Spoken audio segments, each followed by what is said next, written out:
mainstream media. Just download the iHeart app and you'll have all of us right at your fingertips. Welcome to America's Voice Live. Our Real America's Voice team is going places others won't.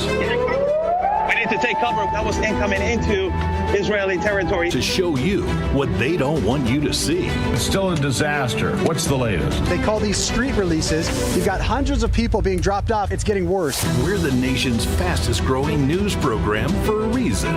Real journalism. They're all marching down to the White House. Sounds to me, Ben, like they won't be happy until Israel doesn't exist. Real American news. America is under chemical warfare attack. Fentanyl is the weapon. Thank you for everything you're doing. I appreciate you guys very, very much. This is America's Voice Live with Steve Gruber. Never a dull moment, I'll tell you that. Welcome to America's Voice Live. I'm Steve Gruber. It is Friday, the last day of February, and boy, they're getting the work done, aren't they? Thank you for being here.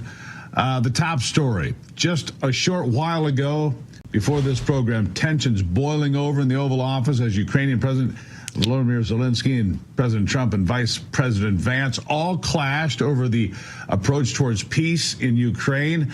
After the meeting in the Oval Office, President Zelensky was basically kicked out, told to go home. You're not interested in peace, Donald Trump posted on Truth Social. We'll get to all of that. And then later, we'll talk about Elon's email to federal employees asking them what they have done this week and all the backlash over that. But look, this is the only thing that people are talking about. Here's where we start. President Donald Trump hosting Ukrainian President Volodymyr Zelensky at the White House today. The two leaders were set to sign a deal granting the United States rare earth mineral access and rights in Ukraine. However, to say things didn't go as planned is an understatement after a heated exchange in the Oval Office. And this is so unprecedented. It's unlike anything any of us have ever seen before. We cover politics for a living. I've never seen this. Nobody's ever seen this. I think you have to watch the entire exchange to appreciate it. Let me begin by saying this. Zelensky disrespected the Oval Office by showing up dressed like he was a sophomore in high school. Seriously, parachute pants, a T-shirt, work boots. With that in mind, let's watch the entire exchange. Can I ask you? Sure. Yeah? Yeah. Okay. So he occupied our parts, big parts of Ukraine, part of East and Crimea. So he occupied it on 2014. So during a lot of years, so I'm not speaking about just Biden, but those time was Obama, then President Obama, then President Trump, then President Biden, now the President Trump, and God bless, now President Trump will stop him. But during 2014, nobody stopped him. He just occupied and took. He killed people. You know what the contact 2015. 2014. 2014 is Well, 2014. Yeah. So I was not here. Yeah, but that's exactly right. Yes, but during 2014 till 2022, the situation the same. The people have been dying on the contact line. Nobody stopped him. You know that we had conversations with him, a lot of conversation, my bilateral conversation, and we signed with him, me, like a new president. In 2019, I signed with him the deal. I signed with him, Macron and Merkel, we signed ceasefire. All of them told me that he will never go. We signed him with gas contract. Yes, but after that, he broken this ceasefire. He killed our people and he didn't exchange prisoners. We signed the exchange of prisoners, but he didn't do it. What kind of diplomacy, JD, you are speaking about? What do you mean? I'm talking about the kind of diplomacy that's going to end the destruction of your country. Yes, but if you are not strong... Mr. President, with respect, I think it's disrespectful for you to come into the Oval Office and try to litigate this in front of the American media. Right now, you guys are going around and forcing conscripts to the front lines because you have manpower problems. You should be thanking the President for trying to bring an end to this conflict. Have you ever been to Ukraine that you say what problems we have? I have been to... Come once. I've actually watched and seen the stories, and I know what happens is you bring them on a propaganda tour, Mr. President. Do you disagree that you've had problems bringing people into your military? We have problems. And do you think that it's respectful to come to the Oval Office of the United States of America and attack the administration that is trying to prevent the destruction of your country? A lot of questions. Let's start from the beginning. Sure. First of all, during the war, Everybody has problems, even you. But you have nice ocean and don't feel now, but you will feel it in the future. God bless. You don't know that. God bless. You don't God know bless. That. You will not have war. Don't tell us what we're going to feel. We're trying to solve a problem. Don't tell us what we're going to feel. I'm not telling you. Because you're in no position to dictate that. Remember this. I'm not dictating. You're in no position to dictate what we're going to feel. We're going to feel very good. You will feel influence. We're going to feel very good and very strong. You will feel influence. You're right now not in a very good position. You've allowed yourself to be in a very bad position, and he happens to be right about it. From the very beginning of the war. You're not in a good position. You don't have the cards right now. With us, you start having cards. Right now, you don't. Yeah, you're playing cards. Mr. President. You're playing cards. Serious. You're gambling with the lives of millions of people. You're gambling with World War III. You're gambling with World War III. And what you're doing is very disrespectful to the country, this country. It's with back all to respect to you. Far more than a lot of people said they should have. Have you said thank you once? A lot of times. No, in this even entire today. meeting, you said thank you. Even today. You went to Pennsylvania and campaigned for the opposition in October. Offer some words of appreciation for the United States of America and the president who's trying to save your country. Please, you think that if you will speak very loudly about the war, He's not speaking loudly. He's not speaking loudly. Your country is in big trouble. Can I Wait a answer? minute. No. You've done a lot of talking. Your country is in big trouble. I know. You're not winning. I know. You're not winning this. You have a damn good chance of coming out okay because of us. Mr. President, we are staying in our country, staying strong from the very beginning of the war. We've been alone, and we are thankful. I said thanks you haven't in been this alone. cabinet, you and not only in this cabinet. We gave you, through this stupid president, $350 billion. You voted we gave for you your military equipment, and you men are brave, but they had to use our military. What about if you didn't have our military equipment, if you didn't have our military equipment, this war would have been over in 2 weeks. In 3 days. I heard it from Putin. In 3 days. This is something maybe new. Less. In 2 weeks. Of course, yes. It's going to be a very hard thing to do business like this. I tell you. Just say thank you. I said a lot of times thank you to American people. Except that there are disagreements, and let's go litigate those disagreements rather than trying to fight it out in the American media when you're wrong. We know that you're wrong. But you see, I think it's good for the American people to see what's going on over here. I think it's very important. That's why I kept this going so long. You have to be thankful. You don't have the cards. You're buried there. Your people are dying. You're running low on soldiers. Listen, you're running low on soldiers. It would be a damn good thing. And then you tell us, I don't want a ceasefire. I don't want a ceasefire. I want to go and I want this. Look. If you could get a ceasefire right now, I tell you, you take it so the bullets stop flying and your men stop getting killed. Of course, we want to stop the war. But you're saying you don't want a ceasefire. But I said to you, I want a ceasefire. With guarantees. Because you'll get a ceasefire faster than an agreement. Ask our people about ceasefire, what they think. That wasn't with me. For you that wasn't with me. That was with a guy named Biden, who was not a smart person. That was with Obama. It was your president. Excuse me. That was with Obama, who gave you sheets, and I gave you javelins. Yes. I gave you the javelins to take out all those tanks. Obama gave you sheets. In fact, the statement is Obama gave sheets and Trump gave javelins. You got to be more thankful, because let me tell you, you don't have the cards. With us, you have the cards. But without us, you don't have any cards. And it went on a bit longer after that. If you didn't see it, what a remarkable series of comments back and forth. President Trump pointing out that you need a ceasefire first. We can negotiate later, but you've got to stop the fighting, the shooting, the bombing, the killing. Donald Trump was exactly right. And how about J.D. Vance stepping in there and saying, look, you have no respect for us. You treat us with no respect. Have you ever said thank you? Remarkable exchange there, and an important exchange. And Donald Trump said, I'm glad the world got to see this, and so am I. Look, Vladimir Putin is a former KGB official. He is a dictator, a ruthless and brutal individual. We do not side with Vladimir Putin.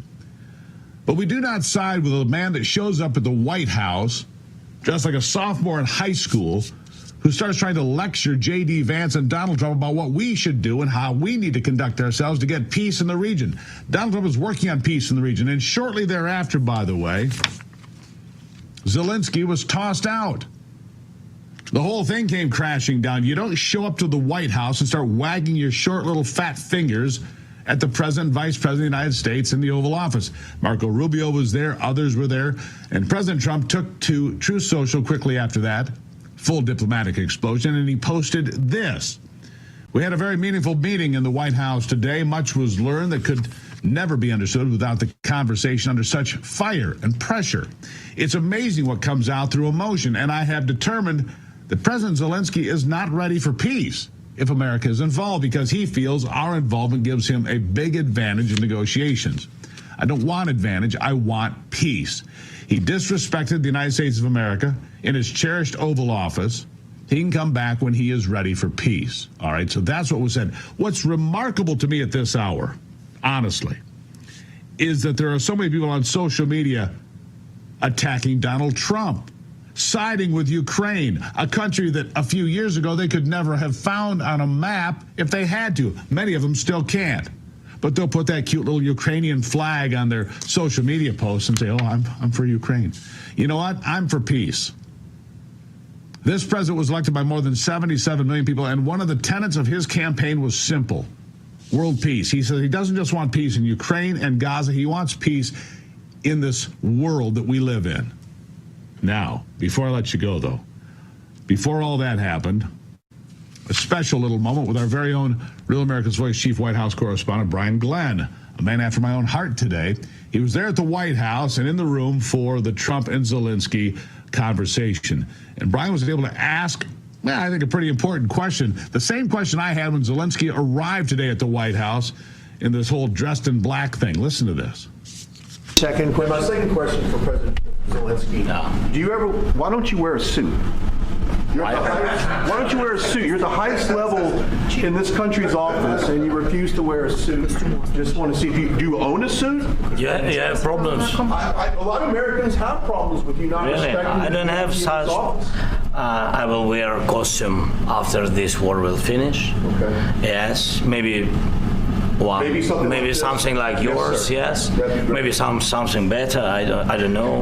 We will see. Maybe something cheaper than Thank you. Thank you for. I find it highly disrespectful that he showed up wearing a black shirt, cargo pants, and work boots. I mean, honestly, like a sophomore in high school. Did you know that Ronald Reagan would never even enter the Oval Office unless he had a suit and tie on because he had that much respect for the Oval Office? And this guy shows up looking like that and thinks he can come here and lecture us about how we're going to do things. Look, we're trying to achieve peace. This is not the Biden administration. We don't have an open checkbook. We're not going to send you billions of dollars and have no idea where it's going. Those days are over. And if not for the United States, Ukraine would already be Russia. Keep that in mind, Mr. Zelensky. I look forward to your apology letter to the United States and the American people. And for those on the left, the warmongers, the Liz Cheneys, the Lindsey Grahams, we don't support you. We support this president and America first, period. All right, we're going to move on now after the break. More on the fireworks that happened in the Oval Office coming up later on ABL. And where's the Epstein list? All right, where is it? We'll talk about it.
To it. If not for the fireworks we witnessed in the Oval Office today, this probably would have been our lead story for the day because it's so important. Attorney General Pam Bondi now accusing the FBI of withholding thousands of pages of documents related to Jeffrey Epstein, demanding that all materials tied to the disgraced financier be handed over. But that deadline's come and gone. It was supposed to happen at 8 o'clock this morning. No word on if anything has changed.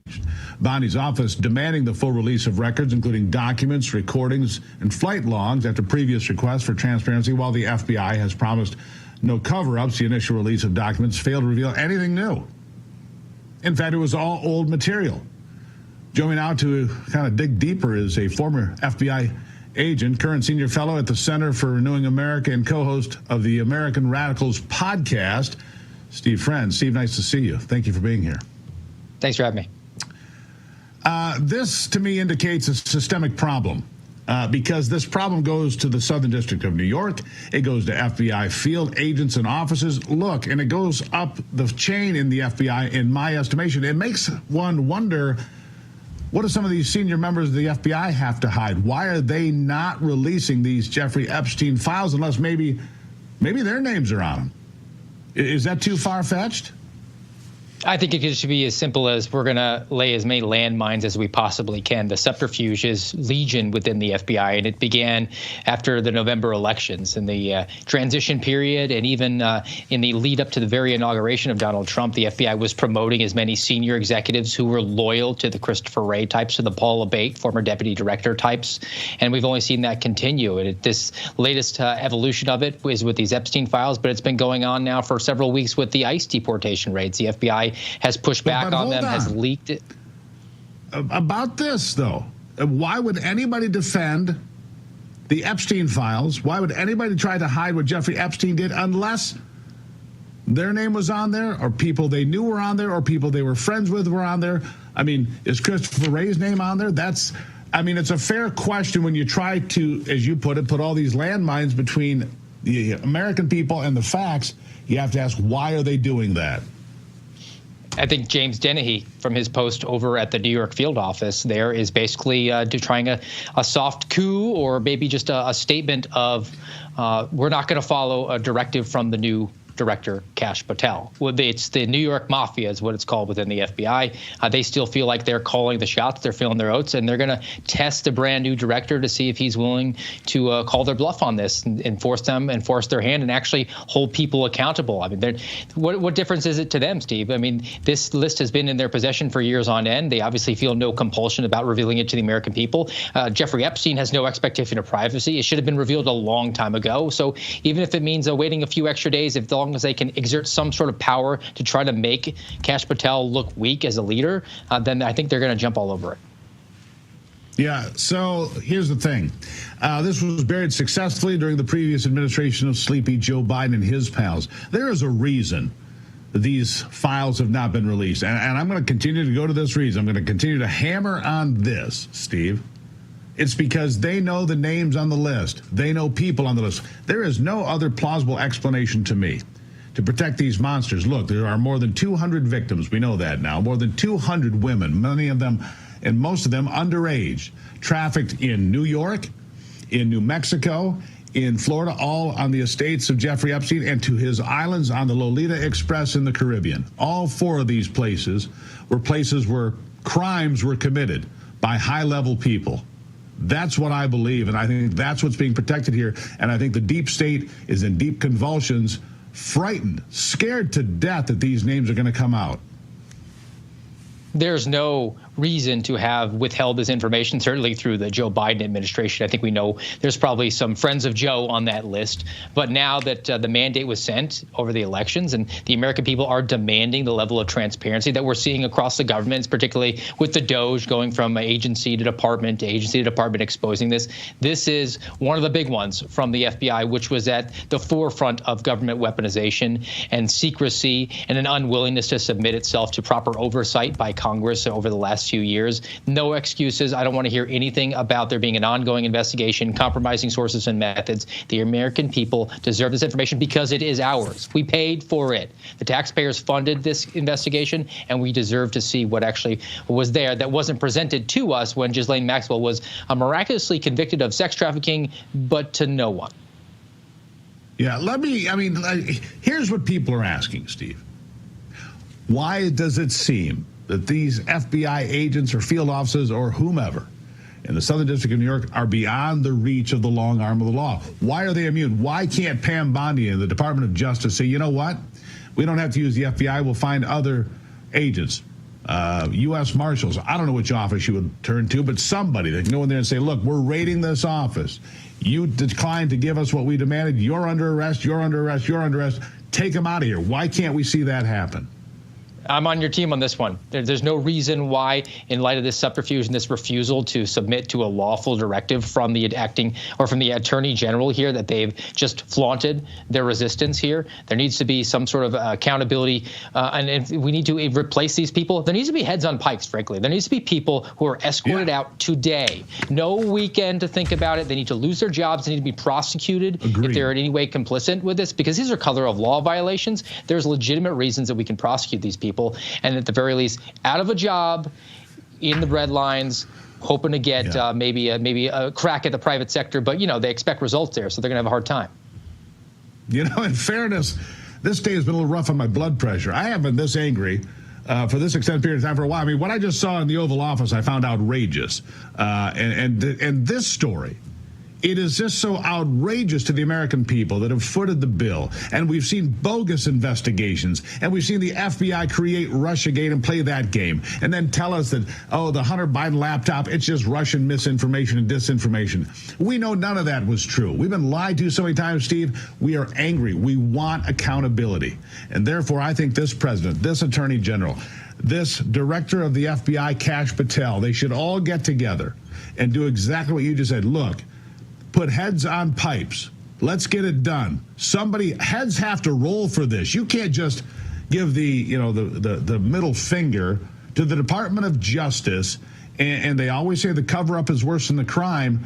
Well, it's at least as bad this time around, isn't it?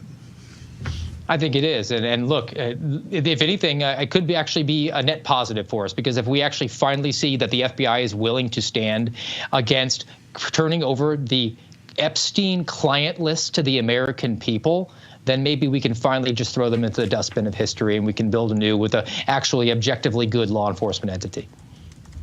Yeah. All right. So what do you think is going to be the final outcome? Last question here today, Steve. What do you think is going to be the outcome? Are we going to see the files? And if so, any idea when? It's a really difficult question, but I think in light of the amount of outrage that we're seeing, that we will see the files, at least to a certain extent. I think that we will not get 100% of them, because government is always very coy with how it reveals information. They like to keep it to themselves.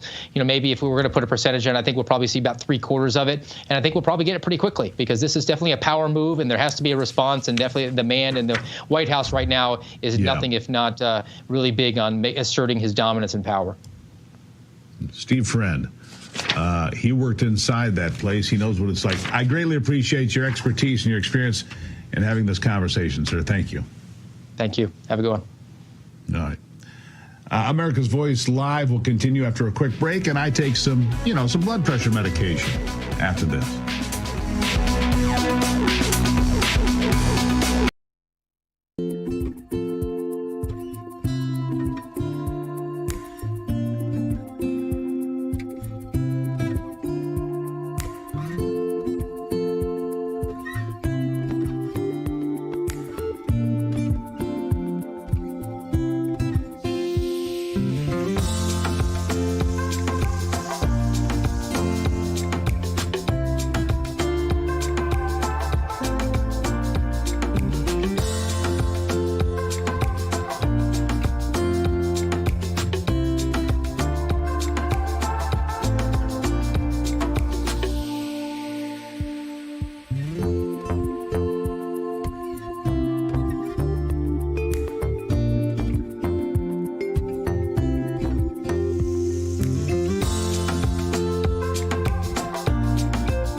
remember we were getting towards the election day, and I thought, well, at least after the election, things will slow down a little bit.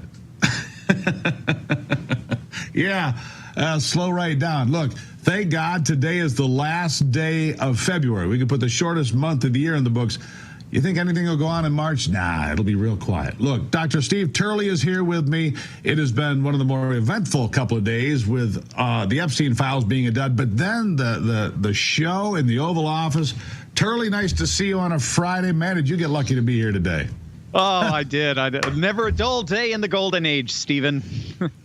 Oh, good Lord. You know, first of all, I want to say how proud I am of J.D. Vance first, and Donald Trump just as much. But J.D. stepped up and said, who are you talking to?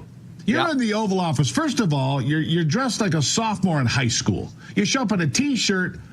I didn't even know they made parachute pants anymore, but there they are. And work. But I mean, come on. Ronald Reagan wouldn't even walk into that room, Turley, without a suit and tie on out of reverence for that room. Yep. And this guy shows up and starts wagging his finger. Man, it was delicious, wasn't it? It was delicious. I know you did the blood pressure's been up, but man, this has got to be a little bit of a cooling kind of effect here. But just put that straight in my veins. Yeah, I wanted to tweet out. I should tweet out after this. I voted for every second of that. That was a game changer. Talk about a guy who literally could not read a room. I mean, and then in turn biting the hand that feeds you. I mean, pick your metaphor. But as a geopolitical nerd, for me, Stephen, and I know it is for you, that was the single most kick-ass America First moment of Trump's presidency. And it was really like, I don't know, I got the sense that he's been wanting to say that to Zelensky for a few years now. And I'm just going to be very blunt here. I think that exchange revealed that Trump thinks Zelensky is a petulant, spoiled little billionaire who is intentionally picking fights with far bigger adversaries because he thinks we're going to fight on his behalf. And that's, of course, what his big brother Biden promised him over the last 3 years. That's what his cousins, the bullies in Brussels, been promising him. But now, as Tucker would say, now Big Daddy Don is home. He just came home and Big Brother Biden is gone and the European cousins have scattered to the wind. And Zelensky is sitting there in the Oval Office looking like a freaking Muppet. And he appears to have I thought for a second there, come on, Turley, you're watching that at the same time I am. I'm thinking, good God, he's 78. He's going to pick up and throw him out the window. I mean, Donald Trump was visibly angry at the attitude of, well, you owe us. Look, if not for the United States of America, you would already be Russia. All right, that's the way it is. And we're trying to solve something. And the biggest point here that Zelensky wasn't getting, we need a ceasefire first. Stop the shooting, stop the bombing, stop the dying. And Zelensky wasn't getting it. No. And Trump was absolutely done with this nonsense. And like we were talking about it earlier, Liz Cheney would be applauding him, saying, oh, yes, Zelensky. John Kasich would be applauding him. John Bolton would be applauding. Oh, yes. There was not a single word that could come out of Zelensky's mouth over these last 3 years that anybody in the globalist liberal establishment would question. We have to remember, this is a guy who's been, he's been doing everything he possibly can to get U.S. forces actively involved in a hot war with Russia. He wants our kids killed in a hot war. Do you remember his speech before Congress? I looked this up before our interview. He did a speech before Congress in joint session of Congress back in December of 2022. It was simulcast. And he actually called for the United States in our Congress to in our capital, I should say, to enforce a no-fly zone over Ukraine. Right. Which of course would that's mean what Donald Trump was saying to him blowing today. Russian fighters out of the sky. You're playing with millions of lives. You're playing with World War III here. He doesn't. Is he that oblivious? Look, he made, a comment here recently that he would resign if it meant peace. I have an idea. Resign today, and maybe that'll be the road to peace. Look, newsflash, Turley, and I got to be wrapping up here in a second, but newsflash, he has to leave. Russia's never giving up the Donbass. They're never giving up Crimea. The people there believe it's Russia anyway. Yeah. It's never changing. Yes, Ukraine's going to be smaller. That was a given, and it was a given in April of 2022 when the Biden administration deep-sixed a peace deal then. I'll give you the last word. In Istanbul. You remember it. You remember That's right. We had so many off-ramps. We had so many off-ramps. We didn't take a single one of them. Hundreds of thousands of people have been killed as a result. And we got very close with those ATACMS missiles, U.S.-operated missiles going into the heart of Russia that Biden okayed after November 5th, stunningly enough. I am so thankful for what we saw, and Trump threw him out on his ass, quite frankly. Yeah, what a day. He did. But I just want you to know, Liz Cheney, John Kasich, and Geraldo Rivera are very upset. They're very Turley, upset. Thank you. Very upset today with Donald Trump. Turley, have a great weekend, sir. Thank you for being here. Right back at you, Stephen.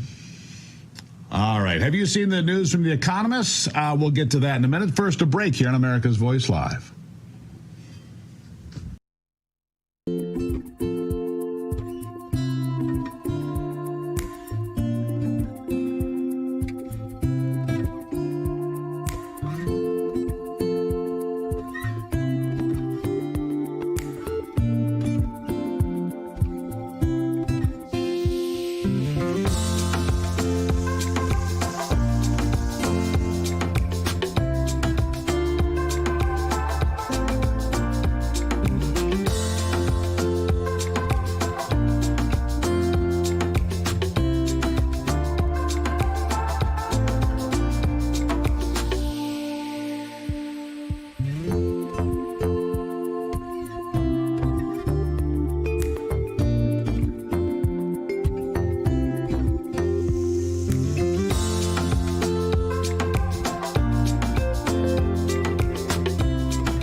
As you all know, Elon Musk has sent an email to federal workers asking them to name their accomplishments. Not responding could result in them being fired. All of the left-wing media is going ballistic over this, and the new email calling it harassment and bullying. What it really is having a boss. I mean, if somebody comes to you and says, hey, what did you do last week? Wouldn't you just say, okay, well, I did this and this and this? I will tell you this. When I go to work, in the first hour, I can tell you 5 things I did. The people that work for me can tell you 5 things they did in the first hour. In a week, you can't think of things? Well, join me now to discuss this. Elon Musk in his email to federal employees is TPUSA contributor Morgan McMichael. Morgan, welcome to the program. Thank you so much for having me back, Steve. Nice to have you. All right, so look, you've had jobs, right? You've had jobs. You know what it's like to be out there. You have a boss. Maybe you like them, maybe you don't. Doesn't really matter. They're the boss. Boss says, hey, can you give me a rundown of what you're working on, what you've been doing for the last week, and just kind of fill me in? That's called having a job. Why is this so frightening and off-putting to these leftists?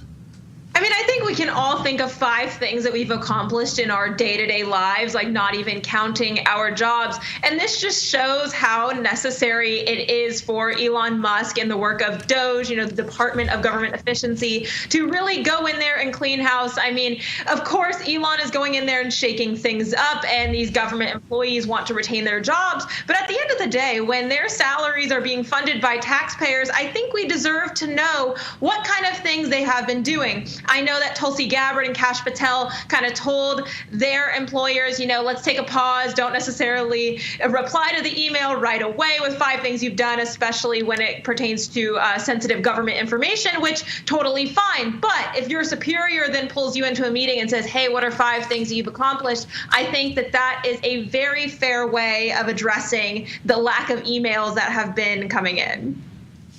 And what's interesting, for me, as I look at this, I've heard people, and no offense to you, Morgan, and your generation, but I've heard employers complain that, that people show up unprepared. They don't know what, basic things are, like being dressed properly and being on time and so forth.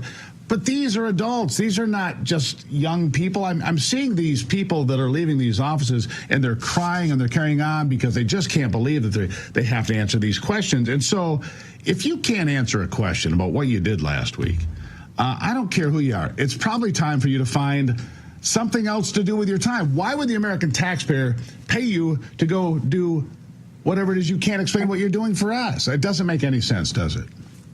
Absolutely. It doesn't make any sense at all. You know what? When it comes to these federal employees, like you said before, they are funded by the American taxpayer. So why are we going to continue to pay them to sit at a desk so that they can collect a check and not be able to tell their superiors or anybody else what they're actually doing? I think this begs the question of why aren't we hiring people more based on merit instead of DEI? Obviously, we've been cleaning house in the DEI departments.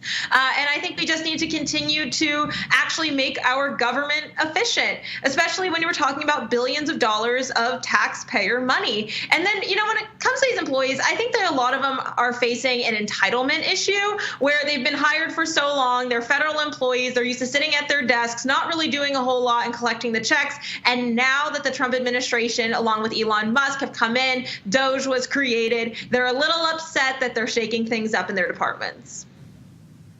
Yeah, well, where do we go from here? That's the real question. I think people are probably going to lose their jobs. Look, there's going to be paring down. Look, a lot of Americans, again, doesn't matter the age, we want to see the fat trimmed. And, of course, this is making them freak out as well. Don't take the early retirement. Don't do this.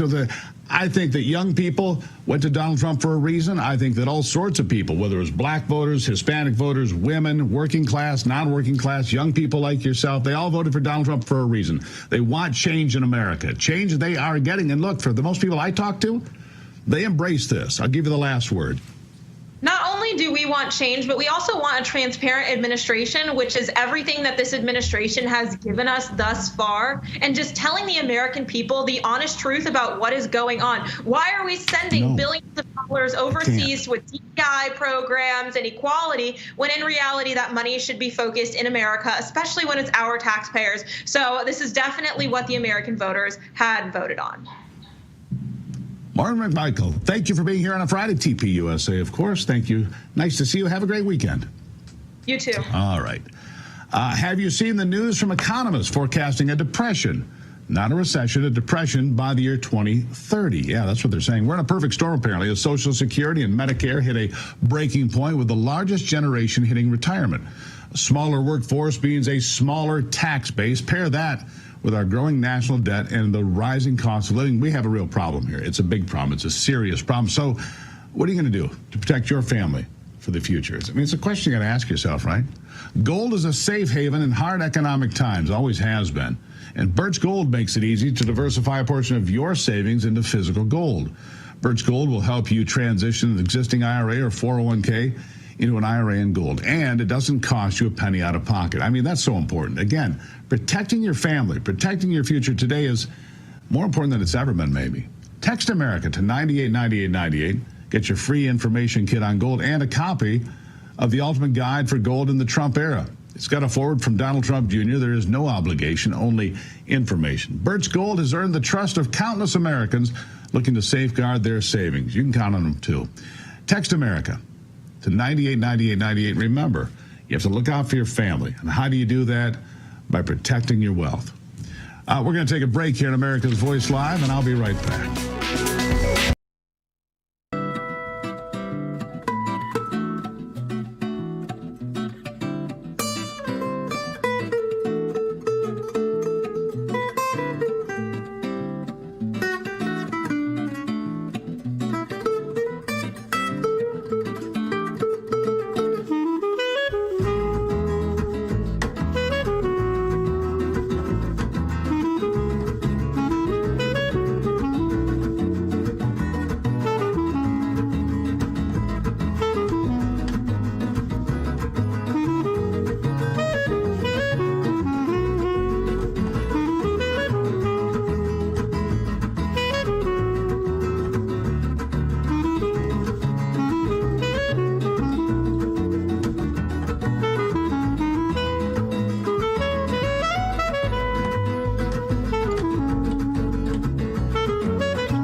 The Trump administration has announced a reassessment of $590 million in a contract granted to Moderna for human bird flu vaccines. Can you believe that? A deal approved in the closing days of the Biden administration, of course.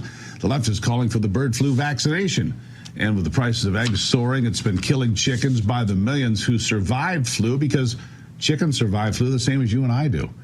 With me now to speak on this is the Chief Patient Officer at the Wellness Company, Dr. Drew Pinsky. Dr. Drew, nice to see you here. Look, Good to be here. I don't know how much of this fear-mongering we can take. Look, I'm not getting a vaccine for bird flu. I don't think executing millions of birds is the answer, because I've talked to a number of different people, animal health experts, who say, look, they'll survive, some will die, it's the flu, but then they get herd immunity the same as people do, right?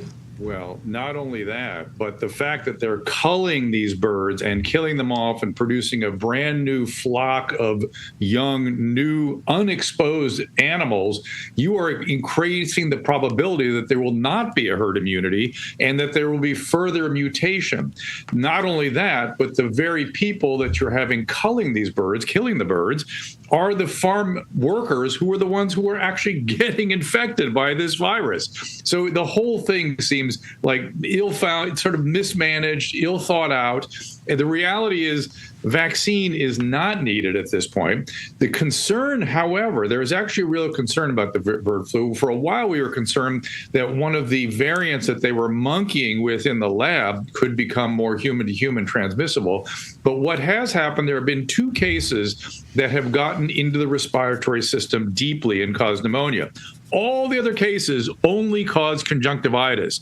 It was the original 23446 clade or subvariant. We have this D1.1 variant out there now that is causing some real concern. Not vaccine-worthy concern. Maybe for the farm workers, we can talk about it. But really what we need to do is arm the farm workers with antiviral agents. The New England Journal just published, what's that, Steve? I said, well, here's something that you make me think of something here, Doctor. And look, because of all of this recklessness, and I think it has been reckless through COVID, reckless behavior now with bird flu, it makes people reluctant to go get treatments that might otherwise be helpful to them because they're like, wait a second, I've been lied to about this, I've been lied to about this, and so they're not going and getting treatments that they probably should get. Is that a real problem? 100%. Not only that, now we have a measles story evolving. Well, when you look at the one case of measles death in Texas, there's now a whistleblower, I don't know if this is substantiated yet, saying that this child did not die of measles. Measles was incidental. So these things keep happening where they are trying to fearmonger, they're trying to cause panic, and so people are not trusting anything. And you know what? They probably shouldn't. So I just want to finish this one thought. So it's why at TWC we have been pushing our preparedness kits, so you have Tamiflu on hand. If you take it early, there's some evidence you might need a second agent if you have a bad case of this bird flu, which so far, again, there've only been 2 cases, and if you're not a farm worker, very unlikely you're going to see this. But have these things on hand seems like a reasonable thing to us, just the way you would prepare for any other infectious agent. Totally agree. By the way, I have the kit right here. Here's one of the kits that you get from the wellness company. They're pre-packed. They come with a book that explains everything that's in here. How to use it, when to use it, when not to use it. It's very comprehensive. It's well done. And you've got several kits. It's this kit, the emergency kit, the travel kit. You've got a kit for children now. And that's just the tip of the iceberg of the wellness company. You've got formulas for the spike protein, best there is. You've got supplements. You've got memberships. I mean, it's about keeping people healthy before you get sick. And telehealth, right? 100%. We have telehealth backup for everything across the country, so you can get access to medical care very quickly. Right. I mean, look, the people that are, out there screaming about bird flu, they obviously learned nothing from COVID. Nothing at all. Correct. And so staying healthy and never needing treatment is probably the best plan of attack, isn't it? Well, certainly, even there was one case in British Columbia of the bird flu going bad from this D1.1 subvariant. The individual was a older adolescent with obesity, diabetes, asthma, multiple medical problems. And always when you hear about these unfortunate outcomes in an illness that shouldn't have unfortunate outcomes like this, and you're only getting part of the story, you never get the full story, much like the measles death in Texas. Right. Immediately be skeptical. Pay attention. I'm not saying don't be ignorant, don't pay attention, don't deny that we are biological agents and infectious disease happen, but be rationally ready. Don't panic. We are biological. We are prone to infectious agents, and we can get through this. It's okay. I can say this, though, Doctor, and correct me if I'm wrong. I have been unable to find any adolescent, any young person in America that did not have pre-existing conditions that died of COVID. I can't find one healthy young person in America that ever died of COVID. But, period. Steve, you will find people, young males, who were rendered ill with myocarditis from the vaccine. Absolutely. That is what is so gravely concerning about, and we must do a postmortem on what happened during COVID. We must. I totally agree with that, and hopefully we'll get to that in this administration. Dr. Drew, greatly appreciate you being here. Thank you so much. Thank you. By the way, you can find out everything you need to know about the wellness company, twc.health/RAV. twc.health/voice, twc.health/voice. You can find out more. Look, they've got memberships, 24/7 telehealth, and I use the kits. Trust me, they're the best they are. When we come back, we'll talk about how wonderful America is, plus we'll have your America's Voice question of the day. All right, that's coming up. You don't want to miss it. What are your thoughts on the press conference with Trump, Vance, and Zelensky when he got booted? I'll be right back.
What makes America wonderful? We do this every day to let you leave this program with a smile on your face. And look, I hear from lots of you. You like this part of the program. I'm glad you do. It's something I enjoy as well. I'm glad you like it so much. So this is kind of a fun story. You're going to like this. Decades after attending prom together, Elena Hershey and Dr. Sean Moyer's connection took on a very new meaning when she played a critical role in his life-saving kidney transplant. Moyer, now a chief quality officer at UPMC and a practicing family physician, had once needed a last-minute prom date as a senior at Dallastown area high school. Hershey, then a junior, gladly stepped in and said, "I'll go." Though they lost touch after high school, fate brought them together when Moyer found himself in urgent need of a kidney transplant. Having already undergone 2 kidney transplants, one in his teens, another 20 years later, Moyer faced another as his kidney function was declining rapidly. His wife, Alyssa, had previously donated a kidney. She didn't have one left in a paired exchange program, but unable to do it again, obviously. Meanwhile, Hershey, now a teacher in Boulder, Colorado, had already planned to donate a kidney. She said when she learned through a mutual friend about Moyer's condition, she immediately stepped forward and said, "I know that guy." Although she wasn't a direct match, she participated in a paired exchange program, donating her kidney in the summer of 24 to help another patient, ensuring Moyer received his in return. Her close friend, Julie, even traveled from Pennsylvania to support her during the surgery. Remarkable. Moyer could have faced years on a wait list, but now he's getting a second chance, or is this a third, at life, just as their high school connection came full circle in a most extraordinary way. That's a great story, isn't it? That's just a great story. All right, what are your thoughts on the press conference with Donald Trump today? Vice President J.D. Vance, President Zelensky of Ukraine. Boy, Catherine Guzik-Holp says America gives Zelensky $360 billion. He thinks we're idiots. What a goof. I guess he wants more war. Very sad. He'll be back soon. You trust me on this. He'll be back groveling very soon. Rebecca Matheny, about time. God bless America. Don Kirk writes, Zelensky is going to learn to like crow. It's what's for breakfast, lunch, and dinner in Kyiv. Deborah Fowle, Zelensky only came to try and make a point, not a deal to end the war between his country and Russia, apparently. I mean, they're out of volunteers. They have nobody to fight the war anymore. Gary Quinn, Zelensky is a dictator as much as Putin. He wants our money and his pride. Going to have to give up one or the other, or Ukraine will be vaporized, and Zelensky knows that. He threatened us. Bad move. And Glenna Kellett writes, Zelensky thought he could push public opinion in his favor. He's wrong. Boy, if that was a public relations move, might have been the worst one I've seen in a very long time. And that's it, folks. February's over. Now we go on to March, and it'll be exciting, too. Don't forget to start your day every day, Monday through Friday, here with me as I kick off Real America's Voice live broadcasting every day at 6 a.m. I do that. Then, of course, I come back here to spend my afternoons with you on America's Voice Live. And up next, it's bowling. Eric Bowling straight ahead here on Real America's Voice. Have a great afternoon.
You asked, and we heard you, America. Real America's Voice is coming to iHeartMedia. Yes, Real America's Voice is now breaking through the white noise of the mainstream media. Just download the iHeart app and you'll have all of us right at your fingertips. Scan the QR code and start streaming RAV anywhere you want. Real America's Voice, available whenever you need us. It's never been easier to stay connected with the voices you trust. RAV on iHeart means you can take us with you wherever you go. This is huge. The truth on iHeart. Ready whenever you are. From Charlie Kirk to Steve Bannon, Jack Posobiec to Grant Stinchfield, you'll find all your favorite RAV hosts in one place. You can listen on Spotify, Apple, Pandora, or Amazon. RAV is now available everywhere you get your podcasts. All you need to do is scan the QR code right now. Download the iHeart app today and get ready for Real America's Voice. Scan the QR code and join the RAV movement.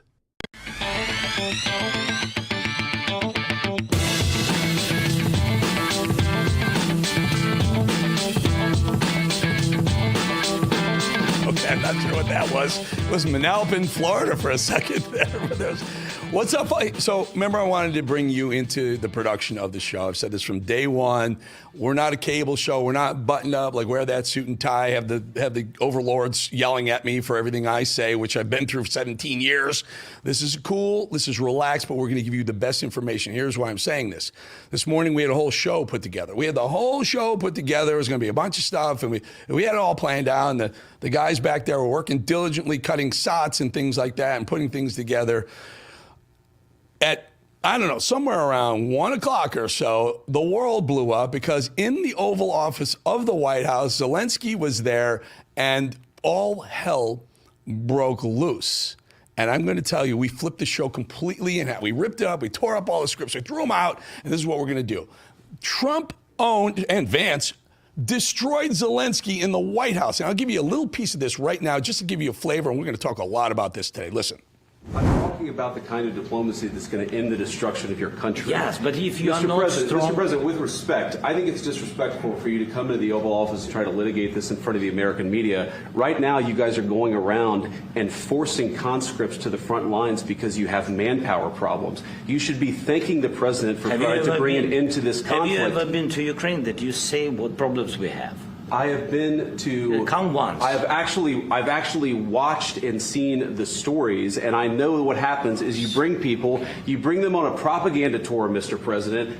Do you disagree that you've had problems bringing people into your military? We have problems. And do you think that it's respectful to come to the Oval Office of the United States of America and attack the administration that is trying to prevent the destruction of your country? A lot of questions. Let's start from the beginning. Sure. First of all, during the war, everybody has problems, even you, but you have nice ocean and don't feel now, but you will feel it in the future.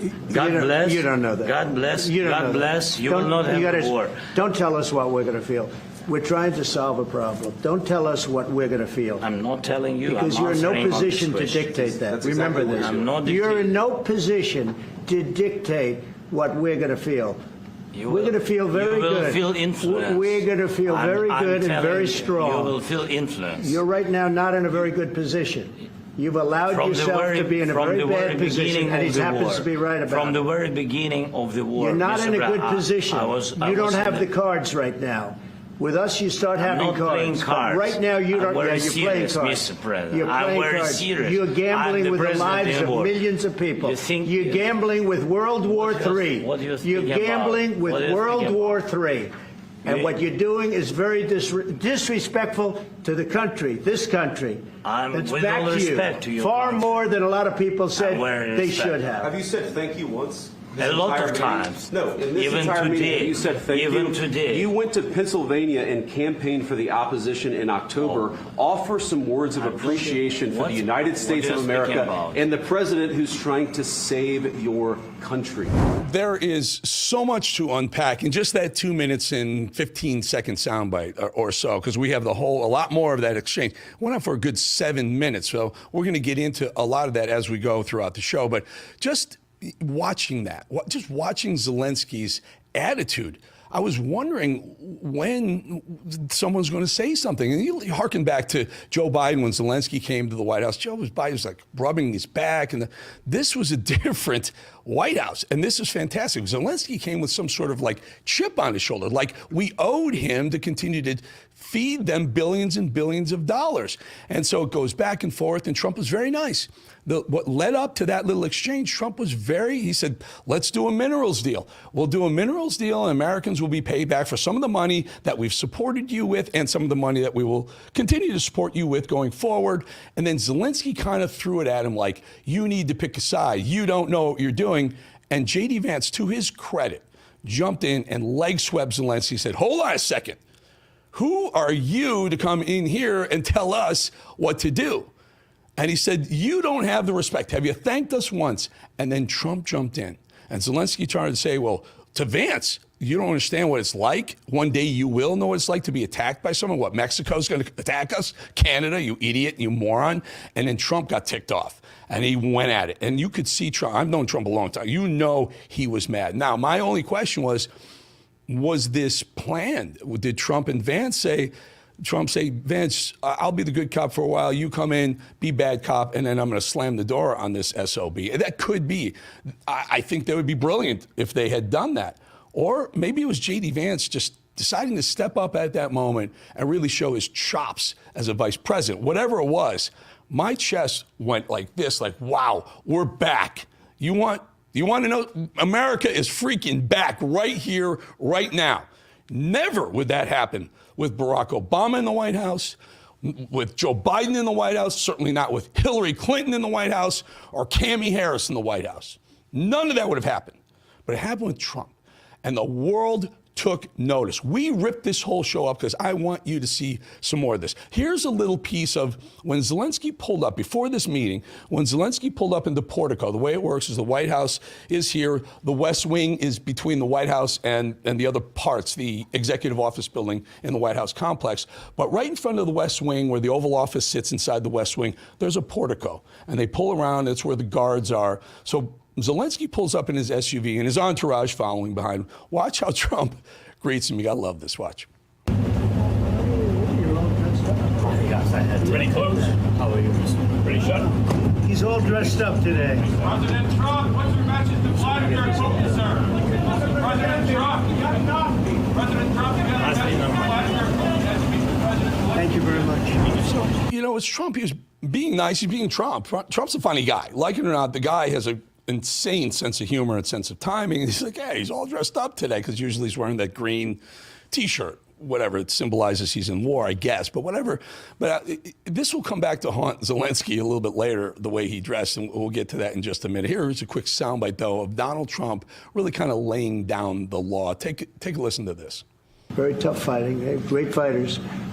And you have to be very proud of them from that standpoint. But now we want to get it over with. It's enough. Right, we want to get it over with.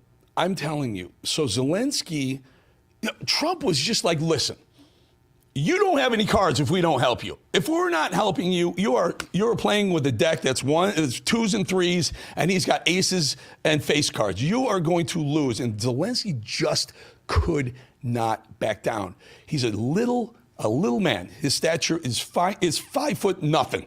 Little man with a big ego. And that was the wrong thing to do with Trump. He should never, ever, ever have done anything like that. I'm watching you guys on Rumble. You guys are lit up as much as I am right now. I spread it around. Sometimes we do Rumble, YouTube, we do a bunch of things, Getter, we do all of them. But I'm watching on Rumble. You guys are as lit up as I am about this. It's just fascinating. What I'd like to do right now, let me play the Trump. What Trump responded after this whole brouhaha. Hold on that. MD, hold on. I apologize. Let's start playing a little bit of the bigger soundbite where you get a little bit more flavor of it. Now, I'm going to jump in and out of this soundbite. Let's roll it, MD. Yes, content. Yes, but after that, he broke this ceasefire. He killed our people, and he didn't exchange prisoners. We signed the exchange of prisoners, but he didn't do it. What kind of diplomacy, JD, you are speaking about? What do you mean? I'm talking about the kind of diplomacy that's going to end the destruction of your country. Yes, but if you're Mr. President, with respect, I think it's disrespectful for you to come to the Oval Office and try to litigate this in front of the American media. Stop. Right? Important point. Important point. You know why? Because Zelensky did that. He threw it down. He said, Putin did this, Putin did that, and he's negotiating with the American people, with the media there. If you remember, Trump was impeached for a phone call to Ukraine once, right? A private phone call. So Trump's not going to do that anymore. So he brings these meetings out in the open, and look at Zelensky. The first thing he does, he throws the gauntlet down on Trump and Vance. Well, look at Trump right there. He's listening to J.D. Vance, and he's in agreement. Believe me, if he wasn't, he would have stopped him. Go ahead, roll it. Now you guys are going around and forcing conscripts to the front lines because you have manpower problems. You should be thanking the president for trying to bring it into this conflict. Have you ever been to Ukraine? Did you see what problems we have? I have been to. I've actually watched and seen the stories, and I know what happens is you bring them on a propaganda tour, Mr. President. Do you disagree that you've had problems bringing people in your military? And do you think that it's respectful to come to the Oval Office of the United States of America and attack the administration that is trying to prevent the destruction of your country? A lot of questions. Let's start from the beginning. Sure. First of all, during the war, everybody has problems. Even you, but you have a nice ocean and don't feel now, but you will feel it in the future. God bless. You don't know that. God bless. God bless. That's what the part that ticked Trump off. Zelensky's basically saying you're going to have problems. You're going to have another country attacking you. And Trump lays into him, listen. Don't tell us what we're going to feel. We're trying to solve a problem. Don't tell us what we're going to feel. I'm not telling you. Because you're in no position to dictate that. That's exactly what you're doing. You're in no position to dictate what we're going to feel. We're going to feel very good. We're going to feel very good and very strong. You're right now not in a very good position. You've allowed yourself to be in a very bad position, and he happens to be right about it. From the very beginning of the war. You're not in a good position. You don't have the cards right now. With us, you start having cards. But right now, you're playing cards. You're playing cards. You're gambling with the lives of millions of people. You're gambling. Do you hear this? Trump, now we've given him $200 billion. He's here hat in hand begging for more money, and Trump is trying to explain our position. Sign a freaking minerals deal. We'll get you some defense. We're not going to get behind you. We're going to get you some defense. And he's arguing with Trump. He's arguing with Trump. Shut up, dude. Just shut up. Put your hand out. Hope we put something in it, and go the hell back to Kiev. Stop it. Listen. With World War III. You're gambling with World War III.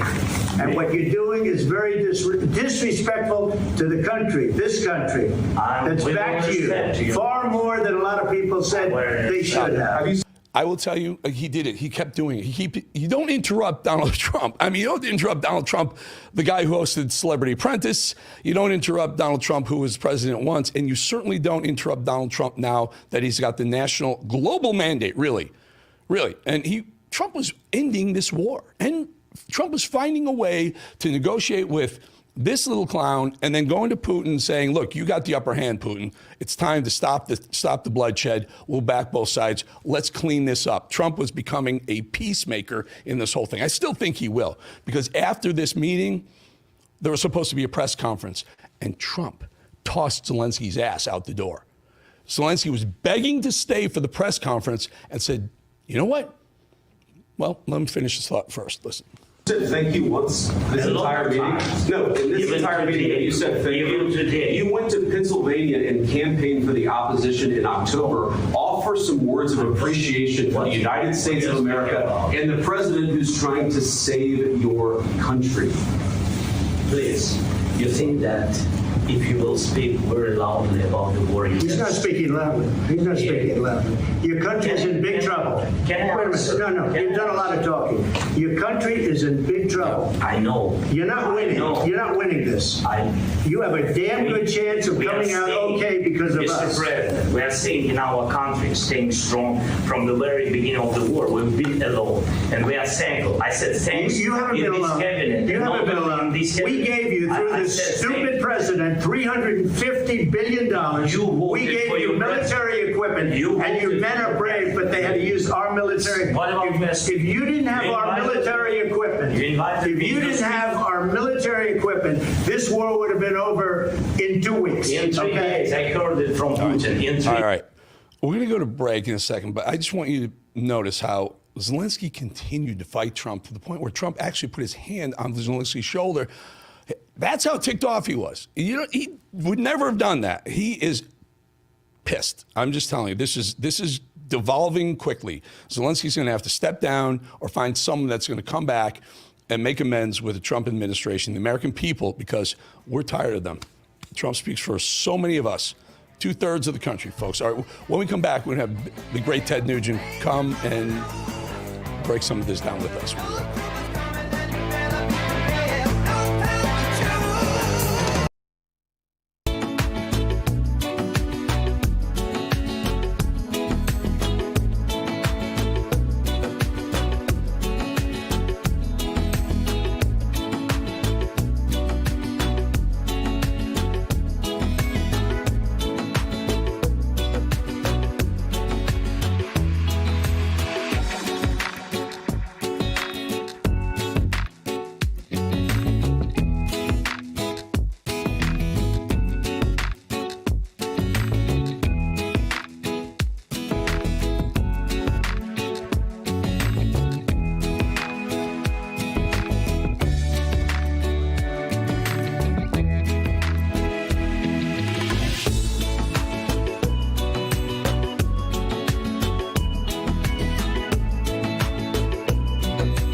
All right, we're back, and I'm completely fired up. I'm fired up everywhere. I'm fired up on Rav. I'm fired up here on Rumble. I'm watching you guys. You guys are as ticked off as I am. Get rid of Zelensky. We finally have a president in the Oval Office. Keep going, guys. Keep hitting me up. I'm watching all this stuff. In the meantime, let's bring in the great Ted Nugent, good friend of mine, Motor City Madman. Ted, you must be as fired up about this as I am. I cannot believe Zelensky, after we've given him $200+ billion to come into the White House, into the Oval Office, no less, with J.D. Vance sitting right there, Marco Rubio. We got pictures of Marco Rubio just fuming this whole time, and then litigating this deal with the American media in front of Trump and really trying to embarrass our top two officials into doing a deal. Ted, quick thought, and I want to throw to a soundbite after. Quick thought on this. Well, number one, you're speaking truth, logic, and common sense. What a target-rich environment for the A-10 warthog of real America to crush so-called leaders of nations. If Zelensky is the leader of a nation, then I'm Caitlyn Jenner's boy toy. I mean, this little punk finally got his ass handed to him by a real president, a real commander-in-chief, and a real vice president. My phone is blowing up because people in the asset column of America, working hard, playing hard America, we are rejoicing rejoicing that we got an ass kicker in the White House instead of Mitt Romney bringing a doily to a gunfight.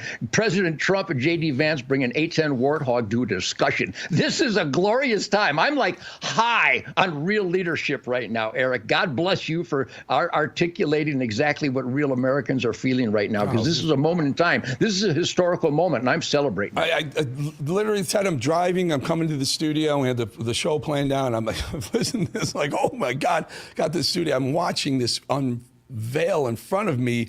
One of the most amazing moments in, I will call it diplomacy, because we're tired of being stepped on and walked over and pushed to send people billions and hundreds of billions of dollars everywhere in the world. And for what? Trump, for once, says, give us something back. Give us a mineral, some rare earths and some mineral rights to the Ukrainian production, and we'll give you more money. We're not going to pick you as the winner of the war. Listen to this very, very short, brief moment, so I think captures the essence of the whole 7 minutes. Watch.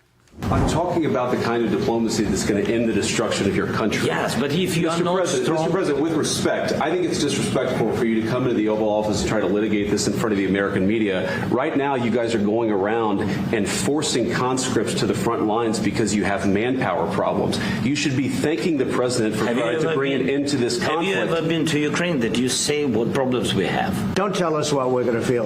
We're trying to solve a problem. Don't tell us what we're going to feel. I'm not telling you. Because you're in no position to dictate that. Remember this. You're in no position to dictate what we're going to feel.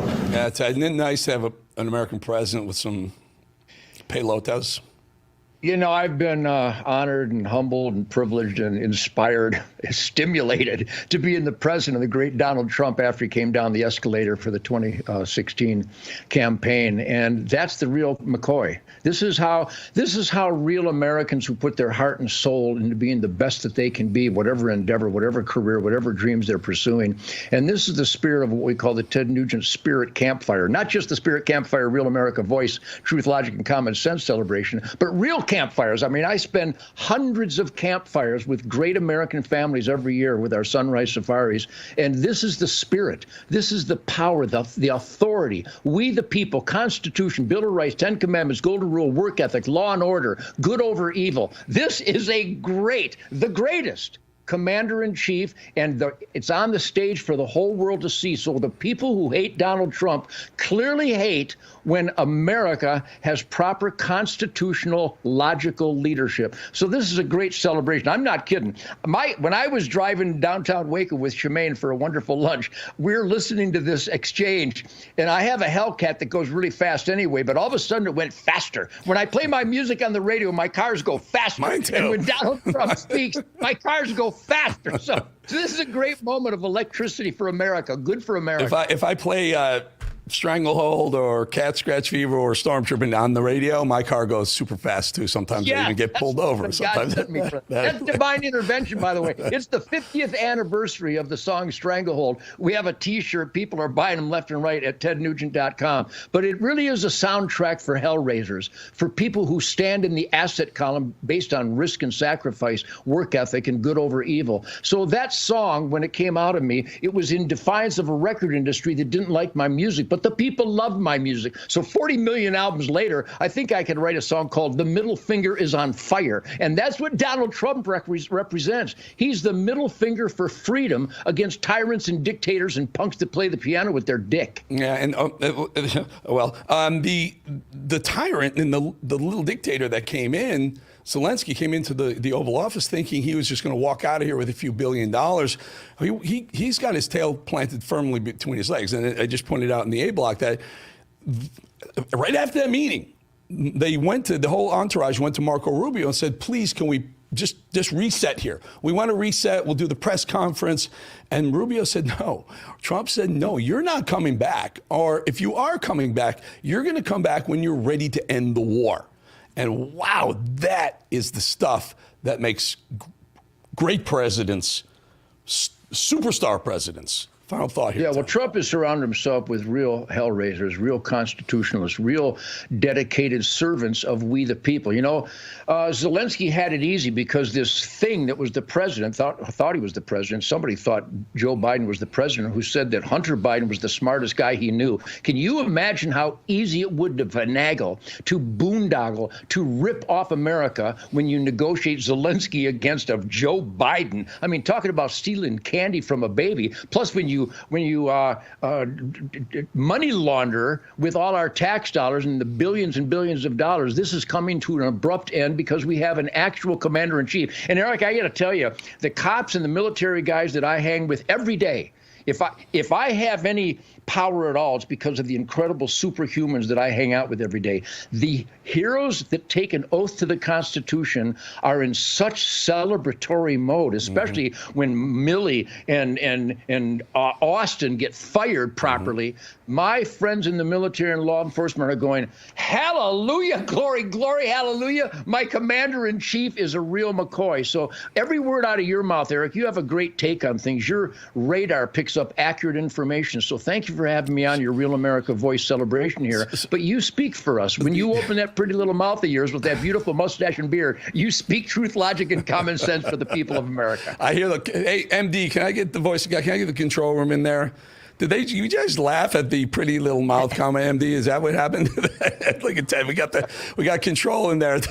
Well, those are my people. Those are my RAV people. I love my RAV people. Those are great people. I think this little episode today will send a message, I think, maybe to Xi Jinping if he's thinking of attacking Taiwan. I don't know, maybe even little rocket man in North Korea, maybe not want to mess with the United States anymore right now.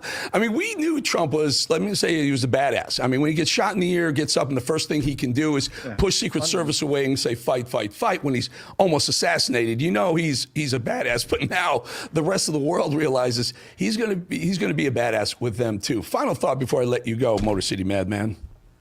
Well, Trump's not a poser. That really is the real McCoy. That's how he conducts himself. Shemaine and I have spent time with the great president and now with his incredible administration. We were with him at Mar-a-Lago, and he honored me with this Freedom Defender Award, along with General Michael Flynn and a bunch of great people, Mike Tyson and Tyrus and Greg Brecka. So I know the man. And when I meet with him, when we hang out with him, he talks like you and I talk. He talks like the people that come and hunt with me. He talks like me and my ranching buddies. He's the real McCoy, and we should thank God. Divine intervention brought us a real commander-in-chief to fix the last 4 years' embarrassment. So carry on, Eric Bolden. I'm with you, buddy. And Ted, really good having you on. Congratulations on that well-deserved, well-earned reward. Ted Nugent, everybody. Appreciate your time, Ted. Godspeed. All right, folks. We'll be right back. A lot more on this.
you folks, let's bring it back right away because this is a breaking news day. It's unbelievable.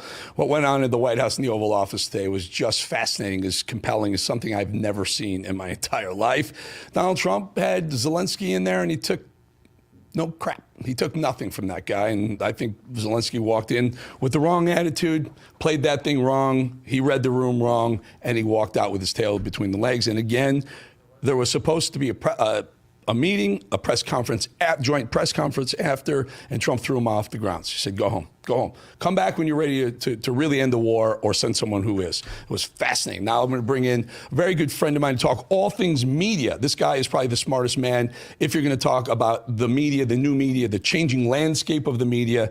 Let me preface this with Nate and I worked together at Fox News for 12 years. Nate was, I will say he was the reason the O'Reilly Factor was as compelling and good and unique content that it was for all those years. He was senior producer on the O'Reilly Factor. Let's bring in Nate Fredman, my good friend Nate. Did you see this exchange that went on? And again, please talk to the fact that there was a pool. The reporter pool was in there listening the whole time.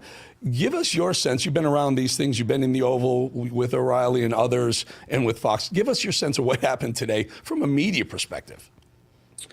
Well, it was quite a spectacle, and I think there was a lot that's going on from a media perspective. You saw there were lots of reporters in the room. This is sort of the process, and some of this is some of the nitty-gritty that's being debated behind the scenes. Sort of who of the press corps gets to go into the Oval Office for meetings like this is sort of being dealt with in public and in private.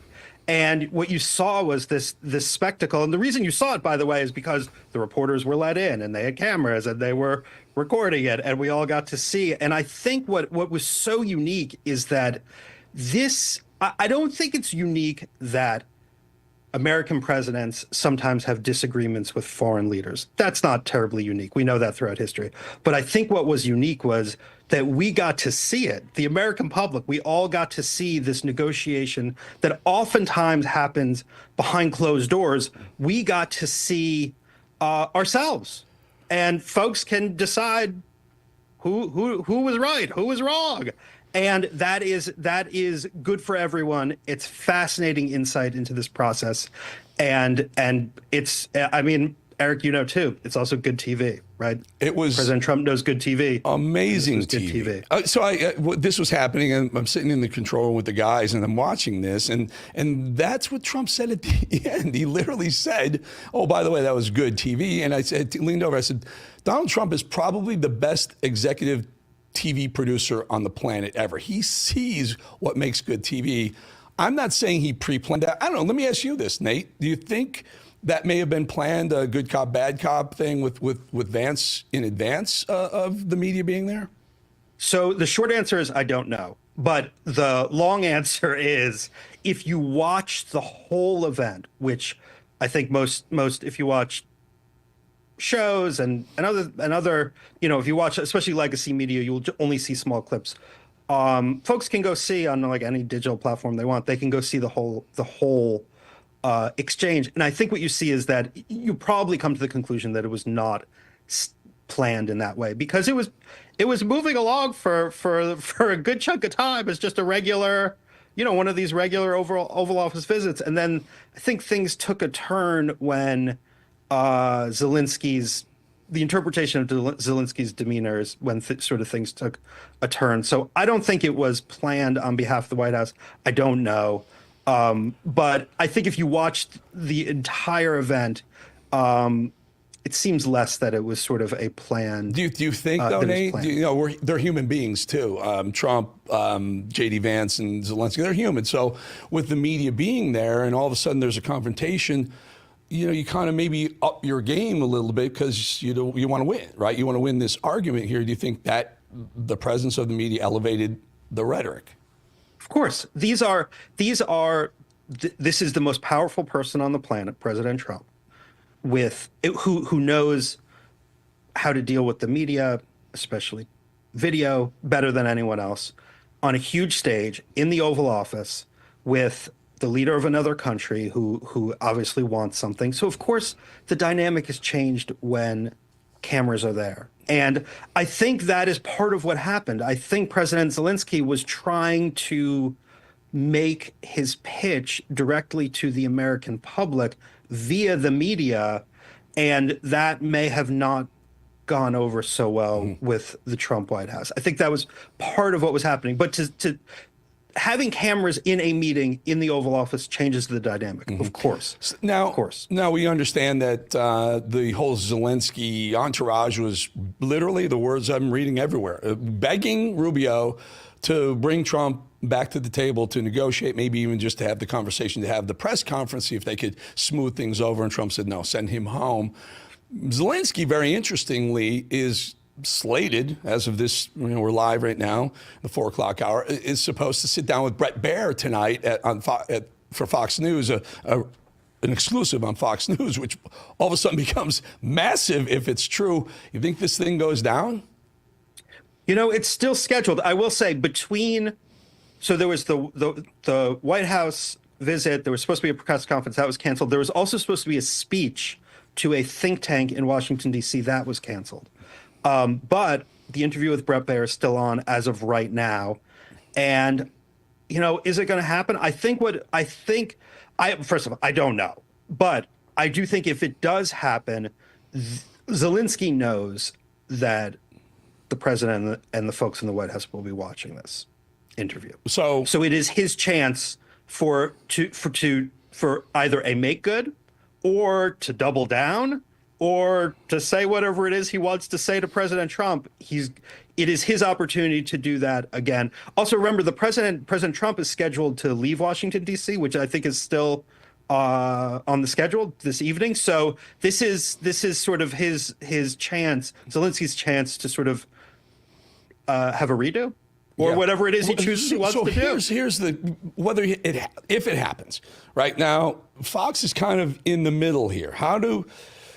It's a tough one for Bret Baier, because if he gives him a softball, he's going to get wrecked by conservatives, especially Trump. And Trump will hold him accountable. And then if he goes too hard, he may not get that interview again. You're Bret Baier. You're producing the Bret Baier special report tonight, Nate, as executive producer. What are you telling your host? I think this is one of those cases where it's just the facts, ma'am. You just want to get the facts. What happened in the Oval Office?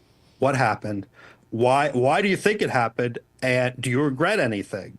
All those lines of questions is what I would start off with, and then try to get him to move things forward from there. But I don't know. I think Bret will be able to tell. I don't very quickly if Zelensky wants to apologize, or if he wants to double down, or if he wants or whatever course he tries to take. I think it'll be very clear very, very, very quickly. And I don't know if he needs to go hard on him or not. I think it will become clear what's going on pretty quickly. And you can ask him, do you think you were disrespectful to the president, to the American people in the Oval Office? There are ways to get at it where you could sort of ask the questions that I think all the folks watching this show have as well. Yeah, and you mentioned Trump coming down here to West Palm. He flies into West Palm Beach Airport. It's still scheduled. We were trying to get Brian Glenn, who's a RAV reporter who's got incredible access to the president, got a question in there, actually asked Zelensky why he's not wearing a suit in the Oval Office. Are you disrespectful? We were trying to get Brian, but he's going to be on Air Force One flying down. So as of right now, it's still scheduled for Trump to come down here. I guess Trump lays low because this looks like a very, very big win for Team Trump. And just very quickly, I only have about 20 seconds or so, Nate. Yesterday, they had what was perceived as maybe a loss because they were going to release the Epstein files that didn't really happen. And there was a lot of MAGA people who were upset. So I guess this kind of cleans the slate going forward. Final thought? It definitely does. In the short term, that issue is going to pop back up. But I think if you are a supporter of President Trump, today is a good day. Leave it right there. That's a great place. Way to button it up for my good friend, Nate Fredman. Nate, really good having you on. Appreciate you. Thank you. Can I compliment your beard and mustache as well? If you must. Just don't say the D word, please. Okay. I've already heard about that already. Hey, good to see you, friend. Thank you. All right, folks, we'll be right back.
Well, folks, the IRS is the largest collection agency in the world, and with April 15th fast approaching, it's more aggressive than ever. In 2025, enforcement has ramped up, and if you owe back taxes or have unfiled returns, waiting is not an option. The longer you do, the worse it gets. Ignoring your tax troubles is the worst thing you can do.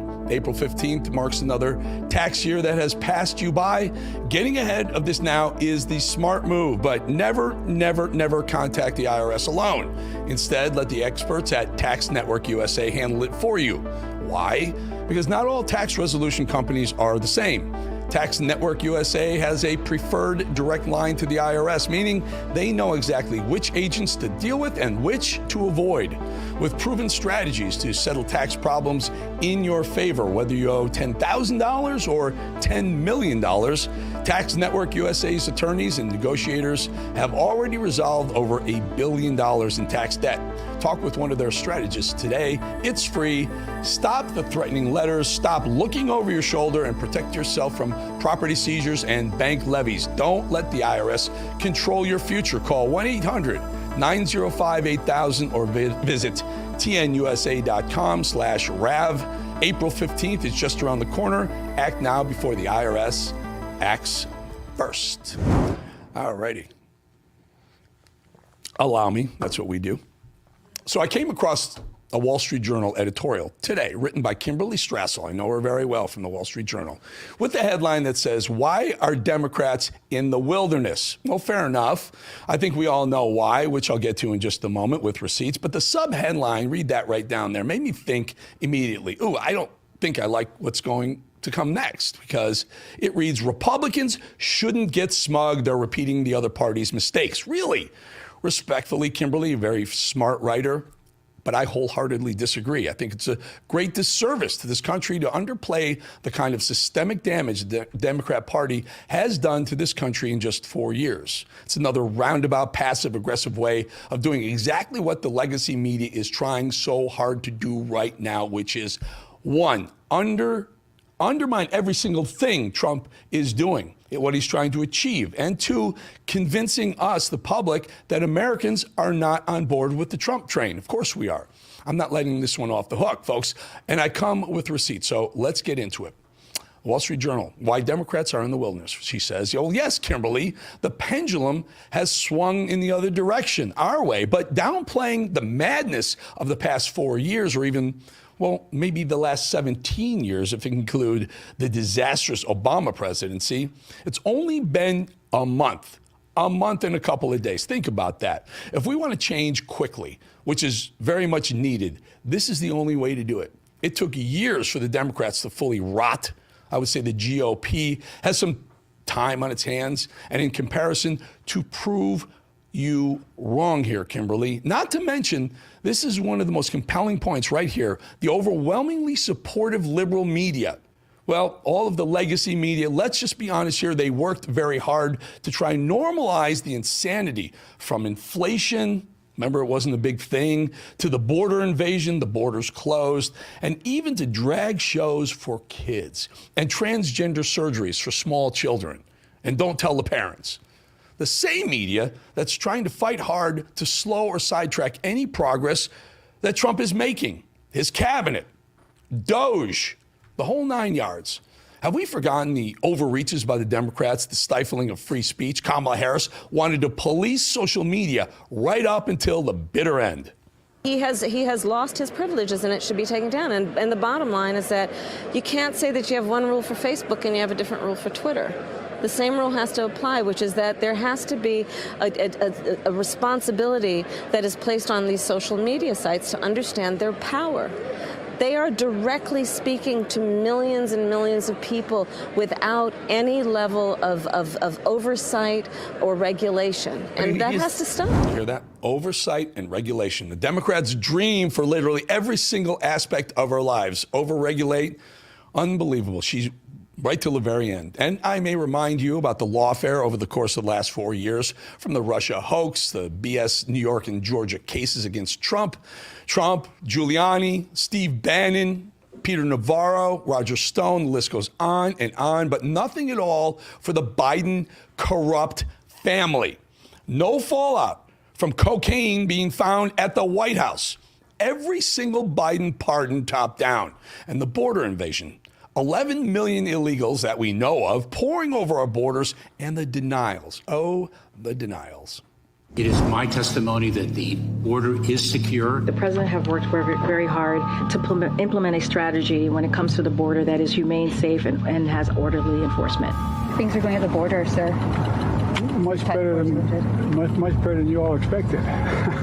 We have a secure border, in that is a priority for any nation, including ours and our administration. We have responded with a model approach that has proven to work. We have taken unprecedented action over the past year and a half to secure our border. And we have a process in place to manage migrants at the border. We're working to make sure it's safe and orderly and humane. The border is closed. We agree that the border is secure. We're executing a comprehensive strategy to secure our borders. One of our highest priorities is to ensure that we have a secure border, and that is what we are doing. We are stopping the flow at the border. The border is secure. Oh my gosh. Every time I hear Biden's voice, I get triggered. It's PTSD. It's make it stop. Isn't it nice not to hear those liars every single day? Or what about ignoring the crisis entirely and claiming that every single moment that climate change is the biggest existential crisis we face?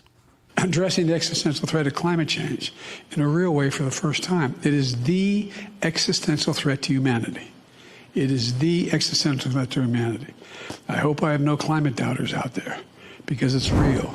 What an idiot. Sorry.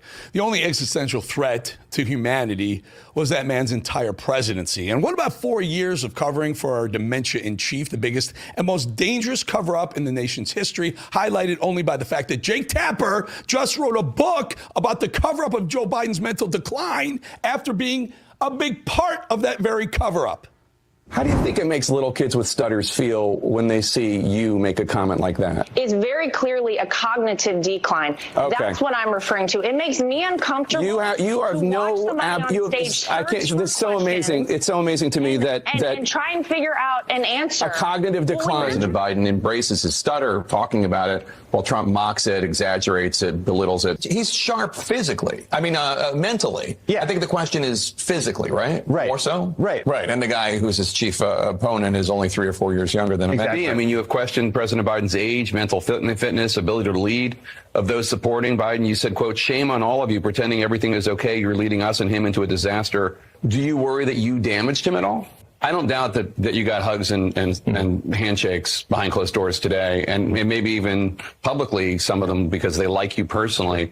But I've heard a lot of really nasty stuff about you from your Democratic colleagues. Sure. I mean, just like, what is he thinking? Exercise in narcissism. I mean, false claims to the Wall Street Journal about President Biden's mental fitness and acuity. He's 81, and his memory, you know, it doesn't seem great. It's not horrible, but I don't understand the outrage. So you don't understand the outrage, Jake. We're outraged because the guy almost buried the country. The guy was trying to bury the country between Obama and Biden, and then toss it to Kamala Harris, the most incompetent human being who's ever stepped into the Oval Office. Are you kidding me? This is what you wanted, Jake? And then you, of all people, you are supposed to be a journalist. You're the guy who says, I'm not going to be swayed by opinion. You're going to be honest, Jake. You're writing a book about the cover-up of Joe Biden's dementia. You're going to write a book like somehow you weren't complicit in it. You legacy media shill. Are you nuts? I am just struck that guy has the guts to write a book about the Biden cover-up, the slide and decline of Biden, acting like somehow he's exposing it as a journalist. I can't take it anymore, folks. You can't dislike the legacy media enough. We'll be right back.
looks like a nice shot, West Palm Beach. All right, folks, have you seen the news from economists forecasting a depression? No, not a recession, an actual depression by the year 2030. We're a perfect storm headed our way as Social Security and Medicare hit a breaking point with the largest generation hitting retirement. A smaller workforce means a smaller tax base. Pair that with our growing national debt and rising cost of living, and we have a big problem headed our way. So what are you going to do now to protect your family for the future? Well, Gold is a safe haven in hard economic times, and Birch Gold makes it easy to diversify a portion of your savings into physical gold. Birch Gold will help you transition an existing IRA or 401k into an IRA in gold, and it doesn't cost you a penny out of your pocket. Protect your future today. Text America to 989898. Get your free info kit on gold and a copy of the Ultimate Guide for Gold in the Trump Era, with a foreword by Donald Trump Jr. There's no obligation, only information. Birch Gold has earned the trust of countless Americans looking to safeguard their savings. You can count on them to text America to the number 989898 today. Also, very quickly, Brian Glenn, Rav's White House correspondent, made an announcement on Sunrise America this morning. Take a look very quick.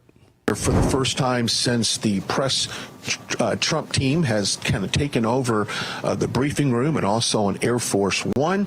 It's my honor to be traveling today with the president from Washington, D.C. to Florida and then cover him on the ground there in West Palm. So it's my honor on behalf of Real America's Voice and that alternative kind of news that they're letting in the briefing room. It's my pleasure to do that today. So we will be leaving Joint Base Andrews a little bit later this afternoon after he meets with Zelensky and coming back on Sunday night. So stay tuned to Real America's Voice on social media and on streaming platforms. Wherever you watch us, I'm sure the content will be all over. Well, I'd love to bring in my good friend Steve Bannon, who's going to take the show when we're finished here. We have a couple of minutes, Steve, and I really wanted to talk to you about this because earlier in the show, I've never seen anything like this. I've been covering politics for 30 years. You have for even longer. And have you ever seen a more badass president really show the American colors, red, white, and blue, doesn't run in the Oval Office with another leader of a country before in front of the media? It was a sight to behold. I got chills right now even talking about it, Steve. I think also, Eric, to your point, I would love to be able to show, in fact, we'll try to do it over the weekend, the entire 50 minutes. President Trump went out of his way to try to, make a deal with Zelensky. Many people that are in the, close to President Trump, myself included, had said, hey, this guy's a scumbag, you can't do a deal with him. And President Trump tried to balance that. And then you saw in living color right there, which is an extraordinary moment in history, one of the most dramatic moments ever in the Oval Office, and the stakes could not be higher, stopping the kinetic part of World War III. And Eric, you're absolutely correct. It was absolutely, absolutely stunning. Stunning television, stunning history, and a stunning moment in the world today. Steve, you were the senior advisor to Trump 1.0. So a meeting like this, now he knows cameras are going to be rolling. Was it planned? I mean, did he say, I'm going to, JD, at some point, I'm going to, throw it out here a little bit. I want you to hit him a little bit and then I'll take over from there? Or was this reactive? Because it was fascinating and it was like perfect. You couldn't produce it better if you're a TV producer. That's why I think it's so important to watch the entire 49 minutes. That's what I was saying at the beginning, Eric. The president actually welcomed Zelensky. A lot of people around President Trump said, look, this guy's a bad guy. President Trump says, hey, I know that, but we want to make a deal. This is the pathway to peace. I want to make this minerals deal and move on to a larger rapprochement with the Russians. President Trump went out of his way. Zelensky's just a punk. And I think the president and J.D. Vance, I think J.D. did a terrific job, finally had a belly full of it. And I think had to put him in his place. And then they threw him out of the White House. Remember, they told him, you got to get out of here. CBS News is reporting that the president had the Secretary of State, Marco Rubio, and I think the National Security Advisor, Mike Waltz, then go and say, hey, look, you're no longer welcome. You have to leave. And the afternoon lunch, the working lunch, was served to the staff with some of the senior members of the White House. Just an incredible day for President Trump, who tried to be magnanimous, But eventually, Eric, as you said, showed the red, white, and blue. We've had it with this punk. Time to leave. I love it. And Steve, you were there. And so what happens after an event like this? It's just, he just coalesced the whole American public behind him. We're tired of their crap. Thank you. We finally have a president that can speak instead of being walked over like Biden or Obama were both. What does the senior advisory say to Trump now? Just lay low and let this breathe? No. Drop the hammer. All gas, no brake. I love that. I absolutely love this. I just, we need Steve Bannon everywhere. I want Steve Bannon in the White House. I want Steve Bannon on RAV. I want Steve Bannon in War Room. You cannot get enough Steve Bannon. Your insights are awesome, my friend.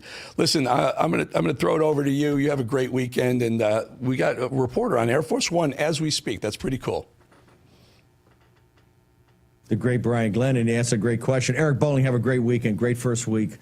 Glad you're a partner here. Great to be here, Steve. Great to be with you. Here's what we're going to do. Thank you, man. Great first week. I always love these handles from Eric Bolling. Here's what we're going to do. There's 49 minutes in the session today with Zelensky. As you know, we teed it up. It happened during the Charlie Kirk. And one of the reasons we can't show it live, there is an agreement with the White House, with the major organizations like Real America's Voice and War Room, that cover the White House, that you'll wait. It'll be live to tape, and then immediately when the dignitary leaves and the White House is comfortable, they will let you put it out. That's what came during the Charlie Kirk show. We don't have time now to show you all 49 minutes. And I think it's quite instructive, and somehow I'll figure out over the weekend to do it. But here's what I like to do. I like to have a cold open to show one of the most dramatic moments in the history of the West Wing, one of the most dramatic moments in the history of the Oval Office, one of the most dramatic moments with any president of the United States. Someone is sitting there trying to hammer out a peace deal to stop the kinetic part of the Third World War. Let's go ahead and play it. What kind of diplomacy, JD, you are speaking about? What do you mean? I'm talking about the kind of diplomacy that's going to end the destruction of your country. Yes, but if you are not strong... Mr. President, with respect, I think it's disrespectful for you to come into the Oval Office and try to litigate this in front of the American media. Right now, you guys are going around and forcing conscripts to the front lines because you have manpower problems. You should be thanking the President for trying to bring an end to this conflict. Have you ever been to Ukraine that you say what problems we have? I have been to. Come once. I've actually watched and seen the stories, and I know what happens is you bring them on a propaganda tour, Mr. President. Do you disagree that you've had problems? Bringing people into your military? We have problems. And do you think that it's respectful to come to the Oval Office of the United States of America and attack the administration that is trying to prevent the destruction of your country? A lot of questions. Let's start from the beginning. Sure. First of all, during the war, everybody has problems. Even you, but you have nice ocean and don't feel now, but you will feel it in the future. God bless. You don't know that. God bless. God bless. You will not have war. Don't tell us what we're going to feel. We're trying to solve a problem. Don't tell us what we're going to feel. I'm not telling you. Because you're in no position to dictate that. Remember this. You're in no position to dictate what we're going to feel. We're going to feel very good. You will feel influence. We're going to feel very good and very strong. You will feel influence. You're right now not in a very good position. You've allowed yourself to be in a very bad position, and he happens to be right about it. From the very beginning of the war. You're not in a good position. You don't have the cards right now. With us, you start having cards. Right now, you don't. Yeah, you're playing cards. Mr. President. You're playing cards. Serious. You're gambling with the lives of millions of people. You're gambling with World War III. You're gambling with World War III. And what you're doing is very disrespectful to the country, this country. That's with all respect to you. Far more than a lot of people said they should have. Have you said thank you once? A lot of times. No, in this entire meeting, you said thank you. Even today. You went to Pennsylvania and campaigned for the opposition in October. Offer some words of appreciation for the United States of America and the president who's trying to save your country. Please, you think that if you will speak very loudly about the war, He's not speaking loudly. He's not speaking loudly. Your country is in big trouble. Can I answer? No. You've done a lot of talking. Your country is in big trouble. I know. You're not winning. You're not winning this. You have a damn good chance of coming out okay because of us. Mr. President, we are staying in our country, staying strong from the very beginning of the war. We've been alone, and we are thankful. I said thanks you haven't in been this alone. cabinet, You and haven't not been only alone. in this cabinet. We gave you, through I this said stupid president, $350 billion. You voted we gave for you your military equipment, You and you voted men for are your brave, president. but they had to use our military. What about if you didn't have our military equipment, You invited if me you to didn't speak. have our military equipment, this war would have been over in 2 weeks. In 3 days, I heard it from Putin. In 3 days, this is something Maybe new. less. In 2 weeks, of course, yes. It's going to be a very hard thing to do business like this. I tell you. Just say thank you. I said a lot of times thank you to American people. Accept that there are disagreements, and let's go litigate those disagreements rather than trying to fight it out in the American media when you're wrong. We know that you're wrong. But you see, I think it's good for the American people to see what's going on out here. I think it's very important. That's why I kept this going so long. You have to be thankful. You don't have the I'm cards. thankful. You're buried there. Your people are dying. I can tell you You're again, running low I know. on soldiers. Don't, please, you're running Mr. low President. on soldiers. It would be a damn good thing. Mr. And President. then you tell us, I don't want a ceasefire. I don't want a ceasefire. I want to go, and I wanted this. Look. If you could get a ceasefire right now, I tell you, you take it so the bullets stop flying and your men stop getting killed. Of course, we want to stop the war. But you're saying you don't want a ceasefire. But I said to you, I want a ceasefire. with guarantees. Because you'll get a ceasefire faster than an agreement. Ask our people about ceasefire, what they think. That wasn't it doesn't with matter me. for you what. That wasn't with me. That was with a guy named Biden, who was not a smart person. But this that was is with your Obama. president. It was your president. Excuse me. That was with Obama, who gave you sheets, and I gave you javelins. Yes. I gave you the javelins to take out all those tanks. Obama gave you sheets. In fact, the statement is Obama gave sheets and Trump gave javelins. You got to be more thankful, because let me tell you, you don't have the cards. With us, you have the cards. But without us, you don't have any cards. You're in a much better position, but you're not acting at all thankful. And that's not a nice thing. I'll be honest, that's not a nice thing. All right, I think we've seen enough. What do you think? Huh? This is going to be great television, I will say that. All right, we'll see what we can do about putting it together. Guys, let's go. Guys, come on, let's go. We'll see. I don't know. All right, guys, come on. Wait. Hey, come on. Guys, come on. Let's move,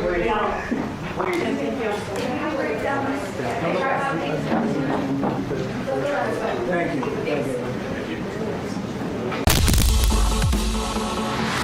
This is the primal scream of a dying regime. Pray for our enemies, because we're going medieval on these people. You're just not got a free shot on all these networks lying about the people. The people have had a belly full of it. I know you don't like hearing that. I know you try to do everything in the world to stop that, but you're not going to stop it. It's going to happen. And where do people like that go to share the big lie? MAGA media. I wish in my soul, I wish that any of these people had a conscience. Ask yourself, what is my task and what is my purpose? If that answer is to save my country, this country will be saved. War Room. Here's your host, Stephen K. Bannon.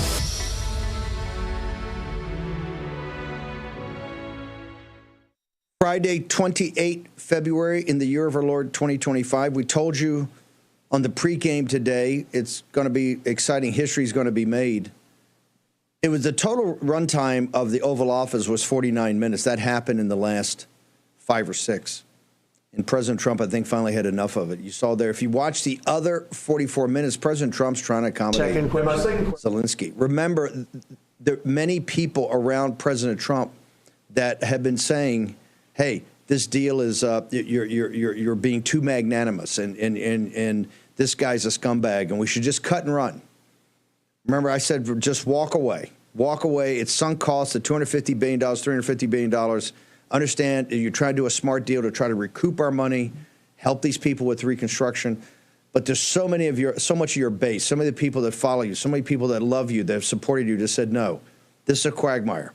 This is going, and they're going to tag it with they're going to say it's your Vietnam and you had nothing to do with it. So President Trump, after having the president of France and the prime minister of the United Kingdom, our two longest allies, to the Oval this week, extraordinary. That's rarely happened. I don't think it's ever happened. President Trump has Zelensky, and you see what happens. Zelensky is just a bad guy. He's not to be trusted. The deal, the framework itself for the mineral deal is just a framework. It requires so much more negotiation than the details, and then you have to trust the people around you. Now you understand why Zelensky's like at 16% in the polling in Ukraine, and the reason he hasn't had an election. He hasn't had an election because the people over there don't trust him. They're tired of it. Just like many people associated with this are tired of it. We said on the eve of the war 3 years ago, he's a bad guy. He essentially lied about the perfect phone call President Trump had in August of 2019. He lied about that.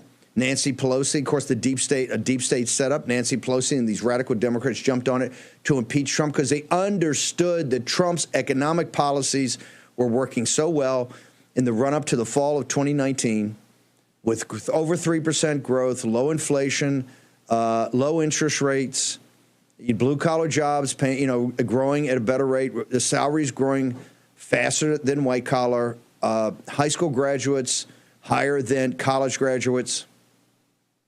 Just extraordinary. They had to chop block him or he was going to win in a landslide in 2020. They took the impeachment route. The Chinese Communist Party took the bioweapon route. Anything to stop Trump. And today, and this is what a peacemaker does. This is what a leader does. This is what a statesman does.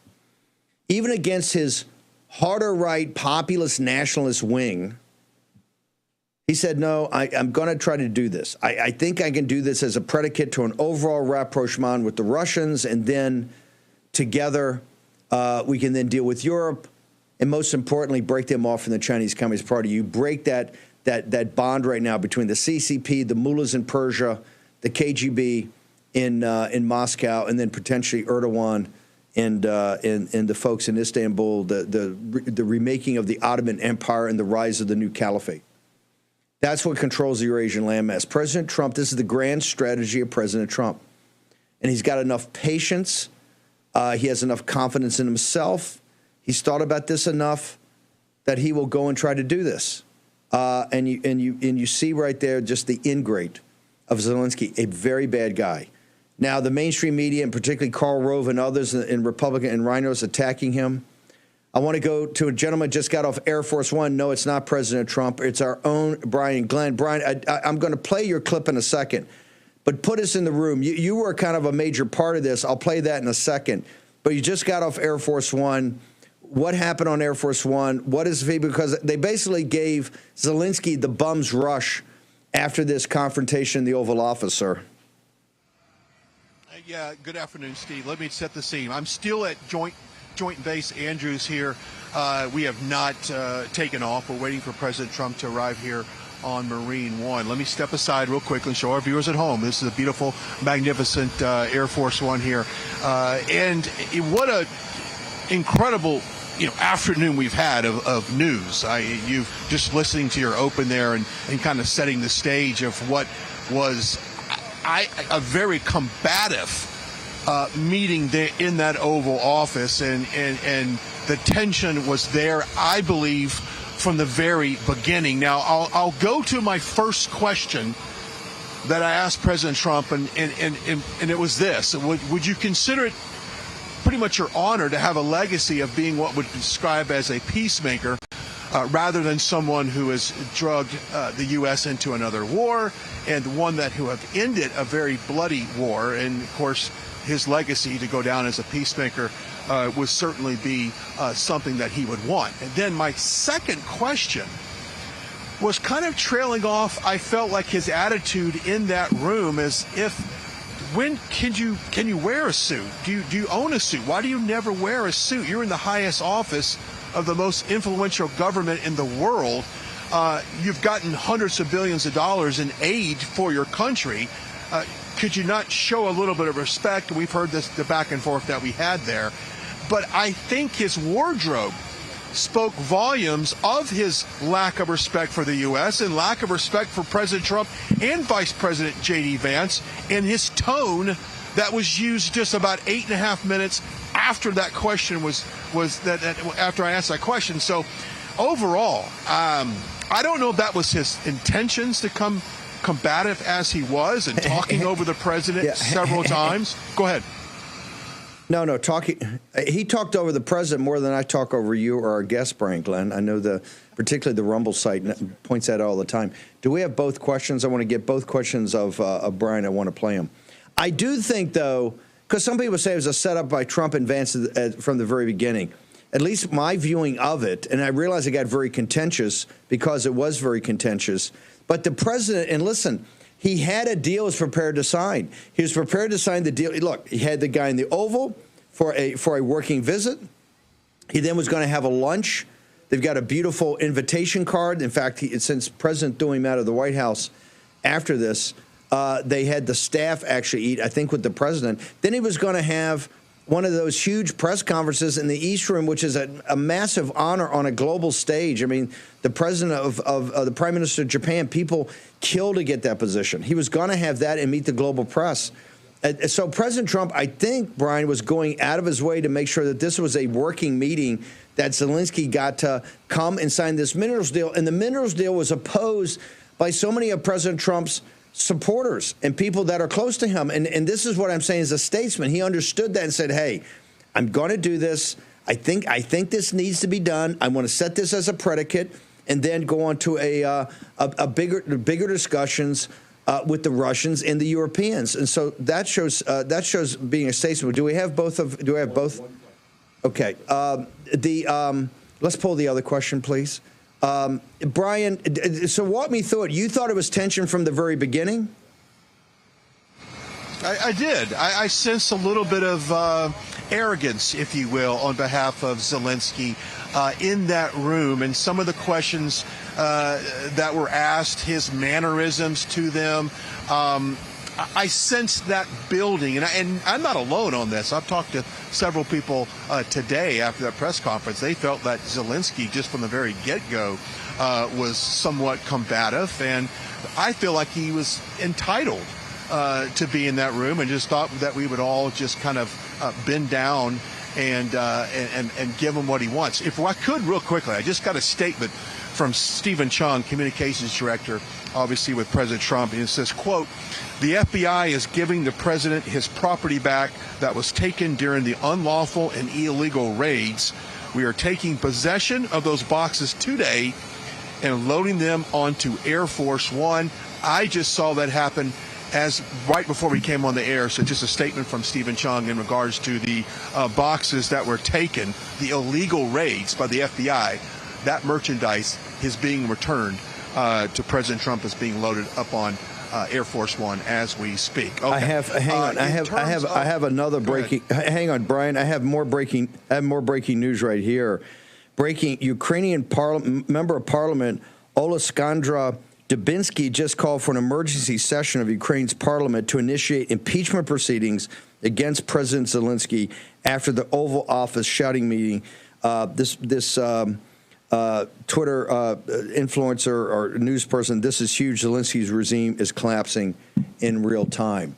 The people in Ukraine should understand that President Trump has gone out of his way to try to accommodate Zelensky and to have this deal, which was just a framework. It was not a final deal. They had to have further negotiations. And I think Jack Posobiec and Jack went over with Scott Bessent.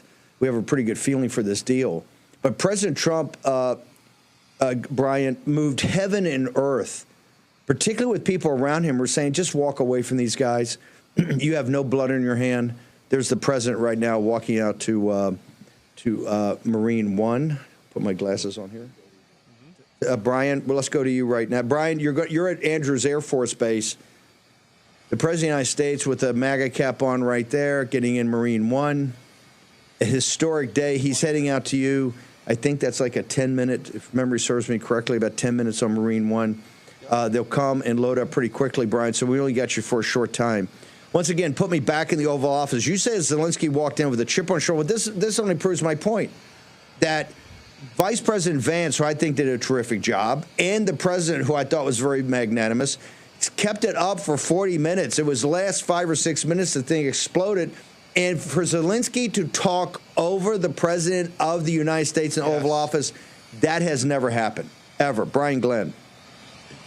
It hasn't. Like I said, I walked out of the Oval Office, talked to some reporters that have been covering the Oval Office for decades, and they tell me, Steve, we have never seen the tension in that Oval Office like we saw today, ever, with anyone, even with Schumer and Pelosi and everyone else in there as well.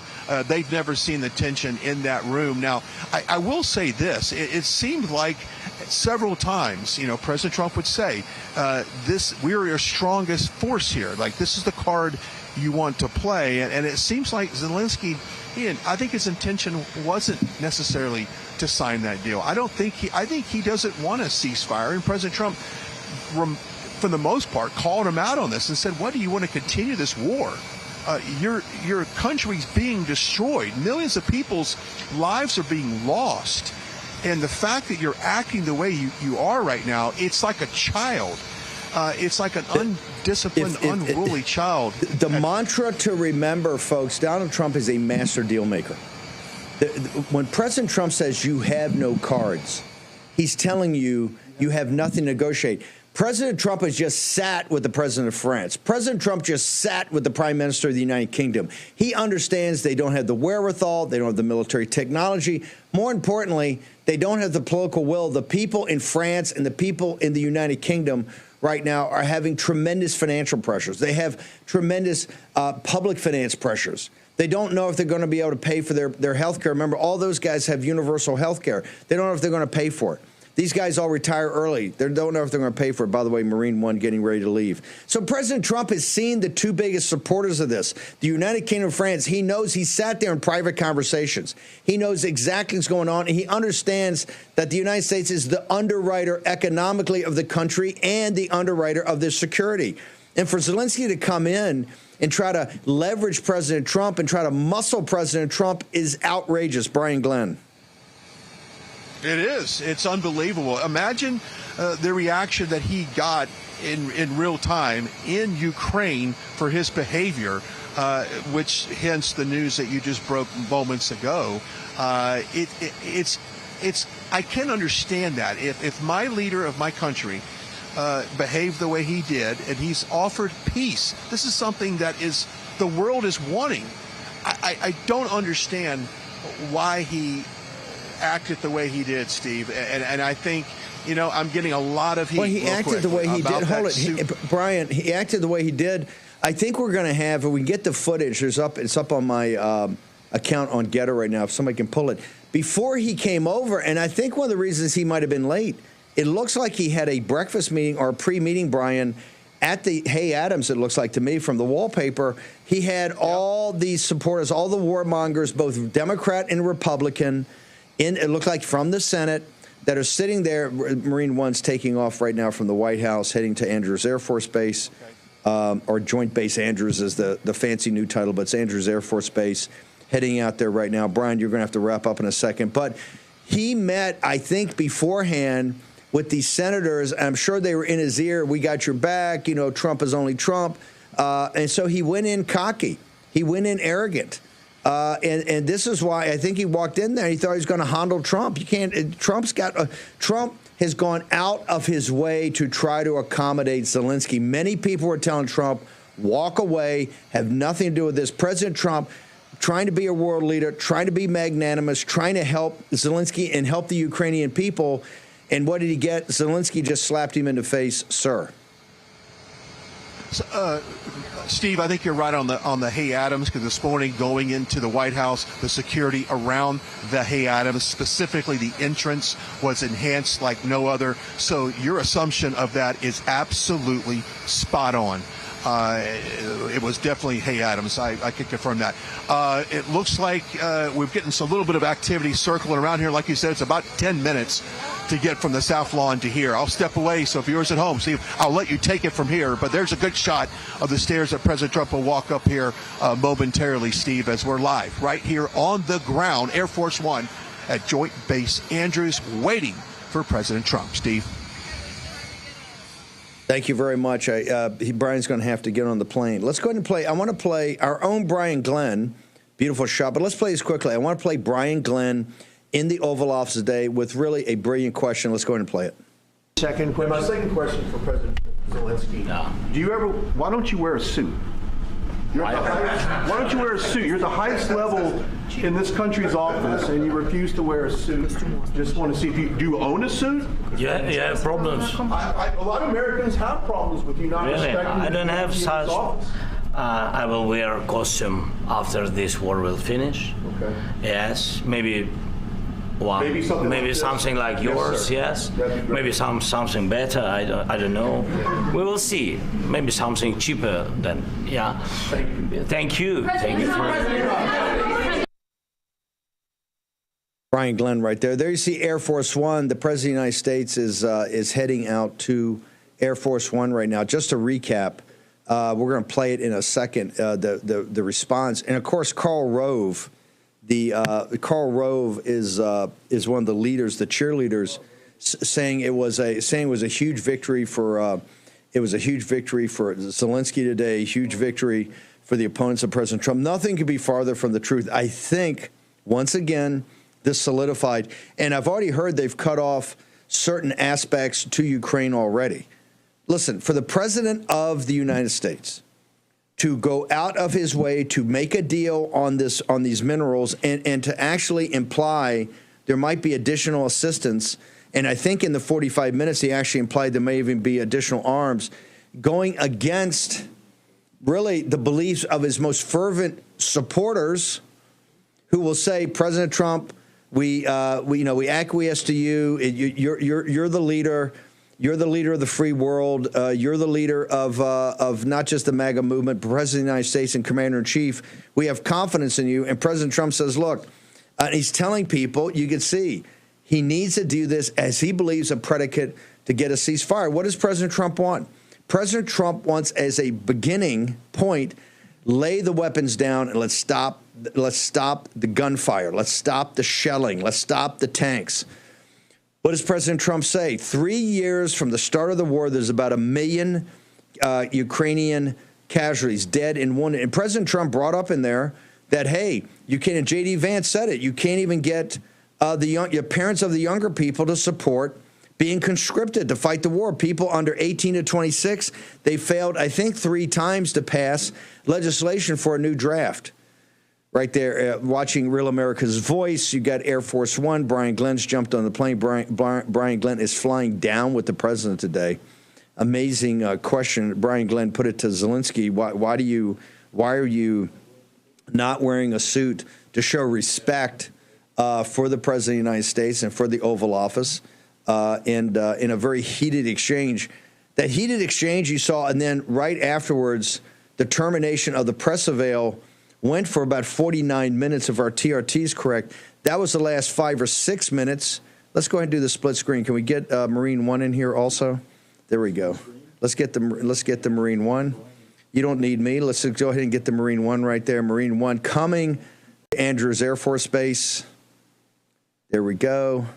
Looks like he's landed. There's Air Force One right there. Once again, guys, you don't need me. You can have my voice. Let's get bigger shots of what's going on. It looks like, okay, President's going to be taking off. President's going to be taking off in a minute. Brian Glenn's going to be with him. There we go, right there. The president's helicopter's coming in about 8 to 10 minutes. Really cuts down the travel time. I've had the opportunity to take a Marine One with the president a couple, 3 times. It's the best pilots in the world. These Marine Corps. I know my brother's a Navy helicopter pilot. But on this one, I think we agree that the Marine helicopter pilots, maybe even, I'm not saying better, but in this case, Marine One's had a tremendous track record. There's Air Force One right there getting ready to fly down to take President Trump away for the weekend. Brian Glenn, our own Brian Glenn's going to be with him. One of the things you saw today, this is the difference in what we talked about yesterday, this new arrangement of the press pool. You have voices like Brian Glenn in there. And President Trump is not shy by calling on Brian Glenn. Here's what happened immediately afterwards, as CBS News is reporting. They went into an anteroom. I think they put Zelensky into the Roosevelt room, which is right across this very small hallway from the Oval Office. The president stayed in the Oval Office and talked to his advisors. And then the Secretary of State, Marco Rubio, and the Secretary of State, we're going to blow this break, I take it, right, with the president. Secretary of State Marco Rubio and the National Security Advisor, Colonel Waltz, went into the Roosevelt room and told Zelensky that basically the day was over. There wasn't going to be a lunch. There was not going to be any press conference in the East Room, and that, in fact, he should leave the compound. And I don't know if that's ever happened to a world leader. There's some of the president's staff coming out right now in advance, walking over. The President of the United States, I think, will come out momentarily. If that might be Marine 2 right there. Marine 1 may be right in back of it. That may be Marine 2. Looks like a lot of staffers coming. Looks like Marine 1 right there. Had staffers in Marine 2. I think this is the president right here. There's some other helicopters. Obviously, you have cover helicopters in the back. You have Secret Service. You have some of the other security personnel, and of course, you have an individual who carries the football. That's the nuclear codes that are with the president at all times. Also, a medical doctor, the president's physician, or his deputy, always travels. Also, you see Air Force One right there. Air Force One's like the West Wing. The West Wing, I describe the West Wing as a military command post with a quite old and small office building on top of it. Air Force One's the exact same. Air Force One is essentially a mobile command post in case anything were to happen. It's a mobile command post that is, and it's actually not that comfortable. The president has an office up front, has a bedroom up front. They're very nice. The rest of it for the staff and for the media is not nearly as comfortable as even business class on an international aircraft, because quite frankly, it's not made for comfort. It's made really for utility, and like I said, it's really chock-a-block with all types of electronic gear, communications gear. President can contact and talk to anybody in the world. So historic day today, really a day that's was a little bit cut short. Historically, the president, and I want to go back to Zelensky. The president looked at this as a predicate. Now, let's go back in time. The president talked on, I think, Monday with the president of France. In fact, he came over and did a G7 call to kick the week off. The entire purpose of the G7 call, remember, the G7 are the 7 biggest industrial nations. Used to be the G8, but they kicked Russia out because of the war itself. Because of the Ukraine war, so it's the G7. They had a G7 call with Macron in the Oval Office. Then Macron came back and he had a working meeting, came in the West Wing with the color guard. We covered that live. On Thursday, Sir Keir Starmer, the Prime Minister of the United Kingdom, so you have our 2 biggest allies, and they're here for one reason. They're here for Ukraine, and what they wanted to talk was their military commitment, their economic commitment, and the president understands this. Their economic commitment is paled compared to ours. You know, President Trump, his math is $350 billion. Our math is about $250, but I see where President Trump gets what President Trump is saying, other military support that we have given in that region over that time, you got to add that up. So President Trump gets their 350 number. He says the entire Europeans all in are $100 billion, and they put it in as a loan, not the way we did. The president, the entire economic package initially was to recoup the 350 plus another 150. And I think what he did at the end, to be magnanimous and to try to help Ukraine and try to help Zelensky and, quite frankly, help the Europeans, is say that the money that came off, the cash that came back from the minerals, would actually be put into a joint development fund that would not be overseen by the Ukrainians, but would have some sort of independent board or independent folks that couldn't be ripped off. As you know, Marjorie Taylor Greene and others are still looking for an audit of the the money we put in. Zelensky says he only got, I think, $78 billion. He even admitted that there was $179 billion that came there.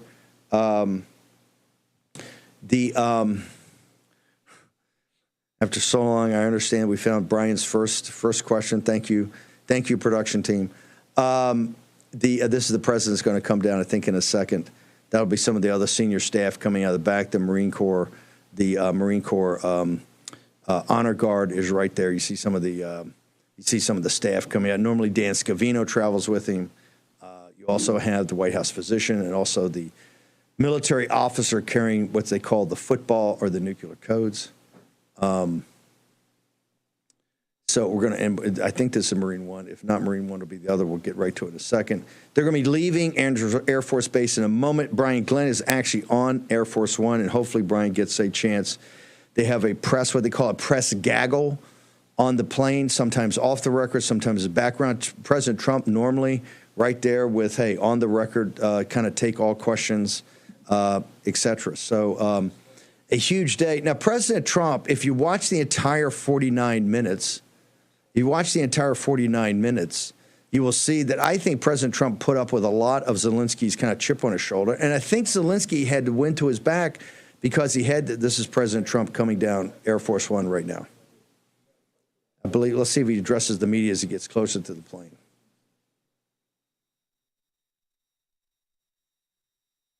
President Trump with a crisp salute. President Trump looks no worse for the wear right there. Been a long, tough day. And like I said, he put up with a lot with Zelensky today. But a historic day. We will play that. We'll end up playing that clip quite a bit. So right now, President Trump walking with his escort over to the President Trump signaling, I think, to the media there. President Trump going up, signaling to the media, and now heading up to Air Force One. The media, of course, the media and his travel, the folks that travel with him, for respect for the president, always go, there's a back entrance to Air Force One. President Trump. Historic day. President Trump now in Air Force One, and we will wait here momentarily till it takes off. Our own Brian Glenn's on it. President, I'm sure, is going to have a press gaggle. There's the rest of the staff going in right now, senior staff, following the president. Very tight when you get in there, very tight. Not a spacious. There's so much military equipment on. So many. Okay, we're going to blow the brake. Oh, good. Shit. Okay, we're going to give up our camera here. We're going to cut back. Maybe we go to the pool feed to see it take off. Okay. Even for that, I put my glasses on. Let's go.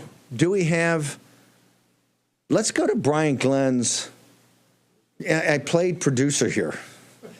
Folks, the War Room production team and Harry, my Real American production, are going to have a production team meeting immediately after today's show. Brian Glenn actually asked two questions because Brian Glenn said when he saw the second one, he says, "Hey, I got a follow-on question." He asked Zelensky about his lack of a suit. Let's go ahead to Brian Glenn's first question. Let's go ahead and play it. Mr. President, I've got two questions for you. You think ultimately your legacy will be the peacemaker and not the president that led this country into another war and ended foreign wars? And I've got a question. I hope it will. I mean, I hope I'm going to be remembered as a peacemaker. This would be a great thing if we could do this. I'm doing this to save lives more than anything else. Second is to save a lot of money, but I consider that to be far less important. So I hope I'm going to thank you, Brian, for that question. It was a nice question. I hope I'll be known and recognized as a peacemaker. This would be a great thing to solve. This is a very dangerous situation. You know, this could lead to a third world war. This was headed in the wrong direction. If this election were lost, if we didn't win this election, and we won it by a lot, that was a mandate. We won every swing state. We won the popular vote by millions and millions of votes. We won everything. The districts, you look at the areas of red, take a look at a map. This was a big mandate, and this was one of the things. I said, we're going to get this thing settled. If we didn't win, I think this could have very well ended up in a third world war, and that would not have been a good situation. Okay, if Real America's Voice can tee that up, right there you're seeing, and here's what's so powerful about what President Trump is doing. President Trump, and I've always said, not in the room, not in the deal in Washington, D.C. Everything's behind closed doors. What President Trump has done is put you in the Oval Office. He's made you a living witness to world history. This week, all week, when Macron's there, and the bilats are normally, an hour or so one-on-one before they go to a press conference or have a private lunch. President Trump and the bilat takes 10 minutes, and then he invites the media in. Why does he invite them in? It's a broader media. It's a media that includes Newsmax, that includes One American News, that includes Real America's Voice, that includes Right Side Broadcasting, that includes Breitbart, and people like Revolver and National Pulse and these other, emerging podcasts and these emerging new media that give access and bring vast audiences that can see it. One thing I can tell you about Real America's Voice, we have not just tremendous viewership, but people are kind of thirsting for this. He puts you in the room today for history. 9 times out of 10, that never happens, or 10 times out of 10. And President Trump puts you right there. But here's the point. The point is President Trump has every political or from his own base, hey, don't deal with these guys. Move on to something else. He understands he's trying to bring peace. Now, we actually say the kinetic part of the Third World War has started and President Trump is shutting it down. President Trump's theory is that, hey, it could get a lot worse and the Third World War is not here, but I am going to shut it down.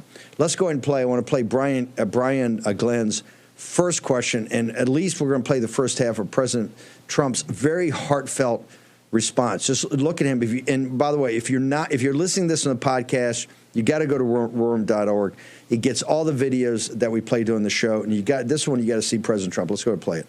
Mr. President, I've got 2 questions for you. You think ultimately your legacy will be the peacemaker and not the president that led this country into another war and ended foreign wars? And I've got a question. I hope it will. I hope I'm going to be remembered as a peacemaker.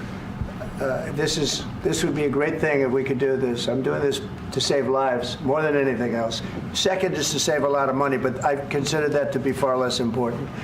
So I hope I'm going to thank you, Brian, for that question. It was a nice question. I hope I'll be known and recognized as a peacemaker. This would be a great thing to solve. This is a very dangerous situation. This could lead to a third world war. This was headed in the wrong direction. If this election were lost, if we didn't win this election, and we won it by a lot, that was a mandate. We won every swing state. We won the popular vote by millions and millions of votes. We won everything. The districts. Saw the sincerity right there with President Trump. Let's go ahead and play. Let's go. Yeah, there we go right there. There's Air Force One.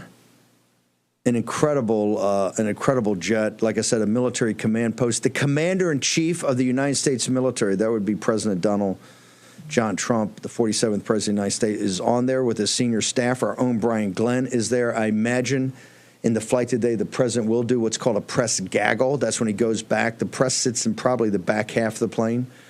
Normally, a lot of press travel with him. You should understand the press pays for those individual seats, and they're quite expensive. So you have the top. There you probably have less of the streaming services and the podcasters. You have a lot more of the mainstream media and media throughout the world. BBC, NHK, CCTV. These are the heavy hitters that can kind of afford that. But the president will go back and do a press gaggle.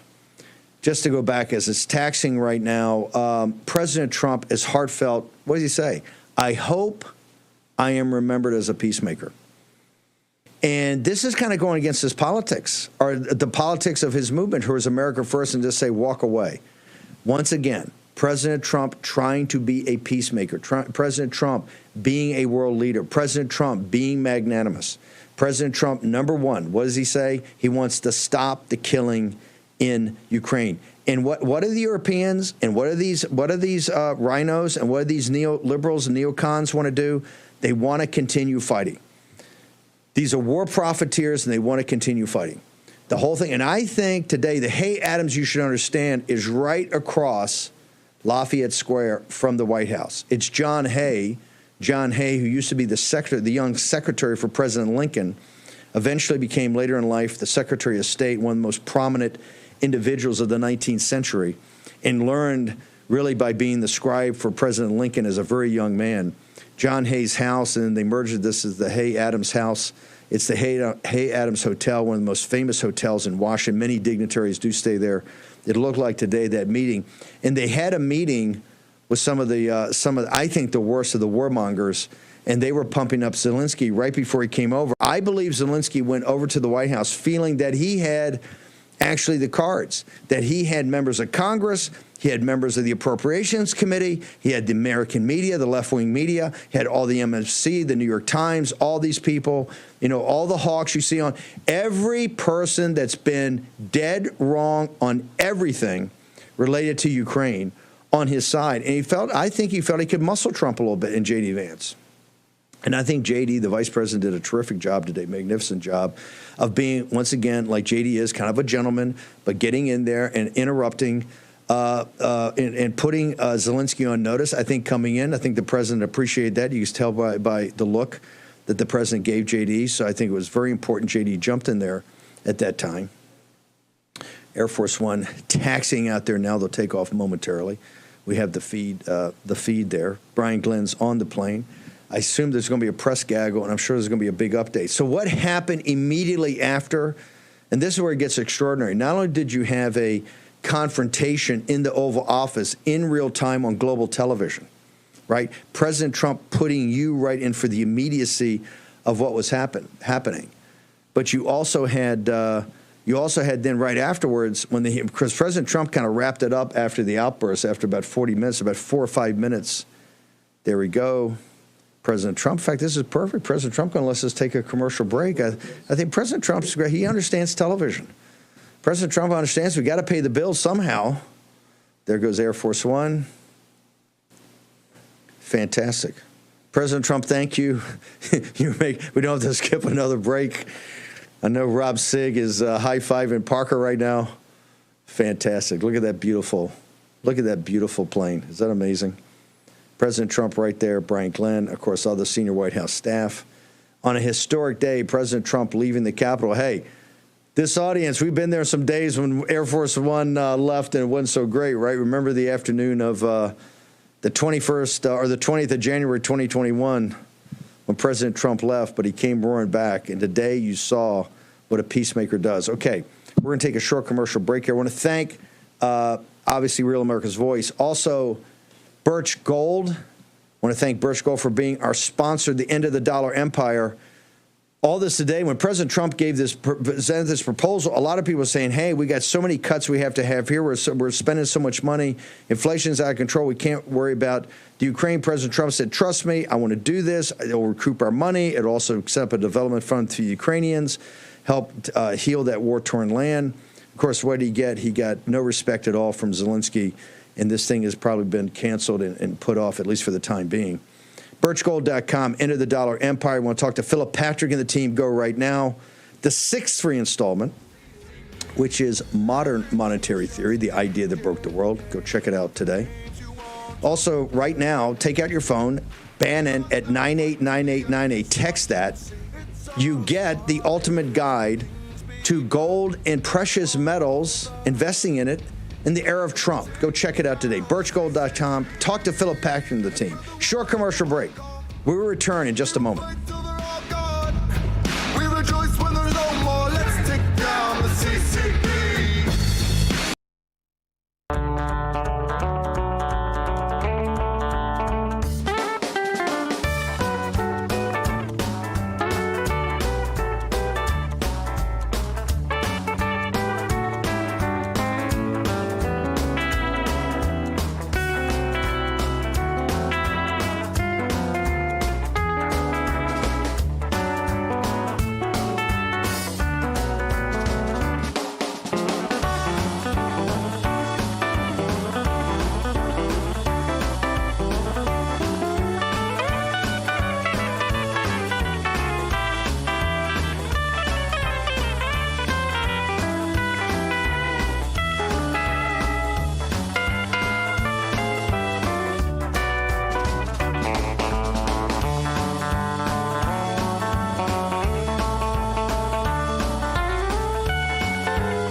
So that was then, and now this is today. Carl, what was your read on what you watched on TV for the past 30 minutes?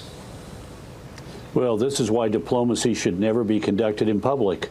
I'm confident, and we now know that, for example, in World War II, there were heated disagreements between Franklin Roosevelt, Joseph Stalin, and Winston Churchill, but we didn't see them broadcast on TV, and what we saw were statements that came out of these big conferences in which the Allies made an effort to move forward together. It is hard to get, it is going to be incredibly hard to walk back from the kind of animosity that we saw in that room today, and to walk back some of those statements. It could have been done if it had not been, if cameras had not been running. But the only winner out of today is Vladimir Putin. This is a mistake to have it broadcast. It was a mistake for Zelensky to get his dander up, and it was a mistake for the president and the vice president to be so public in their comments. This was not the moment that should have been televised. They should have had those conversations out of camera sight, and I'm confident that then they would have been able to find a way to move forward. But it's really hard when you've had the kind of coverage of this moment that we've now had. Yeah, and we're looking live at. You see, Karl Rove, that epitomizes the controlled opposition of how you've been governed. Well, Karl Rove wants to do everything behind closed doors. Karl Rove wants no transparency. Karl Rove, this is the old way of doing business, and this is how, ladies and gentlemen, you get to wars that are never won. Karl Rove is the genius, the political genius that got us into the Afghan war and the Iraq war. In the Iraq war, Karl Rove is the one that spun and came up with the lies to sell the American people about weapons of mass destruction behind closed doors. Was it 8,000 or 10,000 young men and women died in the Afghan in Iraq war? We had, what, 50,000 combat casualties overall, PTSD, suicides every day. And, of course, Brown University's Center for Analysis says that the present value of those conflicts was $9 trillion, $2 trillion for Afghanistan and $7 trillion for Iraq. That sits in President Trump's crawl. That's why he's always said, hey, if the American people are going to put it up, somehow we have to recoup this money. This gets us to Ukraine. President Trump's trying to stop a forever war. President Trump is going exactly against the grain of the mentality of Karl Rove. Karl Rove shows you the thinking of a failed political class.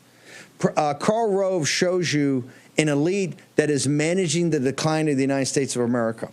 What Donald Trump represents is Donald Trump represents a turnaround of that, of taking on the administrative state, of taking on the deep state, of opening the cameras and have Zelensky come in there and just have a chat in front of the media. And you see what's happened. Zelensky comes with a chip on his shoulder, and I believe it was the Hay-Adams meeting beforehand that Zelensky's sitting there and getting backup by these senators, and every one of these senators should be held accountable for what they told Zelensky, because Zelensky went in there with a chip on his shoulder. He holds no cards.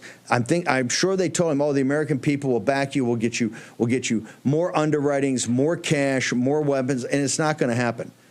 Mike Johnson, Speaker of the House, has already said it's not going to happen. You're not going to have any more aid packages for Ukraine. I think over the Hay-Adams beforehand, his meeting beforehand, he was told, oh, you got support. He went in with a big head and thought he could take on President Trump, and he found out otherwise. He was essentially turfed out of the compound, of the campus that is the White House, and I think it's extraordinary. I don't think it's ever happened before. Let's go to Mike Lindell. Mike, you have an update in Minnesota, and folks, I got to tell you, in back of President Trump, the guy that the administrator of the state is coming after, and they'll figure out every way. And this is why when I walked out of the courthouse in New York, I warned everybody what they're going to do is these radical attorney generals at the state level are going to start coming after President Trump and his team, and particularly Elon Musk, President Trump, what they're trying to accomplish. They got to watch what's happening in New York City. You've got an update in Minnesota. What do you got, Mike? Well, this came from the Attorney General's office about 2 hours ago. They cleared my charities on everything, all the questions, everything. We've never had a violation. It was all beautiful, the answers. Here's what they sent back. The Lindell charities cannot unilaterally narrow the AGO's investigative interrogatories and must disclose all investigations, lawsuits, or charges involving Mike Lindell. Such matters are relevant to officers and directors' fiduciary duties. In other words, Steve, they want me to, I guess they want to hear about all the lawsuits against Mike Lindell by these machine companies, the billions of dollars and stuff. It's piling it on. I was just in the other room with my lawyers, and I go, tell them to pound sand. I go, I don't care. What are they going to do? This is disgusting, Steve. This is just disgusting. They're just trying to tie up my time, my resources, and I'm sick of it. And it's like, I'm sorry, you couldn't find nothing in my charities, which I put all the money in. You're attacking my charity, the Lindell Recovery Network, to help addicts get to find Jesus Christ. It's just unbelievable. This is an attack by Keith Ellison in Minnesota, is the devil himself, the Attorney General. Can I say that on your show, Steve? Oh, you can say that. By the way, I don't think he's a big supporter of Christianity, is he? I mean, he's not exactly a fan of Christianity. Not. I think we can say that. He's disgusting. What he's doing is a Christian Recovery Network. Right. A Christian Recovery Network would not be high on his list to help out. Correct. But he couldn't find nothing there, so he couldn't do nothing there. So now, you know what? Let's just get all Mike Lindell stuff. We want everything Mike Lindell has ever done. Well, you know what? All you got to do is read my book, From Crack Addict to CEO. Go ahead and read that. But as far as any charities, whatever, I've never done anything. My lawsuits here, I'll pile it on. I've been dealing with them for 4 years. This is bizarre. I mean, it's just frustrating. It's like you have other things to do than attack. We're gonna go to the next hour here momentarily. Natalie Winters is going to join. Mike, sell me a pillow in the 30 seconds you got left. Yeah, you guys, we said the Made in America, the My Pillow. We're giving you the My Pillow 2.0, all the pillowcases, you guys. This is a War Room exclusive. When they're gone, they're gone. $9.98, free shipping on your entire order, a limit of 15. I want you all to get one at that price. Go to the website. The blanket sale is a War Room exclusive, up to 80% off. The My Cross, 30% off, War Room exclusive. You guys, please help us out. Help my employees help out. They get tired of being attacked here at My Pillow. These are great USA employees, and the products are the best ever. $9.98, you guys. You can't beat it. Promo code War Room, the best and the #1 promo code in the country. Thank you. Thank you, bro. I'm going to head out. I'm going to head out give a speech to a group of Texans. Birch Gold, 989898. Bannon at Birch Gold, 989898. Get the free brochure of investing in gold in the era of Trump. Natalie Winters will take it in from here.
You asked, and we heard you, America.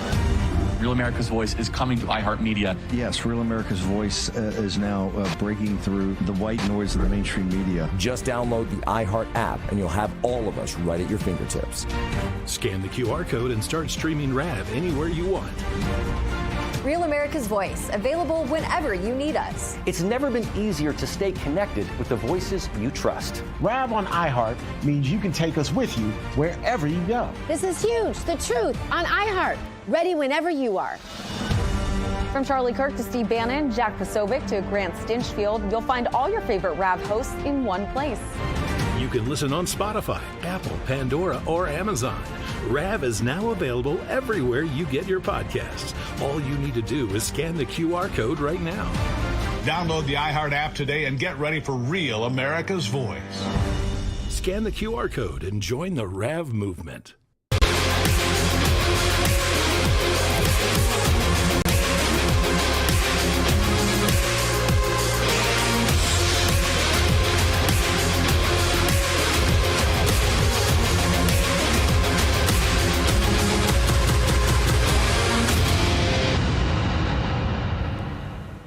Good evening, America, and welcome to the Friday edition of Just the News, No Noise. I'm your host, John Solomon, reporting to you, as always, from, well, the highly fireworks district of the Washington, D.C. area today. Boy, we had some fireworks today in Washington, but before I do, let me remind you where I come from, the wiredfishcoffee.com studios. I'm so proud to say that every day. This is my favorite coffee. It's my family's favorite coffee. It's the official coffee of Just the News.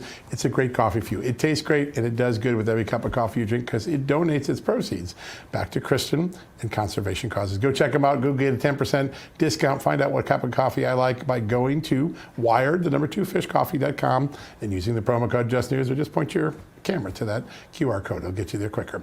All right. I don't know where to start. Oh, I know exactly where to start today. In the Oval Office, where one of the most extraordinary meetings between a world leader and a president occurred today. It was between President Trump and Ukrainian President Zelensky. I'll use the word extraordinary because we haven't seen anything like this in a long time. It actually turned into a shouting match on live television. It was absolutely fascinating to watch. A lot of us have seen it. I've read the transcript a few times.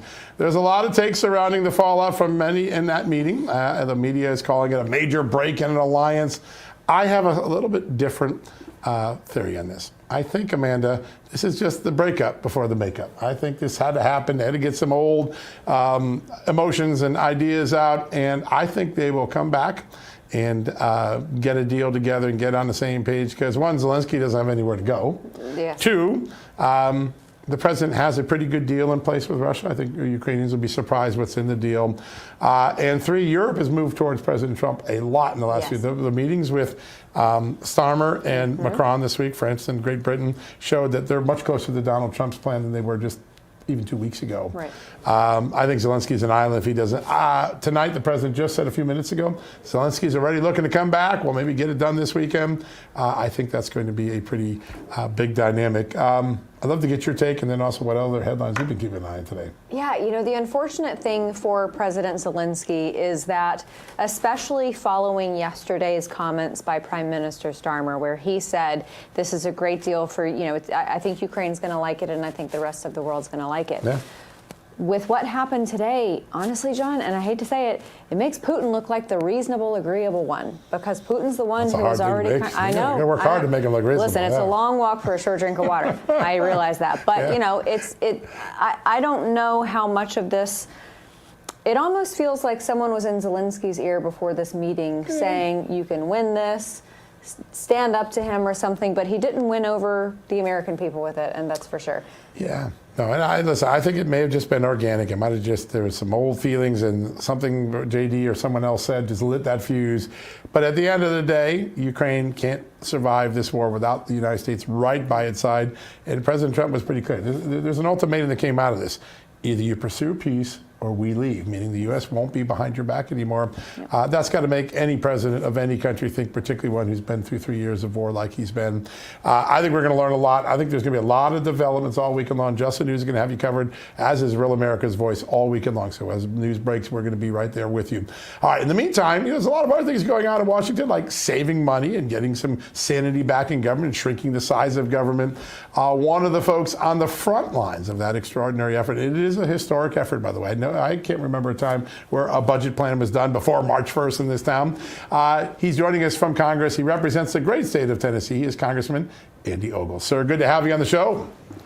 Absolutely. Thank you for having me. Man, what a day, what a week, what a Congress. I mean, holy cow. I mean, it's I wake up every morning making sure I didn't miss anything overnight.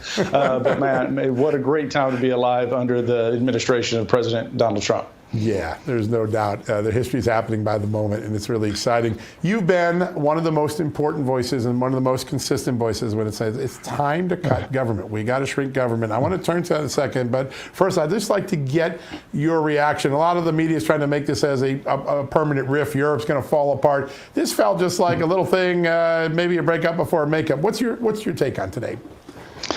Well, I mean, I think, one, it was a huge mistake on Zelensky's part to challenge President Trump in front of the media. I mean, you don't have to be an expert, a psychologist, to kind of get a feel for President Trump and his personality. And so he screwed up. There's no denying it. And unfortunately, I think this it gives kind of Putin a tactical advantage in any negotiation. I think he's going to go into it with some confidence. But that being said, I think this is President Trump, art of the deal. He put Zelensky in his place. We want the minerals deal, and that's what the president is seeking. And I think like you said, I think by the end of the weekend, we probably have some new framework in place for the minerals deal. But at the end of the day, what President Trump doesn't want to do is commit us to an agreement that ultimately starts World War III, and that's the tightrope that we're walking here. Such a great point. And he said that again today. You're right, Congressman. Absolutely. Yeah. Sir, I want to ask you, speaking of framework, about the framework that House Republicans put together on Tuesday in that budget resolution. A pretty nice framework going forward. I understand that there are a lot of fiscal hawks who are saying it doesn't go far enough, people who want to cut more waste, fraud, and abuse, and I am all here for that. But right. How satisfied were you with it on Tuesday?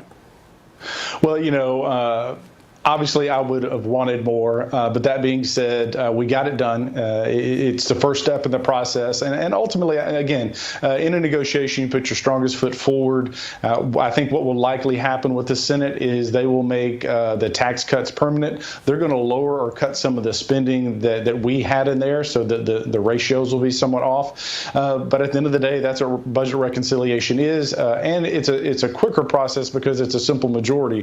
I think the other thing that we'll tackle is the debt ceiling, because what you don't want to do is give the Democrats the upper hand, where suddenly you have to have 60 votes instead of the simple majority.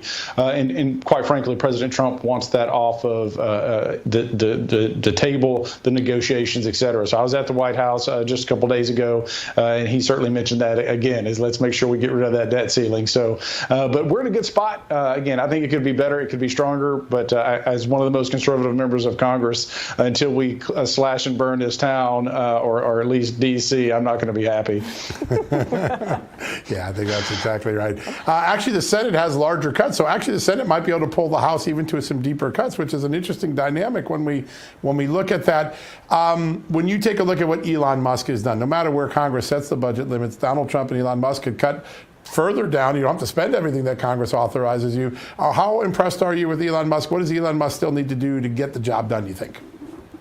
Yeah, keep auditing. I mean, that's why, I identified 11 judges that were really standing in the way of President Trump and his agenda, and so I have articles of impeachment against 2 of them. Keep in mind, high crimes and misdemeanors is the standard for impeachment. But I would argue when you have a judge that has weaponized their office against the American people, against the president of the United States, it's time to hold them accountable. James Madison warned us about an overactive, all too powerful judiciary, and we're at that crossroads. And we better take note of it and do something about it. Yeah. If you impeach one of these judges, I know McConnell is one of them, and I'm trying to remember the name of the other one, but if you impeach one of them, does that send a pretty resounding message to the rest of judges across this country who might want to be more political? Well, again, they have every right to be political at home in their free time, but you can't do it from the bench. They swore an oath to the Constitution, not to a political party. They swore an oath to the Constitution, not an ideology. And that the problem is they've let that seep into their decisions. And again, I would say this, whether Republican or Democrat, follow your oath, uphold the Constitution, and do your job. And in the Congress, we'll do ours. And one of those jobs is impeachment. So I'll keep prodding my friend, Speaker Mike Johnson, to let me bring up one of my articles of impeachment. We'll see how successful I am. But at the end of the day, it's important to point these individuals out, these judges out, and hold them accountable, hold their feet to the fire. Because if they're doing this to Donald Trump, they're doing it to me, they're doing it to the American people. And that's not acceptable. Yeah. I think the people just want that accountability, which you're trying to bring to the table now. That's right. It's going to be accountability feels good right now thing. You have another important thing you're doing. You're moving to make sure that the Epstein files don't get shredded, moved, or destroyed by someone in the FBI or some other intelligence agency. It was an awkward day yesterday. We thought we were going to get more than we actually got, but the process is going to continue. We're going to get more, but tell us what your legislation would do to make sure nothing goes astray here. Well, it's called the Pedo Act, obviously pedophile, but it's to prevent Epstein document obliteration. And so, look, again, I don't trust the government. We know the government has been hiding things from us. I mean, heck, they just found, 2,600 new quote-unquote JFK files. Yeah, come on, give me a break. And so what my bill does is it requires all agencies to preserve any documents related to Epstein and the saga therein, because keep in mind, some of these jurisdictions may be outside the immediate reach of Pam Bondi. So like the FAA, for example. So it's important that individuals who were raping these little girls and perhaps even boys be brought to justice, and the only way to do that is to have access to the files. Now, as far as the release goes, I think you have to set expectations. Pam Bondi's only been Attorney General, 2 weeks? She's just getting in there. But what this does is it creates a baseline. This is what we have. This is what we can release. We're going through the files. And look, she was a great Attorney General down in Florida. I think she's going to be a great Attorney General for the United States of America. She's a pit bull. She's not going to back down. She's not going to waver to the D.C. class, and so, or bow down to the DC class. So I just give her some time, be patient. And look, I'm more than happy to hold anybody accountable or call them out, but it's a little too soon to be getting on Pam Bondi's case when I truly think she's trying to do the right thing. And like you said, we know we've got the field office in New York that's obfuscating and hiding documents right now. And so that, that's where Kash Patel comes in, does his job, and if he has to, I'm not telling him what to do, but he needs to go up there and get those files himself. Heck, I'll go with him, but get those files over to Pam Bondi. Sir, there seems to be an epidemic of undermining. We saw it at DHS with the agents who leaked information and the location and the plans for Borders Are Tom Homan, and of course the tranche of Tren de Aragua folks that they were trying to get. They ended up getting just a tiny fraction of. And now we've got this with the FBI and Southern District of New York withholding these documents. For the life of me, I can't figure out why you would want to protect a pedophile. But how bad is this problem, and how quickly can the heads of these agencies, in the case of DHS, Kristi Noem, in the case of the FBI, Kash Patel, how quickly can they root it out? Well, I mean, it's a job. I mean, and it's a big task. I mean, you had someone working for Kristi Noem that literally was on a hot mic and said that they were going to do everything to undermine the secretary. And so those people need to be fired. That's why Schedule F is so important. That's why I have a bill to codify Schedule F, is so that those people who think they're beyond the reach of being fired. Look, everybody, when they go to work, they know that there's accountability. They know they're going to get fired if they're not doing their job. Heck, you have to show up, first of all. But in D.C., there's this attitude that once you get hired by the federal government, you're untouchable. That ends under President Donald Trump, and it ends with the Schedule F. And these people need to be fired if they're not doing their jobs. Look, they don't have to like their secretary or their boss. They don't have to agree with them. But when they're at work, they have to do their job. And if they don't like it, their butts need to hit the door and go find something else to do. Yeah, just like it would in the private sector. We deal That's right. In the private. Yeah, that's what a novel idea. So you're always leaning into the next project, the next mission that we got to accomplish with the budget now in a conference where it'll get resolved pretty well. What are some important priorities for you for the next 30 to 60 days that Congress can lean in and get more of the Trump agenda codified? Well, I mean, again, to continue to support the president, what he's doing, we have tons of legislation. One of those is obviously Israel, but of course, one of my pieces of legislation is to amend the Constitution, and it would allow President Trump to serve a third term. I think it's a unique time in history when you have someone who was elected president, they didn't win re-election, and the American people say, oh, crap, we messed up. We want President Trump. And so it's only happened one other time in history. And so I think this is the opportunity to let President Trump and J.D. Vance serve 2 terms, and the damage that Joe Biden did in 4 years is going to take a decade or more to unwind and to fix. And so I think it's important that we have consistent, strong leadership, and that'll be Trump-Vance for the next 8 years. Wow, that's a piece of news we're going to have to keep a close eye on. That's a big deal.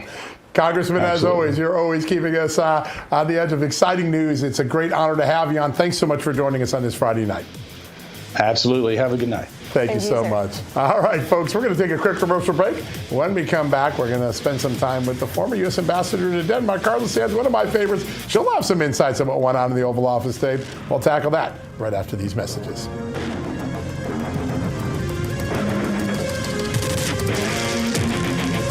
Hey, America, are you looking for a voice that really represents your values? AMAC, the Association of Mature American Citizens, was created to champion the needs of Americans who believe in faith, family, and freedom, like you and I do. With over 2 million members, their mission is simple but powerful: to protect the interests of all freedom-loving Americans, safeguarding Social Security and Medicare, and advocating for common-sense policies. Members gain access to incredible member benefits, including the award-winning AMAC magazine, from exclusive discounts on travel insurance and everyday services to a strong voice in Washington. AMAC is here to make a difference in your life and our nation. Joining AMAC isn't just about benefits, regardless of your age. It's about belonging to a community that stands for timeless American values. In honor of President Trump's first 100 days in office, AMAC is offering an incredible deal. Enroll in a 5-year AMAC membership like I do for 47% off. Normally $60. Join today for only $32.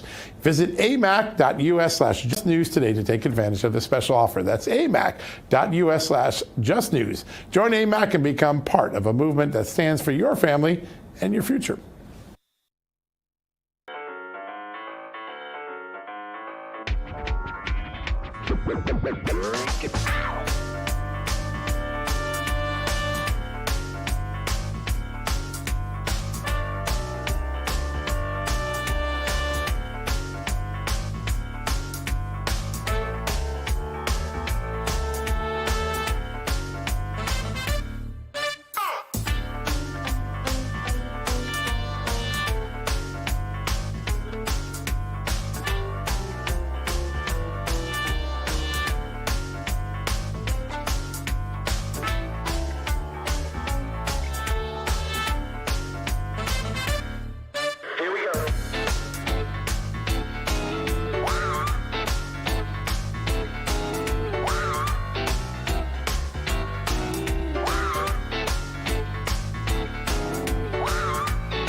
Welcome back, everybody. I'm going to call an audible because that news that we just heard from Congressman Andy Ogles, John, a third term for President Trump to get things done. I know that that would make a lot of people in this country happy. I think it would also explode quite a few heads across this country as well. Yeah, Congressman Andy Ogles is always pushing the imagination, and I think that's what he relishes. And, you know, first the Pedo Act, I thought that was fun. He's got some interesting brand there, but to remind people that there were victims of these crimes. It isn't just a political scandal. There were women who were victimized by this pedophile scheme.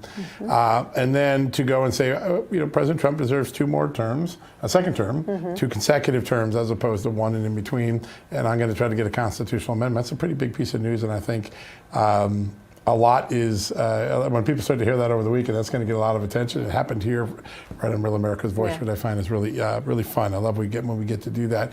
Another thing we got to keep a close eye on, Pope Francis's condition took a turn for the worse this afternoon. A little bit of an aspiration episode breathing. He's on some sort of mechanical breathing right now.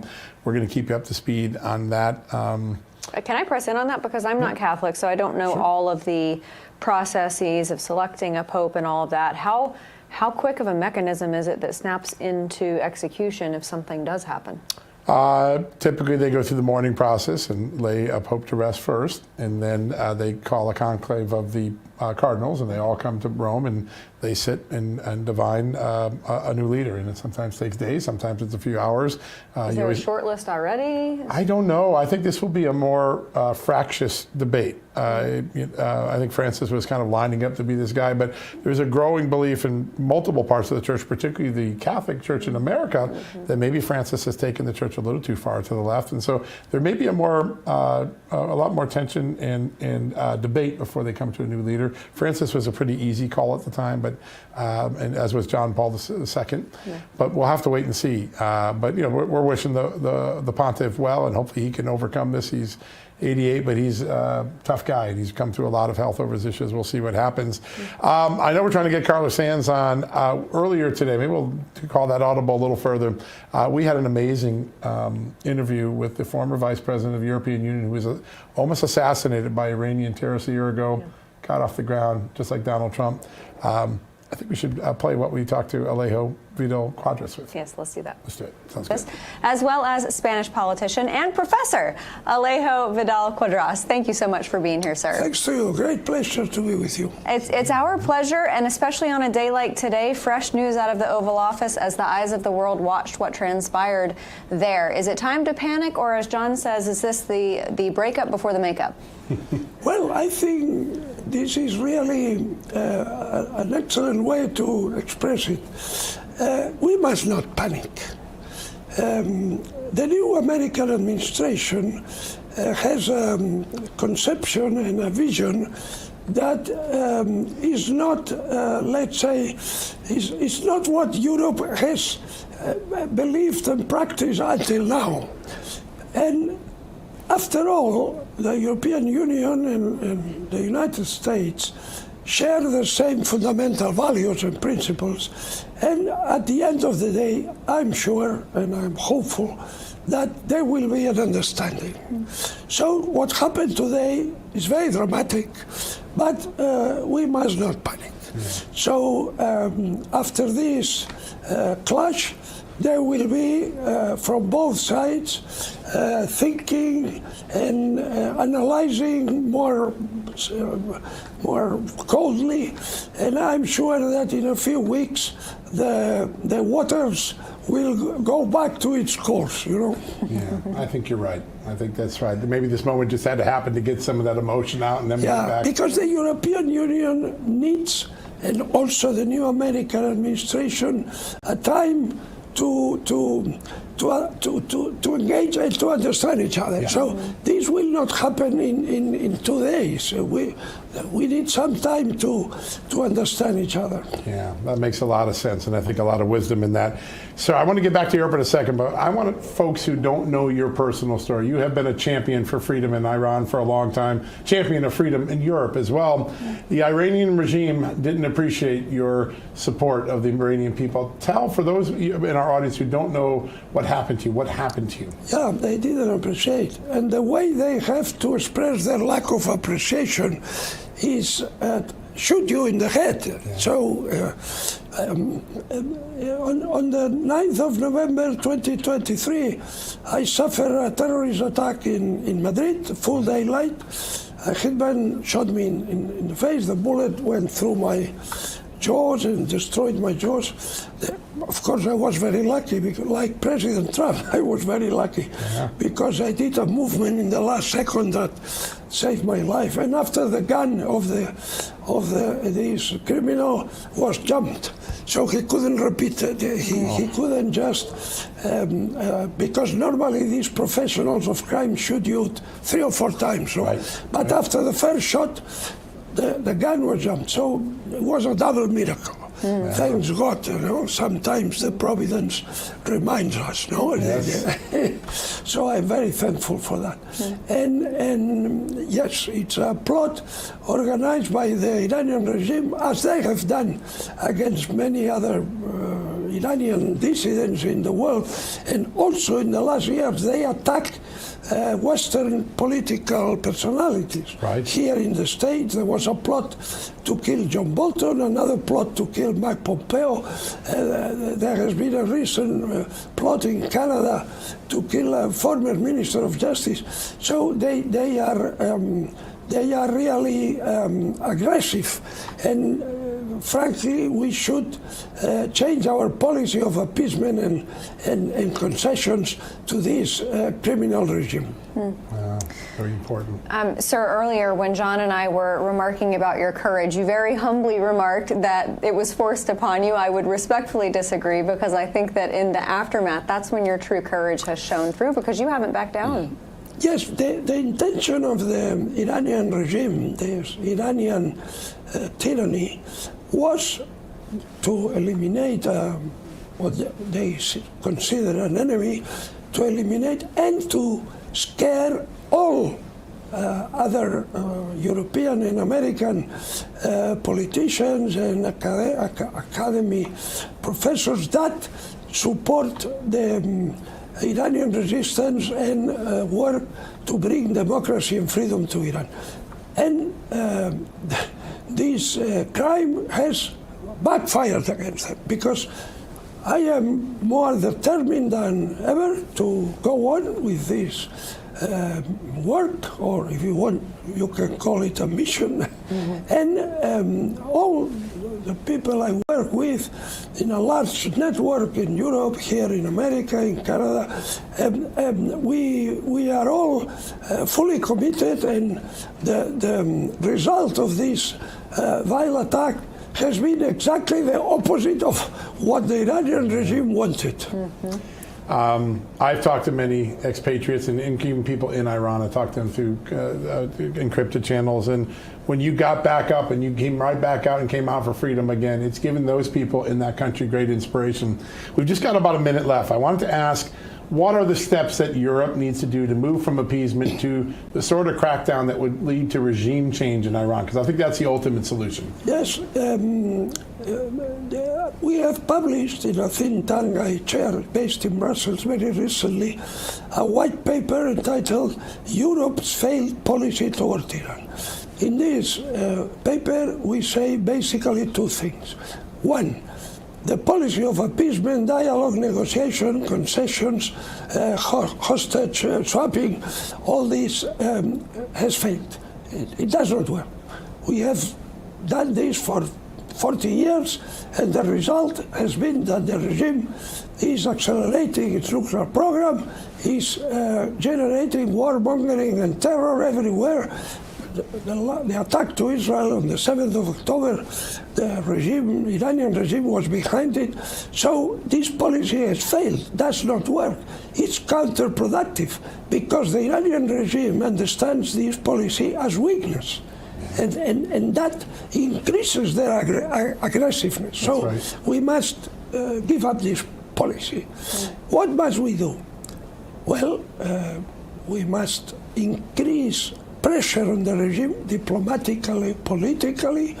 We must harden sanctions. In Europe, we must designate the Revolutionary Guards as terrorist organization, what we have not done yet. I don't know what are they waiting for, these European governments. And of course, we must support the Iranian people in their brave struggle against this tyranny. And the Iranian resistance, the Iranian organized opposition, the National Council of Resistance of Iran, led by this heroic and charismatic woman, Mariam Rajavi, we must recognize them as legitimate opposition group, support them, and support the Iranian people. So we must not make the life of this tyranny easy. We must make their life difficult. Absolutely. That's a good recipe. Sir, I know that the fight is far from over for Iran, but with people like you in it, I feel a little bit more hopeful that it's coming soon. Well, fortunately, we are many that fight to give the Iranian people what they deserve. Yes, sir. Vice President Alejo Vidal, thank you so much for being here. Thanks to you. Thank you very much. All right, everybody, we're going to take a quick break.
the fanfare.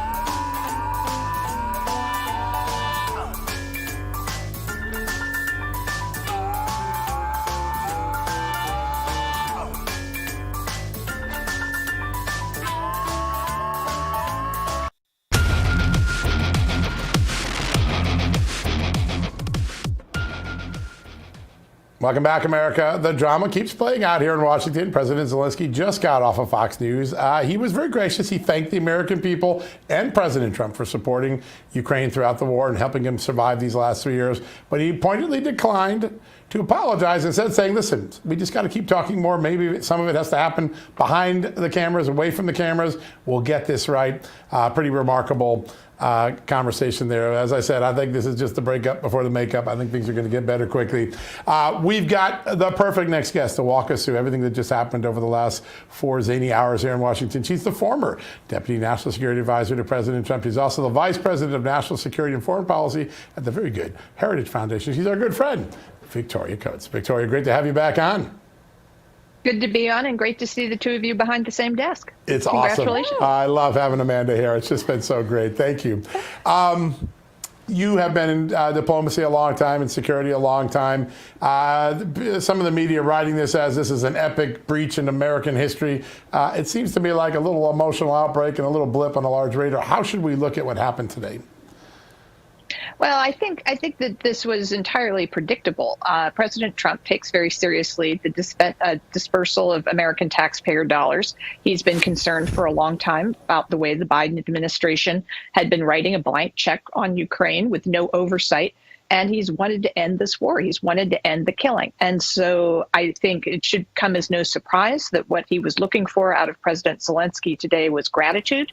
And, you know, if there were going to be differences, I strongly agree those should have been aired behind closed doors. You know, the president and the vice president were perfectly cordial with President Zelensky for a long period of time before the dust up at the end, which to my listen was initiated by Zelensky. He was the one who became pretty obstreperous. I might have led with thank you rather than wait until the interview with Brett Baer to make that so clear.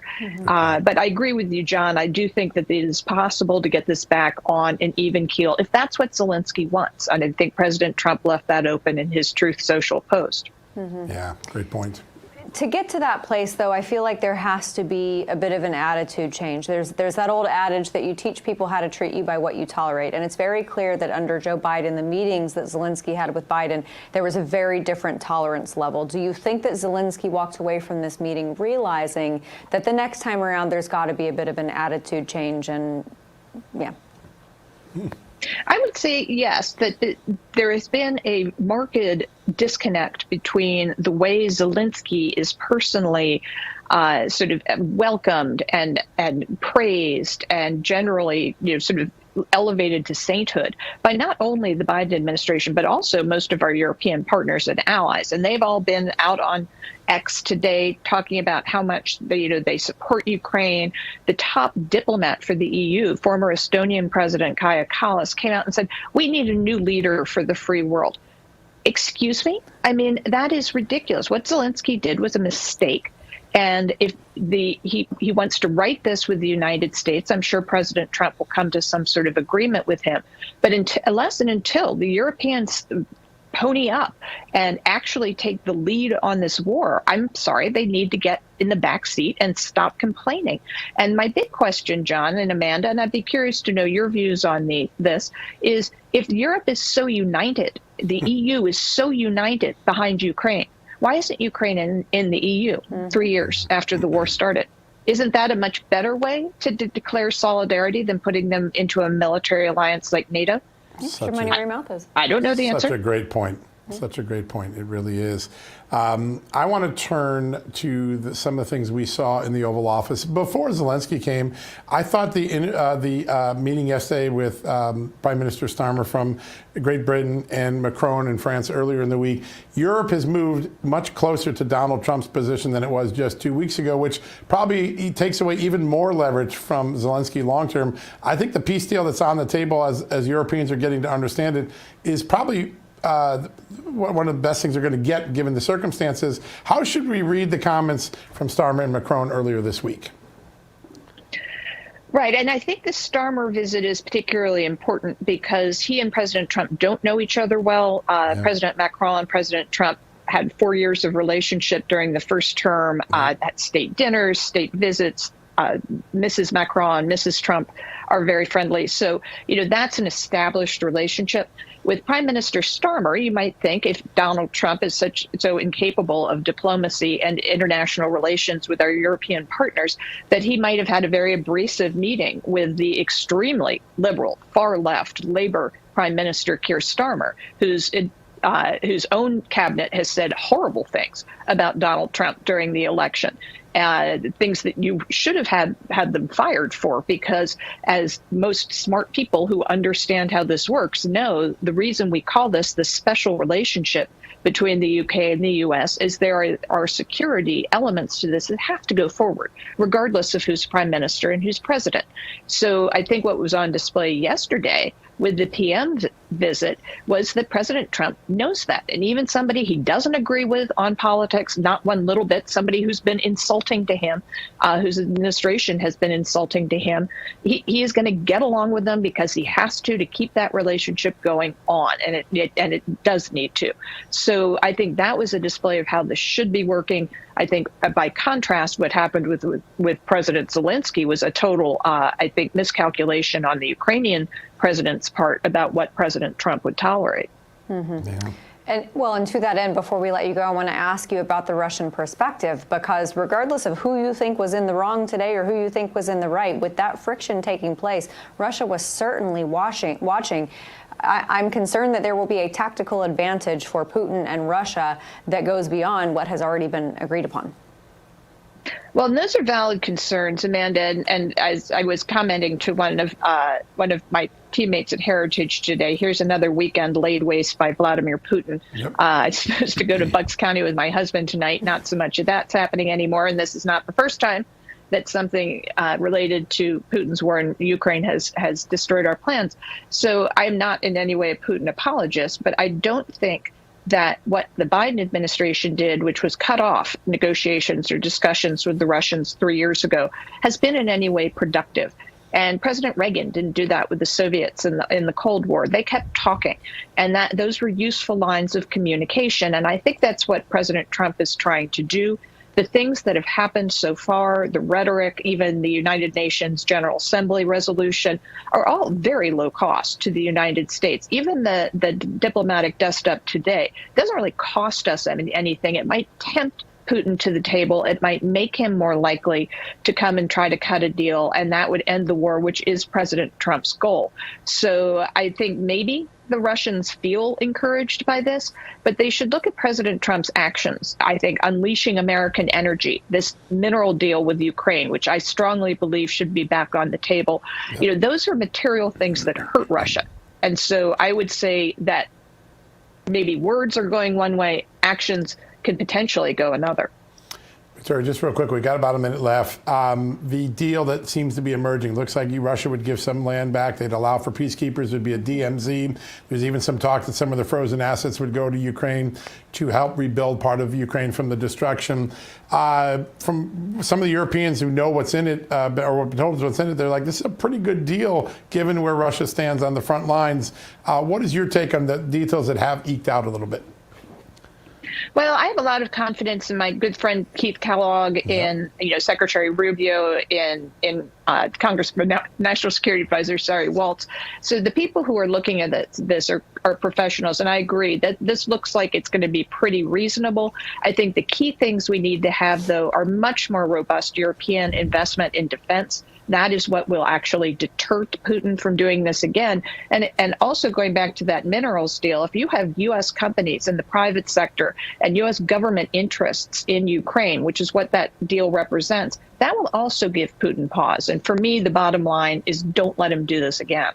Yeah, that is the ultimate outcome we need to get. As always, Victoria, we get a great bottom line from you every time you come on the show. Great honor to have you on. Thanks for joining us. I know you got a busy weekend ahead. All right, folks, we're going to take a quick commercial break. When we come back, we teased it earlier. We're going to have the former ambassador, U.S. ambassador to Denmark, Carla Sands, on here. She's got some really good insights. We'll have those right after these messages.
Welcome back, everybody, to Just the News, No Noise. Let's keep talking about that meeting today, because I don't know about you, John, but when I was watching it, I had a blast. This is one of the many reasons that I love doing news, because this was something that was unprecedented, and I think that the American people would agree when they were watching it.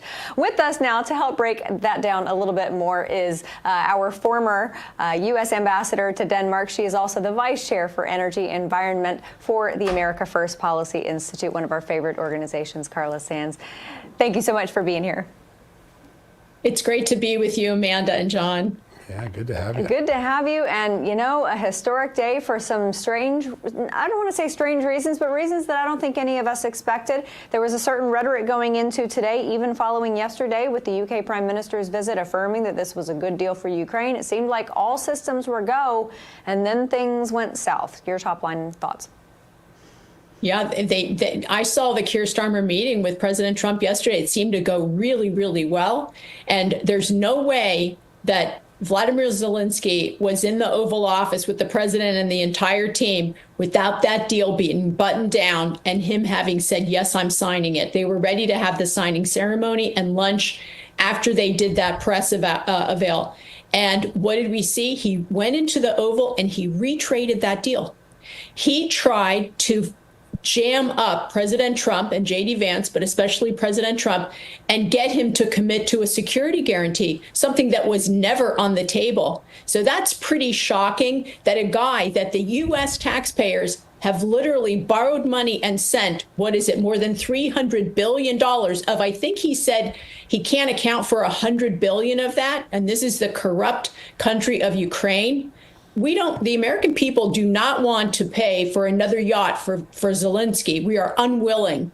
And so that was a really an unforced error on Zelensky's hand. And I really don't know what comes next. Yeah.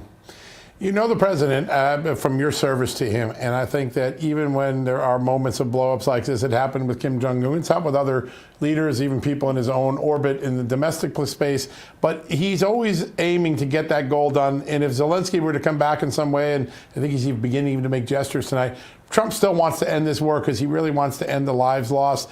What do you think is the right rapprochement for Zelensky? What should he do to get this deal back online?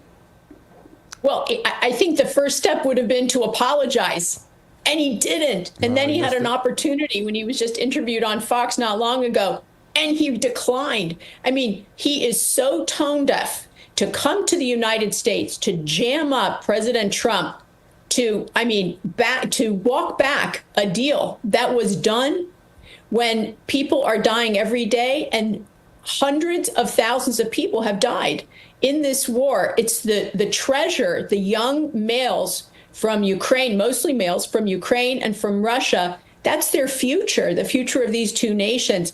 This war should have never happened, wouldn't have happened if President Trump had been in the White House. But Joe Biden almost invited it in when he said from the podium, if there's a minor Russian incursion into Ukraine, we're going to let it go. And he did say that. He did. Wow. I want to ask you about a very specialized perspective that you have as ambassador, because one of the infamous shots from today's presser was the Ukrainian ambassador to the United States with her head in her hands. What did you make of that? Well, that was a despondent woman. She knew the deal was off because of Zelensky and because he was interrupting the president and J.D. Vance. He was talking over them. He was threatening for the president and the American people. And he did it before during the Biden administration. I heard threats come from him. Sometimes veiled threats. Today it was an exact threat. And in the Oval Office, it's so shameful. I know the president's a deals guy. I'm not sure that this is the guy that can get a deal done. And I don't think it's on the president or J.D. Vance. I think it's on Zelensky. Yeah. I don't know what the people of Ukraine must be thinking, but it's probably like his ambassador with her head in her hands. She shouldn't have blinked when he did that. Unfortunately, she did what we were all feeling. My gosh, we had a deal. We were going to do this collaboration with Ukraine. The Ukrainian people and the American people were both going to benefit. It was really tying us up economically in good ways, and good things could have come from it, really good things. But instead, he killed the deal. He sat there and killed the deal. Yeah, and one of the extraordinary things is by opening up this mineral deal, it would have put U.S. companies and U.S. personnel and Americans on the ground working in Ukraine to exploit this, which means America would have a greater security and interest in Ukraine than it did if we had no Americans there. How does Zelensky miss that nuance that actually disincentivizes the United States to even protect Ukraine more than it has? Of course it would have. I think that really the American people, maybe the politicians aren't there, but the American people they're largely done funding this war. Yep. I think that that Europe is going to need to fund it. But as a matter of fact, couldn't we just get to a ceasefire and stop funding war and end it? That's really what President Trump wants, is he wants the war to end. If he could end it today, if Zelensky would work with him and Putin would work with him, he would end it today. He's going to, I think, get to a good deal. But the fact is, Europe has not stepped up. They've expected the U.S. to be their defense, to pay for their defense. We see now they're beginning to change. They changed a little bit and did a little better when Putin invaded Ukraine. But once they saw President Trump get elected, you can see they're stepping up and saying, we're going to go to 3.5%. We're going to do more. Even Denmark saying we're going to, put more money in the Arctic, which the former ambassador yelled in my face that they would never give more to their defense. So there was a lot of resistance in Europe to actually pay for their defense. They'd rather put the money to free college and free health care and paying for social welfare benefits for their citizens and let the American people that don't have those same benefits pay for their defense. Yeah. Well, and it was a smart deal from the beginning for Ukraine because Zelensky should have recognized that the critical minerals deal was the security guarantee. That was our vested interest in that region. I want to ask you, though, about allies for Ukraine, because at this point, I don't know who's in their corner when it comes to making this peace deal. Who do they have backing them still? Well, I think they have the globalists backing them. People like Donald Tusk came out and said, congratulatory things to Zelensky today. There's been a lot of globalists fawning over this man who, let's not forget, was installed by the U.S. after, we did a regime change there. And I'm so thrilled to see DOGE, with the support of President Trump, defunding USAID and President Trump saying officially, we are not going for regime change. That should never have happened. And so now a former comedian, leading this country in this war is getting very, very rich. And it's a very corrupt country. His people that work with him have been, I think they're taking suitcases of money and stashing it here and there around the world. And it's not okay. The American people, I think, they're done. They really would like to see that kind of money go into American infrastructure. And we're ready to renew and rejuvenate our country and stop really sending money around the world that doesn't get anywhere. Ukraine was never going to win this war. Nope. They don't have enough manpower. They're simply outgunned by Russia. Russia's a bigger country. It's more capable. And Russia's bringing in soldiers from other countries as well, like North Korea, to help them just churn away in this meat grinder, which is a terrible thing. I support President Trump bringing an end to this war. And I know that President Trump will come up with a better plan going forward. Yeah. Real quickly, you made reference to the Maidan Revolution. Any doubt in your mind that the Obama administration helped instigate or carry out that overthrow of President Yanukovych? Do you think that happened? I wish I had doubt, but I actually saw actual footage from our former Obama administration officials getting that done. And so, unfortunately, and I think there may have been support on both sides of the aisle on this deal. It's not acceptable. And I'm just thrilled that USAID is no longer going to be capable of funding these regime changes, which brings so much bloodshed and just so much. It's just terrible. It is. We want to have peace. We don't want to do this. And you can see the bad outcomes, especially in the Middle East. Yeah. Well, and then there was that infamous phone call with Victoria Nuland where she was talking about Jeffrey getting Pyatt? our guy in there with Jeffrey Pyatt. Yep. Yeah. Carla Sands, former ambassador to Denmark. Love getting your perspective and your work as Vice Chair for Energy and Environment at the America First Policy Institute. Always a pleasure to have you here. We'll see you soon. What a great honor. Thanks very much. Great to be with you. Absolutely. All right, everybody. One more block. For real this time. Don't remember block. We'll see you in a moment.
Welcome back. Final block of the show. I can literally feel John itching to give his thoughts about what we just heard from the former ambassador. Yeah. Listen, I think Carla Sands said something. I have been hearing this from Ukrainian officials, not Russian officials, Ukrainian officials, that the U.S. played a role in overthrowing Viktor Yanukovych in 2014, which sets the 10 years of strife in Europe. And she said she saw video footage of our officials participating in that.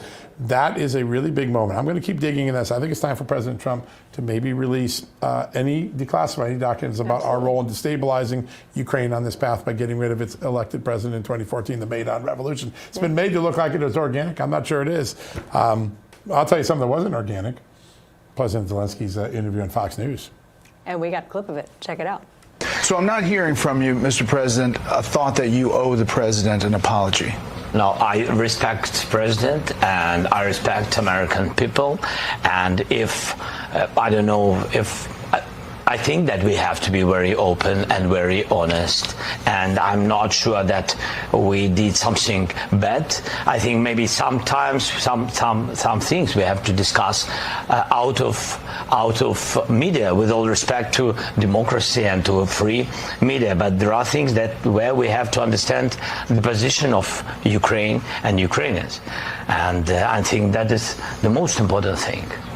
Yes, we are partners. You know, we are very close partners. We have to be fair. We have to be very free.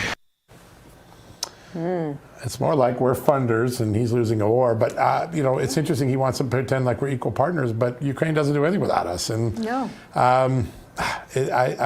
Maybe Carla Sands and others are right. Maybe he's not the right partner to bring peace. I still think they're going to make up. I think the Europeans will talk to Zelensky behind the scenes like, that didn't work, dude, and get back into shape, Yeah. you know. But you look at that defiance and you wonder, I don't feel much thanks for what we just invested in your country. It didn't feel very sincere to me. I don't know, maybe I'm wrong. No, and I don't think it endeared sympathy or empathy from the American people or generosity from Only the the American globalist elitists will think that was a good performance. Quickly, before we go, President Trump signing an executive order to, after 250 years of our country practically, English the official language. Now, there are 3 other countries in the world, Philippines, Pakistan, and India, whose official language is English, but not ours. But now, not until now.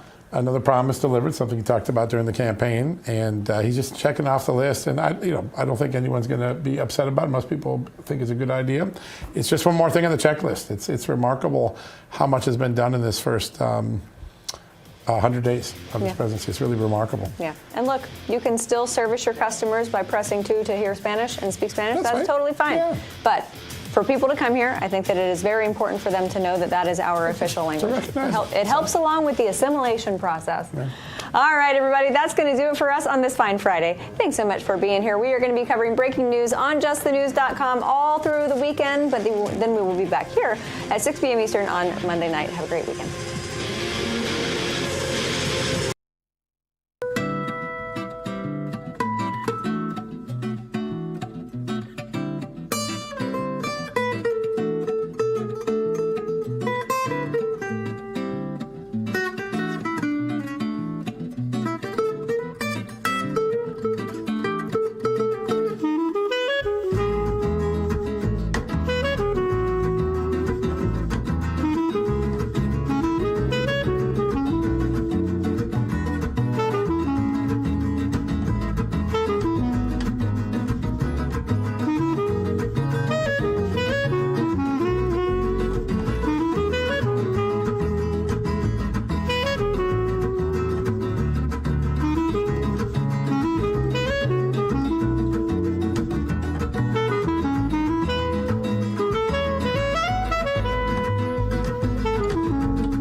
Well, good evening, everyone. Welcome to Stinchfield. What a day it was at the White House. I think President Trump, Vice President J.D. Vance showed the world why the two of them must be the tag team champions of the world.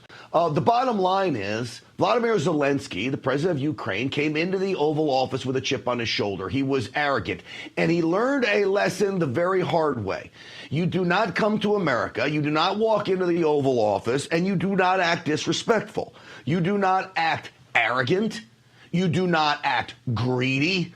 And most of all, do not act unrealistic as the United States is trying to stop so many of your citizens in Ukraine from being killed. Do you know over 1 million Ukrainians have been drafted? We can't get a good number on how many have died, but hundreds of thousands.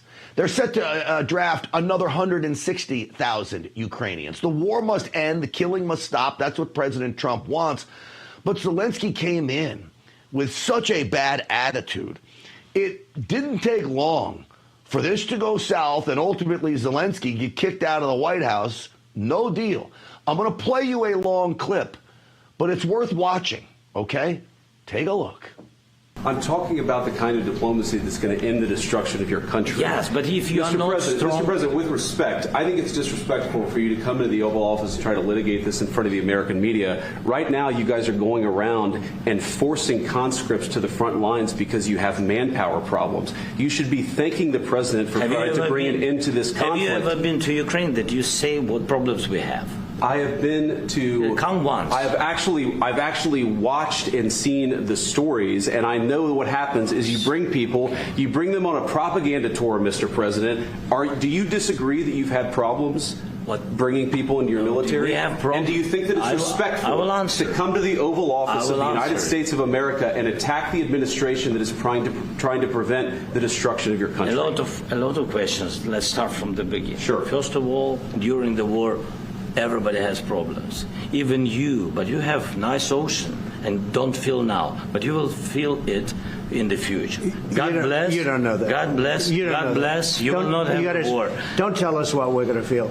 We're trying to solve a problem. Don't tell us what we're going to feel. I'm not telling you. Because you're in no position to dictate that. Remember this. I'm not you're in no position to dictate what we're going to feel. We're going to feel very good. You will feel influence. We're going to feel very good and very strong. You will feel influence. You're right now not in a very good position. You've allowed yourself to be in a very bad position, and he happens to be right about it. From the very beginning of the war. You're not in a good position. You don't have the cards right now. With us, you start having cards. Playing cards. Right now, you don't. You're playing cards. Mr. President. You're playing cards. Serious. You're gambling with the lives of millions of people. You're gambling with World War III. You're gambling with World War III. And what you're doing is very disrespectful to the country, this country. It's with back all to respect to you. Far more than a lot of people said they should have. Have you said thank you once? A lot of times. No, in this even entire today, meeting, you said thank you. Even today. You went to Pennsylvania and campaigned for the opposition in October. Offer some words of appreciation for the United States of America and the president who's trying to save your country. I want you to listen to me and listen to me very careful here. What you just witnessed there is leadership. What you just witnessed there is an America First president that nobody dictates how it's going to go down, except for President Trump in consultation with J.D. Vance. Now, I also want you to listen to me when I tell you this. For anybody that's concerned about this interaction is a victory for the United States of America. And I can tell you why it's a victory. Zelensky poses absolutely zero threat to us. Putin most certainly does pose a threat to us. Whether you like it or not, he's the guy we got to be worried about more than Zelensky. Here's what it does. There is now a risk for Zelensky that he gets no money. Now he risks certainly losing the war with no money and weapons coming from the United States.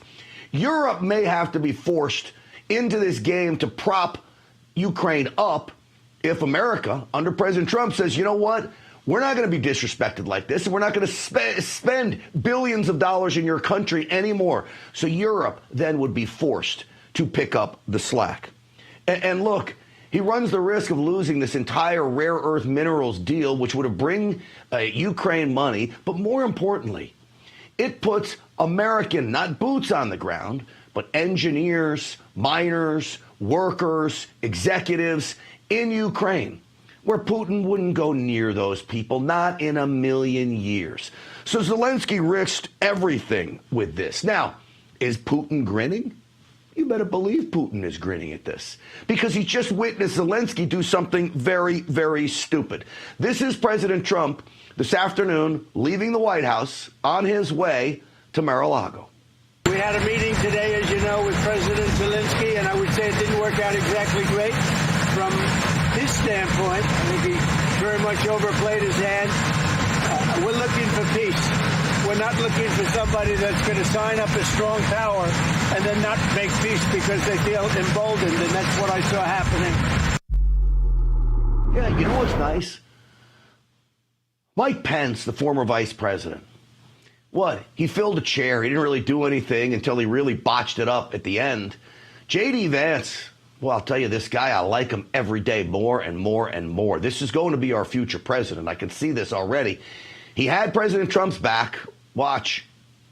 It's going to be a very hard thing to do business like this. Again, just say thank you. I said a lot of times to American people. Except that there are disagreements, and let's go litigate those disagreements rather than trying to fight it out in the American media when you're wrong. We know that you're wrong. But you see, I think it's good for the American people to see what's going on. I understand, sir. I think it's very important. That's why I kept this going so long. You know, President Trump is correct, all of you. It's why I played the other clip for a long portion of it, because you need to witness it firsthand, make your own decisions. But Zelensky, I don't know where he gets the arrogance, but he really does get arrogance. President Trump then shut the meetings down. Ultimately, Zelensky was basically virtually kicked out of the White House. Zelensky wanted to come back. He wanted to renegotiate. I believe he realized he will come back with hat in hand. It may be too late. I don't know. This is President Trump again. Your people are dying. You're running low on soldiers. Listen, you're running low on soldiers.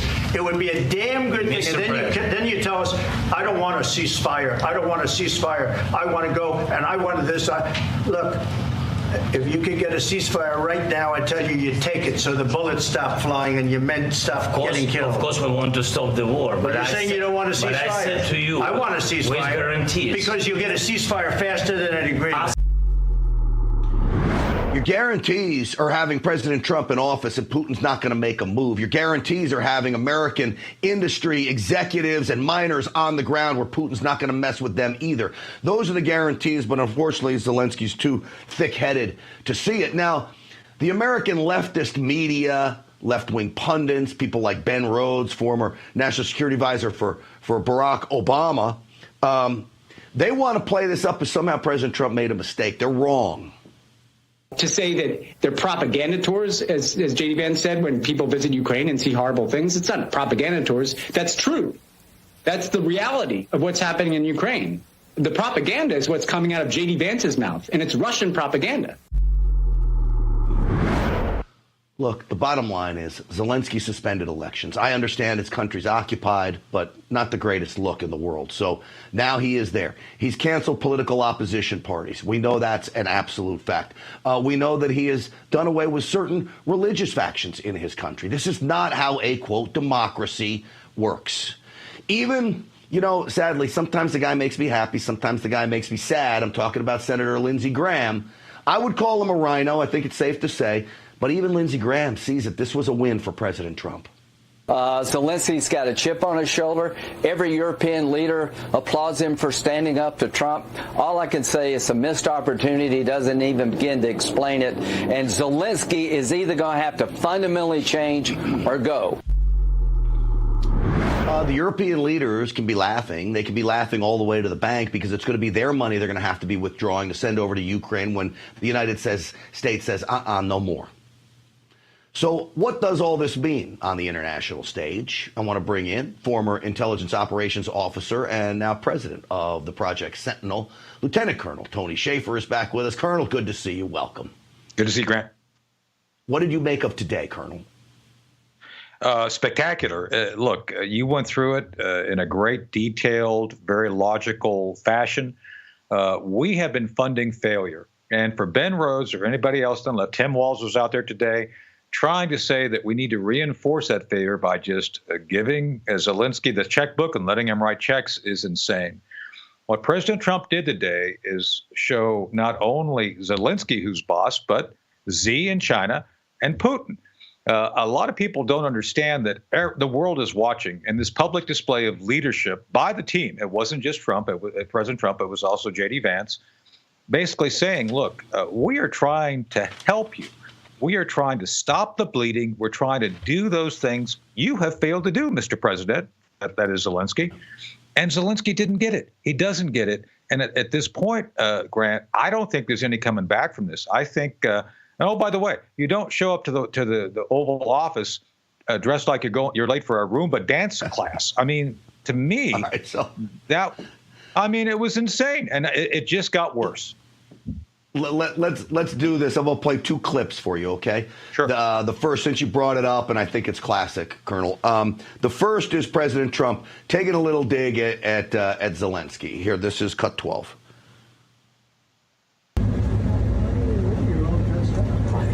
Ready close? How are you? Ready shut? He's all dressed up today. President Trump, what's your message to Vladimir Putin, sir? President Trump, you got enough. President Trump, you got enough.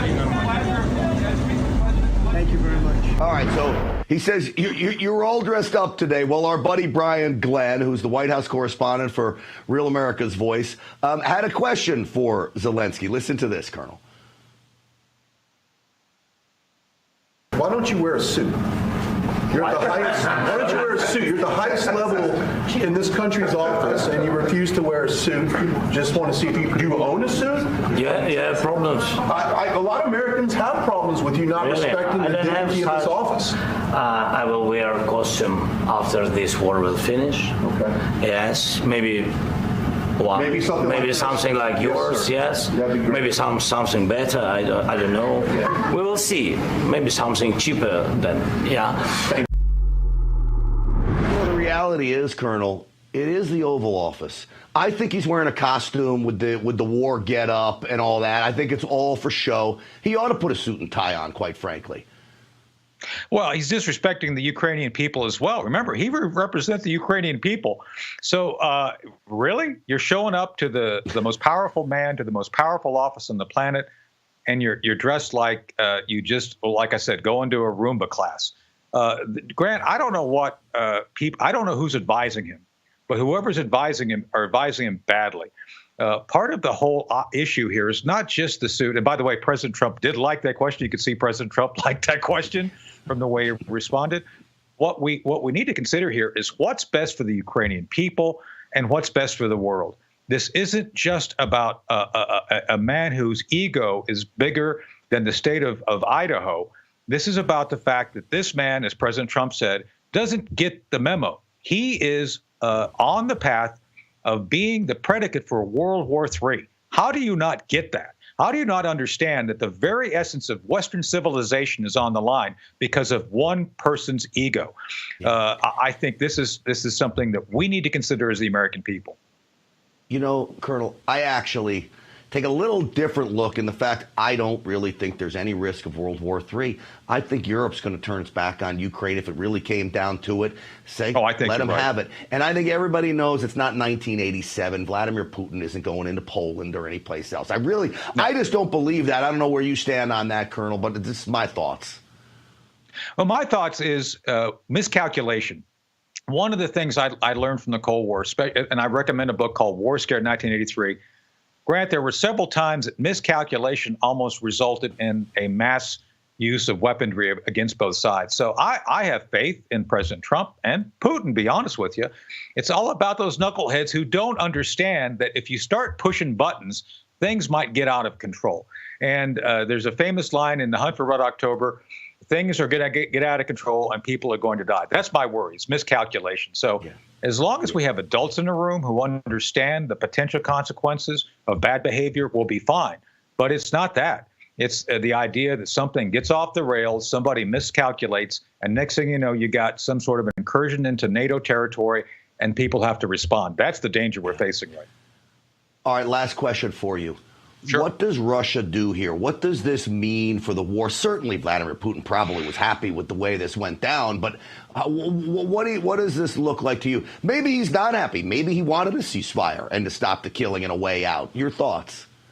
So that's why right now, as we speak, there's still two teams, American and Russian, meeting in Riyadh, trying to figure out a way out of this mess. Grant, commerce and trade is the language of peace. That's what President Trump wants. Russia can't continue to go down the path right now it's on either. It needs to have markets. It's a massive country with a lot of resources, a lot of gas, and they can't trade. So I think Vladimir Putin is looking for a way out of this. And I think that's why they're going to be willing to accept things that they've said they wouldn't accept up until now. But to that point, you got to have everybody in the room who's willing to negotiate. President Trump reintroduced the concept of face-to-face negotiations. That's what was key about the Reagan years. So, by the way, a little note for the Russians and for the Ukrainians watching: go to New York, learn the language of New York, learn how people react. President Trump was successful up there. Read his book, understand that it's Reagan meets the art of the deal. That will do everybody well to understand what's going on right now. As somebody who grew up in and around New York, half Italian, I will tell you, Donald Trump brings a Gambino style to the Reagan style. Reagan, Gambino meet, that's President Trump and his philosophy. Lieutenant Colonel Tony Shaffer, it's always so good to see you. I appreciate your insight on all of this. Thank you for coming on tonight. Thank you. Absolutely. Good seeing you, too. All right, folks, I want to turn now to another war that continues. That is the war on gun ownership. Out in California, you know that what happens in California doesn't stay in California.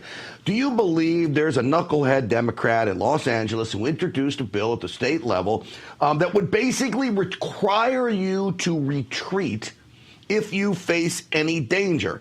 It requires, here, this is the wording, to disengage or de-escalate. And if you don't do that, you could be charged with murder. Well, I don't know how to explain this any more than a pro-criminal bill, but that's what California does out there. So I want to bring in now Deputy District Attorney for Los Angeles County's Complex Child Abuse Section, Jonathan Hatami, is back with us. Jonathan, it's good to see you. Welcome to the program. Thank you, Grant. Good to be here. All right, you and I were talking about this on the radio program that we do out in Los Angeles, and I want everyone to know Los Angeles County is lucky to have a guy like you, a couple others, now even Nathan Hochman there as a district attorney. Things changing. You guys have some level heads about this stuff. Freedom, the Second Amendment. Explain to me why this bill is so bad. So, first we have to pay attention to the California legislature. Like, most of them up there are radical.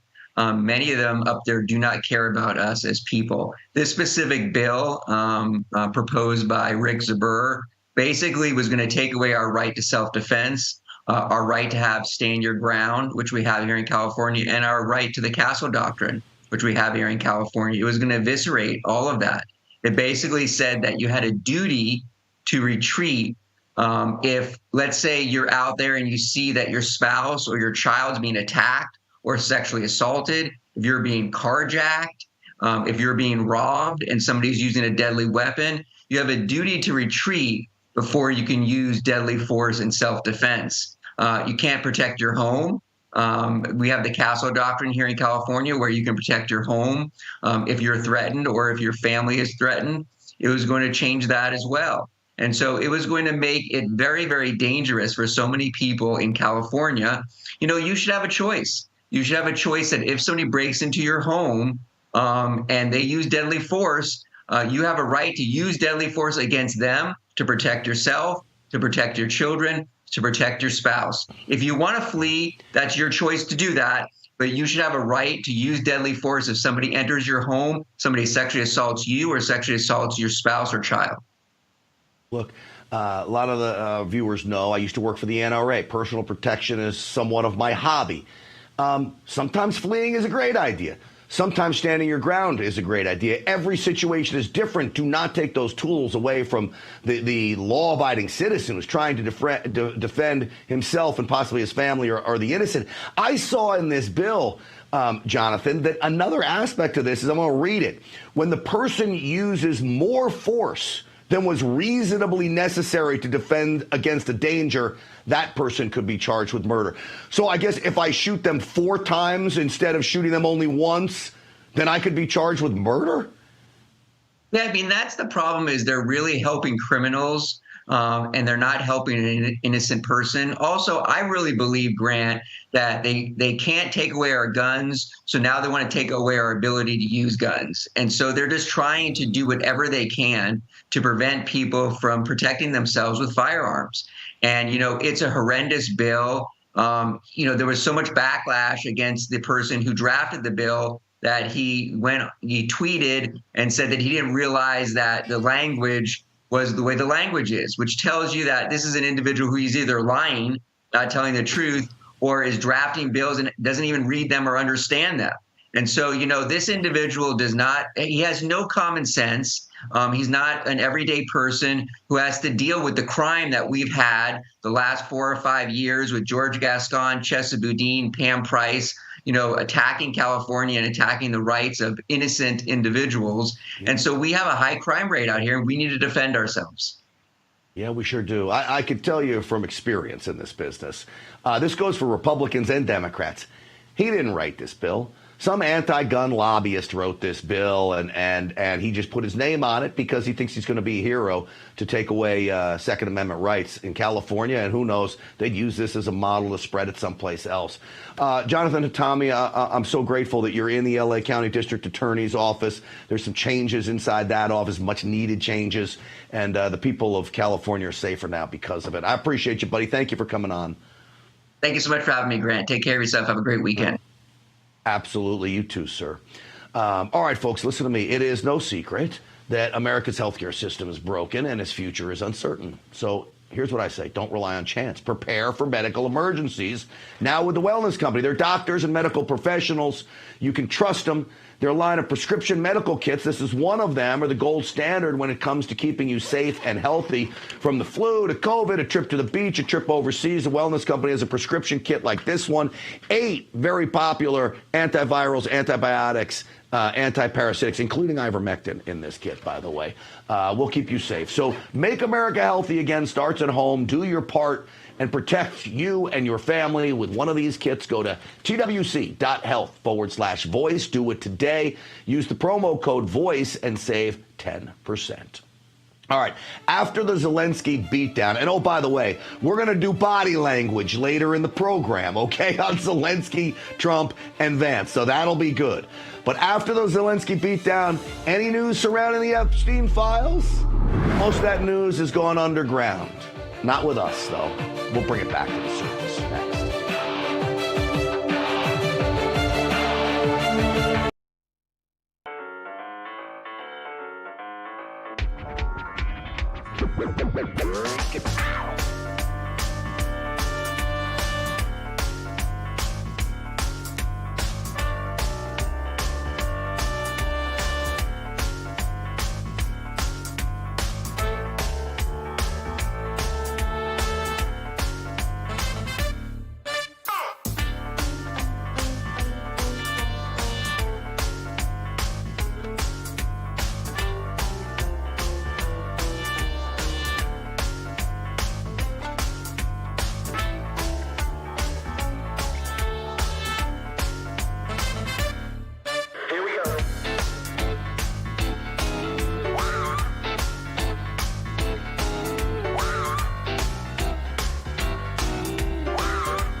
Welcome back, everyone. By now, you've probably heard about the bizarre, I don't know whether to call it a murder, so we'll call it a death, of Gene Hackman, the mega superstar. This guy was a great actor, okay?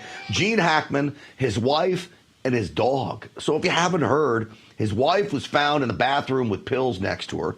Gene Hackman was found in basically the mudroom, like he was getting ready to go outside with sunglasses on. One of the dogs died, was in the closet. 2 dogs survived. No sign of foul play is what they said at first. Now they're kind of coming off of that. This was a sheriff on the Today Show. Well, the information that I gathered from the investigators was there were several doors that were unlocked at the residence. I believe the front door was closed but unlocked, unsecured. There was one door that was ajar, and that was towards the rear of the residence. That 2 of the dogs that survived were coming in and out of the residence. So, there's a little bit of conflicting stories. So bizarre all the way around, right? What's going on here? And then my first thought was, we got all this Epstein file stuff going. I'm like, is he on the client list? Did he know something? They off him and his wife? And look at it, he's 95 years old. I don't think so. I really don't. I just don't think these two are connected. Who knows, though? You may see clients falling off. I mean, they killed Epstein. Maybe they'll kill others. There's probably a lot of people they want to protect. This is why Pam Bondi is not getting the files. So remember, our Attorney General said she wanted the files that were miraculously discovered in the Southern District of New York. An FBI source had to call her up and tell her that they existed. She demanded them be in her office by 8 o'clock this morning. We don't have word whether those showed up or not. But remember, she released this phase 1. That turned out to be somewhat of a debacle. I think the administration realized that and then quickly put the files up, and there was really a big, giant, quote, nothing burger. Those are the influencers they first released them to. This is Pam Bondi. I'm not sure she read the files before she even released them, because why would she say this?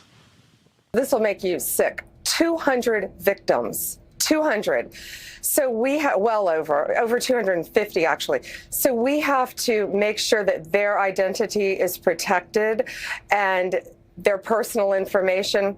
But other than that, I think tomorrow, the personal information of victims.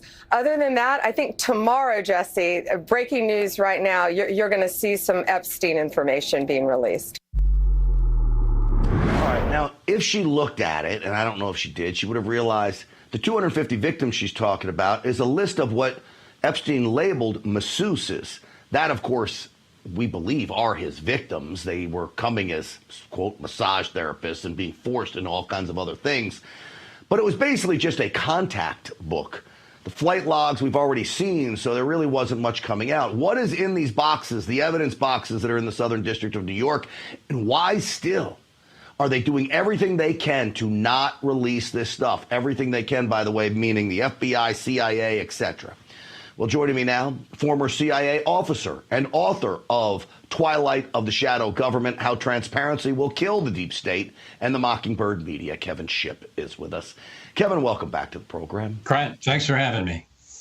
All right, so, your book really is all about this. This is about transparency, and boy, there's a lot of people in government right now that do not want to be transparent. That's right. That's right, especially in the Epstein case. And I think we're going to see more stalling in some areas of the evidence that is out there regarding Epstein. I am completely convinced that Jeffrey Epstein was a Mossad CIA asset, and I think there's enough information out there to indicate that. So I don't think we're going to see everything, or there's going to be some stalling. And Pam Bondi has already essentially called the FBI liars for not releasing the rest of the information that she demanded, and Kash Patel had to respond to her saying that they're getting on it, that they will release everything. So it's, it's getting kind of strange, but that's no surprise.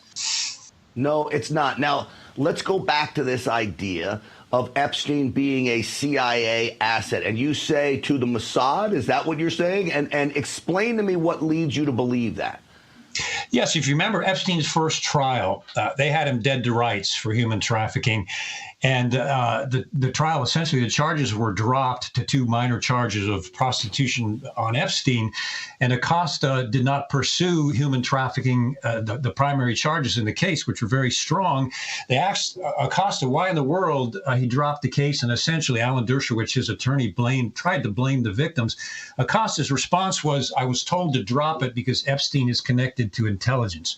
Now, just hold that thought and think about that for a moment. Epstein was connected to intelligence. So we know that something involving, if it came from a U.S. government source, that is the CIA, meaning that he was probably a CIA asset. We know that Ehud Barak, the former prime minister, head of intelligence for Israel, visited Epstein multiple times at his mansion. It goes on and on. Robert Maxwell was a Mossad KGB agent, Ghislaine Maxwell's father. He was an arms dealer. The connections are all over. Epstein had incredible unexplained wealth from Wall Street with no experience, no background whatsoever. He's got all of the indicators of an espionage asset.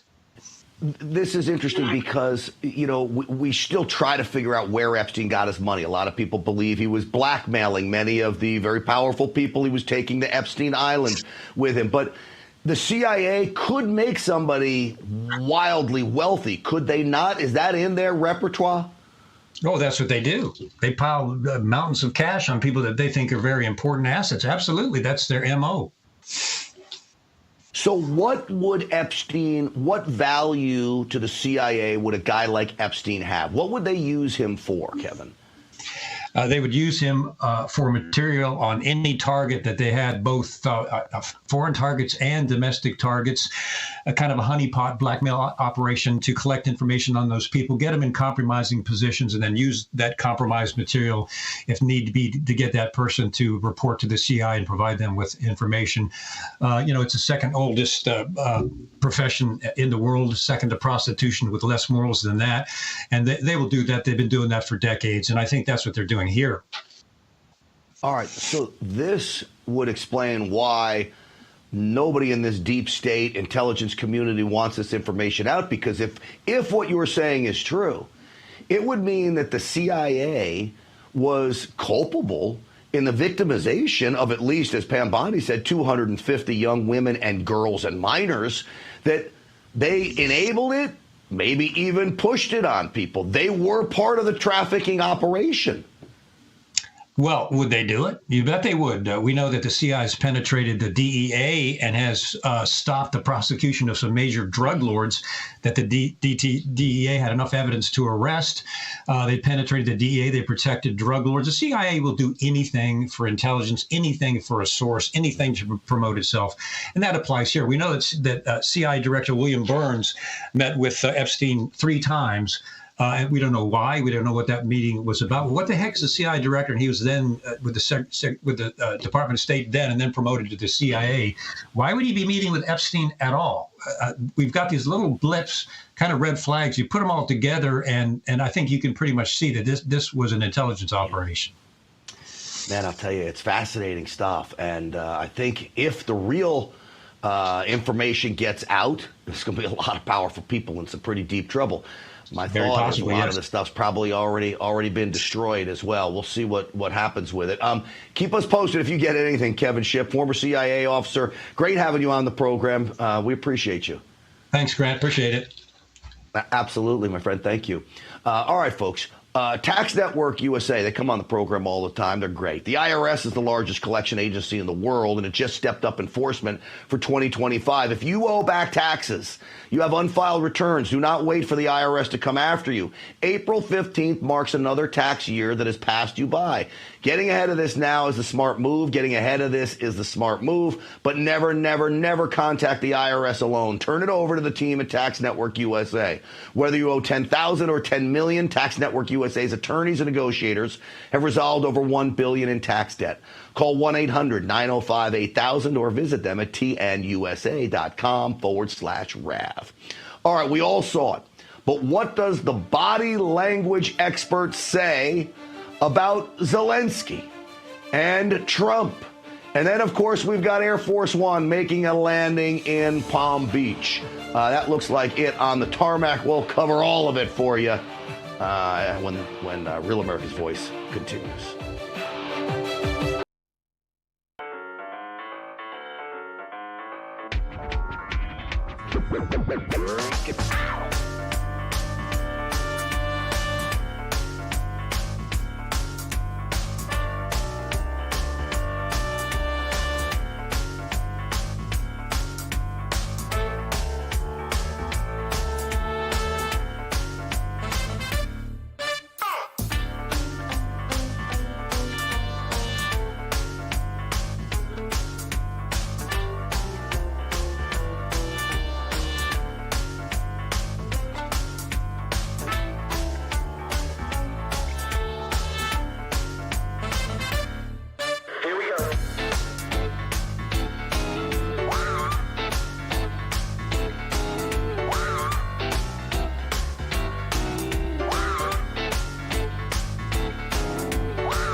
Welcome back, everyone. I want you to take a live look out in West Palm Beach, where President Trump is about to get off of Air Force One, where he has landed. That is our man on the ground there. Yes, President Trump has seen the importance of real America's voice.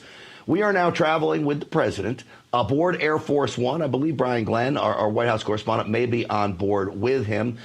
We will keep an eye on that just in case President Trump decides to say anything to the press gaggle. Usually in West Palm Beach, he does not. But while we wait for President Trump, I want to get to our body language segment. We have to go through what happened with Zelensky, Trump, and J.D. Vance today. Let's start out with this clip before we get to my buddy, Greg Hartley. Roll it. I don't know. They broke it with Biden because Biden, they didn't respect him. They didn't respect Obama. They respect me. Let me tell you, Putin went through a hell of a lot with me. He went through a phony witch hunt. All right. So straight to the point. I want to bring in now host of the Behavior Panel on YouTube and former military interrogator, body language and behavior expert, Greg Hartley. Greg, what do you see there? And welcome to the program, my friend.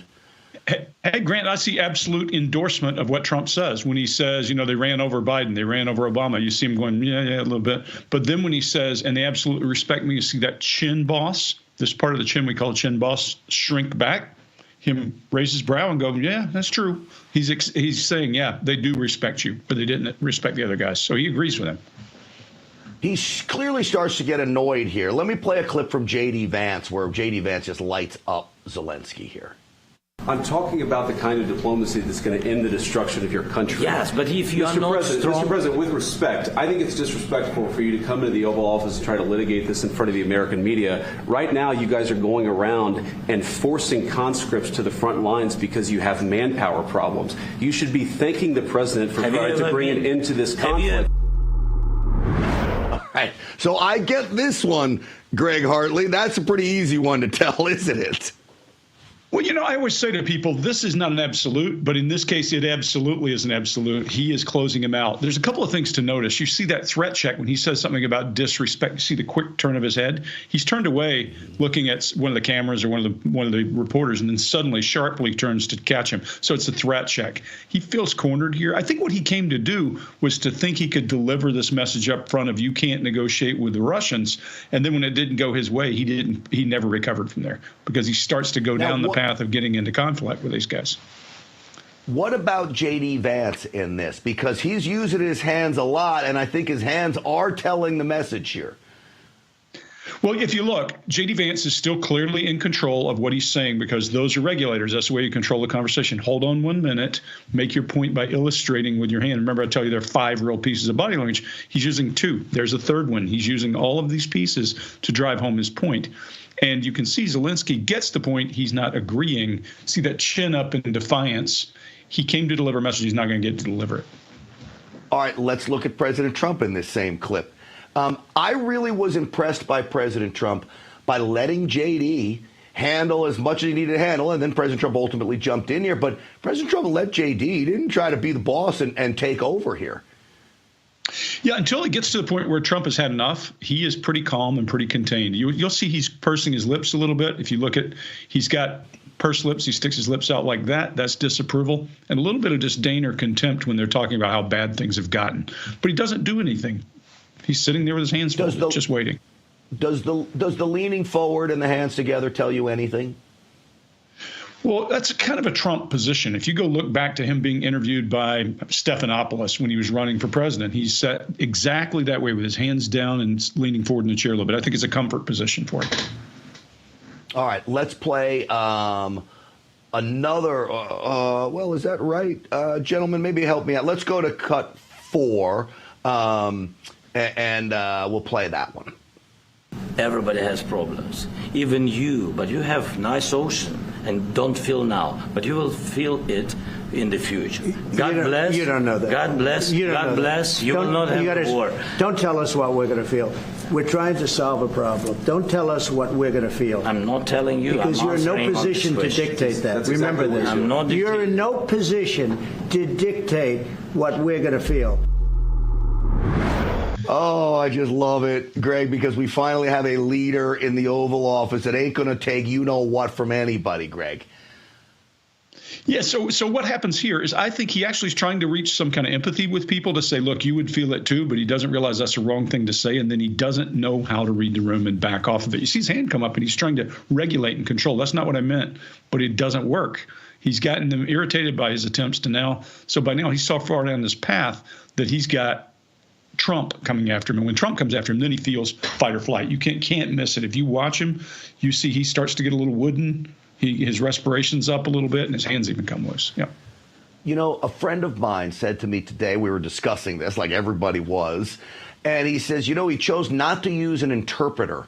It's a dangerous thing to do because though his English seems pretty good, he says the nuances can get in the way. Maybe that got Zelensky in trouble. I'm not trying to give Zelensky an out, but maybe, Greg.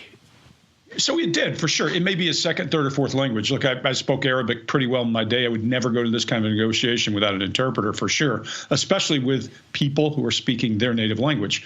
So you see it when he gets in a bind later.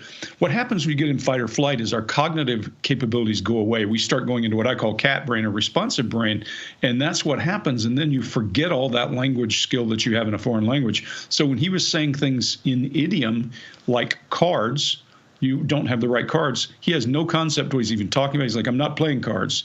He doesn't get the allegory or the reference because his brain is not working correctly, and he's losing that language ability. Interesting. All right, hang with me 1 second, Greg. We have President Trump getting off of Air Force One, and coming down the steps. He navigates those steps much better than Joe Biden does, navigates meetings with world leaders better than Joe Biden does, navigates running a country better than Joe Biden does, and comes down the steps of Air Force One much better. And there he is. I assume he's going to get right into his motorcade, which it looks like he is, and off he goes. All right, one more clip for you, Greg, as we watch President Trump take off to Mar-a-Lago. This is him. You mentioned about the cards, and that set President Trump off a little bit. Cut 5. And he happens to be right about From the very beginning of the war. You're not in a good position. You don't have the cards right now. With us, you start having I'm not cards. playing cards. Right now, you don't. I'm Yeah, you're serious, playing cards. Mr. President. You're I'm playing very cards. serious. You're gambling with the lives of millions of people. You're gambling with World War III. What do you think You're gambling with World War III. And what you're doing is very disrespectful to the country, this country. Honestly, Greg, my 15-year-old son tries to talk over me like that when I'm telling him how it's going to be, and nothing makes me angrier. That's when I look at Zelensky acting like a child, a spoiled child. He came to argue, and I guarantee if you push him in an argument, you get him into a position, he's got his points he wants to make. There's a really good lesson for you here. I call it no public displays of stupidity. When you're talking to somebody who's your superior at work, who has the upper hand, don't get into a shouting match with them at work. All you're going to do is piss them off and take away their thinking brain. There's a way to calm that down. I usually will say, hey, I can tell you're upset. Can we calm this down and go somewhere else? All it would have taken anywhere in this from anybody was to say, we'll just debate these points behind closed doors and give you an answer when we come back out for our presser. But it didn't happen. Yeah. And I think Zelensky wanted to try to do this in front of the cameras, and it backfired bad on him. It's funny. He said, don't look stupid in front of bosses. I tell my son all the time, the 15-year-old, I said, there are such things as stupid questions. Don't ask them. So it's very different from what many parents tell their kids, but it is true. Greg Hartley, it is great having you on. This was a fun one today. Thank you. Thank you. Pleasure. Absolutely. It's a fun moment every day with Greg. Readbodylanguage.com is his website, readbodylanguage.com. And don't forget the YouTube show, The Behavior Panel.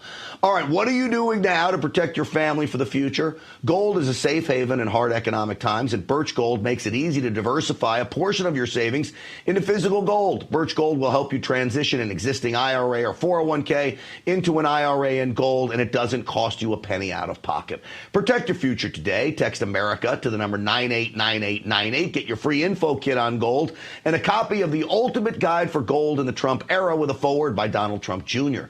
There's no obligation, only information. Text America to the number 989898. Do it today. All right, up next, we have a very special thank you going out to the Stinchfield Army. That's all of you. You guys stepped up big last night. I'll tell you about it next.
Welcome back, everyone. I want to give a big, giant salute to all of you Stinchfield's Army members that came out last night. We asked you to donate, and sure enough, you did, to a fund that's going to help the family of Marine Ethan Hertwick, who died fighting Russians in Ukraine. So Ethan leaves the Marines, sees the fighting going on in Ukraine, goes over there to train Ukrainian soldiers, decides, you know what? I got to get involved in the fight. He does, gets involved in a massive firefight, goes out and helps wounded soldiers on the battlefield. He ends up getting shot and ultimately killed. They just got his remains back. The family has zero money, zero help. My buddy Matt Tardio, former Army Green Beret, is helping to get the body back and raise some money so this hero, United States Marine, can have a funeral. And so you guys donated at AngerTab, ANGERTAB is the Twitter handle where Matt has the donation link up, at AngerTab on X. But this is Matt talking about the case yesterday. He was on the border before he even did that. He was on the border helping women and children cross the border into Poland when the war first kicked off to make sure they weren't getting abducted by human sex traffickers. Then he went in and he started training the Ukrainian military. Then, as he's doing that, he goes, you know what, this is just, I need to do more. And he went forward to the front line. And within, I think he had 11 days to go before he was scheduled to go home. That was supposed to be his last mission. He ends up getting killed. But the way he gets killed is he leaves the cover of a bunker where he's fighting, and he goes out to get a wounded teammate that's on the ground. So for a long time, Ethan Hertwick, as we said yesterday, was on the missing in action list. The Russians actually had his body, and the Russians came to the United States and says, we've got this body, DNA match. The family came up with DNA to match the body, and now Ethan is on his way back to the United States. But again, thank you for the donations. I think we're up over $8,000. It's about $16,000 to $20,000 for the funeral and to get the body back to the United States. So God bless Stinchfield's Army. I'll tell you, when we roll in a big way. Again, at AngerTab, that's the X site, Twitter as I still call it, where Matt Tardio has the link up in his profile, at AngerTab. If you're going to help out, you know, what a great cause it is to help out there. All right, folks, coming up next, we're going to do something fun, I promise you. It's the last segment of the show, and we always do something fun. It's not written in here, so I couldn't tell you what it is, but I promise you it'll be good, because everything we do on here is good, right? We'll see you in a second. All of these demons will burn in the furnace.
again. We heard you, America.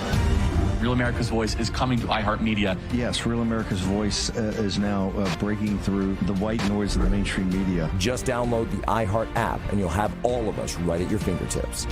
Scan the QR code and start streaming RAV anywhere you want. Real America's Voice, available whenever you need us. It's never been easier to stay connected with the voices you trust. RAV on iHeart means you can take us with you wherever you go. This is huge. The truth on iHeart. Ready whenever you are. From Charlie Kirk to Steve Bannon, Jack Posobiec to Grant Stinchfield, you'll find all your favorite RAV hosts in one place. You can listen on Spotify, Apple, Pandora, or Amazon. RAV is now available everywhere you get your podcasts. All you need to do is scan the QR code right now. Download the iHeart app today and get ready for Real America's Voice. Scan the QR code and join the RAV movement.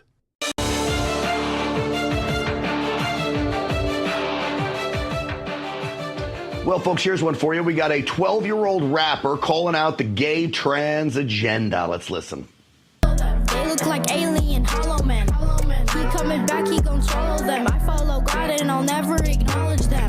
I look around, I see a circus. All of these trannies are making me nervous. But I serve a big God and I got a purpose. All of these demons will burn in the furnace. Every day, new gender. I post the truth to the youth and you censor. Every day a new gender. It's true. All right. Just because I think the moment of the day was, I thought it was President Trump and Zelensky. It really was. But our buddy Brian Glenn had a great moment in that Oval Office setting. Listen again. Why don't you wear a suit? You're at the highest. Why don't you wear a suit? You're at the highest level in this country's office, and you refuse to wear a suit. Just want to see if you do you own a suit? Yeah, problems. A lot of Americans have problems with you not respecting the dignity of this office. I will wear a costume after this war will finish. Okay. Yes, maybe. Well, maybe something like you. All right, so he'll wear a suit after the war is over. You know what, Brian Glenn? This is why you're my buddy. You ask great questions. Nobody in the mainstream media was going to ask that question. Put a suit on, Zelensky. Have some respect, okay? I'd make my son wear a suit to the Oval Office. You better believe. Stinchfield's Army rolls. You guys are the best. We'll see you Monday. Have a great weekend.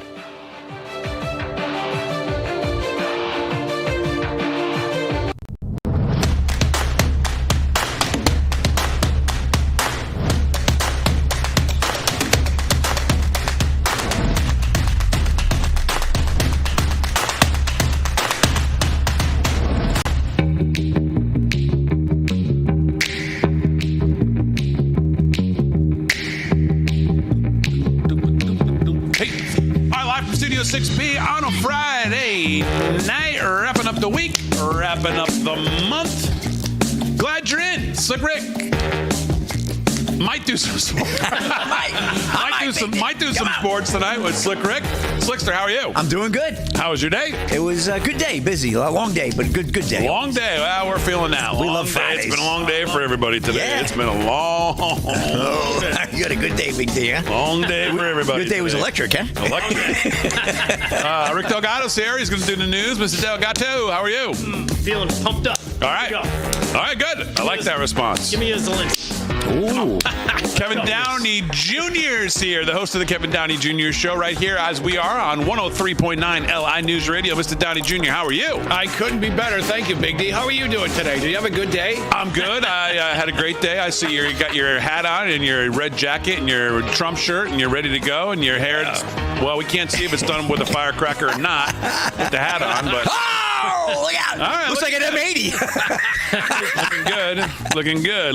Glad you're in. If you're watching on Real America's Voice, of course, listening on 103.9 LI News Radio, watching on any of the socials, glad you're in. All of our friends on Kick, YouTube, Rumble, X, Getter, wherever you are watching, YouTube, of course. Glad you're in as well. It's going to be a busy night. They're going to keep us on our toes tonight.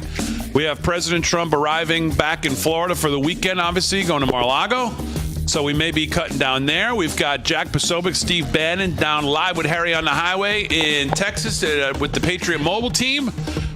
They're going to be speaking tonight. We're going to maybe cut to that as well. So it's going to be a busy Friday night, keeping everybody on our toes, including Aaron and Fran, of course, as they hold it down as they always do. Glad you're in on a Friday, wrapping up. Man, what a week. When was the Epstein Binders Brigade? That was 2 months ago? Yeah. I think 2 months ago, 3 months ago, it seems like. So far off in the distance. That is just gone. It really is. So here's what I want to know. Who do we think told Zelensky here's what you do? I need a plan. Well, here's your plan. Why don't you go in? Who told him that he should go in and try to out alpha the real alpha? Was it Susan Rice? Was it who was it? That's what I want to know. That's a good question. Yes, because I guarantee you he's been speaking like this to American leadership probably for 4 years. 3 years to whatever it is. Right. He's been speaking to American, not to Biden, because I'm sure he wasn't talking to him, because Biden was out to lunch. But whoever it was, he's probably been speaking like this to American leadership now for 3-4 years, whatever it is. And Susan Rice or somebody, Obama, whoever he's still talking to, telling him or trying to pull the strings on this, because of course his position of power relies on this thing continuing. I mean, everybody obviously understands that. Yeah, he has no power without us. Without war continuing there. Mm-hmm. Somebody must have told him that they thought this was a good idea. No, you're not going to run into a buzzsaw. Don't worry. You just keep going, doing what you're doing. You go in there and out alpha him right there on TV. And Trump's thinking, well, last time I talked to this guy in private, it got me impeached, so screw it. Let's just do it in front of the cameras. And what we saw play out today, well, I think I have a little different take than I don't know. But of course, the left is just. And I have a theory I'll share. I mean, I think in context, you have to watch the entire 43 minutes of it to see, number one, how much Trump was welcoming. Again, 40 minutes of them talking. Trump obviously has this idea for this minerals deal, which I think was an important, very important deal, which I still think can and will and should happen. But this thing is 40 minutes. So you got to watch the entire thing. People are focused on 5 minutes, rightly so, because that's kind of, you got to see the sausage making that you normally don't get to see. These are the things that usually happen behind closed doors after they do the kind of sit there with the press and, take a couple questions and then go behind closed doors and duke it out and then come back with a unified front and go their separate ways or whatever. Today, no, you got to see the whole deal. Yeah, the whole ugliness of it. Yeah, it was. Is ugliness the right word? Why do you use the word ugliness? Because you talk about how behind closed doors is where maybe voices get raised. Things get said that aren't meant to be out there in front of the TV cameras. And then they come out and they sit and they say, yeah, we had a good conversation. We've done this, blah, blah, blah, blah. And then they're going to go and they're going to have some lunch. And then they were supposed to do, the dueling press conference for the press to ask all their questions. Obviously, that didn't happen. I don't know why. Oh, yeah, I do know why. Because Zelensky thought he could out-Trump Trump in public. And you just, not only do you not do that, but he's not dealing from a position of power. He has no power in this situation. He is beholden to us. We own everything. The only reason he still has a country is because of, guess who? You, the American taxpayer. So that's number one. Number two, you know what I feel like he tried to do? And we saw this. Trump has done this plenty of times in the last couple of weeks. When he's making deals and he brings somebody in like the what do you call it? The SoftBank guy from Japan. Right. He brings him in. He's like, yeah, they agreed to $100 billion. And then all of a sudden he starts razzing him a little. It's like, how about another $100 billion? Come on, give me $200 billion. And all of a sudden the guy's like, oh, we do $200 billion. And they start shaking hands. I feel like Zelensky was trying to do that to Trump. And that's where it all blew up in his face because, number one, he's not that smart. Number two, he doesn't have that kind of personality, I think, to kind of win people over. He's not winning people. He's not winning Trump over because he's in there with his hat in his hand. He's saying, look, I need more money. I need more weapons. I need more of everything. I mean, dude, when you've been given $200 billion already, check your ego at the door. Yeah. Don't show up dressed like a garbage man or like you just got off cleaning the whatever. Like this whole thing he does, this whole whatever. Right. Check your ego at the door, sit down with the leader of the free world and sign the deal. Shut up. Yeah. How about that? And the fact that he's sitting there complaining, well, I wanted guarantees. It's like, hey, dummy, the mineral deals is your guarantee. Because once that deal is signed, guess what? Now the United States actually has an interest in making sure Russia doesn't come any closer. Yeah, we're in the country, dude. Right. Now we're here. And we're here for a very good and important reason. It's to secure our security as well, because we need those minerals. KDJ, I'm sorry, Rick. This dummy had no idea. What'd you think, KDJ? One of two things. Thank you, Big D. First of all, either Zelensky doesn't get that he's no longer the golden boy and came here and expected them to kiss his bahookie. Possible, I don't know. My personal take is the globalists said don't make a deal with him. Let it go. I think he sabotaged that meeting on purpose.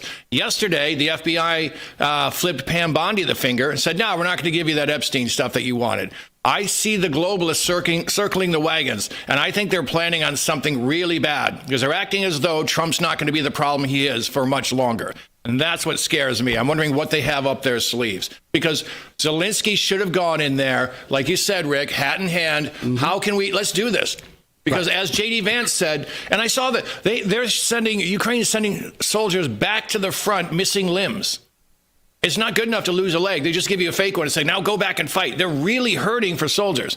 But Zelensky, someone is backing him somewhere, giving him the chutzpah to go in there and sabotage a meeting like that. I think he sabotaged it, and that's what's going on. A couple things here. Some reactions that I bookmarked because I thought they were worth paying attention to. Richard Haney said tonight, and he is president of the CSPIcenter.org.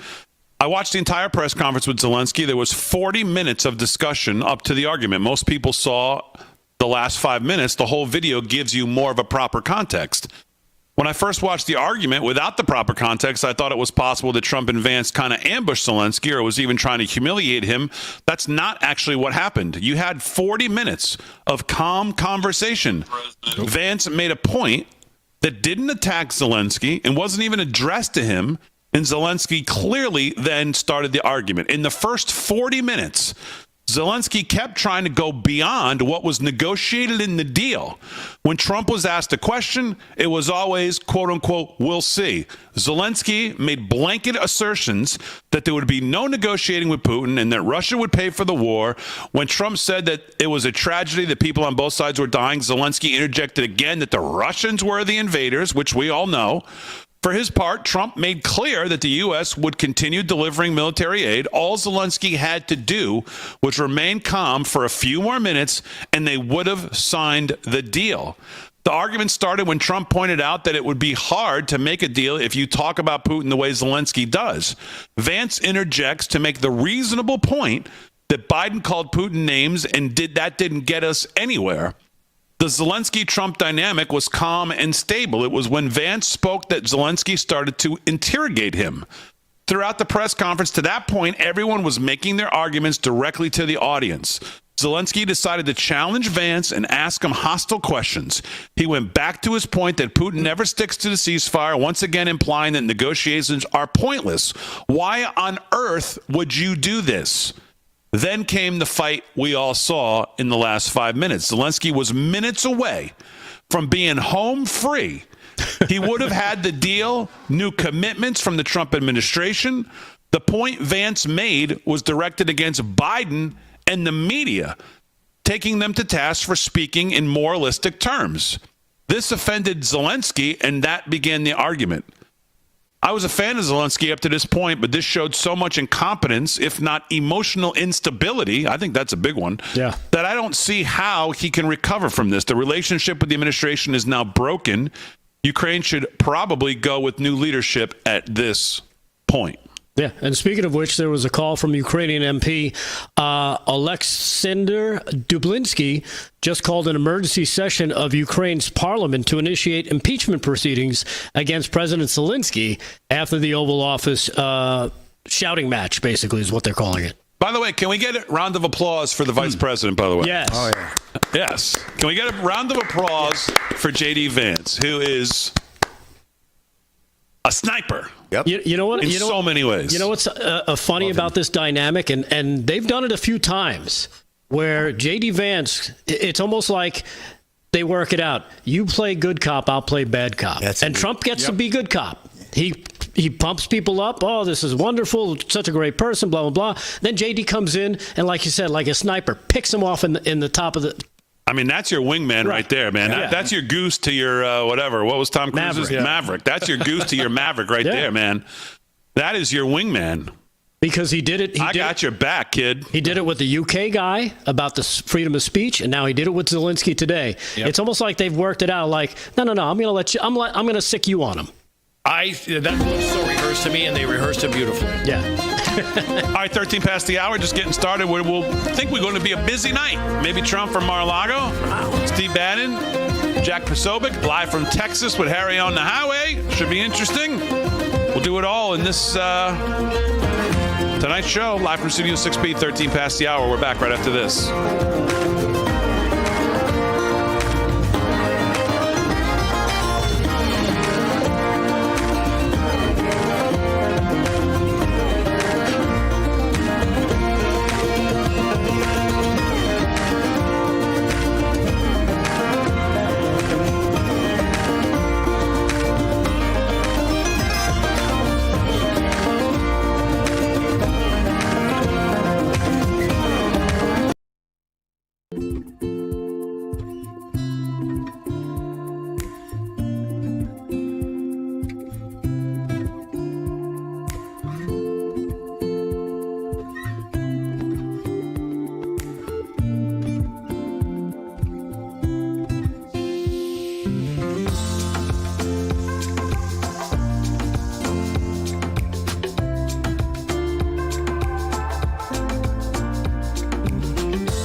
17 past the hour, live from Studio 6B on a Friday night. Glad you're in. On what a day, boy, huh? I mean, every day. Happiest person today is Pam Bondi that this happened. Yeah, no kidding. I was thinking I tweeted it as a joke before, but it was like, man, it's the Binder Brigade seems like it was literally 2 months ago. Like who even thinks about that right now? Nobody. No. Wasn't there a deadline today? Yeah, this morning. How'd that go? I don't know. Well, what does that say? Not too good. I don't know. I don't know what it means. Well, what do you mean? I don't know if they delivered it. You made a very definitive statement last night on the show, and it was, if we don't have... You want to continue? I want to see names. I want to see actual names that were at these places, on that plane, on that island. Yeah. I want to see the real names. I don't want to see, Okay, what are the names? Were they released? I don't know. Wasn't the deadline at 8 a.m.? Well, the deadline was the stuff from New York delivered to her this morning. And then we have that? I don't know if she got it. Well, what do you mean? I don't know. Wasn't the deadline this morning? Yes. So you're tracking the package. I tried to. Your Epstein list is out for delivery. Okay. Your Epstein list is out for delivery. Amazon has. Sorry we missed you. I think it's more appropriate. Sorry we missed you. A couple more reactions. Jennifer Van Leer says, I'm told that the Ukraine deal was also to include exile for Zelensky and his wife, and some level of protection from Russian retaliation. If that's true, Trump's reaction to Zelensky's performance is even more understandable, and it looks like Zelensky's even dumber than we thought. Again, I don't know if any of these are true. These are just the ones that caught my attention, so I kind of bookmarked them just to go back and look. But yeah, I mean, I don't know. I mean, in the end, I think they still get this deal done. I think it's important that they get this deal done. I think this mineral deal was a great deal. It was I think a deal that was as important to the U.S. as it was to them. So, well, somebody who was in the middle of it all, of course, was our own Brian Glenn. Brian. And he joins us. He joins us now. Thanks for wearing a suit, Brian. Brian, nice to see you in a suit. Thank you for dressing up here. It's nice to see you own a suit. How many suits do you own? Do you own any different colors? I'm thinking at this point, guys, I need a suit sponsor for sure. Yeah. Yeah. By the way, I'm getting some slap back in my IFB, just so you guys know, back in the studio. But yeah, what a crazy day today. I mean, that obviously was not my intention to kind of get the train off the tracks with that question. But I noticed a level of disrespect in that room. The tone, his questions, his answers, things like that. So I thought, you know what? Let's just go ahead and tie it on to the wardrobe, because sometimes the wardrobe is a reflection of how you feel on the inside. And I think today, at the very end of that press conference, we realized that was the fact. Let me ask you a question. Did you get the sense at all that there was that he was acting in a well? First of all, I would suspect he's probably been talking like this to American leadership for the last 4 years because he's been able to. And today he ran into a buzzsaw. But I'm more interested in who gave him the idea that if that is in fact the case, that he thought he'd be able to get away with that today and continue it. Do you think he was encouraged by other European leaders to take on Trump in front of the media? Do you think there's former Biden people, Susan Rice types, that are encouraging him behind the scenes to do this today, or do you think it was spur of the moment, genuine from this clown? Well, I know that he had a meeting earlier that day. That's why he was late, from what I've been told. He was about 30 minutes late to the White House.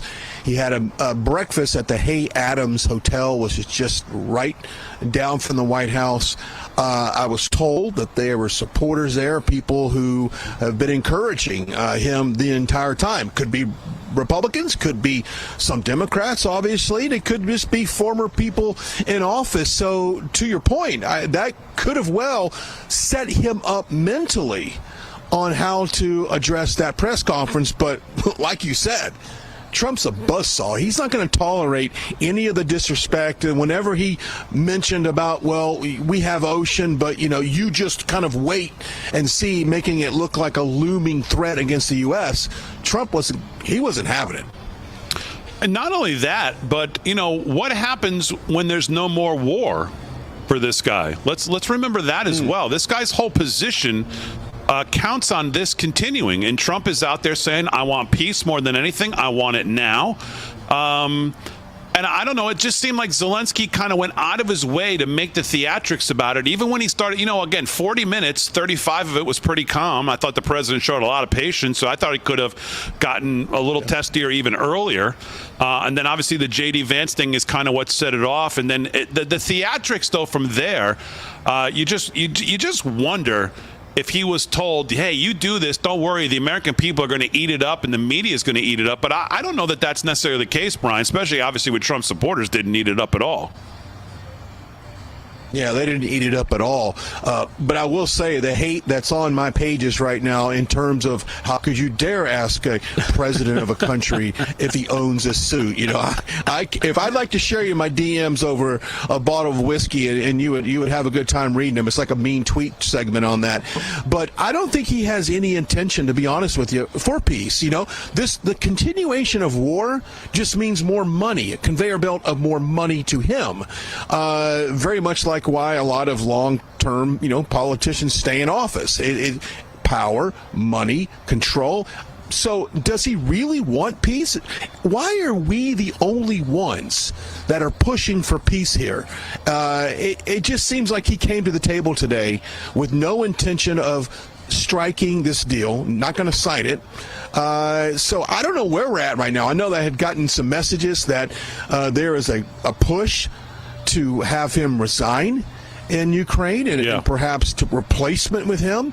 I mean, that we're seeing that. There's some other things on the domestic front that I can share later on social media. So, man, the world's not taken to his behavior today, and as sure as heck Americans weren't taken to it as well. I mean, listen, plenty of people come to the White House and to talk. Benjamin Netanyahu's been coming here he's been at war for how many years? He doesn't come in combat fatigues and look like that. I mean, I don't know what the hate is about that question. I think it's a legit question. And there's other examples to point to of people who don't do that. So what's the act with this guy that he feels like he always has to be dressed in this exact same outfit every time we see him?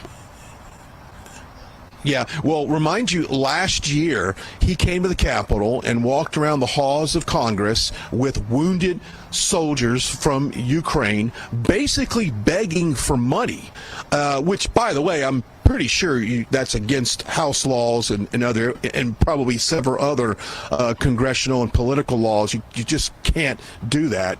But nothing is past this guy. This guy he's an actor. Let's just be honest with you. He's an actor, and he calls his outfit a costume, and I believe he's playing a clown who happens to rule the most corrupt nation over in Europe. And apparently the Oscars are on Sunday, but go ahead and give him the award for Best Supporting Jackass right now at this point, because what an embarrassment for not only his country, and I feel sorry for the people of Ukraine. I want to be very sympathetic here. There's a lot of good people in Ukraine that want this war ended, but unfortunately there's too much money in the war right now, and I think Zelensky wants to keep engaged in this bloody conflict. And I know as Americans, myself, I don't want to speak for you guys, I want this thing to end. I want the bloodshed to end no more. His behavior is somewhat typical of Europe as a whole, kind of narcissistic, kind of in denial of reality, right? I mean, that's kind of what we see. So can you hang with us, Brian, through the commercial break here for a sec? No problem. Okay. Problem. Brian's going to hang with us. We just got to our hotel. We got to check in, but I can hang out. All right. 3 minutes. A couple more questions for the great Brian Glenn joining us here live from Studio 6B. We'll do it when we get back right after this.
30 minutes past the hour, live from Studio 6B on a Friday night. Always an adventure on a Friday night. If you're in the chat and on social media, it's one of the reasons you watch us on social media, because you just got the inside look with Brian Glenn during the break. Information that we cannot repeat on the network because it was just too juicy there about urinals and other things. So we can't repeat that. So it's classified. But we had one last question, then we'll let Brian check in and relax for the evening because he's had a long day. JD Vance, can we all just clap up for the vice president? And he's the maverick to your Top Gun. He's your wingman that you want there, and he jumped in. What was the feeling in the Oval, or what was the media looking around at each other when JD came in there with the smackdown? Yeah, there's no tag needed on that duo there. Yes, that is when I can officially say the conversation really started to take a turn for the other direction, because he called him out. And then, of course, there's a lot of chatter now that Zelensky dropped a profanity towards Vice President Vance. I can't confirm that. I don't speak Ukrainian, and so I can't confirm that. But it did get tense. And you can see it. Like, if you look at the video, and I know it's hard to tell because a lot of times I'm not in that shot, but I am absolutely right next to President Trump. The only thing separating me and President Trump is a table with a lamp. He's on the other side. I've got a straight shot at Zelensky, and then Vice President Vance is in front of me. And you could see the eye connection. I saw Hedseth looking. I mean, everybody was very serious at this point. The room definitely had you could hear a pin drop in that room. And by the way, when I walked out, some of the people talking behind me said, "I've been doing this for decades, and I have never ever seen the intensity in that Oval Office as we did today." So we all witnessed some history there. Yeah. Well, when he was like, when he pulled this, you guys have a C. You have a C between you, but you're going to find out, and that's when Trump had finally had enough and said, "You're not going to tell us what we're going to find out." Like, I mean, the nerve of this guy. What do you mean you're going to tell us what we're going to find out? That's when it really, at that point, was off the rails. Yeah. Yeah, and that sounded like a threat. Matter of fact, my Uber driver to Joint Base Andrews today, we were talking about it, and he agreed. He said, "Hey, that's our president that stands up and says, 'Oh, hell no, you're not going to tell me what to do, and you're not going to come here and disrespect our country.' And when we've given you hundreds of billions of dollars, by the way, and ending this war is hugely popular with the base. We don't like this war to begin with, and for him to act like that." I can't believe it. It's something that we never. I didn't think. I thought we were going to have a deal, guys. I thought we were going to sign a deal, get the mineral rights. This war comes to an end. He does campaign promises. It's all over. Everyone in Ukraine is happy. We got the war over. No, I don't know when he comes back. I know he was begging to come back in, and President Trump says no, hit the road, but not before he went on Brett Baer on Fox News trying to save his butt from what just happened. So, do you think he hits the road, or do you think he hits down to the Four Seasons and tries to sneak in on Monday? Well, he might be coming to the Hilton here in Palm Beach looking for me, because apparently I had some friends that I know, and they go, "Hey, we've always knew it was kind of sketchy to hang around you because a lot of people don't like you, but after your comments tonight, I'm not staying anywhere around you. You've got Ukraine coming after you." So I got to count myself looking around the parking lot as well as I do this stand-up here. But hey, proud to be there, proud to be here as a network. This is a victory for all of us in the conservative news media, the independent guys, the guys away from the legacy media. This is a win for all of us. The WHCA no longer can control who sits in the briefing room. That's going to be changed here shortly. And obviously, as I demonstrated tonight, they do not control who sits on Air Force One. And I'm my honor to be the first person since that decision to do it tonight. And I look forward to all of my colleagues joining me as well, and some other networks. I want us all to get in there and experience that and be able to take advantage of it. Well, we're proud of you. We love it. We love it. You're killing it, and keep doing it. And thanks for giving us a few moments. We really appreciate it. We know you've had a long, historic day here, Brian, so we really do appreciate it, and you have a great sense of humor, and thanks for coming on. Yep, I can't wait to get that pizza. It's the best pizza in the world. You got it. Stay safe. Maybe I can get a pizza. Hey, maybe I can get a pizza sponsor and then a suit sponsor. Remember, put on a suit. Brian Glenn said so. That's my tagline. There you go. I don't know if anybody's listening, but that's what it is. Put on a suit. Hey, put on a suit. You look better. Hey, you. Oh, man. You know what? Hey, Brian, I think we got a sponsor for you. Call up Joseph A. Bank and just start doing all their commercials. There you go. You're tailor-made for that. All right, Brian, thanks. Put on a suit. Yeah, you're tailor-made for that. Put on a suit. There he goes. All right, there he goes.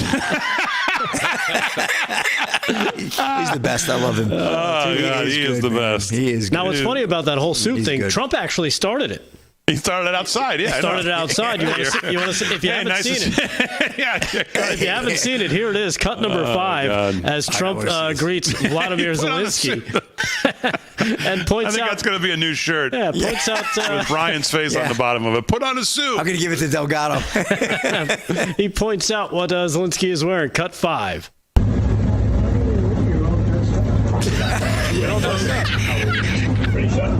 He's all dressed up today. That set him off. I think that set him off right there. That had to. Yeah, he got that outfit from like the World Economic Forum garage sale too. Exactly. Klaus Schwab threw away a couple seasons ago. It's the Schwab selection. Trump just gives zero you-know-whats. Yep. Oh. He just doesn't care. Oh, he got dressed up. He's got sleeves. Oh, God. I don't know. Just too it's just funny. Brilliant. I mean, listen. I do think the deal was important, and I do think the deal can get done. I do think this guy's going to have to try to save some face, though. Yeah. Not on Trump to do it.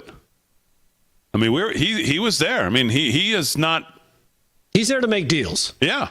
He wants this thing to end. He said so. He's campaigned on it, ending this, bringing peace to the region, getting this whole war stopped. And the only thing you got to do is play ball. That's the only thing you got to do. And you can see from, I don't know, did you see the cutaway to the Ukrainian ambassador when she saw this whole thing going down? Yes.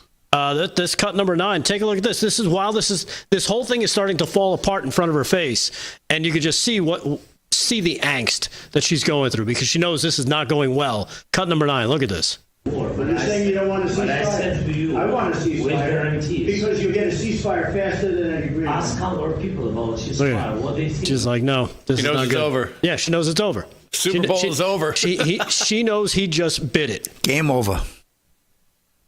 I mean, again, in all of the highlights things that I read on social media was ablaze after this, obviously. People were like, number one, you have to watch the whole 40 minutes. But when you get to that last 5-minute mark, he's clearly the antagonist. Yeah. He is clearly the antagonist here. And that's, of course, what everybody obviously saw. So, Jordan Slagle says, Zelensky essentially rejects how VP described the mandate of POTUS to conduct foreign affairs, and then he insinuates that Trump his first term, did nothing to stop Putin, which that's actually right. He did. He tried to play this game with these dates, 2014. Right. Trump says, I wasn't here in 2014. And then he did to 2022. Number 2, he then basically tells Vice President Vance that his ideas are faulty and that the administration's diplomacy won't work. Then he also said to him, like, when have you been there? These are 2 comments that are deliberately antagonistic. Everything was all well and good, but Zelensky took 2 major shots in a public forum. They're forced to respond, and respond they did. Recall that this is a guy who interfered in our electoral politics and called VP too radical and bashed Trump in an interview with the New York Magazine weeks before the election. Zelensky is entirely at fault here. Well, I mean, you don't need to listen to Jordan Slagle on how about Lindsey Graham? Yeah. When you lose Lindsey Graham. I was going to say the same thing. Hey. There's no questions left. Yeah. Cut number 7. When you're talking about, as Damon just said, when you lose Lindsey Graham, who has never seen a piece of somebody else's country he doesn't want to have a war in. His underwear is yellow and blue. Right. Then you really have kind of crapped the bed. Here he is, cut 7. Check this out. So, what I think, complete, utter disaster.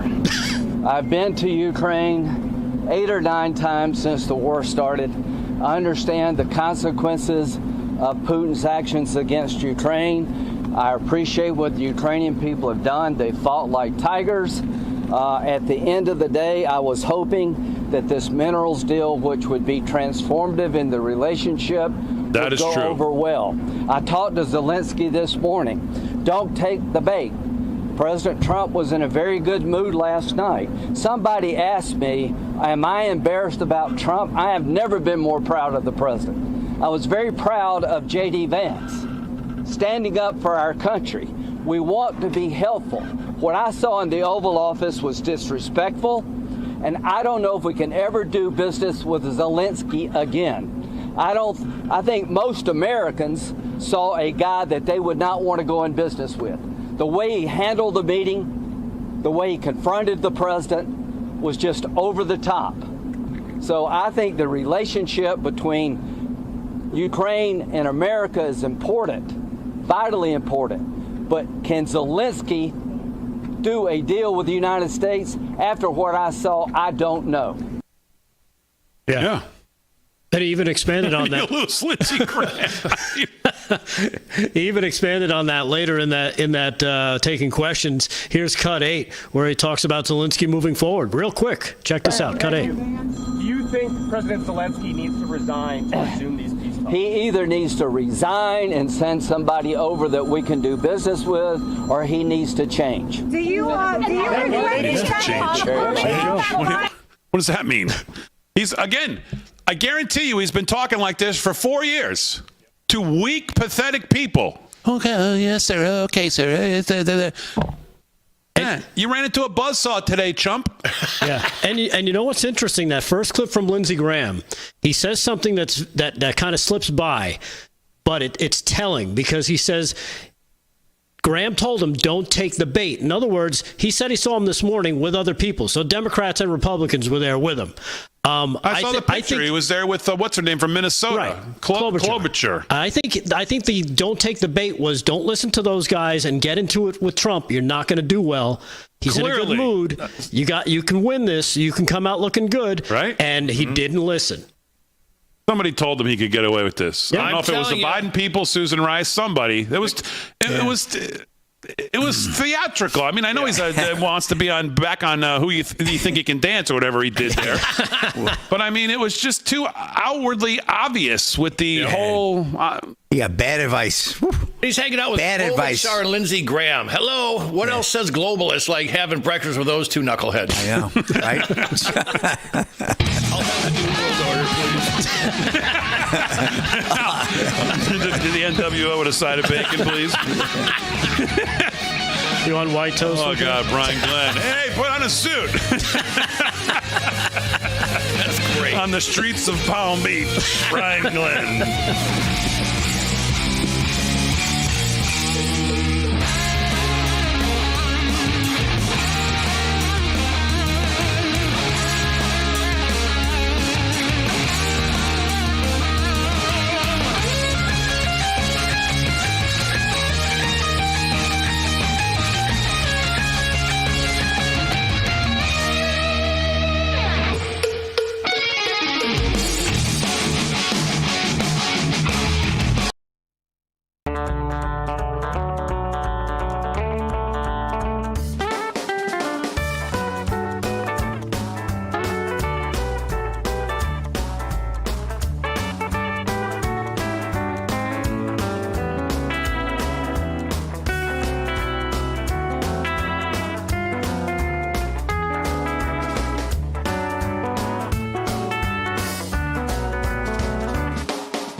13 to the hour live from am I on air when I do these stupid singing things coming in? I am? Of course you are. I'm not going to put you on if you're not. I bet you stop. 13 to the hour live from. I like these tunes. 13 to the hour live from Studio 6B. Nice save.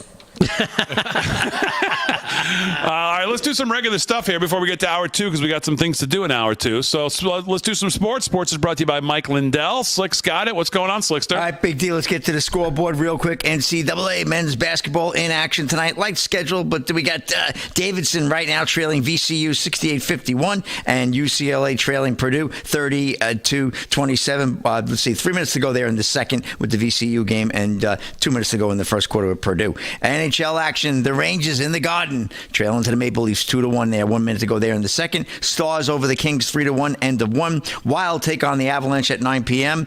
NBA action, we got the Pistons trailing the Nuggets 100-77, 3 to go there in the third. At the half, the Celtics over the Cavs 74-64, and the Hawks trailing the Thunder 71-64 at the half as well. Let's go to the rodeo. Friday night rodeo. Big D, the season's starting to heat up. To the rodeo. Come on now, this ain't a big rodeo, but it's a rodeo just the same. We're going to go to Nebraska. Here we go. We got Rodeo Grand Island. And this is, let's see, steer wrestling leader Chase Crane, 3.7 seconds. Team roping, we have Chud Grover and Clay Ellis, 5.4 seconds. Tie down roping, Tyler Milligan and Ty Moser, both in a tie, 9.4 seconds each. Can't make that one up. Bower Racing, Amy Schmicky, 12.61 tenths, and total pay on that $36,000 on the rodeo. We have a couple other rodeos going on tonight, but I'll do one at a time as we get to them if I have time tonight. And we had, wow, this was some story, Big D. Ready for this one?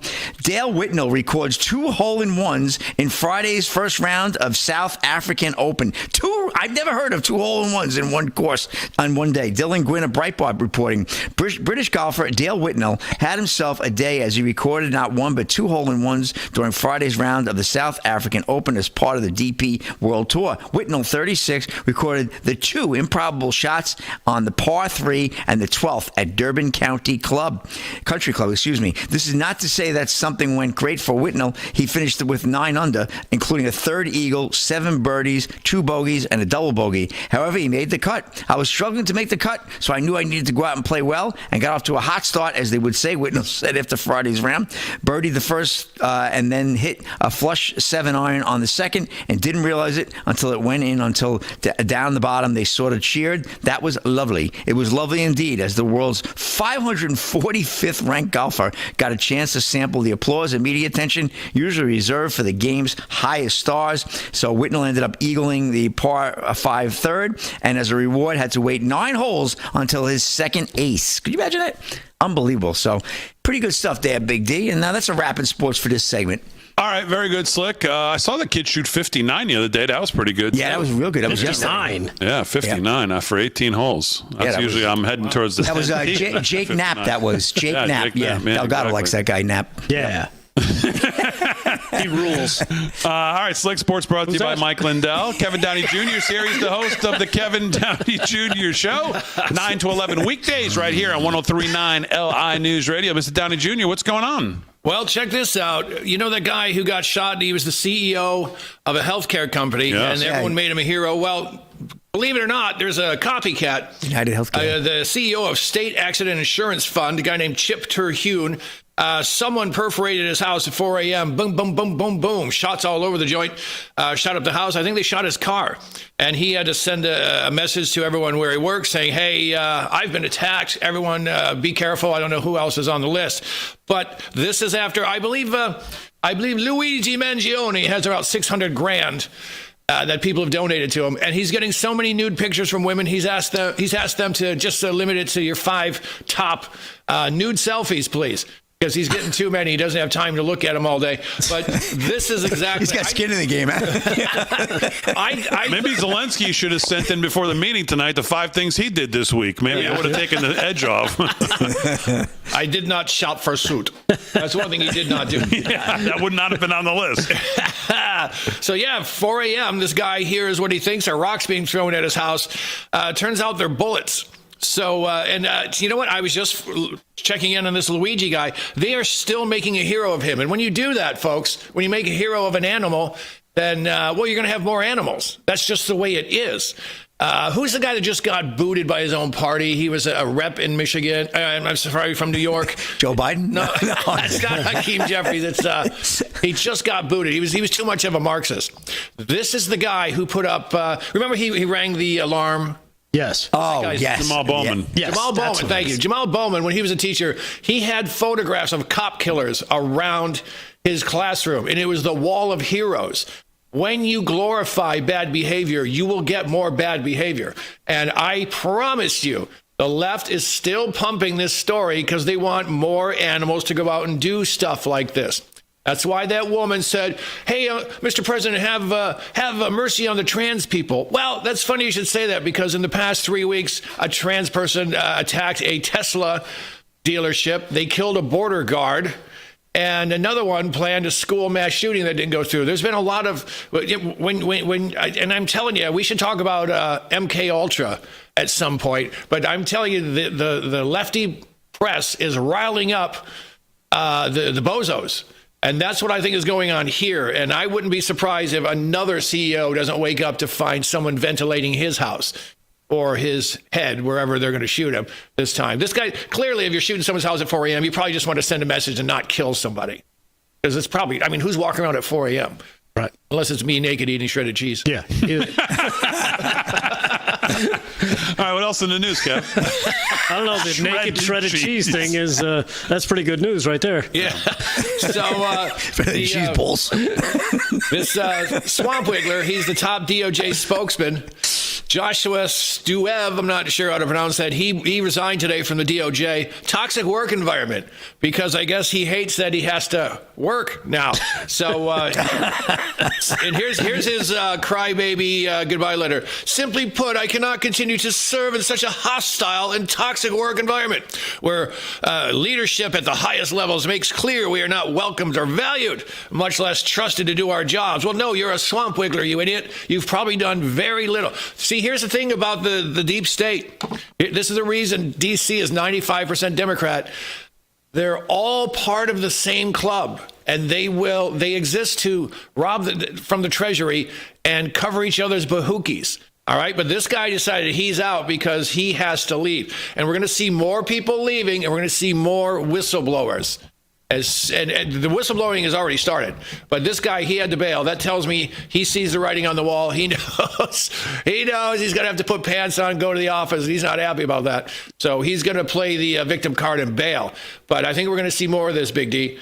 I think as it becomes clearer and clearer that the deep state can't stop Trump, you're going to see them flee like rats on a ship.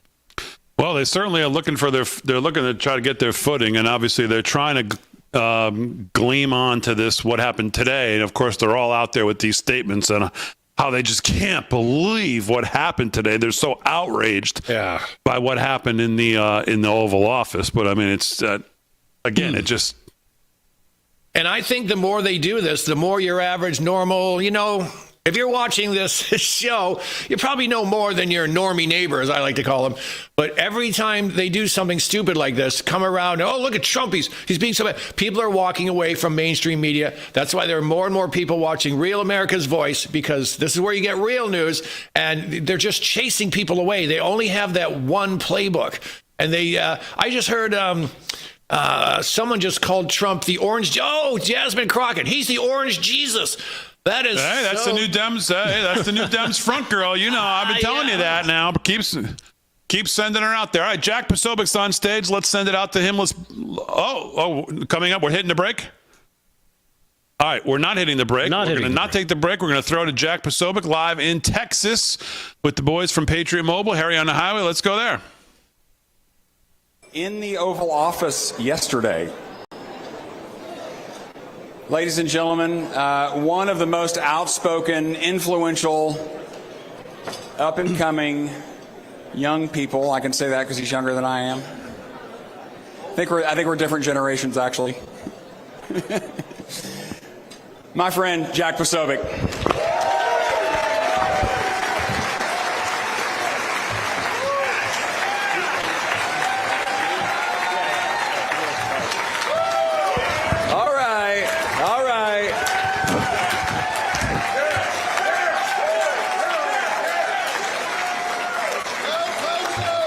Ladies and gentlemen of Tarrant County, ladies and gentlemen of Fort Worth, the last time I was here, what was it, October, right, Bo? It was October? September. All right, it was September. It was a little bit of a blur last year. September 2024, I came here and I made a promise and I said, we are going to save this country and Donald Trump will be elected. Ladies and gentlemen, we are saving the country. Donald J. Trump is your president of the United States of America. We are 1 month and 1 week. We are 5 weeks into the Trump administration. Can you believe it's only been 38 days? 38 days and a wake up that Donald J. Trump has restored the freedom, restored the prosperity, and today restored the dignity of the American people. And Bo is right. I did have the absolute honor and privilege of being in the Oval Office yesterday with President Trump and with Vice President Vance, with a number of people there. Folks, you need to know what they are putting together with this administration, what they are putting together with this cabinet. I truly believe you are looking at the best assembled cabinet in modern history. That's what you're looking at. When 1776 came around, we saw that generation of founding fathers. And you saw they all came together and they all had a key specific role to play. We know that. We know. And Glenn Story and the folks at Patriot Mobile, they work so hard to teach our people that and to even teach our children that, like my kids who are right here now. But what we see now, again, is this idea of a team that's put together, that was forced to come together by an out-of-control federal government, an out-of-control international global order that was pushing lies and censorship on the American people, that was stealing jobs, sending them to China, that was importing cheap foreign labor, a movement that was turning our children trans, that was going and sexualizing our children. And I'm telling you, folks, if you think they were doing it to try to destroy the United States of America, I'm telling you, it was not done by mistake. These people stand for the destruction of everything we love. These people stand for the destruction of our values. And why do you think the very first target that they made was Almighty God in the public square? Folks, we are bringing it all back. We are bringing God back to the public square. This country has always been a country that is one nation under God. Under God. And when we put God first, that is how our country is led by our North Star, our Almighty Creator, God, our Lord Almighty in heaven. That is how you lead the United States forward. And I think that in a place like Texas, that message might get a pretty good reception. I'm just saying. This country went down the wrong track when we took God out of public. We know this. We know this. On Easter Sunday and on Holy Week, you used to be able to see in New York City the 3 crosses of Calvary. They're right there. Now, when you go to New York City, what do you see in the skyline? You see the trans flag. You see the LGBT flag. You see every single other flag. And let me tell you, what they have done is a cultural revolution from our traditional Western values here in the United States of America. Well, let me tell you something. If they want a revolution, they've got one. Because this is the second American Revolution. And you are all part of it. We are all living it right now. Because if they want to take the soul of this country, they've got to go through us. If they want to take the soul of this country, let me tell you something. The soul of this country runs through Tarrant County, and the soul of this country runs through Texas.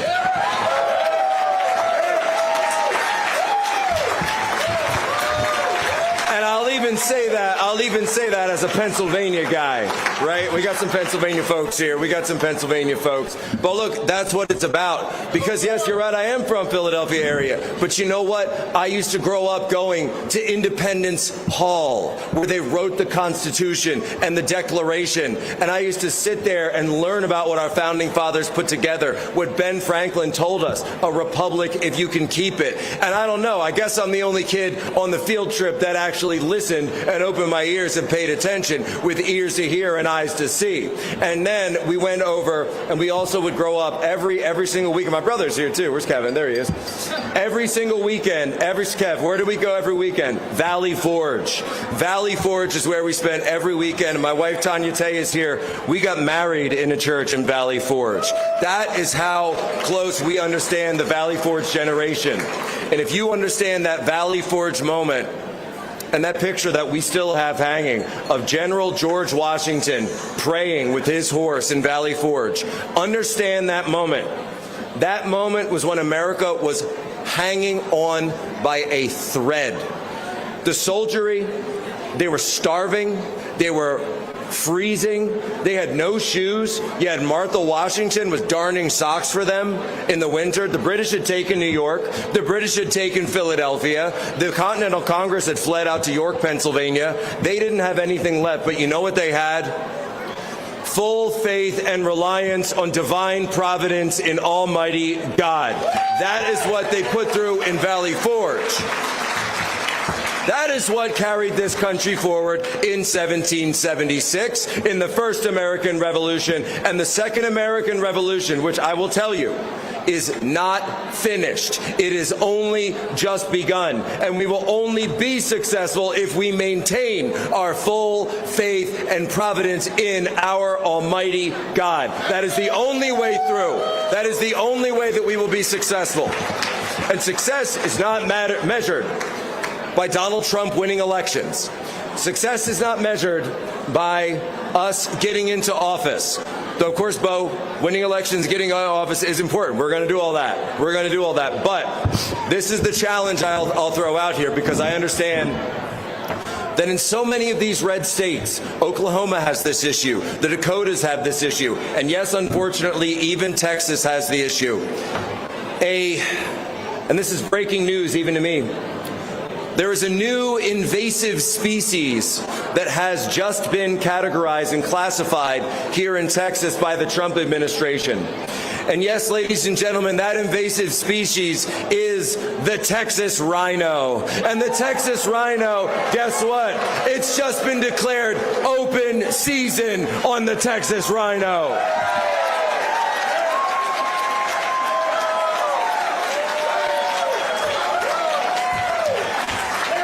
Because they're an invasive species, and they shouldn't be here. There's too many people that shouldn't be here. And we are going to work together with the open season. We're going to work with Bo. We're going to work with everyone here, because the Texas rhino has got to go. I'm sorry, the Texas rhino has got to go. No more of this nonsense where people just walk up and say, oh, I'm a Republican. Look at me. I've got my cowboy hat. I've got my six-shooter. And then they go up to Austin and they vote with the Democrats. They vote with corporate America. They push liberal values. I'm sick of it. We're sick of it. And it's all going to stop, because we're going on a rhino hunt, ladies and gentlemen.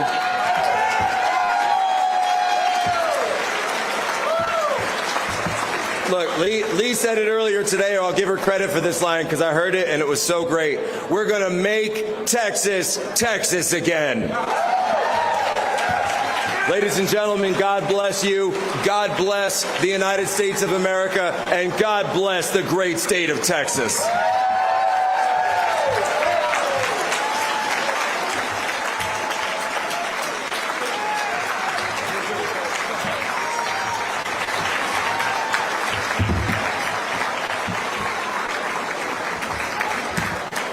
I'm just glad I don't have to speak after him. Jack always brings the heat. Well, ladies and gentlemen, it's that time of the evening now. No, not where I ask you for money, but if you want to donate, there's cards on your table and QR codes and all that. You can start doing that now, so you don't have to stand in line later. We're not letting you out without giving a little more money. But it's that time of the evening where we're going to talk about our keynote speaker. You know, I first became aware of Steve Bannon with Breitbart News. And, you know, Breitbart really opened a lot of people's eyes and changed the game. Steve went on to be the CEO of President Trump's 2016 campaign. And obviously that changed the course of history. He was also in the Trump White House, Trump's senior advisor, and guided, you know, the first year or so of Trump's presidency. And so we are truly, truly blessed to have him here now. He hosts a daily podcast. Can everybody hear me okay? He hosts a daily podcast called The War Room, which I'm sure you know about. Yeah. He's one of the most passionate, insightful, bright, incredible people in our movement.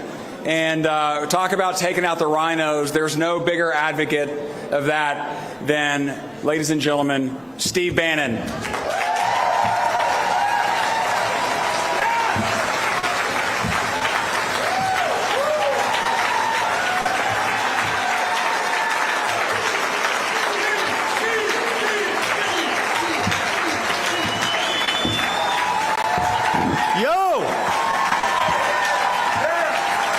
We got some fighters here tonight. Hell yeah, we're in Texas. Not just that, we're in Tarrant County. Thank you. Look, it was a hell of a day today, was it not, in Washington, D.C.? Yeah. And we saw the entire issue, the entire problem we've got, not just in Washington, D.C., but the problem we've got in Texas, right?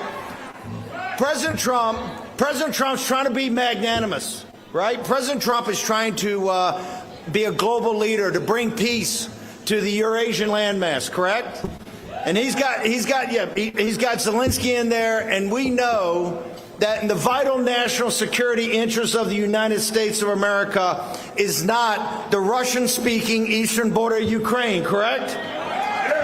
The vital national security interest of the United States is the border on the Rio Grande Valley and in South Texas.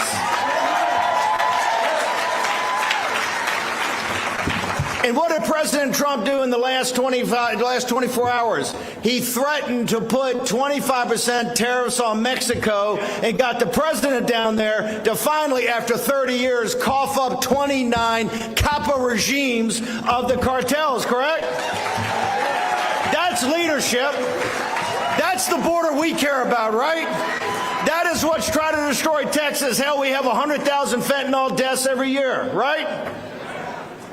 That's what President Trump is worried about, the vital national security interests of the United States. Now, he's being a peacemaker as part of this rapprochement with Russia. And we need a rapprochement with Russia because the Russian people were our greatest ally in World War II. 65 million Russians died either through starvation or battlefield against the Germans, against the Wehrmacht. All those leaders of NATO, all of them, virtually, didn't fight with us in World War II. England did, some French did, a handful of Poles did, Jack Posobiec. More than a handful, okay, a lot of them. But their leaders were all supported the fascists in Spain, in Italy, in Germany, in Vichy France, in Norway, in Scandinavia, in Sweden, my beloved Ireland. They were not on our side. The Russian people were on our side. It's time. President Trump wants to bring peace to the world, and here he wants peace and prosperity. And Zelensky has the gall. Zelensky has the gall to show up to the White House, and he's going to sit there, and here's why it happened.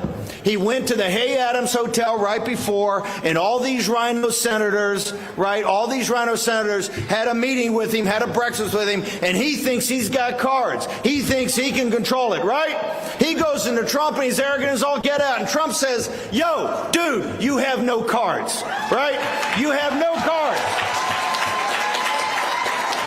Without our money and our troops. Hell, for the first time in our history, the first time, we had the president of France and we had the prime minister of the United Kingdom within 72 hours of each other. And what are they doing? They're behind closed doors and they're talking about, we want to put up troops, we're going to put up money. They have put up no money and they've put up no troops, and they're not going to. They want an American security guarantee and they want American money. We don't have the money and we don't have the troops, and we have no interest in Ukraine and two Slavic entities going at each other. We have what we're concerned about is the southern border of the state of Texas.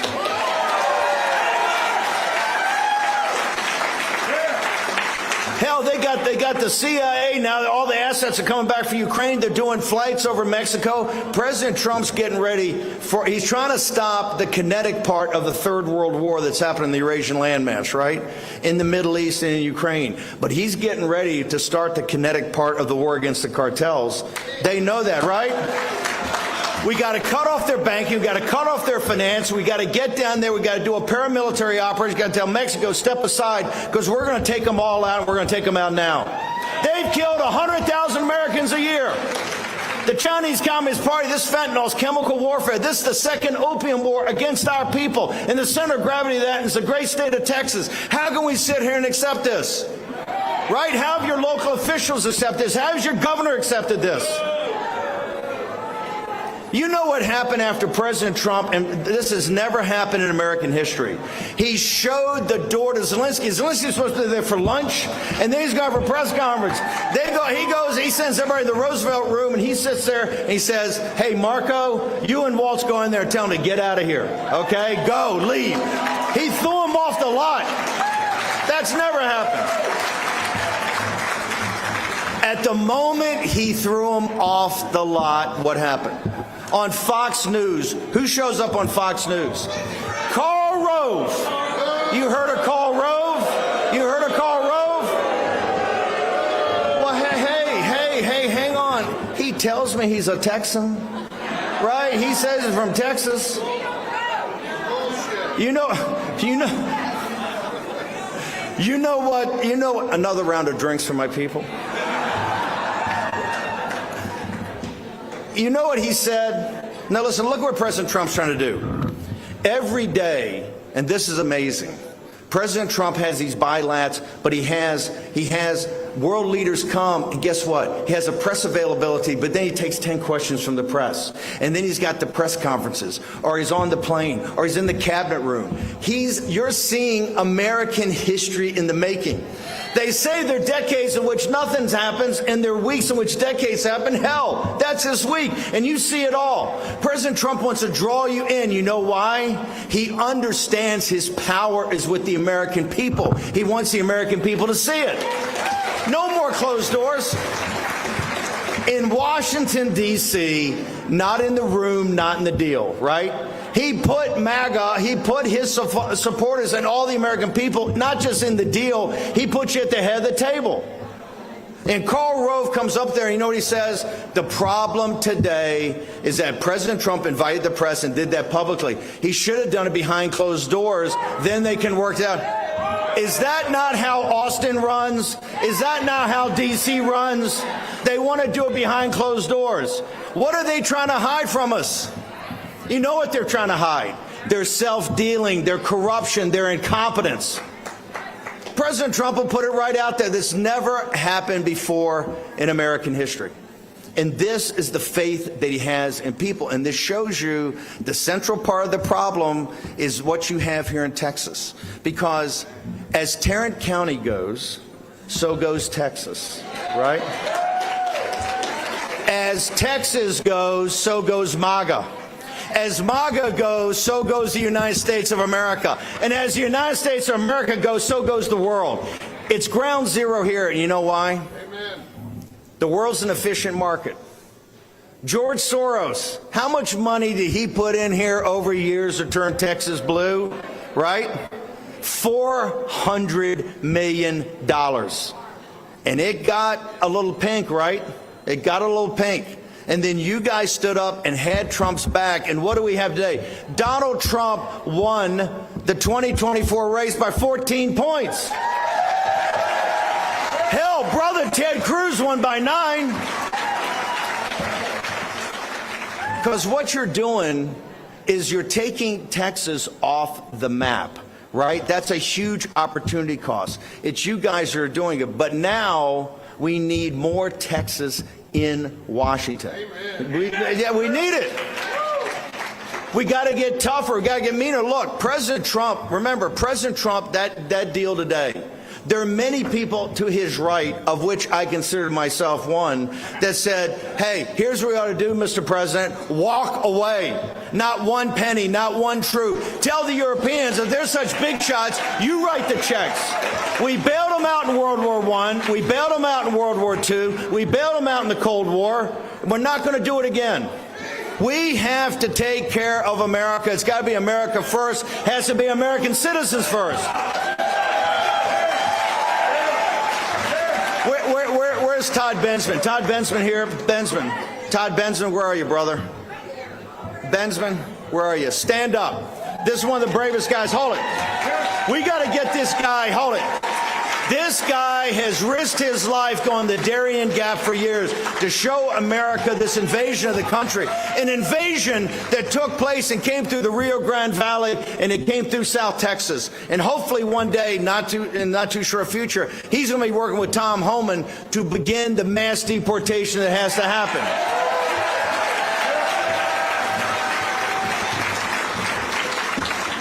And this is politically what's going to win for us. The most Hispanic county in this country is Starr County, Texas, right? Hard scrabbled, 97% Hispanic, working class. Hillary Clinton, and I thought I did a pretty good job in 2016. We lost it by 60%, 60 points. President Trump in 2024 won it by 16 points. The working class Hispanics are with us. The middle class Hispanics are with us. 39% of African American men voted for Donald Trump. Our coalition grows every day, grows more powerful every day. But we have to deliver for them. And delivering for them is not getting sucked up into what all the media in the afternoon, oh, this is terrible. President Trump, it was terrible. You know, he treated Zelensky with no set. And did J.D. Vance do a good job? J.D. J.D., whoa, right there. Suck on that, Zelensky. Yeah.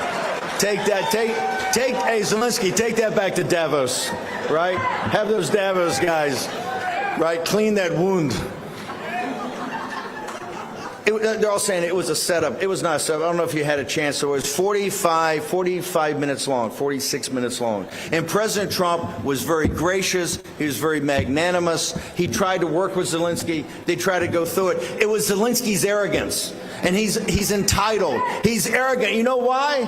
They think they deserve American money, that we're just going to be the suckers we've ever been. Right? We're going to send our troops over there. Remember, the core of MAGA pays the taxes. The core of MAGA's pension funds and savings are what powers the oligarchs in Silicon Valley, what empowers American industry, what empowers private equity and venture capital. And most importantly, it's their money that has been and moved the jobs, the factories over to China, to move the jobs, all the high value added jobs over to China or in India. And it's their sons and daughters that are in the 101st Airborne Brigade in Romania on the border of Ukraine. It's their kids on those two battle groups in the Red Sea keeping the Suez Canal open so trade can go from the Persian Gulf and Asia up until Europe. It's their kids that are walking patrol in the Hindu Kush. It's the sons and daughters of the working class and middle class in this country, and not the elites, that keep this country safe and die on foreign battlefields of this country. And you expect them to go to Ukraine and be a backstop? Here's your backstop. That. Backstop that. Backstop that.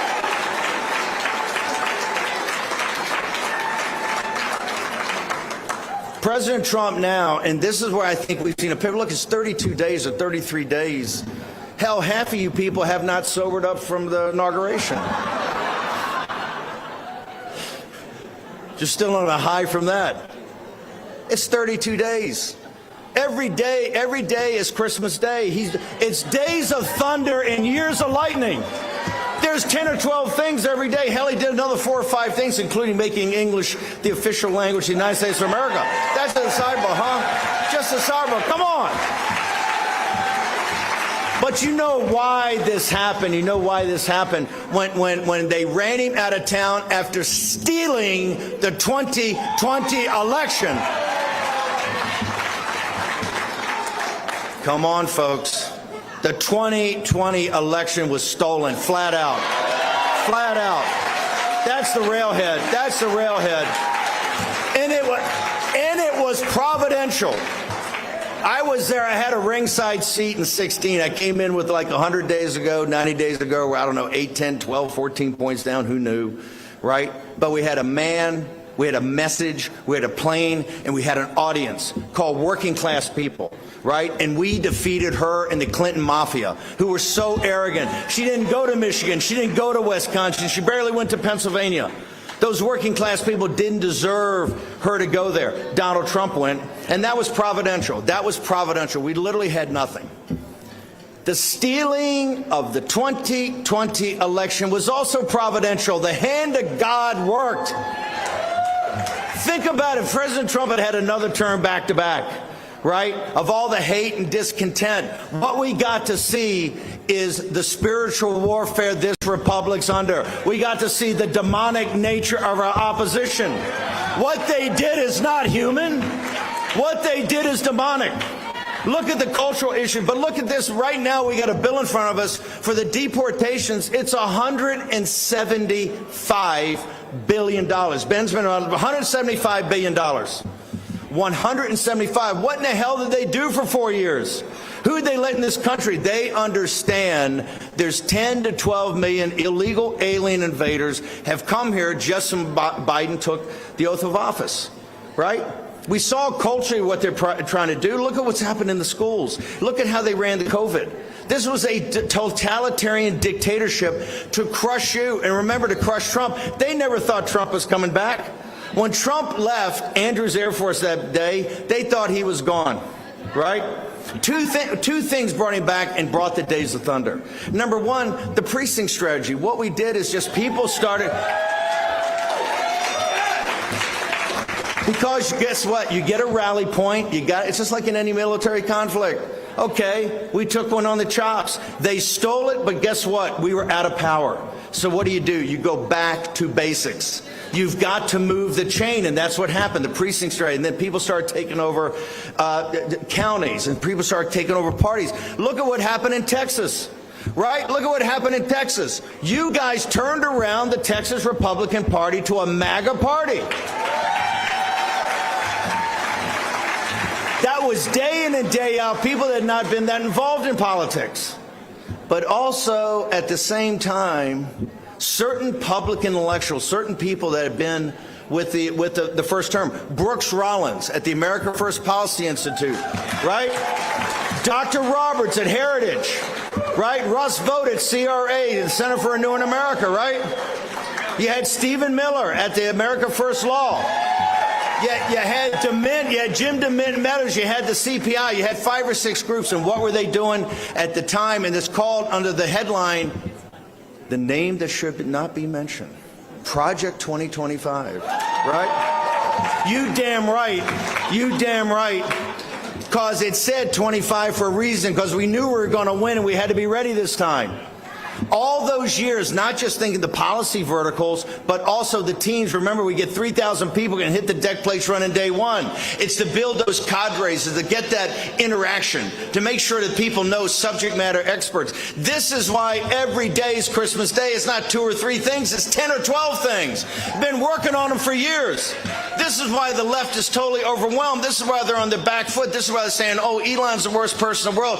Elon's doing a hell of a job on Doge, right?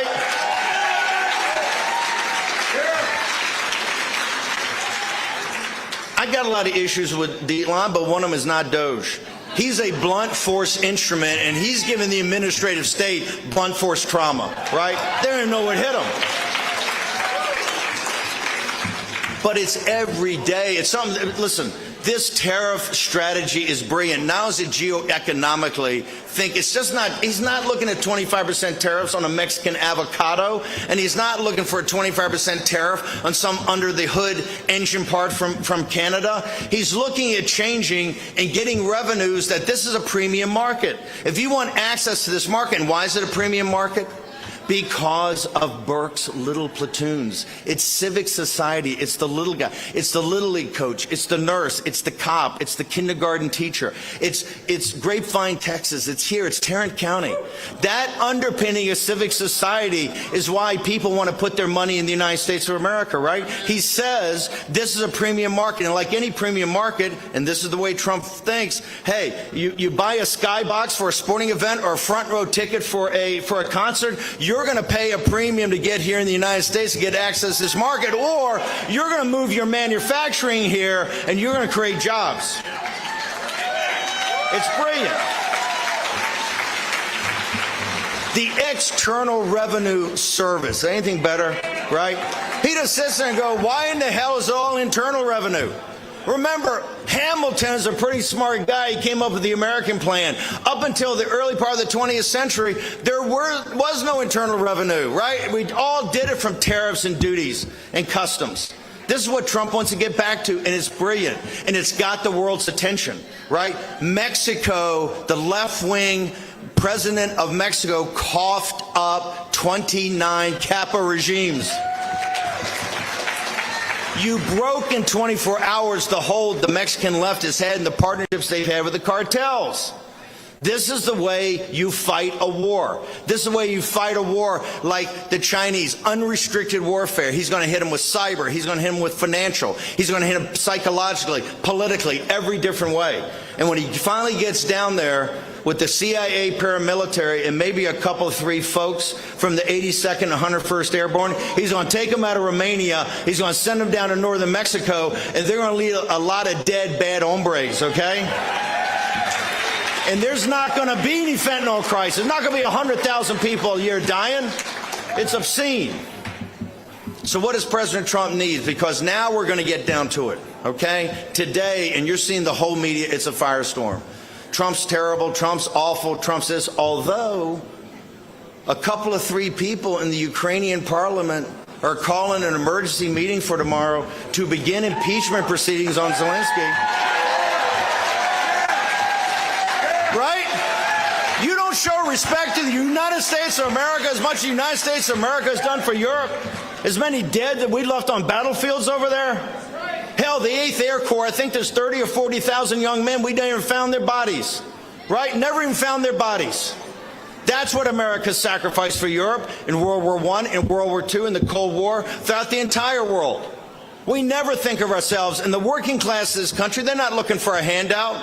What they're looking for is not to have a country that they have to have people who are not born here compete for jobs of American citizens. We have to clean that up. It's going to get cleaned up, but here's the tough part it's going to go.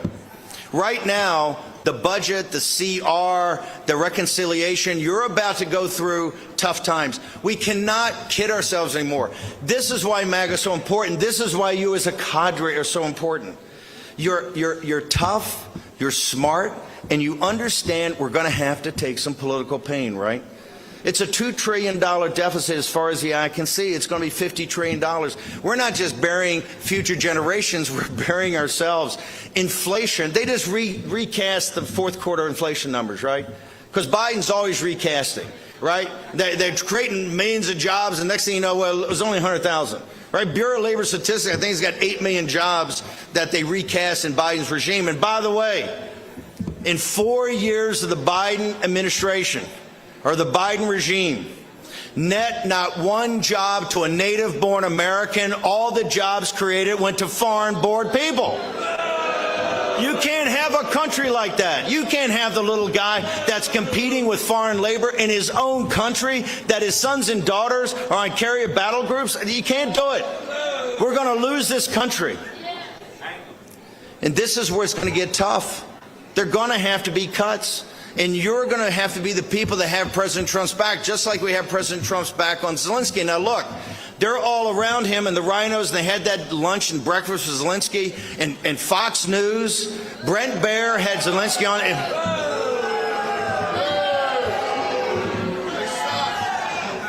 Are the Murdochs your friend? First off, talk about foreigners.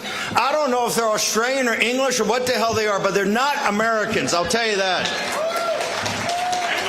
Brent Baer's up there, and he's just lobbing it. Dude, it was coach pitch, right? He's just lobbing it up there for Zelensky. Well, do you apologize? Do you think? And Zelensky, no, niet. You know, nothing, right? Right, you know, Fox, and they have Karl Rove on there, and then they got Zelensky. Is Karl Rove, I guess he actually is a Texan.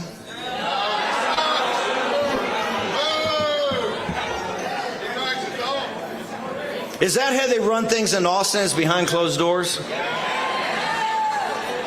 So here's what I don't understand. I don't think the president understands. I don't think anybody in MAGA understands. Listen, here's the deal. Here's what people can't understand. Soros put $300 or $400 million in to turn this state, right? And you guys, as given the lineage and history of Texans being tough and being focused, right? You turned it around and won by 14 points for President Trump. The greatest single victory we had was in the state of Texas, right? And Ted Cruz of 9. So the whole world's looking at Texas. And here's what I don't understand. How in the hell, after that happens, do you have not just a rhino, but I actually think a Democrat as your Speaker of the House? It's one of the most powerful jobs in the country. No, how did that happen?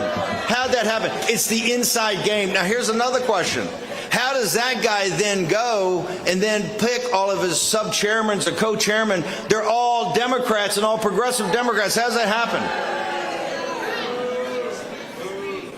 You understand the task in front of us, because I'm telling you right now, with the budget issues and the geopolitics and everything President Trump's got, he's got the CR, he's got the Doge cuts. We clearly got to do something with defense. We have to do something with Medicaid. We're going to have to do something with these other social programs. And it's not going to be easy, because it's not about race or ethnicity anymore. It's about economic distress. Hell, you go up in the American Redoubt, up in the center of Christian nationalism, up in Idaho and Montana.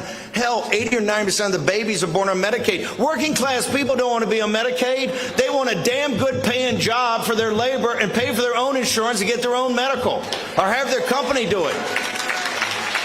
So we're going to go through a firestorm, and it's going to be tough. It's going to be very tough. And we're going to find out. Remember, all these CEOs ran to him right away. You know, all the oligarchs, they all came to him.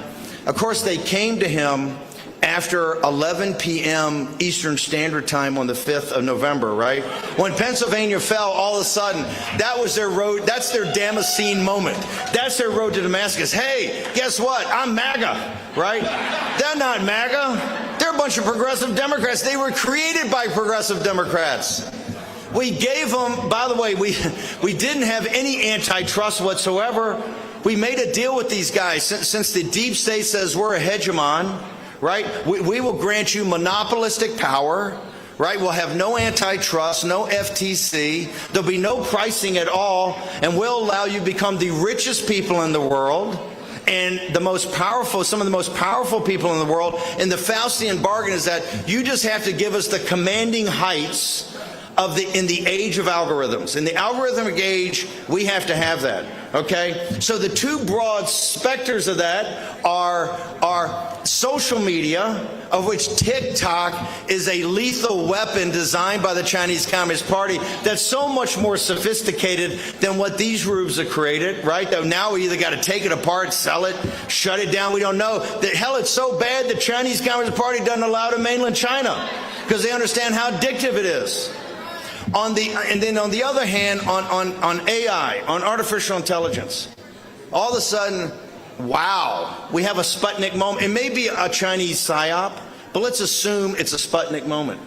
The blunt force computing that was their methodology on artificial intelligence looks like overnight is not real. We got it. So for the Texas grid, right? As weak as your grid is, and sometimes it goes out in winter, right? They're talking about 10 times more power. You don't see these guys talking about the Green New Deal anymore. No Green New Deal. They need data center. They got to power data center. Hell, they're going to put them in national parks. They're going to put them all over the place, right? Think about it. They lost both wars. We gave them monopolistic power. They're not into markets or profits. They're into digital platforms and rent. They're rent seekers. We've allowed them to become monopolists. And so what's the first thing they asked for? The Wall Street guys in 2008 got bailouts of trillions of dollars, correct? To bail them out, and not one of them went to jail, right? I only think one of them went to trial. The oligarchs blow it against the Chinese Communist Party in the algorithm gauge about both things that they're supposed to dominate, both of them, artificial intelligence and social media. What's the first thing they do? Go on TV. We need a Mercury space program, right? We need a Marshall program. They're asking for $500 billion bailout from people making $32,000 a year.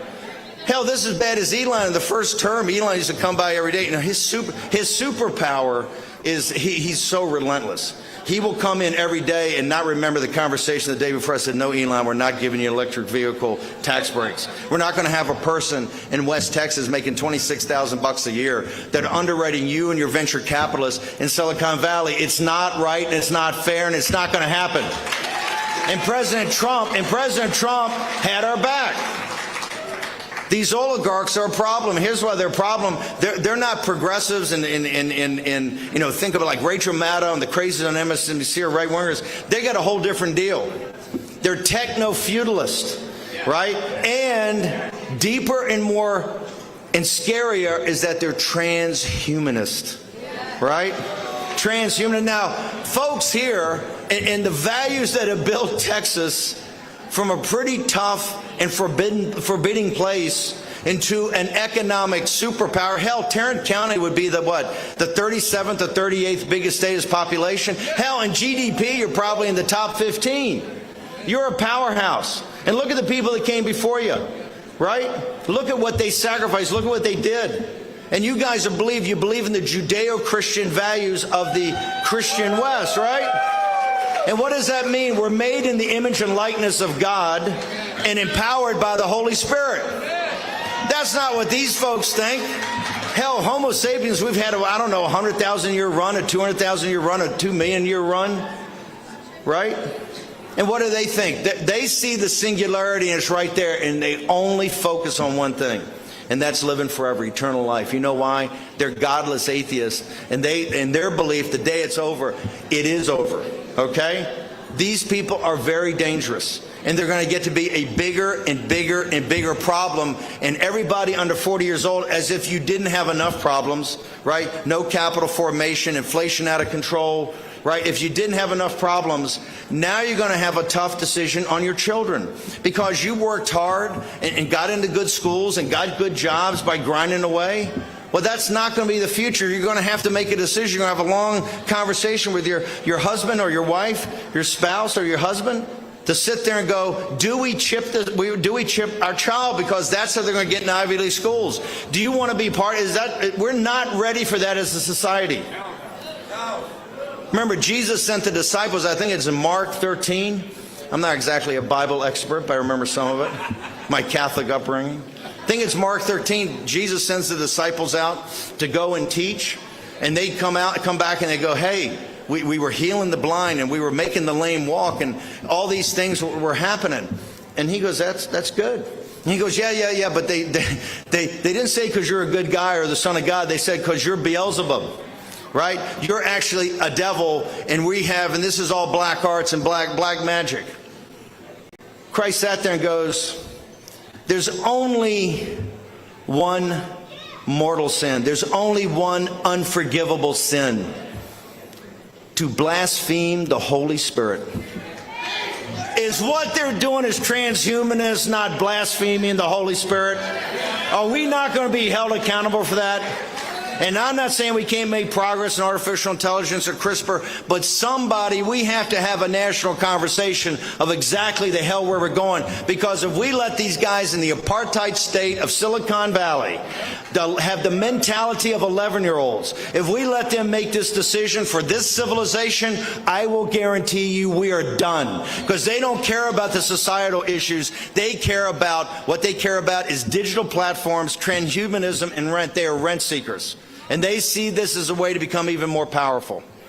That's why the firestorm that is in front of us, supporting President Trump, having his back on these cuts, it's just starting. And all these people that came aboard, and you saw a lot of them at the inauguration. I want you to remember the inauguration 1 year from now, and I want you to think about all those new faces you saw, particularly all the corporation, all his buddies, right? Oh, yeah, we love Trump. Yeah, we love MAGA. You guys are great. All they did was the math, and they saw the fact that we have a coalition that's growing. And if we keep it together and focus on middle class and working class people and put their interests first, like turfing out Zelensky and saying the hell out of here, right? And focus on the Rio Grande Valley and in Starr County, Texas, right? We will govern for the next 50 years.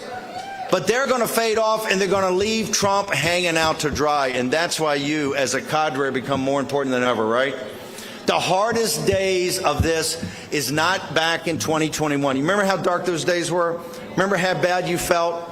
You knew that Trump had won and it was stolen, and you're sitting there going, we're powerless. Trump's so powerful. Trump's such a strong man. Trump's such a leader. Hell, if they can steal it from Trump, what can I do? I'm just a little nobody, right? You bonded together, and that's why we took the long march back to the White House. That's your victory. It's coming again. The hardest days are ahead of us.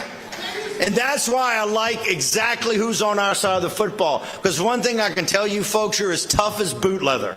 And you're going to have to be, because we're going to be betrayed. We're going to have people that spin off and say, oh, we got to do this. You have to moderate. You have to moderate. You have to moderate. Do you want Trump to moderate? Hell no. We want all gas and no brake. We want all gas and no brake. We want all gas and no brake. Are you with me, Tarrant County? Are you going to have Trump's back? Can you send a message all the way to Washington, Austin, Texas? Because if you have his back, if you refuse to be defeated, if you do not retreat, there's nothing but victory and sunlit uplands ahead of us. Yo, let's fight, fight, fight.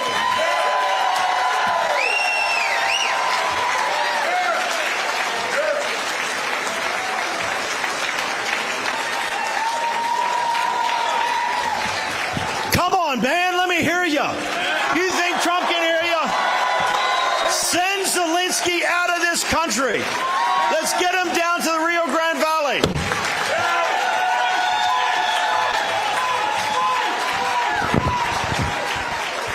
The great Steve Bannon, ladies and gentlemen. There you go, the great Steve Bannon. Ooh.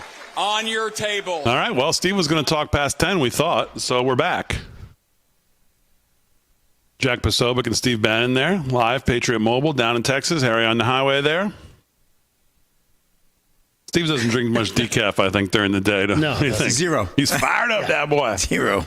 He is always fired up. So. And who said he, Kevin, KDJ, and Bannon, what? Comb their hair the same way or something like that? No, same barber. Same barber. Yeah. All right, 45 past the hour. We'll take you to the top of the hour. We didn't think we were going to be back, but Steve wrapped it up. So we'll take you the last 15 minutes here into the weekend. Hope you do have a great weekend. Let's do some news, Delgado, since we haven't done any, really. Well, we know what the main stories are going on, obviously, but anything else going on today, or is that pretty much... So we have no answers on Pam Bondi. We have no answers on Pam Bondi, which is unfortunate because I was hoping to at least have some kind of statement saying, okay, we got the delivery we were asking for, give us a couple days and we'll start releasing stuff. We didn't get anything. So unfortunately, that's all I've got on that. I don't know if you saw this, though. what do you call it? Megyn Kelly, I guess, took a Rachel Maddow into the wood chipper and let her have it pretty good. I guess Rachel Maddow had some choice words about Megyn Kelly, which I missed. But, Megyn Kelly came right back. I guess it was because of the downsizing of MSNBC. Mm-hmm. And, of course, there's a big shakeup. They've let loose a bunch of hosts. They're reorganizing. I guess a bunch of Rachel Maddow's production team is being let go as well. Mm-hmm. Meanwhile, Rachel continues to pull in $25 million a year, but she tries to act like she's just one of the people. So Megyn Kelly scorches her here. Okay, I'm sorry. Go ahead. No, go ahead. What? Well, no, I just wanted to get. We have time, but do you remember who I said in the beginning of the show? I said I want to know who got in Zelensky's ear. Who was the first person I mentioned? Did you mention Lindsay? Or did you mention last name Rice, first name Susan? Oh, Susan. Yeah, you did say that. Put up my screen. Guess who was the first guest on MSNBC tonight? Oh, at 8:00. That would be one Susan Rice. What's that? On talking about Zelensky meeting with Trump and Vance and how it, quote unquote, according to them, unravels into an extraordinary clash. Yes, there she is. There she is. I don't think she was there, though. I'm a little more convinced almost now that she's been speaking to him. Somehow. She may have been speaking to him, but I don't know if she was there with the senators and the other House members. I met with Zelensky. Oh no, she's not going to do it so we know. That's my whole point. Oh, okay. Yeah, well, yeah, that's my whole point. All right. Yeah, all right, go ahead. What was your clip now? Here's Megyn Kelly scorching Rachel Maddow about the cuts to MSNBC and what we're seeing over there. Cut number one, check this out. We recently talked about Maddow's public complaints and sort of said that she should put up or shut up, basically, but also about her extensive real estate, about her homes. And I'm curious, do you have any compunction about getting that personal? No.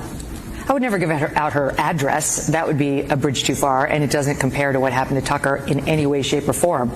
But Rachel Maddow got out there and tried to act like, I'm a woman of the working class. I'm here to represent the poor staffers who could lose their jobs now as a result of Joy Reid biting it.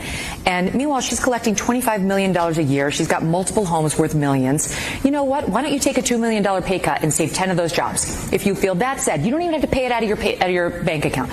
Just tell them, pay me $23 million next year instead of $25. She won't do it. She wants to seem virtuous and sanctimonious, but in fact, she's only the latter because she won't actually put any money on the line. And an example of the exorbitant life she leads while she's trying to remind us, I've worked so many jobs, the jobs I've worked, puts to the point her hypocrisy. Aaron, put on my screen. And hopefully we have some sound here. Do you remember what Zelensky, just to dig into this a little more, Zelensky talked about today? What did he keep saying? 2 words he kept using. Security guarantees. Right. Did he not say that a couple times? Yep. That was his big sticking point. Here's Susan Rice tonight at 8:00 on with whatever her name is. Who cares? Your reaction. Well, Nicole, obviously it's a very sad day and an embarrassment for the United States on the world stage. But let's step back and analyze what's happened here. I think there's no question that this was a setup. You heard Donald Trump say at the end of that clip you played, this is great television. This was a setup. Volodymyr Zelensky was compelled to agree to a horrible deal that would have sent Ukraine's minerals to the United States without any concrete security guarantees. And yet, because he was trying to improve a relationship with Donald Trump, he came to Washington, he came to the Oval Office. Okay, I heard enough. She's definitely the one. She and her cohort still from Obama are definitely the ones behind today. Using the same language like that, that's clearly what they're pushing him. Wow. To say, don't give into this deal, because they know this mineral deal, what it means for us, what it means to them, what it means to us being then in the country, it means to us getting the money back, the whole positioning of the whole thing. She's it. That's your theory? You're going with that one? Yep. All right. She's the one. That's not a bad theory. Very telling. It is very telling. Very telling. Because, right again, there. they always use the same talking points. They always use the same words, right? That's it. Concrete security guarantees over and over again. We heard from him today, and now we hear from her. She's the one. Yeah, and he was just too stupid to realize that the deal would have been the guarantee. But he's not smart enough. And obviously she wanted to make sure he wasn't smart enough to realize that. Because then the deal goes through and it brings this war to a halt. And what's amazing too is that Zelensky's like, oh, ceasefire. He didn't want to do a ceasefire. Think about this. Even terrorists like Hamas agree to ceasefires. Whether they hold or not is one thing. But at least they agree to a ceasefire to say, okay, let's stop doing what we're doing for a minute here and see if we can figure this out. So when you even have a sick group like a terrorist group like Hamas, sign on for a ceasefire, and you can't get that from a quote unquote, this supposedly leader of Ukraine, where he doesn't think that a ceasefire will give them any opportunities to get something positive done, then you're dealing with somebody who's A, like you were saying, he's already been coached and told what to do, or B, he's just a moron. So either one, I don't think he's he's lighting up the IQ charts there. Secretary of State Marco Rubio tonight on with Caitlin Collins. Here's his message tonight. Let's see President Zelensky apologize for. Well, apologize for turning this thing into the fiasco for him that it became. There was no need for him to go in there and become antagonistic. Look, this thing went off the rails. You were there, I believe. It went off the rails when he said, let me ask you a question to the vice president. What kind of diplomacy are you talking about? Well, this is a serious thing. I mean, thousands of people have been killed, thousands. And he talks about all these horrible things that have happened to prisoners of war and children, all true, all bad. This is what we're dealing with here. It needs to come to an end. We are trying to bring it to an end. The way you bring it to an end is you get Russia to the table to talk. And he understands that. Attacking Putin, no matter how anyone may feel about him personally, forcing the president into a position where you're trying to goad him into attacking Putin, calling him names, maximalist demands about Russia having to pay for the reconstruction, all the sorts of things that you talk about in a negotiation. Well, when you start talking about that aggressively, and the president's a deal maker, he's made deals his entire life, you're not going to get people to the table. And so you start to perceive that maybe Zelensky doesn't want a peace deal. He says he does, but maybe he doesn't. And that active, open undermining of efforts to bring about peace is deeply frustrating for everyone who's been involved in communications with them leading up to today. And I think we should apologize for wasting our time for a meeting that was going to end the way it did. But what specific? Yeah, good point. And if you caught any of the glimpses of Marco Rubio, who was seated right next to J.D. Vance, you could see he was pretty ticked off because it was his job to get the deal set up to bring Zelensky in, to say, okay, yeah, he's good to go. Let's get him in here and let's get this thing done. And to have it all just kind of blow up like that, he looked pretty ticked off as well. Our guy Shipwreck Crew from Red State, Zelensky is losing the war and does not have a path to victory without huge support from the outside. The U.S. has been that main support. Knowing that his relationship with President Trump was tenuous at best before he arrived, his attitude should have reflected the reality of his position. But instead of maintaining the necessary demeanor for advancing his cause, regardless of what came his way, he showed his lack of seasoning and his lack of statesmanship. He's caught up in a war for his country's survival that he did not start. We all acknowledge that. But today was an unforced error.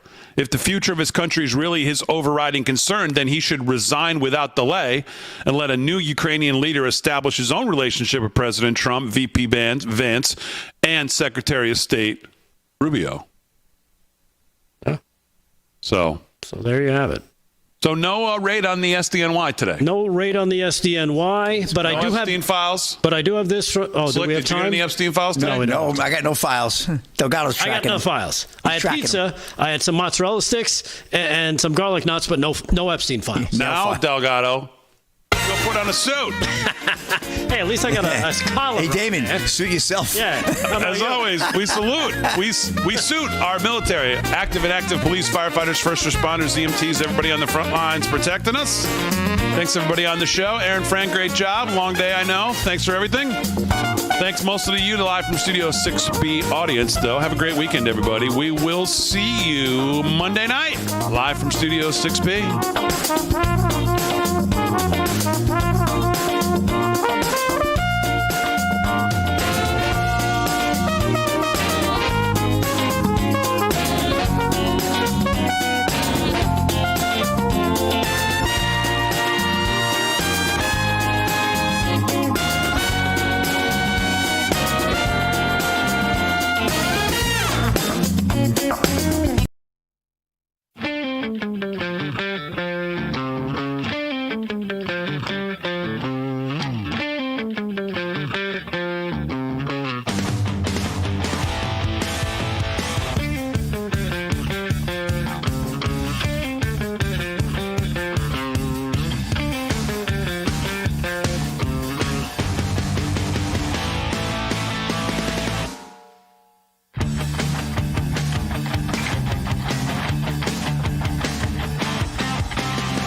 Welcome to Wayne Allyn Root Show. Good to see you again, man. How's everything going in Viva Las Vegas? He loves Israel. He loves our country. I'm always ready to fight, Gary. Always ready to fight. One of the most popular hosts. You are my Superman. Thank you. Thank you. He's got radio. He's got television. He's got a beautiful wife. We are under invasion at the border. This is the kind of thing he talks about because he's about common sense. Make faith and belief in country cool again. You are truly a breath of fresh air. I'm with you about 99% of the time. It's okay if you're wrong 1% of the time. That's pretty good. Wayne Allyn Root. I salute you. Where's Wayne? Where is Wayne Allyn Root? Where the hell is he? All right, Wayne Roots. The Root is on fire. America's Top 10 Countdown. Coming to you from Vegas, the entertainment capital of the world. You've heard of the mainstream media. This is the mainstream media. I'm the hardest working man in showbiz, certainly conservative showbiz, with the fastest show in the history of TV. This show is conservative, patriotic talk on steroids squared. It's in 1,000 power, my command central. RootForAmerica.com at the top are 3 tabs. Watch Wayne on TV, listen to Wayne on the radio, listen to Wayne's podcast. Click, you're on live. You can watch or listen to a library of all my recent shows. And let me tell you about my latest show, my nationally syndicated 2-hour radio show, 6 p.m. to 8 p.m. every single day, Monday, Tuesday, Wednesday, Thursday, Friday, is now on TV. It's a video podcast. You can watch or listen every single night or every single afternoon, depending on where you live.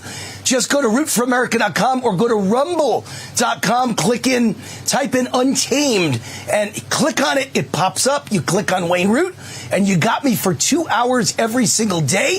Or go to untamednation.com, and you can watch me 2 hours a day every day. Email me anytime. I love to hear from you. Love to hear your ideas for the show. Love to hear what you think of this show. Your emails are manna from heaven for me. They give me energy. Now it's time for my opening commentary. It's titled, it's a long title, All Roads Lead to Obama. He is the evil Manchurian candidate and communist mastermind of everything bad that has happened to America and President Trump. And I'm a witness. It all started at Columbia University. All roads lead to Obama. He is the shot caller. He is the communist traitor behind everything bad that has happened to America, the U.S. economy, and President Trump. And I believe it all started at Columbia University. Yes, I have a history with Obama. We were college classmates at Columbia University.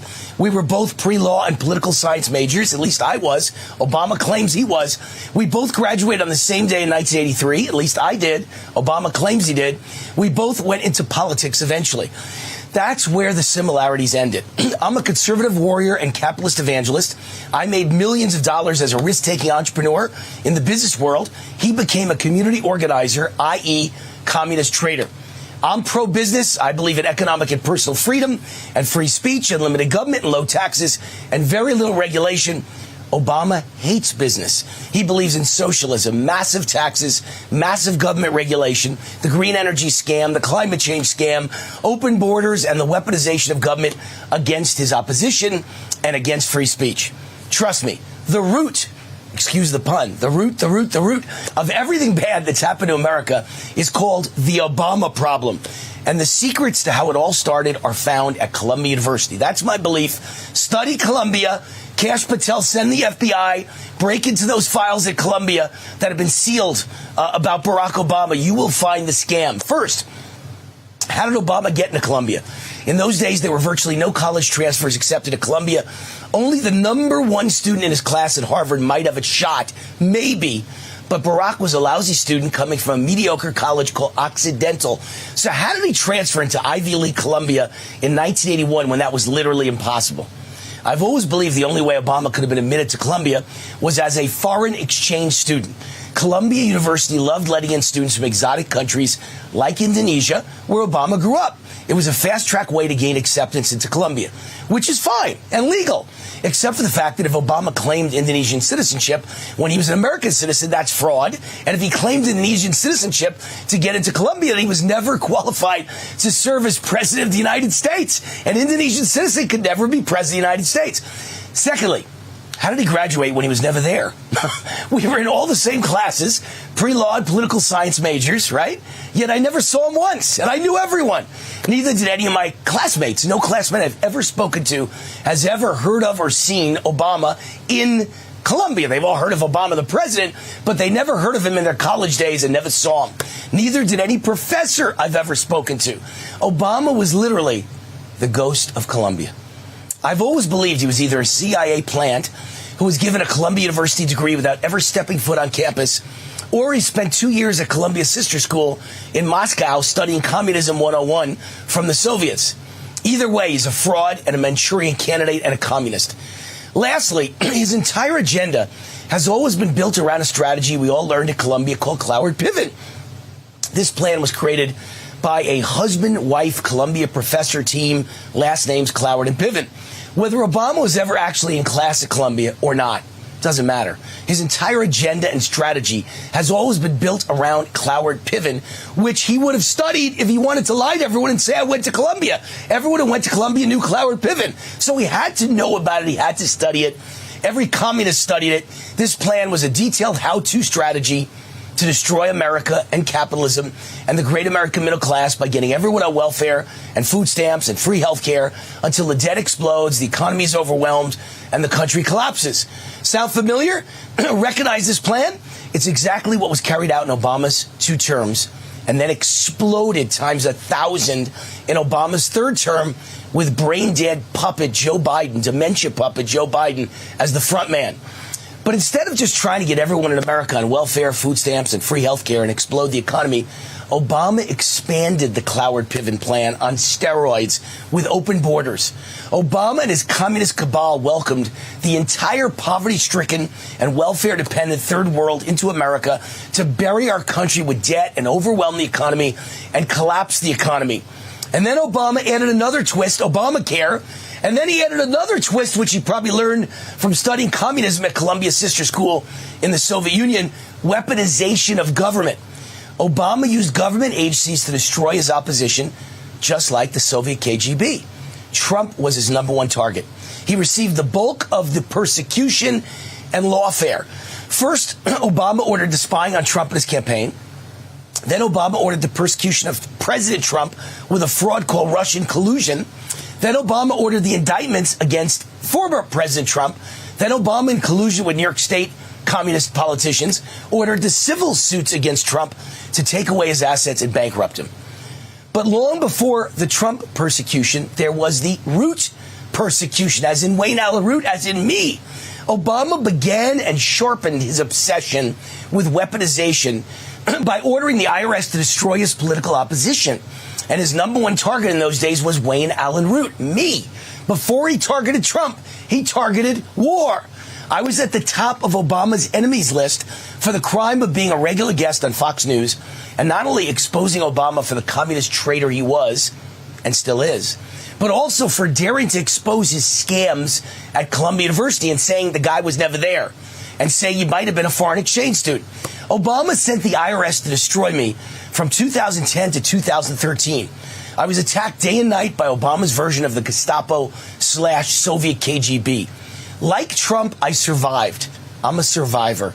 But I lost tremendous amounts of money and time and stress and anguish. Who knows how many years he took off my life.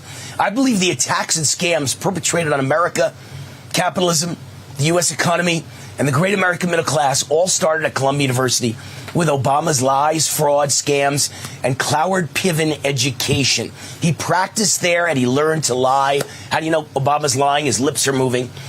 And the weaponization, lawfare, and persecution perpetrated on President Trump started with Obama persecuting his Columbia College classmate, Wayne Allen Root. My advice to President Trump, FBI Director Kash Patel, and Attorney General Pam Bondi. First, all roads lead to Obama. He is the man behind the spying on President Trump and the Russian collusion scam and the green energy scam and the climate change scam and the intentional destruction of America with the open border scam and the persecution of President Trump. It all starts and ends with Obama. He called all the shots. You got to sick your FBI teams on Obama. You got to investigate and prosecute Obama. Second, the secrets that launched this evil communist Manchurian candidate all started at Columbia University. Go back to Columbia. Demand to see Obama's files. Demand to see how he was admitted to Columbia. Demand to see his attendance records. He wasn't there. This scam will all start to unravel. All roads lead to Obama. All right. The sponsor of this segment of the show is Energized Health, as they have been since the day I started this show. They sponsor all my shows for almost 4.5 years now. They changed my life, and then they became the sponsor of my shows. This is the program that supercharged my life and changed my life and changed my face and reversed aged me and was my fountain of youth. And the result was 3 new TV shows. And if you want to count my radio show that's now a video podcast, 4 new TV shows on the air since I'm 61 years old. Amazing. Now they've got a way to test this out, a trial run. My555challenge.com. Lose 5 pounds in 5 days for only $5. Not 5 pounds of weight, but 5 pounds of fat. It melts off your body the way it melted off mine. Changes the way your face looks, changes the way your body looks. Lose 5 pounds, 5 days for only $5. How's that for a trial run? $5 less than a cup of coffee at Starbucks. Go to my 555challenge.com. It starts on Monday. You only have this weekend and Monday morning to sign up, and then 5 days, 30 minutes a day to lose 5 pounds of fat for $5. Then you'll be in for life. Great deal. Great program, great company, great people. John and Chelsea Jubilee. My 555challenge.com. We'll be right back. Great show in store. America's Top 10 Countdown. Coming up next.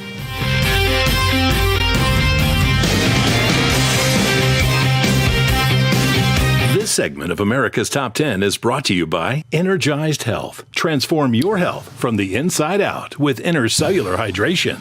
Are you sitting right now? It could be harming your health. Back pain, stress, and serious health risks can build up from sitting too long. But motion changes everything. Introducing Ready Rocker with its patented Rock Perfect design that supports your spine as it helps improve posture, relieve back pain, boost circulation, and release endorphins for your overall well-being, no matter where you are. Lightweight, portable, and covered in memory foam, Ready Rocker instantly transforms any chair or space into a healthier sitting experience. Sitting too long isn't just uncomfortable, it's unhealthy. With Ready Rocker, we make sitting a healthier experience for people of all ages. From soothing babies to helping with posture, back pain, and stress, we discovered that rocking can truly improve lives. Sitting is the new smoking. A sedentary lifestyle, whether you're sitting at a desk or in a vehicle all day, is not good for the body to just stay in that same position. And that's why the Ready Rocker is so effective. The rocking motion constantly keeps you active and helps you ease pain, reduces stress. It actually releases endorphins in the brain. It's a mood booster. I used to be in pain all the time, but with Ready Rocker, I felt relief, and I'm in a better mood. I take it everywhere. I can literally feel the stress being taken off my joints while rocking. My back stopped hurting, my arthritis felt better. It's just wonderful. Now you can join the movement that's changing lives and helping thousands find relief. Call now or go online to get 35% off your purchase. We'll even ship it for free. Plus, you'll get this bonus seat cushion. Ready Rocker is changing lives one rock at a time. Now it's your turn to experience the relief for yourself. Call 1-800-592-1572 or go to GetReadyRocker.com. That's 1-800-592-1572 or go to GetReadyRocker.com. Call now. When a cyber thief transfers the title of your home out of your name, it's a race against time to stop the theft of your hard-earned equity. Many people don't know this has happened until long after it's done. You as the homeowner think you still own a house. 3 months later, you start getting foreclosure notices and you realize you've got 4 mortgages on your house that you didn't even know existed. So when's the last time you checked on the title to your home? Find out if you're already a victim at HomeTitleLock.com. Are you having trouble hearing your TV or listening to conversations in loud spaces? Then it might be time to consider Nano hearing aids. Nanos are FDA-registered OTC hearing aids. Don't be fooled by overpriced hearing aids. Prescription hearing aids could cost $3,000 or more. Nano hearing aids are now offering $100 off through this special TV offer. Call now and get 2 CIC rechargeable hearing aids for only $297. And if you're not happy, return them for a full refund.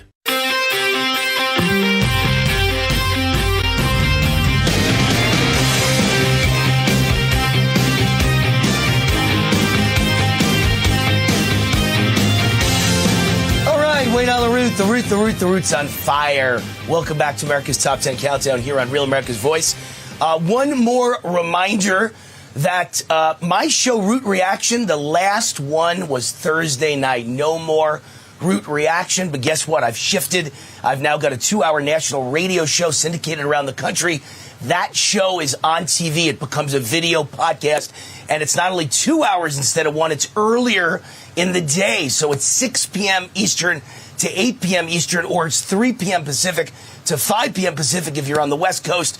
Every single day you can go to rootforamerica.com, or you can go to untamednation.com, or you can go to Rumble and watch it every day on Rumble. Just type in Untamed, and when it comes up, click on it, and then you'll see a box that says Wayne Allyn Root. Click on it, and I'm on live 2 hours a day on your computer screen or your phone or your TV screen if you've got the Rumble app, etc., etc. So we've gone from 1 hour a day on TV each night to 2 hours a day. Pretty cool. Check us out, Rumble, Root for America, UntamedNation.com. Sponsor of this segment is AdvantageGold.com. I love gold for the protection it gives. Gold is, in fact, wealth insurance. At least that's how I see it. You don't leave the house without life insurance, car insurance, home insurance. Well, would you leave without wealth insurance to protect your assets? Gold protects you in the case of crisis, wars, disaster, or economic chaos. But I also think it's one of the most valuable assets you can own. Don't take my word for it. Lately, it seems to hit a new all-time record price every day, certainly every week. And how about the past 25 years? Gold skyrocketed 825%. It beat the Dow, the S&P, the NASDAQ by a mile. A $100,000 investment in gold could have turned into $925,000. That's why I scream gold from the highest rooftops. And who you buy your gold from matters, which is why I buy mine from Advantage Gold. They were awarded #1 gold company in America by TrustLink for 9 years in a row. You know how hard it is to be awarded #1 in America for 9 years in a row over all the other gold companies? That's how good their customer service is. They've done over $1 billion in retirement transactions. They're the only gold company in America with audited third-party financials, and they have zero negative complaints with the Better Business Bureau. Now, my friends at Advantage Gold have produced a free guide on protecting your wealth with gold. No cost, no obligation, no risk, no strings attached. It's yours free. I made sure of it. Just text ROOT to 85545. Text ROOT to 85545 or call toll-free if you don't like to text. Make a toll-free call. It's free. 800-450-2566. That's 800-450-2566. Tell them I sent you. You could qualify for up to $1,000 in free silver. All right. So before we start the top 10 countdown, I want to mention to check me out on social media. You could find me at X. You could find me at Truth Social. You could find me at Getter. You could find me at Gab. You could find me at Frank Social. I'm at all of them. All you do is look up at Real Wayne Root, at Real Wayne Root, at any one of those social media sites. And you get my Root reaction to all the biggest news stories of the day all day long. All right. Time for America's Top 10 Countdown. You wait for it every week. Number 10.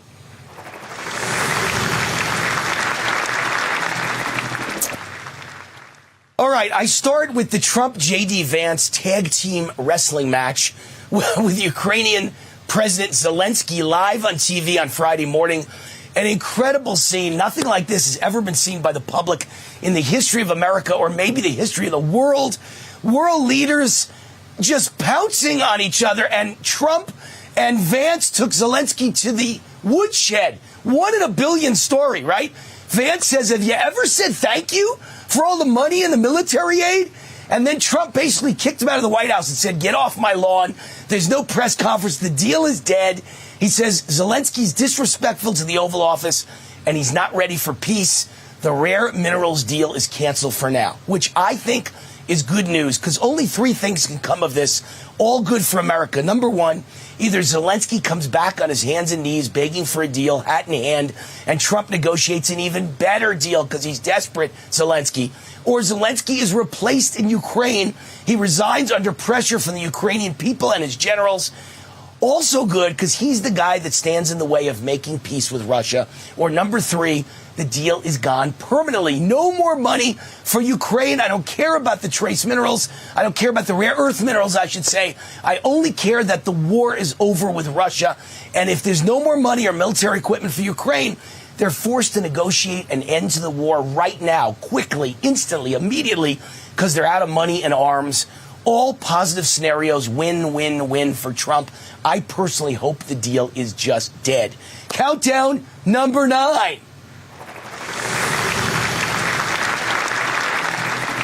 Well, the good news keeps pouring in. Every morning is like Christmas, New Year's, Thanksgiving, Independence Day combined. And my birthday, throw that in. And my anniversary, throw that in. Here's a few headlines. Trump signs an executive order to make English the official language of the United States. That is, I've been waiting for that my whole life. Thank you, President Trump.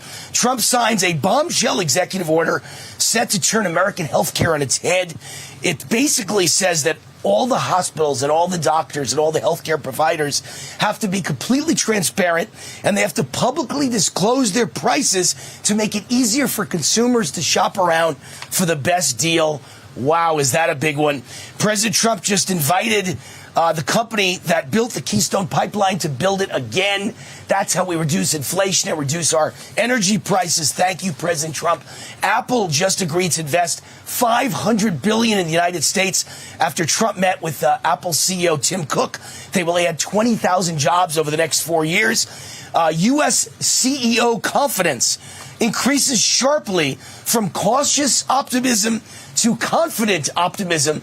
The CEOs who run the biggest companies are all thrilled. How about this one? The savings rate of Americans soars as the first official sign of Doge success because the spending by government plunges and the incomes of Americans surge and the savings surges. That's the first sign that Doge is working. Trump has a gold card visa plan. If you want to come to America and you want to be first in line to become a citizen and be waved right in, instead of Biden letting everyone into the border who's poor, who's broke, who's a loser, who's unskilled, who doesn't speak English, who's a criminal with a criminal record, who's diseased, who's a terrorist, Trump says, I'll invite you in. You can come right in if you give us $5 million. For $5 million, you get the Trump gold visa plan, and you quickly fast track to become a citizen. What a brilliant idea. I love it. Jeff Bezos, the owner of Amazon and the owner of the Washington Post, the far left Washington Post, will now focus on personal liberties and free markets in the opinion section of the liberal Washington Post. Free markets and personal liberties. Jeff Bezos has become a Republican conservative libertarian. I love it. Trump strips security clearances for the employees at the high-powered D.C. law firm that gave Jack Smith $140,000. I love it. Federal workers who fail to return to the office will be placed on leave. And the American Bar Association suspends DEI requirements for law schools. All is going great under President Donald J. Trump. Countdown number 8. All right, just a taste of what open borders leads to. A suspected terror attack in Israel, at least 14 injured.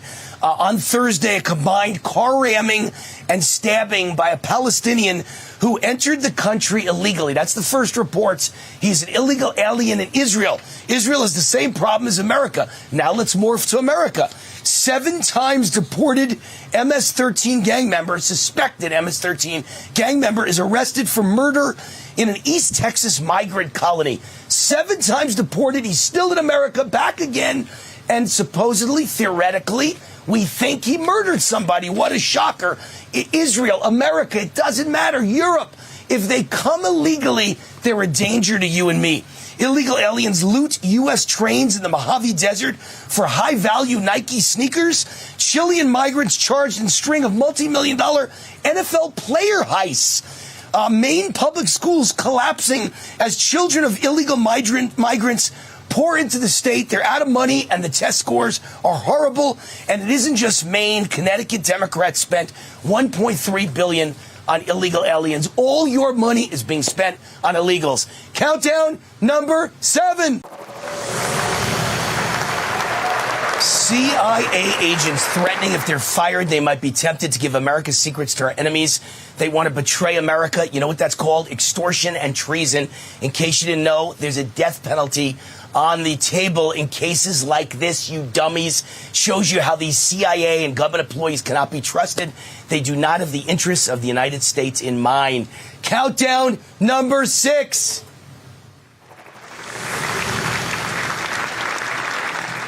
Teary-eyed federal employee compares Elon's request to fill out a form to explain exactly what she did last week to justify her job. She compares that to North Korea. Here's my tweet. Funniest story of the year. It's North Korea if you ask a federal government employee to explain what they actually do and the duties they perform in the past week. That's because they have no answer. 70% of them are incompetent and non-essential. That's why they can't fill out the form. They have nothing to tell you. They did nothing but sit on their asses. If they can't explain what they did, fire them. Countdown number 5. So a whistleblower from the FBI drops a bombshell on America. He says FBI employees are destroying evidence. What a shocker. My buddy Colonel Joe is a retired military intelligence officer. He's never been wrong. He gives me great advice. He told me weeks ago the reason the Senate was delaying Kash Patel's confirmation was that the FBI employees were destroying evidence in the FBI building. That's exactly what happened. It's happening in every government building. They were all too busy stealing money and wasting money and accepting bribes and kickbacks and suing Elon Musk's SpaceX for discrimination because he wouldn't hire illegal aliens. Oh, my gosh. Trump DOJ is dismissing that lawsuit, thank God. This was America with these federal government employees in charge. Don't cry for any of their lost jobs. We'll be right back with a great interview and the Final Four. Don't go away.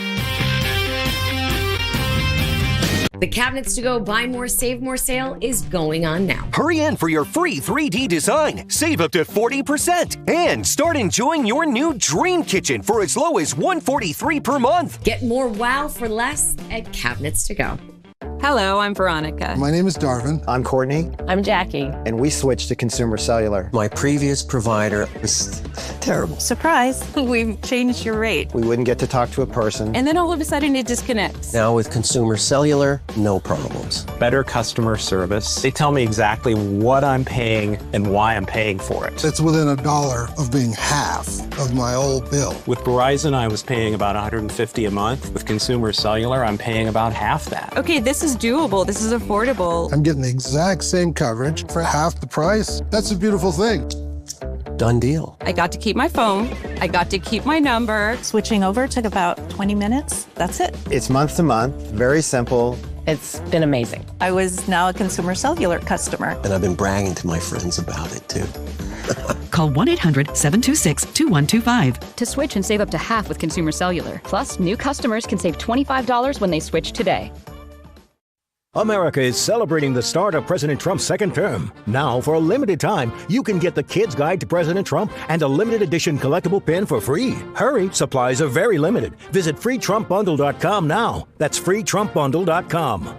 What if you could tackle your dog's itching, paw-licking, mushy poops, and low energy with a simple 3-minute change to their diet? Millions of pet parents are raving about Dr. Marty Nature's Blend, the anti-kibble breakthrough that's helping dogs act like puppies again. Such a huge difference in her health. More energy, more playful, no more pooping issues. He's healthier, he looks better. This is my way more energetic dog. I'm Dr. Marty. I've been a veterinarian for more than 50 years. The dangerous ingredients added to many pet foods could be impacting your dog's lifespan. That's why I formulated Nature's Blend. Now you can feed your dog wholesome cuts of real meat, vegetables, and fruit with no artificial preservatives or fillers. Unlike fresh food, Nature's Blend is gently freeze-dried. This means extraordinary health benefits, but with zero prep, zero fridge, and zero mess. I just feed her right out of the bag. She's obsessed with this food. Thank you, Dr. Marty. And for a limited time, get up to 54% off with our special TV offer.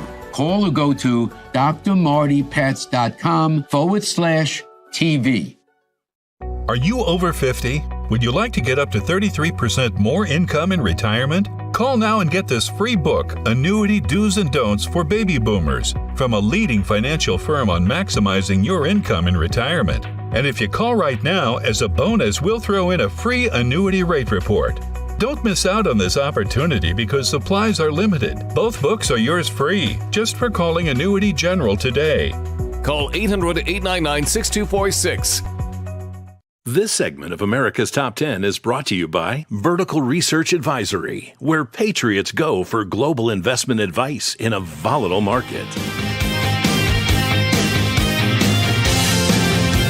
All right, this segment of the show sponsored by VRA, Vertical Research Advisory. After 15 years on Wall Street at the highest levels, in 2003, Kip Herridge left Wall Street and founded VRA, his global investment and economic newsletter aimed at helping small investors, average, everyday Americans like you. Since then, his top-performing recommendations have beaten the market 86% of the time. Not just beating the market, but most of the time beating it by a mile. Meanwhile, the average Wall Street money manager loses to the market 90% of the time. You choose. You want to make money 86% of the time or lose money 90% of the time. Easy choice. VRAinsider.com. Facts matter. The fact is the VRA portfolio is up dramatically the past 2 years. Even with Joe Biden in the White House, Kip produced a spectacular return.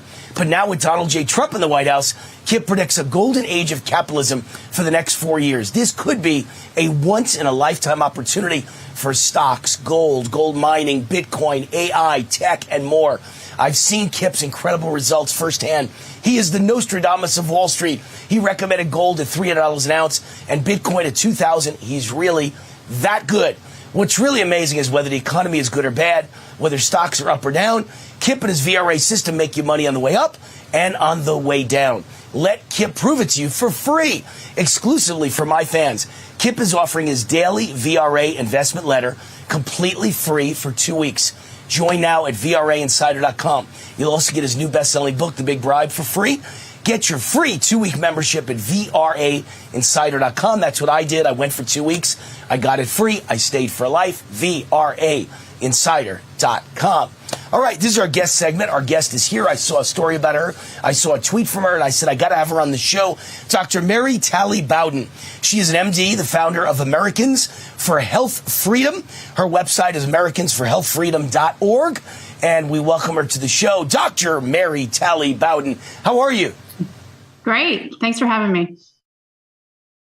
So I assume you still live in Texas. Is that right? Am I talking to you in Texas?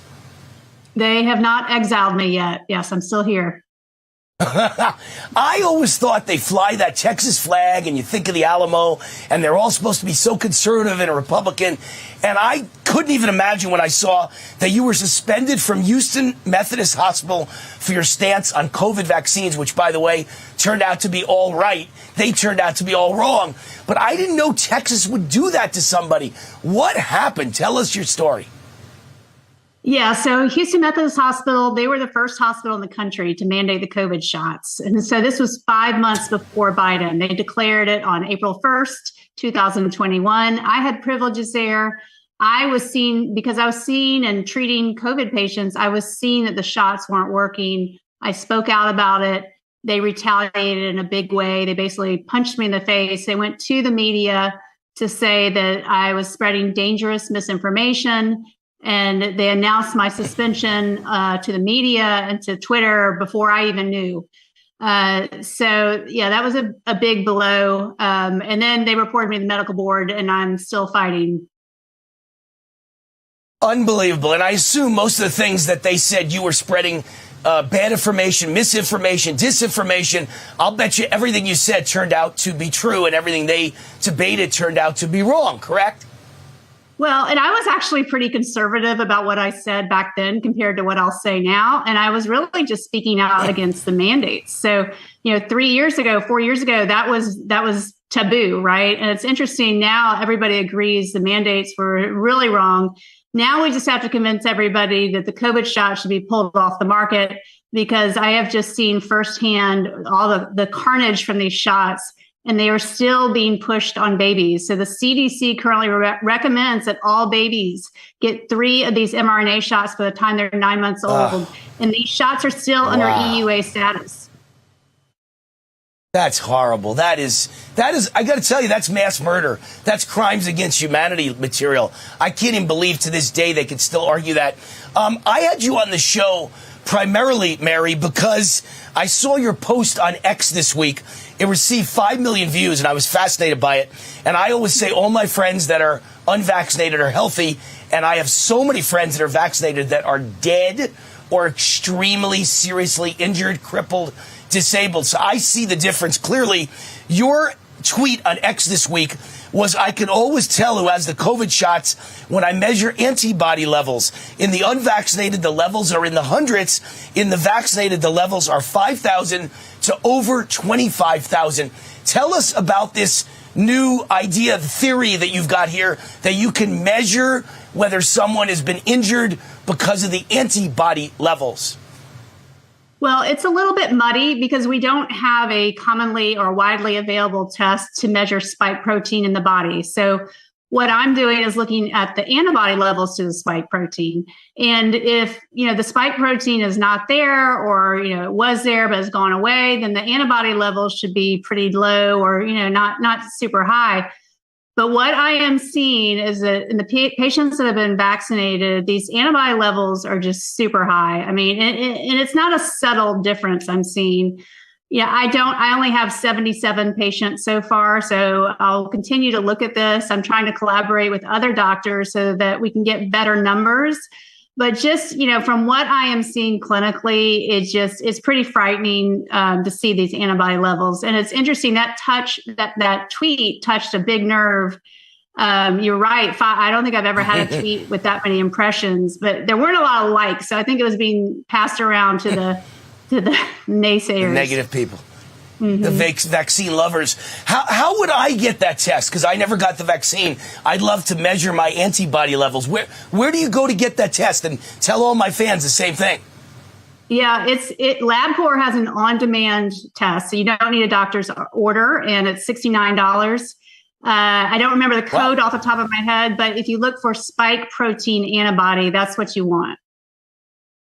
Okay, great. And by the way, one of my fans warned me about this 2 years ago, and I never wrote the story. I've said everything you could ever say about vaccines except this story. I just didn't know if it was true. He said his whole family got the vaccine except for one child, and they all tested for antibodies. I didn't even know what that meant back then 2 years ago. And he said the one that didn't get the vaccine had normal levels of antibodies, and all 5 others in his family were 20 and 30,000 and above. And he said, we're all going to get sick. This is scary. We've killed ourselves. And I thought, wow, that would be interesting if that is really something that we could talk about. I didn't know whether it was, whether we should talk about this or not. Well, yeah. And what's alarming is that we're seeing this years after people have gotten a shot. So, I mean, I think I posted about a 70-year-old woman that her last shot was years ago and her antibody levels were over 25,000. That just doesn't make sense. I mean, in immunology, the antibodies tend to wane as more time goes on. And even if you get exposed, we're not seeing those high levels, especially if she had no symptoms or hadn't reported any recent illness. So by the third quarter of 2021, 70% of Americans have had one shot at that point. And at the same time, group life insurance policies showed an 80% increase in excess mortality for those aged 25 to 44. And I know the excess deaths have continued well beyond 2021, and they're still active today. My friend Ed Dowd is always telling me the excess mortality is still through the roof. And that only started in 2021 with the COVID vaccine. You're a smart doctor. What does that tell you? I mean, that should be all the evidence we need. But sadly, I mean, we have over 3,400 peer-reviewed published studies showing adverse reactions. We have the VAERS data. We have the group life insurance data. We have disability data. We have more than enough data. We just don't have anybody who is brave enough with the authority to do something about it. Last but not least, we only have about a minute left, so be quick in your answer. But I've always said it's bribery, that these doctors don't say a word, they see no evil, they hear no evil, because they're getting paid for every shot, and it adds up to a lot of money at the end of the year. Under Blue Cross Blue Shield incentive program, if you vaccinate 6,000 patients in your practice, you'd earn a $1.5 million extra bonus. That's got to be pretty big incentive, doctor. Yeah, I don't know if I even really need to comment. It speaks for itself. I mean, yeah, people call me a grifter because I'm anti-vax. But yeah, I could have made a lot more money if I had pushed the shots on all my patients. Hashtag me too. I would probably be on Fox News right now, if I was literally pro-vaccine. But I've taken so many hits and lost so many jobs over being anti-COVID vaccine and pointing out the deaths and the injuries and the disabling and crippling injuries people are enduring all over the world. Doctor, we got to run. Dr. Mary Talley Bowden, MD, founder of Americans for Health Freedom and the website AmericansForHealthFreedom.org. Thank you for all you do. You're not a grifter. You're a hero. You will be remembered as a hero. Thank you. Thank you so much. We'll be right back with America's Top 10 Countdown, Final Four. Root Madness next.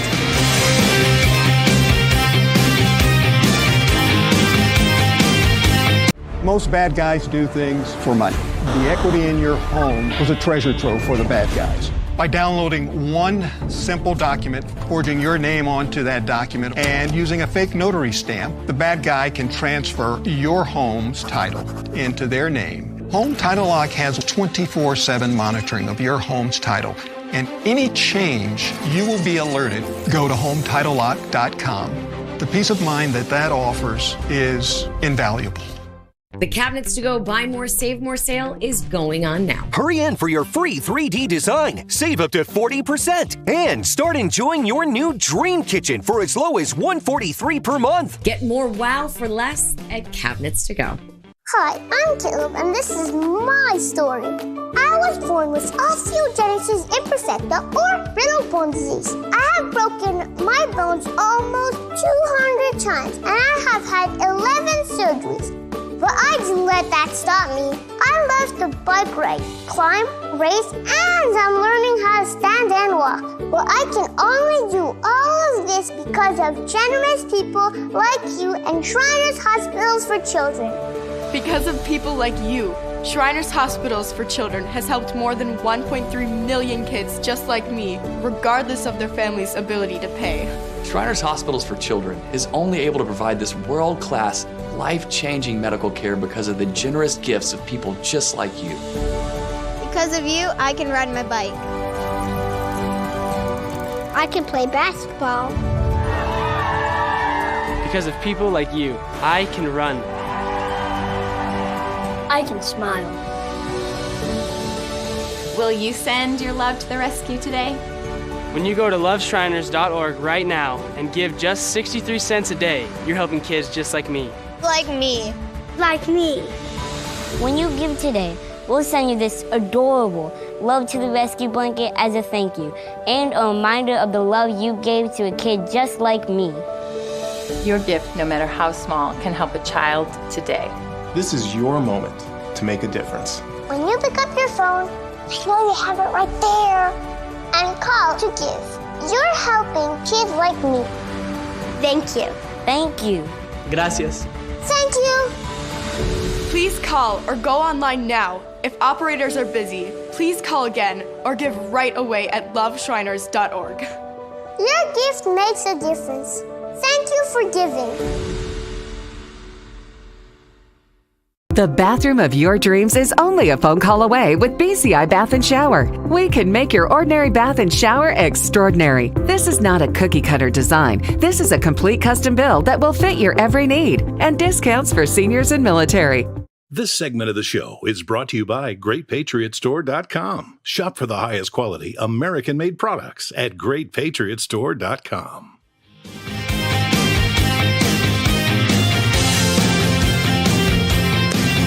All right, Wayne Allen Roots, America's Top 10 Countdown. This is the Final Four segment, the D block, as we say. We got an A block, a B block, C block, D block. This is the D block. We should probably change the name to the FF block, the Final Four of Wayne Allen Root, otherwise known as Root Madness. Before I get to the Final Four, let's mention the sponsor of this segment of the show is GreatPatriotStore.com. If you're sick and tired of supporting woke companies, I have great news for you.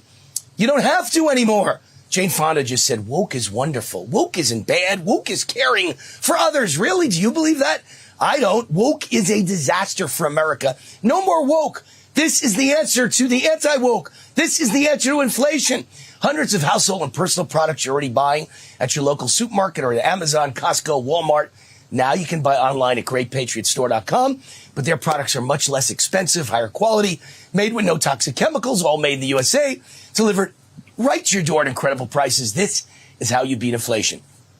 GreatPatriotStore.com is not a secret anymore. With over 2 million members and 20,000 American families joining every month, you should too. And they've expanded their beef division. Now you can get great beef products, great steaks, hot dogs, and hamburgers. The beef tastes amazing. It's all pasture-raised, no hormones, antibiotics, or mRNA ever. It's inexpensive and exclusively available only to their members. I hope they start selling chickens, too, because they say they're going to start, not they, but the government says they will start injecting chickens with a bird flu vaccine. These guys will never inject their chickens like they never inject their beef. So I want to get my chicken from them. But like Costco or Sam's Club, listen up, you need to become a member. You can't get their products without being a member. So don't wait. Go to greatpatriotstore.com. Fill out the form. One of their team members will contact you right away.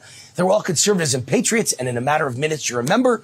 For a limited time, everyone who becomes a member gets $100 in free store credit, and everyone gets an annual membership for only $1. $1 unlocks all the savings. Go to greatpatriotstore.com. That's greatpatriotstore.com. All right, time for my final four. Root Madness number 4.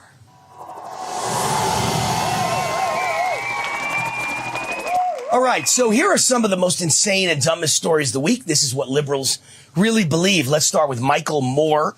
Michael Moore starts off the week by saying Trump, when he deports all these illegals, might be deporting the next person who will cure cancer or stop an asteroid. And I keep saying, think about Halloween. There's a jar in Halloween. It's got 100 candies. 99 of them are great. Your kid will love them. Chocolate, delicious, caramel inside. One is laced with arsenic. Your child will die a horrid, painful death. Would you let them stick their hand in the jar? So, yeah, maybe someone somewhere will cure cancer who's an illegal alien, although I doubt it. And someone will stop an asteroid who's an illegal 20 years from now, but I doubt it. But one thing I know, a lot of them are murderers and rapists, and they will come here and they will murder and rape and carjack and home invade and sell drugs and hook your children on drugs and kill your kids with fentanyl. And they will be pedophiles and they will ruin our country. So I'm not going to reach into the jar for the one for the one good one when I might come up with the bad one that'll murder or kill someone I love. Number 2, Wisconsin governor, his name is Tony Evers, proposes replacing the word mother in the state budget, this is, with inseminated person. State law and state budget, when you refer to women, it's inseminated person. Is this the most absurd thing you've ever seen? Doge, India's first transgender clinic, shuts down after losing funding from USAID. That's what we're giving your tax money and mine. We're spending it on the first transgender clinic in India. Even if you believed in transgender nonsense and brainwashing and idiocy and insanity, which I don't, you don't, at least fund it in America. We're funding in India. That's the Biden/Obama administration that we had. Insanity. Before it was shuttered, USAID routed funds to Soros-aligned causes, terrorists, and drag queens. And by the way, George Soros, one of the richest men in the world, worth, I think, close to $100 billion. Why would we need to give him a dime? How insane. And then how about the secret kink chat room that we found that employees of the NSA and CIA were in there talking about bondage and weird sex and castration and weird things they do called zapping. Sick. No wonder we're getting rid of all the government employees. They're strange. They're weird. They don't belong running the government or making decisions over the lives of you and I. How about the completely insane trans activist calls for a gender-neutral Olympics by merging the Olympics with the Paralympics? And now you can compete with men, compete with women, and people who are perfectly physically fit will compete with wheelchair athletes who are paralyzed from the waist down. These people are all crazy. And finally, Hanoi Jane spoke this week. She came out from under her cave. Hanoi Jane, otherwise known as Jane Fonda. She showed up to accept an award at the Screen Actors Guild award show, and she said, let me quote, hold on, I gotta find the quote. Empathy is not weak or woke. Woke just means you give a damn about other people. Let me point out Jane Fonda's story for those of you who are under the age of 50. No one knows the story. She was on the side of the Viet Cong communists in World War II and went to Vietnam to show support and empathy, wokeness, for the Vietnamese who were killing our boys and girls. In those days, no girls, just boys. Let's be not politically correct. There were no women in the military. They were killing our men, our sons, not daughters. They were murdering them. They were torturing them in POW camps. And she visited a POW camp, and the POW handed her a piece of paper, slipped it in her hand when she met him and shook his hand, and it said, please help us, we're being tortured. Tell the people back home we're being tortured. She turned the piece of paper over to the Vietnamese general. I'm sure that guy was tortured to death. He was dead when she handed the paper over. She signed his death warrant. That's Jane Fonda. These people are crazy, and they hate America. Countdown number 3.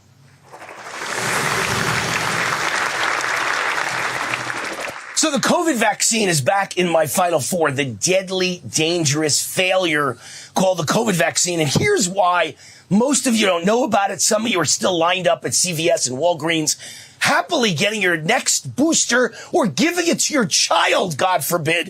The FDA's top regulator just took a senior job at Pfizer. Unbelievable. This is a gal who has a 25-year history of picking big pharma over vulnerable patients. She will fit right in with all those people at Pfizer. This is it. They've bribed them. Everyone at the FDA and the CDC and the WHO and the AMA, the American Medical Association, they all own stock in Pfizer and Moderna and Johnson & Johnson. They probably have stock options. Their wives, their sisters, their children, their mothers, their best friends are probably given bribes and stock options and insider trading tips. Everyone's bribed to say yes to every vaccine and every drug that's a failure. The latest insurance data shows life expectancy plunging and mortality rates soaring, but only among the COVID vaccinated. Blockbuster Yale study, millions of long COVID patients might actually be vaccine injured. There is no long COVID. What it is when you have a long COVID symptom, everyone who says it, I guarantee you 99.9% have been vaccinated and triple boosted. They aren't experiencing long COVID. They're experiencing long COVID vaccine. And here's the story: betrayed by science, doctors confirm COVID shot linked to nursing home directors' devastating bone rotting condition. The Daily Mail, which is now one of the most popular websites in America, has had a story every day this week about people who are terribly injured since the moment they got their vaccine. The world is waking up. Countdown number 2.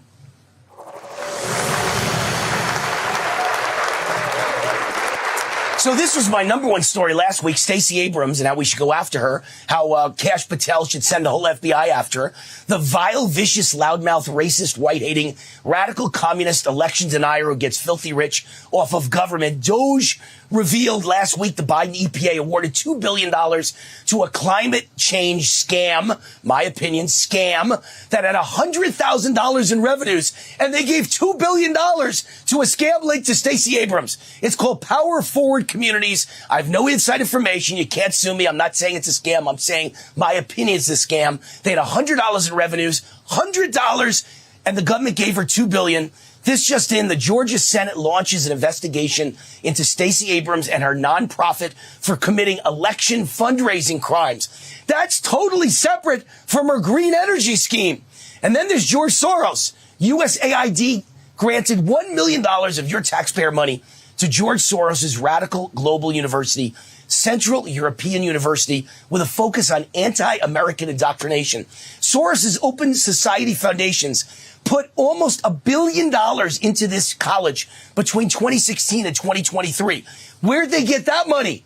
Probably most of it from you and me, the American taxpayer. No wonder sources report all the anti-Doge protests are funded by Soros nonprofit groups who stand to lose probably billions in taxpayer funding, like Stacey Abrams.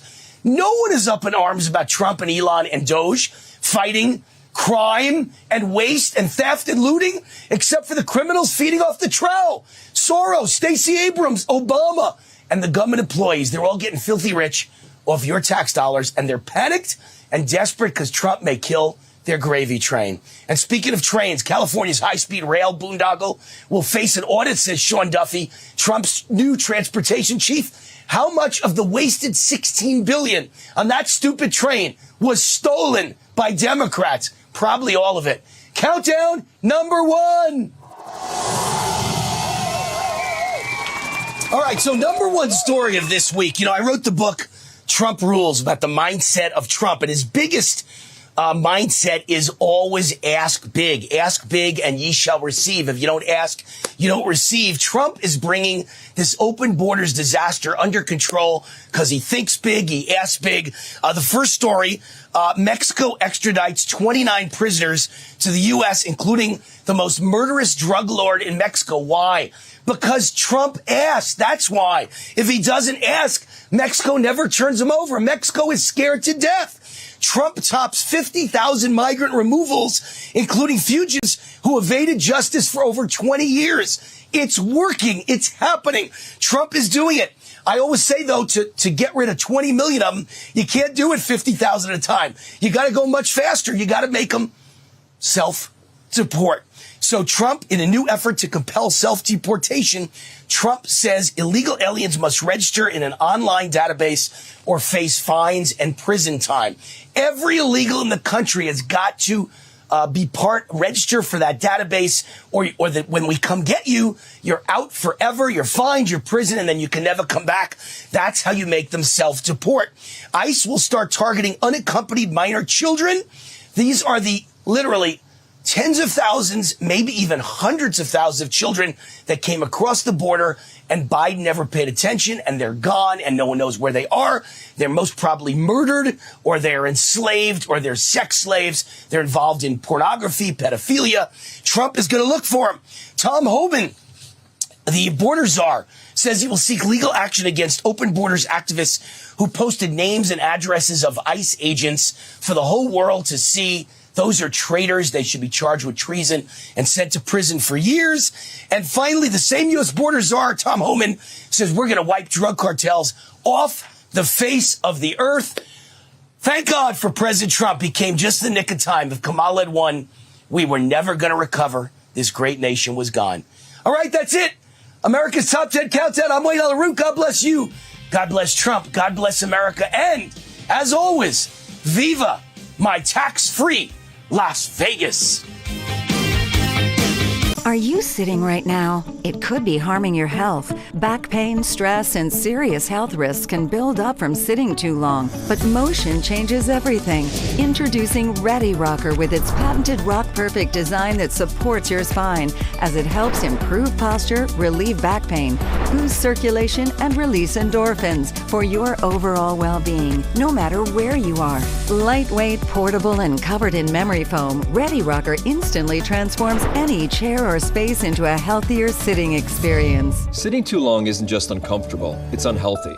With Ready Rocker, we make sitting a healthier experience for people of all ages. From soothing babies to helping with posture, back pain, and stress, we discovered that rocking can truly improve lives. Sitting is the new smoking. A sedentary lifestyle, whether you're sitting at a desk or in a vehicle all day, is not good for the body to just stay in that same position. And that's why the Ready Rocker is so effective. The rocking motion constantly keeps you active and helps you ease pain, reduces stress. It actually releases endorphins in the brain. It's a mood booster. I used to be in pain all the time, but with Ready Rocker, I felt relief and I'm in a better mood. I take it everywhere. I can literally feel the stress being taken off my joints while rocking. My back stopped hurting, my arthritis felt better. It's just wonderful. Now you can join the movement that's changing lives and helping thousands find relief. Call now or go online to get 35% off your purchase. We'll even ship it for free. Plus, you'll get this bonus seat cushion. Ready Rocker is changing lives one rock at a time. Now it's your turn to experience the relief for yourself. Call 1-800-592-1572 or go to GetReadyRocker.com. That's 1-800-592-1572 or go to GetReadyRocker.com. Call now. What do you do when your tire goes flat and there's no air anywhere? You reach for Bullseye Pro, the smarter, faster, hands-free way to fill it up with air. Bullseye Pro is equipped with a rechargeable power plant, smart pressure sensor, and custom nozzles. It's like the power of an air compressor in the palm of your hand. Get your complete Bullseye Pro inflation system for just $79.99 and get free shipping. Plus, we'll give you a 50% discount on a second one. Order now.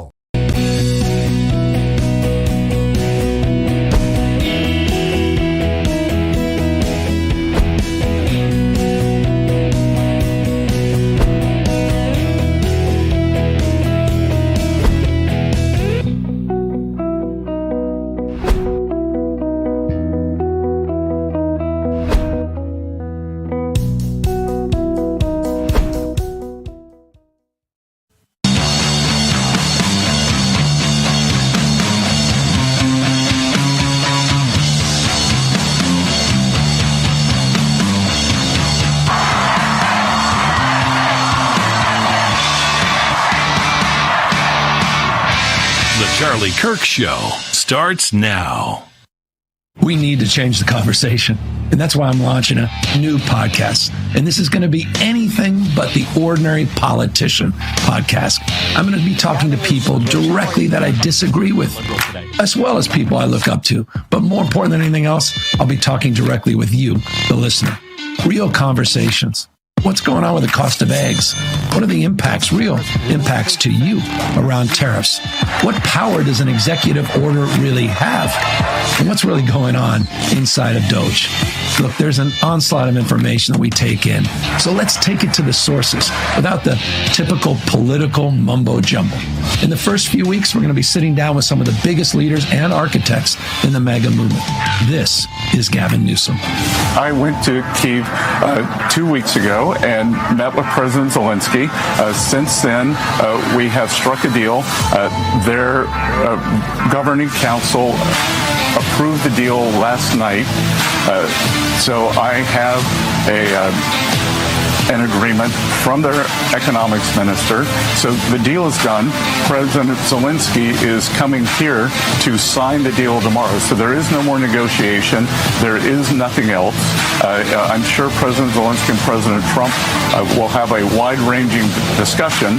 But as far as the deal, it is complete. It is on paper, and the Ukrainian government has approved it. It is just awaiting the signature of the two heads of state tomorrow, and it is a deal on strategic minerals, oil and gas, and infrastructure assets. You're getting at the idea that there should be a two-state solution. I was walking into the studio tonight, saw that the Empire State Building was orange in honor of the Bibas family. I think the idea of a two-state solution died with the Bibas family and the disgusting carnival-like display that was put on by Hamas and the Palestinian people when they were handing those remains back. There cannot be a two-state solution for people who celebrate the death of those. We're not talking. You're trying to get us off. I challenge you or anybody on your staff, do a word search for Medicaid on the resolution that we passed last night. You will not find it. That is not part of this equation, okay? We're talking about finding efficiencies in every program, but not cutting benefits for people who rightly deserve that.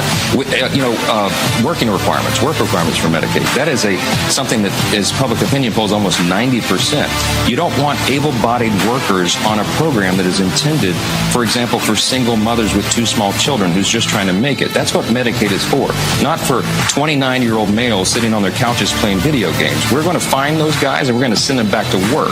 That's what everybody supports. That's what the Republicans are for. And by the way, we find dignity in our work. That's going to be good for everybody.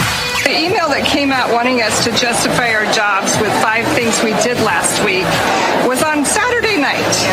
And I was literally working on Saturday night to make up for all the distractions I had the previous week, which came from the executive branch. And so I'm working, trying to catch up on things, and then I get that email on top of it. It's very hard to keep your train of thought when you're getting threatened and harassed like that. So the first point, the rare earth minerals deal with Ukraine. What a genius, historic move that accomplishes 2 fundamental things at once. It creates a pathway for Ukraine to have American involvement and the security that comes with America's economic development in Ukraine. And at the same time, it repays America for all of the money that we've spent on Ukraine. And I would also add actually a third point, which is that it solves the U.S. strategic problem of inadequate access to rare earth minerals. Why do you think other countries aren't judged for having a strict immigration policy? I was born as a man, and now I'm a woman. What do you think the biggest threat is to the United States currently? There's a reason that a lot of the black community doesn't have a father, and it's because of systemic racism. America is the only country where even those who hate it refuse to leave. That's how you know you live in a great country.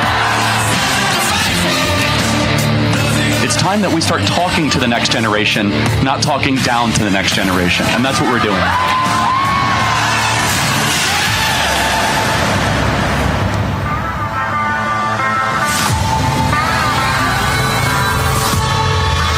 Why is Navage trusted by millions? Before Navage, I was not living my best life because I could not breathe.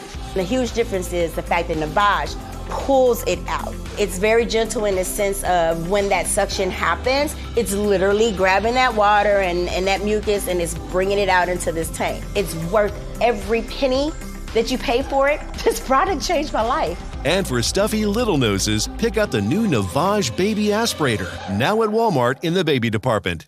Are you having trouble hearing your TV or listening to conversations in loud spaces? Then it might be time to consider Nano hearing aids. The days of expensive hearing aids are over. Nanos are FDA-registered OTC hearing aids. They are powerful, lightweight, and simple to use, and their tiny in-ear design makes them nearly invisible. Plus, they are rechargeable, saving you hundreds of dollars on batteries. Don't be fooled by overpriced hearing aids. Prescription hearing aids could cost $3,000 or more. Nano hearing aids are only $397. But wait, we are so confident you are going to love your Nanos, we are offering $100 off through this special TV offer. Call now and get 2 CIC rechargeable hearing aids for only $297. You get a free portable charging case, free 24/7 lifetime telephone support, free shipping, and a 45-day money-back guarantee.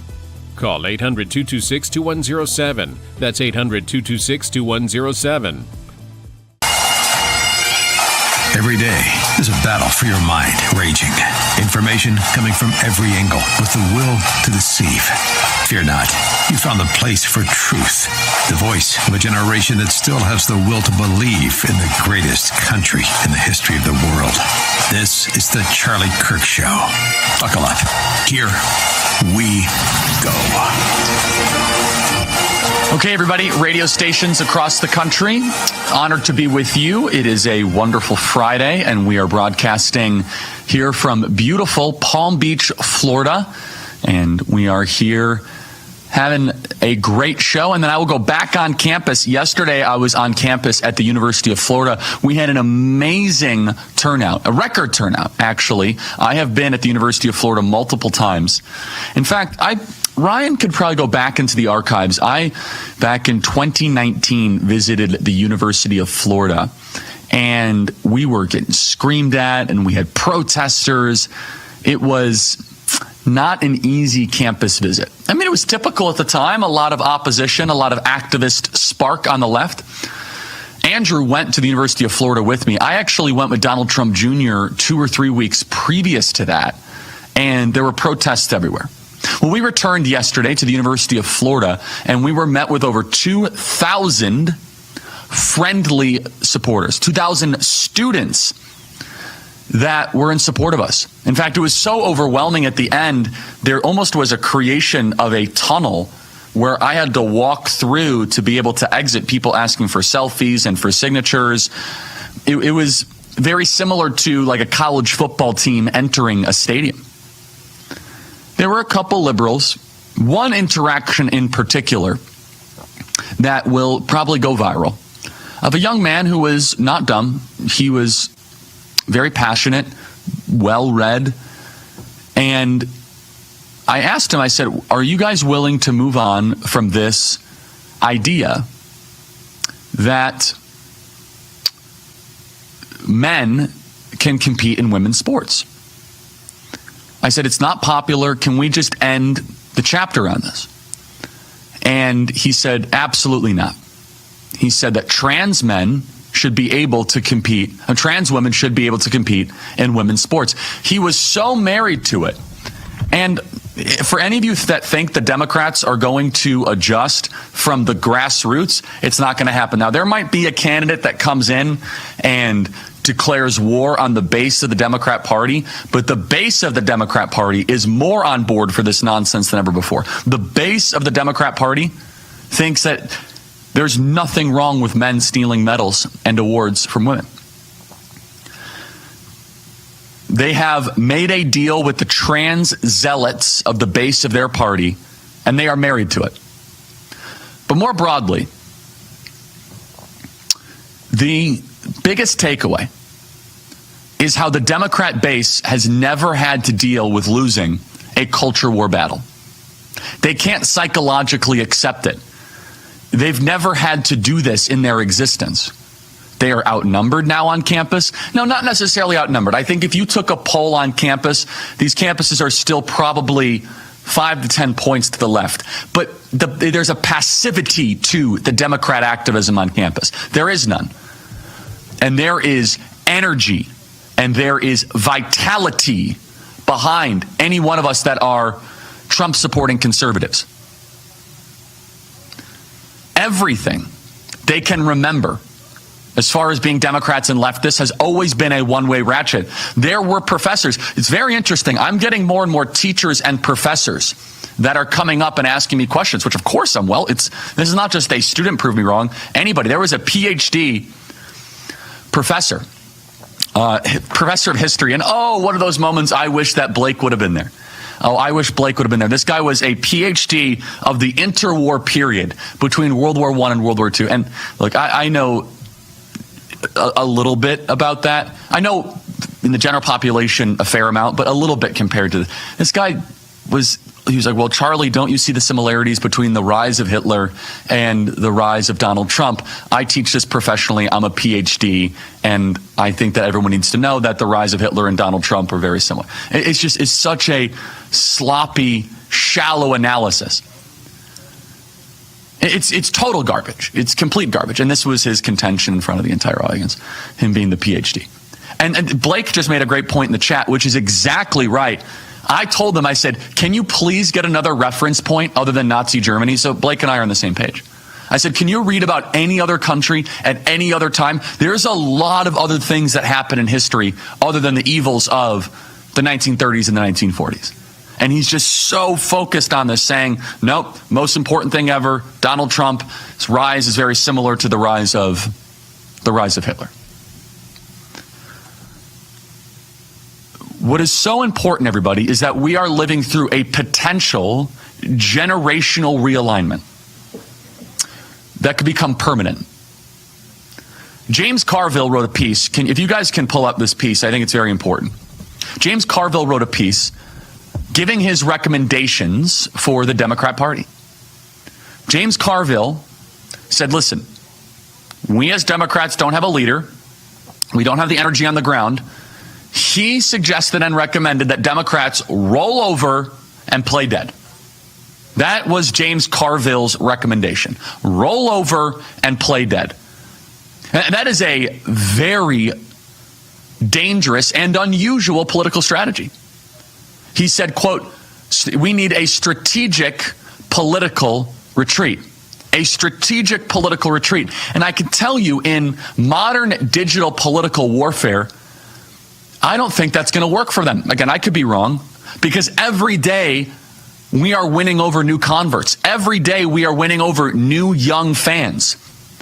And there is no sizable, well-funded opposition. And it really makes you wonder that once you stop the funding at USAID, all of a sudden these campuses simmer down a little bit. Now, I know I might be going a little too far in that direction, but it really makes you think, how much of a racket of a money flow was USAID towards the pressure campaign of the left? James Carville is basically saying this. Stop it all. Wait and hope Trump screws up. But so far, Trump's strategy has been popular, and I think we're in a brave new era. I think we're in a completely new chapter. The digital online chapter where news is moving with such high velocity. We are reaching new demographics and new audiences. James Carville says, quote, the best thing Democrats can do at this moment, roll over and play dead. Allow the Republicans to crumble beneath their own weight and make the American people miss us. Only until the Trump administration has spiraled into the low 40s or 30s in public approval should we make like a pack of hyenas and go for the jugular. Until then, I'm calling for a strategic political retreat. It's very, very risky, Mr. Carville, because what if we're actually increasing our ranks? And by the way, it's not just funding USAID. It's cuts to NIH, NSF, and the ban on DEI at colleges. Do you guys know when you get an NIH grant? Let me take the University of Pennsylvania, for example.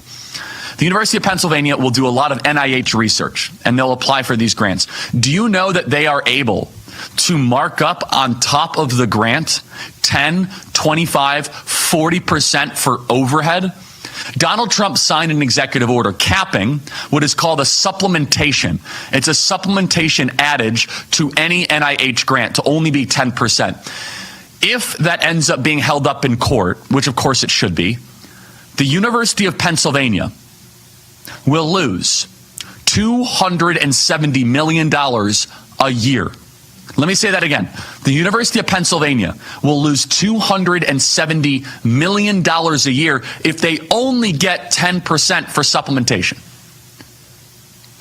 That's just one school. That is a singular school, everybody. $270 million a year. These universities are now sending out panicked emails. We got an internal email from an Ivy League school notifying everyone that at their conference are brown bag lunches now. No more free taxpayer lunches, literally. James Carville says for the Democrats, stay put, don't do anything, roll over, play dead. While we at Turning Point USA and Turning Point Action are embarking on the most aggressive evangelism campaign, for a lack of a better term, conversion campaign, persuasion campaign, and it's working. And obviously I want the Democrats to fail, not succeed, but they're going all in that we are going to fumble. But we have our foot on the gas. We are ascendant, and we are multiplying our numbers on a daily basis. I want to tell you guys about Job Creators Network, very important partner of ours. They do a great job. And so, listen, school choice is very, very important. And there's a lot of excitement in D.C. as we start the new year. It's all really about the education movement, freedom movement. It's real. It's growing and growing because some states, as they should, are putting parents in charge of the education of their kids. Everyone knows that education has the power to change a kid's life, and anyone who's raised a kid knows each has different needs, learning styles, and God-given talents. The fact is, parents know their own kids best. They know what's best for their development and future. Education freedom legislation puts parents, not zip codes and politicians, in charge of these important family decisions. Go to educationfreedomusa.com now. That is educationfreedomusa.com to find out where your state legislature stands. educationfreedomusa.com now. Email me, freedom@charliekirk.com. We'll be right back.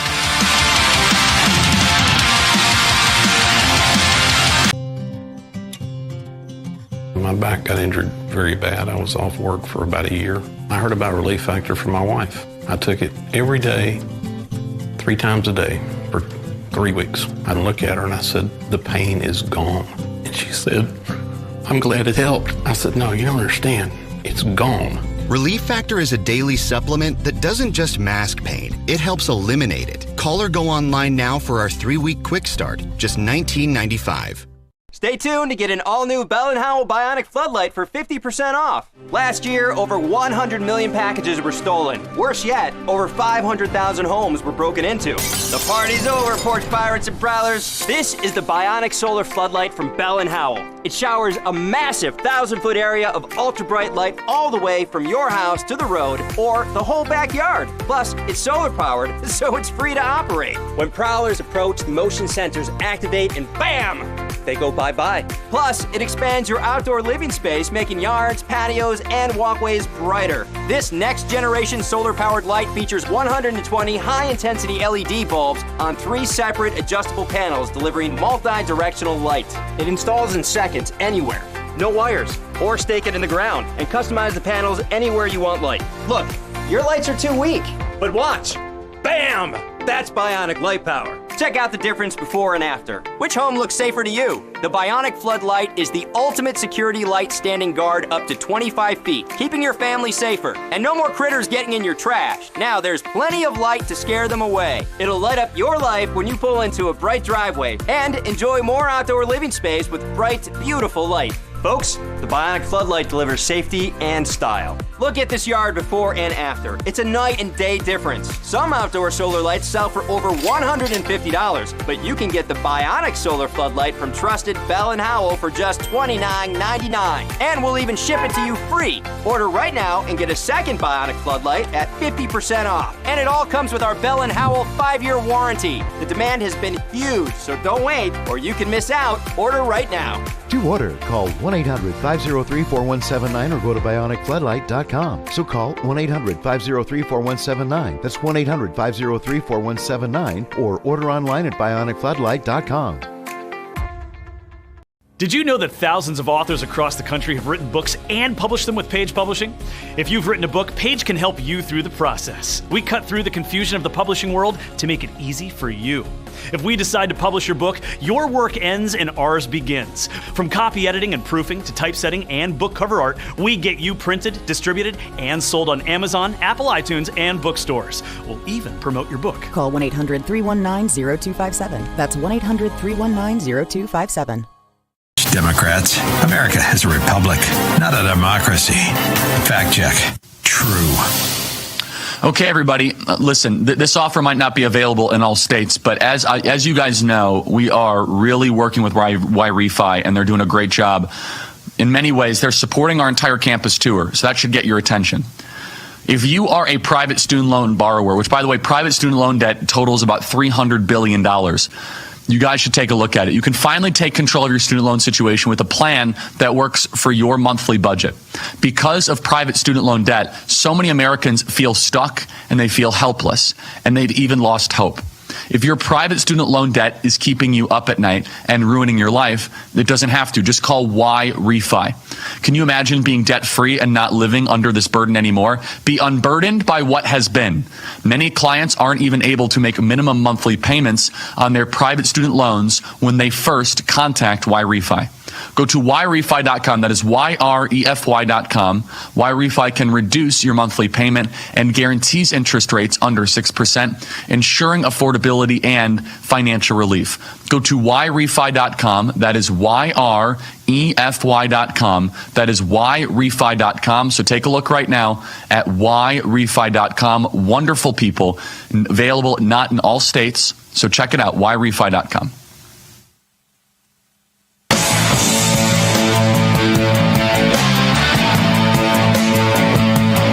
Everybody, welcome back. Email us as always, freedom@charliekirk.com. So I was on campus yesterday when a lot of this Epstein situation was unfolding. I'm very well read into some things happening in the White House. This one, complete outsider. From what I understand, a lot of my friends were invited as influencers to some sort of an influencer gathering at the White House about meeting JD and meeting Caroline Leavitt. They were given binders about some of the Epstein documents, but apparently all the Epstein documents that they were given were documents that were already made public, and so went totally viral. The camera op was not scheduled. It seems as if that the press was there to see Keir Starmer. The Epstein files, which we need to see, it is mandatory that we, the American people, see the Epstein files. We have been told they're coming. We've been told that the Epstein client list is on the desk. We need to see every single Epstein document, non-redacted. No more redactions. We need to see every single Epstein document. The SDNY FBI field office is obviously stonewalling. That should be sorted out as of today.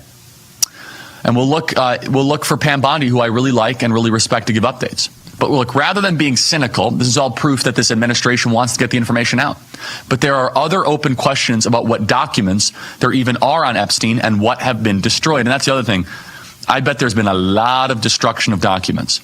Are we going to learn about people like Les Wexner? We don't know. Are we going to learn about people like Reid Hoffman? We don't know. Bondi is giving Kash Patel 14 days to get to the bottom of this. And I bet they're just shredding documents. I don't want to be too cynical, but I bet there's a lot of destruction of documents right now. And allow me to please prove that to you. Remember when Lois Lerner did the IRS targeting scandal against conservatives, and she lost the emails? Do you remember during the Mueller investigation? During the Mueller investigation, when the Mueller team intentionally inputted wrong passwords on their phones so many times that it triggered an automatic phone wipe? Whoops, broke my phone, thus triggering a complete deletion of all the text messages and communications on the Mueller team. They should have been imprisoned just for that, the Mueller team. I want you to understand what the Mueller team did. They went through their phone. So if you enter your wrong password enough times, like 0000000000000, wrong password. Eventually, it will wipe your phone. And the entire team did that. That is flagrant obstruction of justice, and none of them were held accountable. But of course, the most obvious was Hillary Clinton's bleach bit of emails. The deep state operation, they're deleting Epstein files almost certainly as we speak. Look, I trust Kash Patel with my life. I trust Pam Bondi. I trust every single one of these people. And I guarantee you right now, there is this major head-on collision happening. And there you see a lot of my friends. There's Liz Wheeler, who's great. There's Scott Pressler. There's Rogan O'Hanley. And it says on the binders, the Epstein files, which is technically true. However, a lot of these files, almost all of them, were already out previously. And look, more will come, I hope. And we want transparency. In fact, we demand transparency. And we've been told that the Epstein client list is right there on the desk, so we need to see it. The expectation has been set very, very high here. And the letter is, Dear Director Patel, before you came into office, I requested the full and complete files related to Epstein. By 8 a.m. tomorrow, the FBI will deliver the full and complete Epstein files to our office. Guys, we just got to get these out. I'm going to be very honest. You just got to get them all out. No more filter. We don't care. And just to be clear, a lot of all these friends that were there, Jack and Rogan, they thought they were receiving actual Epstein files. These are stuff that we've known for 3 years. There's nothing new in these. And Mike Cernovich was there, great American. All of them are great. They're all my friends. I mean, they're phenomenal, every single one of them. And there's a very easy way to make this right. Every single document needs to be made public. No redactions, no names removed. Every single document. Just put it out there. Full transparency. Just publish them on a DOJ website, allow the internet to go ablaze, let things happen. There's over 250 victims, they say. And by the way, Trump signed an executive order ordering this. Trump, this is all under the guise that Trump said this. He signed the executive order. And so yesterday, again, I was on campus. I had a huge donor event last night. People were texting me. I was getting calls about Epstein. I said, what are you talking about, Epstein, all this stuff? Meanwhile, Jack's, taking selfies with binders, and we got people. I was like, people all over the place. A very confusing news day for me. I was handling, I was putting out fires. I was raising money, and people are calling me, why are they doing selfies? And I said, there was an influence in me. I had no idea. All I know is this, is that we were promised every single Epstein file with no redactions, and I hope we get it. This is our last chance to help save thousands of Holocaust survivors who are suffering in the former Soviet Union today. The needs that these forgotten Jews have are something beyond anything you can imagine. Have you eaten this morning? I ate the carrot, so I ate half of it yesterday. And this is what she ate in 2 days, 1 carrot. Please pray for me. The International Fellowship of Christians and Jews began this ministry to help elderly Jews living in horrible poverty around the world. We urgently need your gift of $25 now to help provide one survival food box with all of the foods they critically need for their diet for 1 month. When you call right now, your gift's impact will be doubled to help save lives. I have a tremendous love for Israel and the Jewish people. This is why I'm partnering with the fellowship. It gives me a way to authentically bless Jewish people in need around the world. I believe in God, but I sometimes feel maybe He forgot me. Perhaps you could tell my story, and I would find a matching soul that would understand.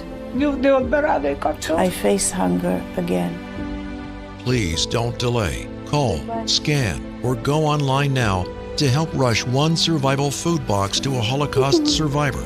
When you call right now, your gift's impact will be doubled to help save lives. This is what God wants from us. Just feed the hungry. If you hear God's voice, I'm asking you to act now. Do it when it's on your heart. I pray that they'll know in their final months that they're not alone.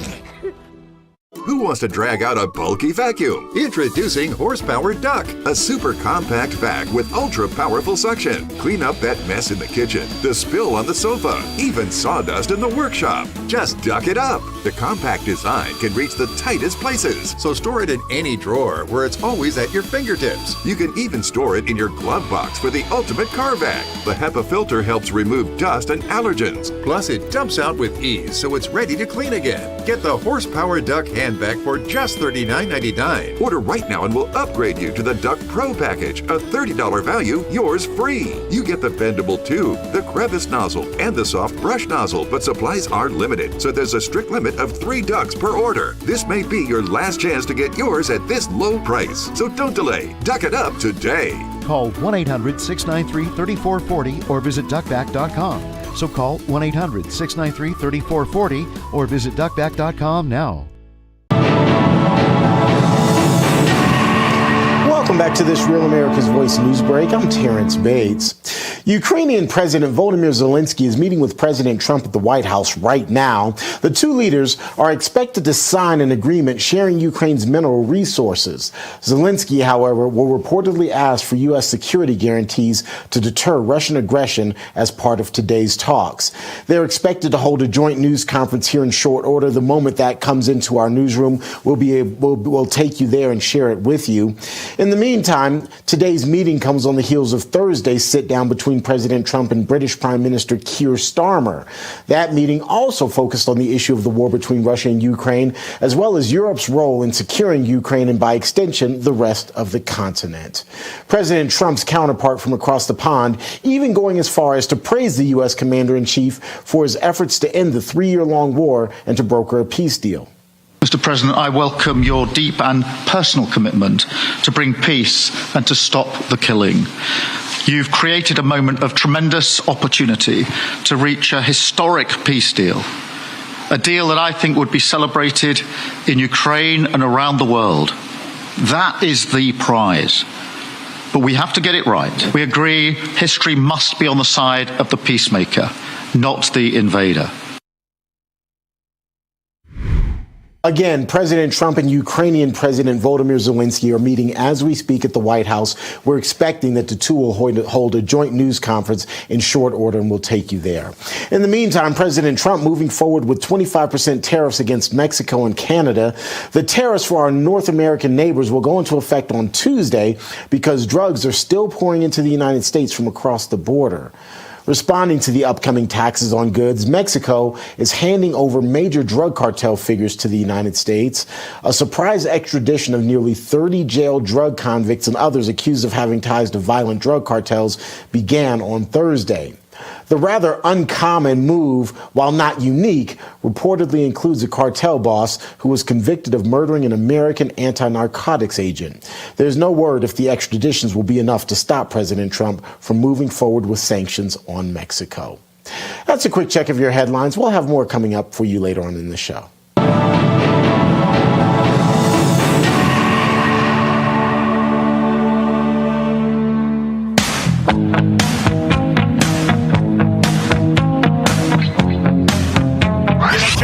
Is a terrific person. He's mainstream, conservative, but solid as a rock. Charlie Kirk Show.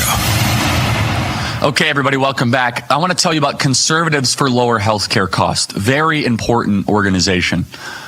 With President Trump making massive strides in his first month in office alone to deliver on his campaign promises to make America great again, it's clear his administration is committed to driving down costs and unleashing prosperity across our country. But Big Pharma is standing in the way. They raised prices on over 575 brand name drugs in January alone. They've blocked competition and spent millions pushing overpriced meds on hard-working Americans. Now they're pressuring Congress to implement mandates that will undermine the one real check against drug companies and ban the very market-based incentives that help employers and families save on prescriptions and healthcare costs. Even worse, Big Pharma wants to strip American employers of the freedom to choose health benefits that work best for them. Their proposals could hand Big Pharma a $32 billion money grab at the expense of American employers and families.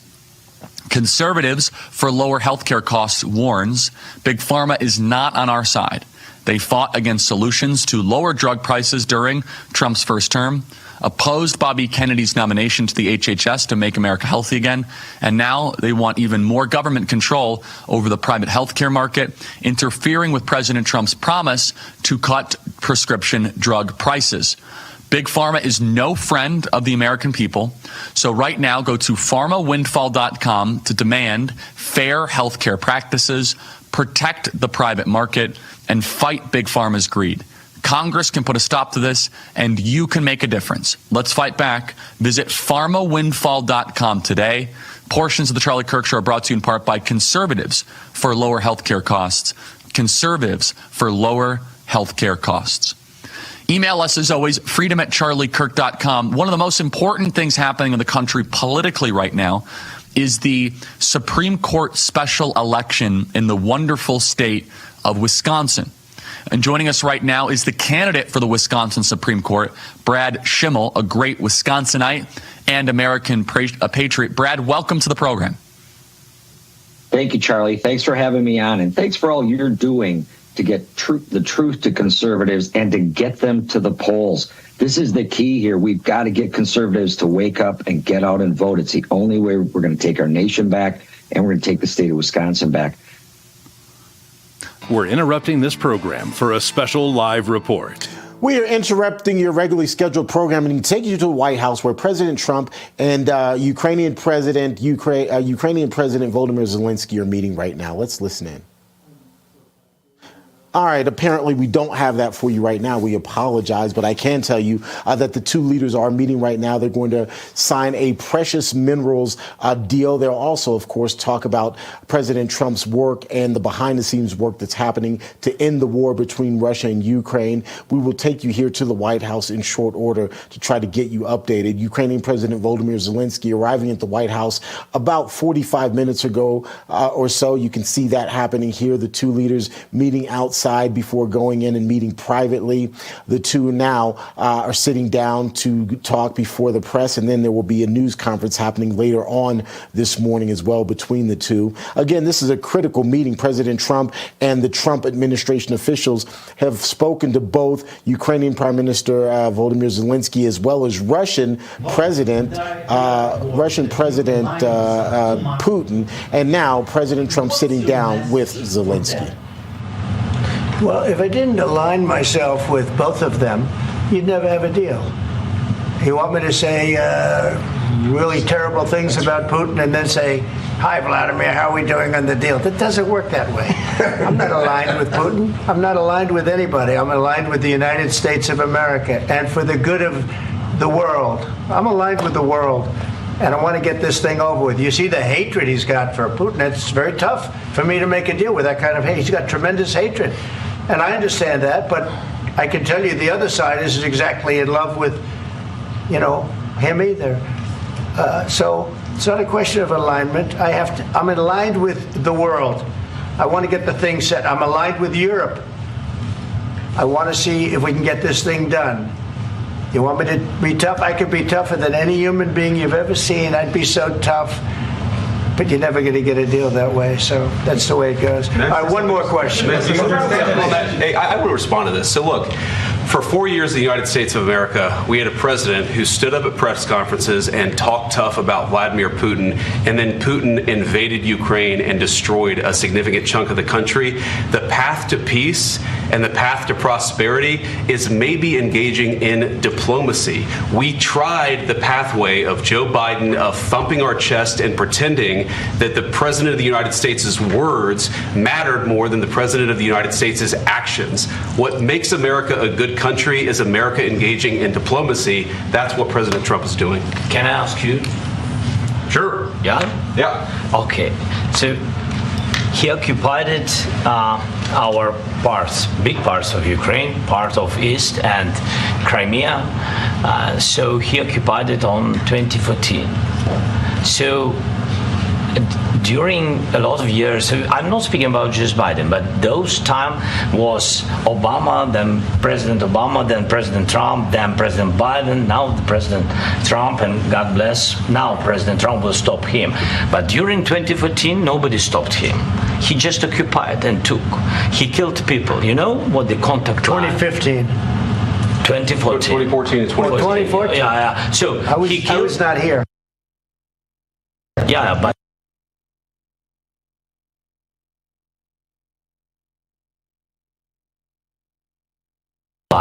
nobody stopped him. You know that we had conversations with him, a lot of conversation, my bilateral conversation, and we signed with him, me, like a new president. In 2019, I signed with him the deal. I signed with him, Macron and Merkel, we signed ceasefire. Ceasefire. All of them told me that he will never go. We signed him with gas contract. Yes, but after that, he broken this ceasefire. He killed our people, and he didn't exchange prisoners. We signed the exchange of prisoners, but he didn't do it. What kind of diplomacy, JD, you are speaking about? What do you mean? I'm talking about the kind of diplomacy that's going to end the destruction of your country. Yes, but if you Mr. President, with respect, I think it's disrespectful for you to come into the Oval Office and try to litigate this in front of the American media. Right now, you guys are going around and forcing conscripts to the front lines because you have manpower problems. You should be thanking the president for trying to bring it into this conflict. Have you ever been to Ukraine? Did you say what problems we have? I have been to. Come once. I've actually watched and seen the stories, and I know what happens is you bring them on a propaganda tour, Mr. President. Do you disagree that you've had problems bringing people into your military? And do you think that it's respectful to come to the Oval Office of the United States of America and attack the administration that is trying to prevent the destruction of your country? A lot of questions. Let's start from the beginning. Sure. First of all, during the war, everybody has problems, even you, but you have nice ocean and don't feel now, but you will feel it in the future. God bless. You don't know that. God bless. God bless. You will not have war. Don't tell us what we're going to feel. We're trying to solve a problem. Don't tell us what we're going to feel. I'm not telling you. Because you're in no position to dictate that. That's exactly what you're doing. You're in no position to dictate what we're going to feel. We're going to feel very good. You will feel influence. We're going to feel very good and very strong. You will feel influence. You're right now not in a very good position. You've allowed yourself to be in a very bad position, and he happens to be right about it. From the very beginning of the war. You're not in a good position. You don't have the cards right now. With us, you start having cards. Playing cards. Right now, you don't. You're playing cards. Mr. President. You're playing cards. Serious. You're gambling with the lives of millions of people. You're gambling with World War III. You're gambling with World War III. And what you're doing is very disrespectful to the country, this country, that's back to you, far more than a lot of people said they should have. Have you said thank you once? This entire meeting? No, in this entire meeting, have you said thank you? Today. You went to Pennsylvania and campaigned for the opposition in October. Offer some words of appreciation for the United States of America and the president who's trying to save your country. Please, you think that if you will speak very loudly about the war, you can... He's not speaking loudly. He's not speaking loudly. Your country is in big trouble. Can I Wait a minute. No. You've done a lot of talking. Your country is in big trouble. I know. You're not winning. You're not winning this. You have a damn good chance of coming out okay because of us. Mr. President, we are staying in our country, staying strong from the very beginning of the war. We've been alone, and we are thankful. I said thanks you haven't in been this alone. cabinet. You haven't been alone. In this cabinet. We gave you, through this stupid president, $350 billion. We gave you military equipment, and you men are brave, but they had to use our military. What about if you didn't have our military equipment, if you didn't have our military equipment, this war would have been over in 2 weeks. In 3 days. I heard it from Putin. In 3 days. This is something maybe less. In 2 weeks. Of course, yes. It's going to be a very hard thing to do business like this. Again, just say thank you. I said a lot of times to American people. Except that there are disagreements, and let's go litigate those disagreements rather than trying to fight it out in the American media when you're wrong. We know that you're wrong. But you see, I think it's good for the American people to see what's going on. I understand, sir. I think it's very important. That's why I kept this going so long. You have to be thankful. You don't have the cards. You're buried there. Your people are dying. You're running low on soldiers. Listen, you're running low on soldiers. It would be a damn good thing. And then you tell us, I don't want a ceasefire. I don't want a ceasefire. I want to go, and I want this. Look, if you could get a ceasefire right now, I tell you, you'd take it so the bullets stop flying and your men stop getting killed. Of course, we want to stop the war. But you're saying you don't want a ceasefire. But I said to you, I want a ceasefire. With guarantees. Because you'll get a ceasefire faster than an agreement. Ask our people about ceasefire, what they think. That wasn't with me. For you that wasn't with me. That was with a guy named Biden, who was not a smart person. That was with Obama. It was your president. Excuse me. That was with Obama, who gave you sheets, and I gave you javelins. Yes. I gave you the javelins to take out all those tanks. Obama gave you sheets. In fact, the statement is Obama gave sheets and Trump gave javelins. You got to be more thankful, because let me tell you, you don't have the cards. With us, you have the cards. But without us, you don't have any cards. One more question to Mr. Vice President. I'm sorry. It's going to be a tough deal to make because the attitudes have to change. What if Russia breaks ceasefire? What if Russia breaks peace talks? What do you do then? I understand that it's a heated conversation right now. What are you saying? She's asking, what if Russia breaks the ceasefire? What if anything? What if a bomb drops on your head right now? Okay? What if they broke it? I don't know. They broke it with Biden because Biden, they didn't respect him. They didn't respect Obama. They respect me. Let me tell you, Putin went through a hell of a lot with me. He went through a phony witch hunt where they used him and Russia. Russia. You ever hear of that deal? That was a phony Hunter Biden, Joe Biden scam. Hillary Clinton, Shifty Adam Schiff. It was a Democrat scam. And he had to go through that. And he did go through it. We didn't end up in a war. And he went through it. He was accused of all that stuff. He had nothing to do with it. It came out of Hunter Biden's bathroom. It came out of Hunter Biden's bedroom. It was disgusting. And then they said, the laptop from hell was made by Russia, the 51 agents. The whole thing was a scam. And he had to put up with that. He was being accused of all that stuff. All I can say is this. He might have broken deals with Obama and Bush, and he might have broken them with Biden. He did, maybe. Maybe he didn't. I don't know what happened. But he didn't break them with me. He wants to make a deal. I don't know if you can make a deal. The problem is, I've empowered you to be a tough guy. And I don't think you'd be a tough guy without the United States. And your people are very brave. But you're either going to make a deal or we're out. And if we're out, you'll fight it out. I don't think it's going to be pretty, but you'll fight it out. But you don't have the cards. But once we sign that deal, you're in a much better position. But you're not acting at all thankful. And that's not a nice thing. I'll be honest, that's not a nice thing. All right, I think we've seen enough. What do you think? What's this negotiation? This is going to be great television, I will say that. All right. We'll see what we can do about putting it together. Thanks. I need the back of the We'll see. I don't know. All right, guys, come on. Wait, hey, guys, come on.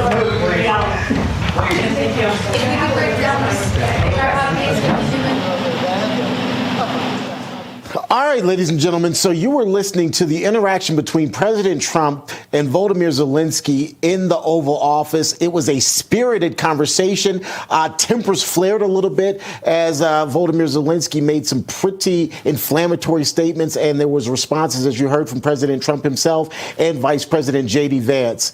Wow, not something that you often see in the Oval Office, and we're going to see if this deal for mineral rights there in Ukraine ultimately will be signed. President Trump basically telling Volodymyr Zelensky that he doesn't have any cards to play, and so doing a deal with the president is going to be the best thing that he can do. President Trump going on to say that his interaction there, that his posture, if you will, in the Oval Office was disrespectful.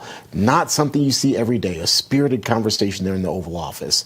We'll have more on that coming up, but now let's get you back over to the Charlie Kirk Show.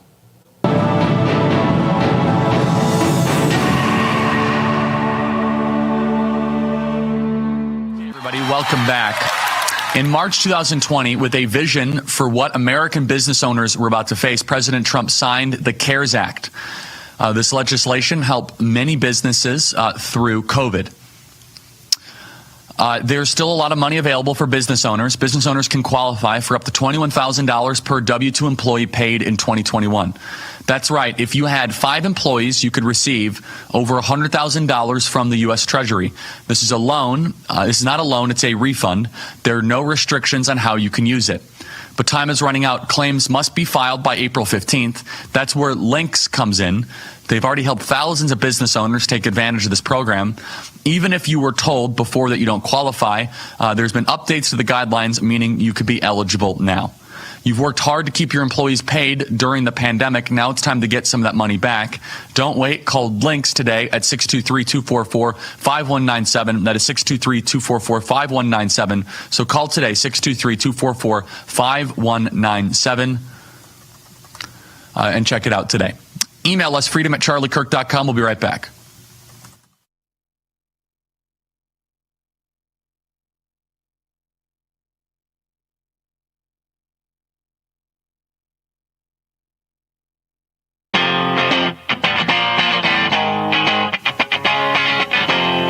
Okay, everybody, welcome back. Email us, as always, freedom@charliekirk.com.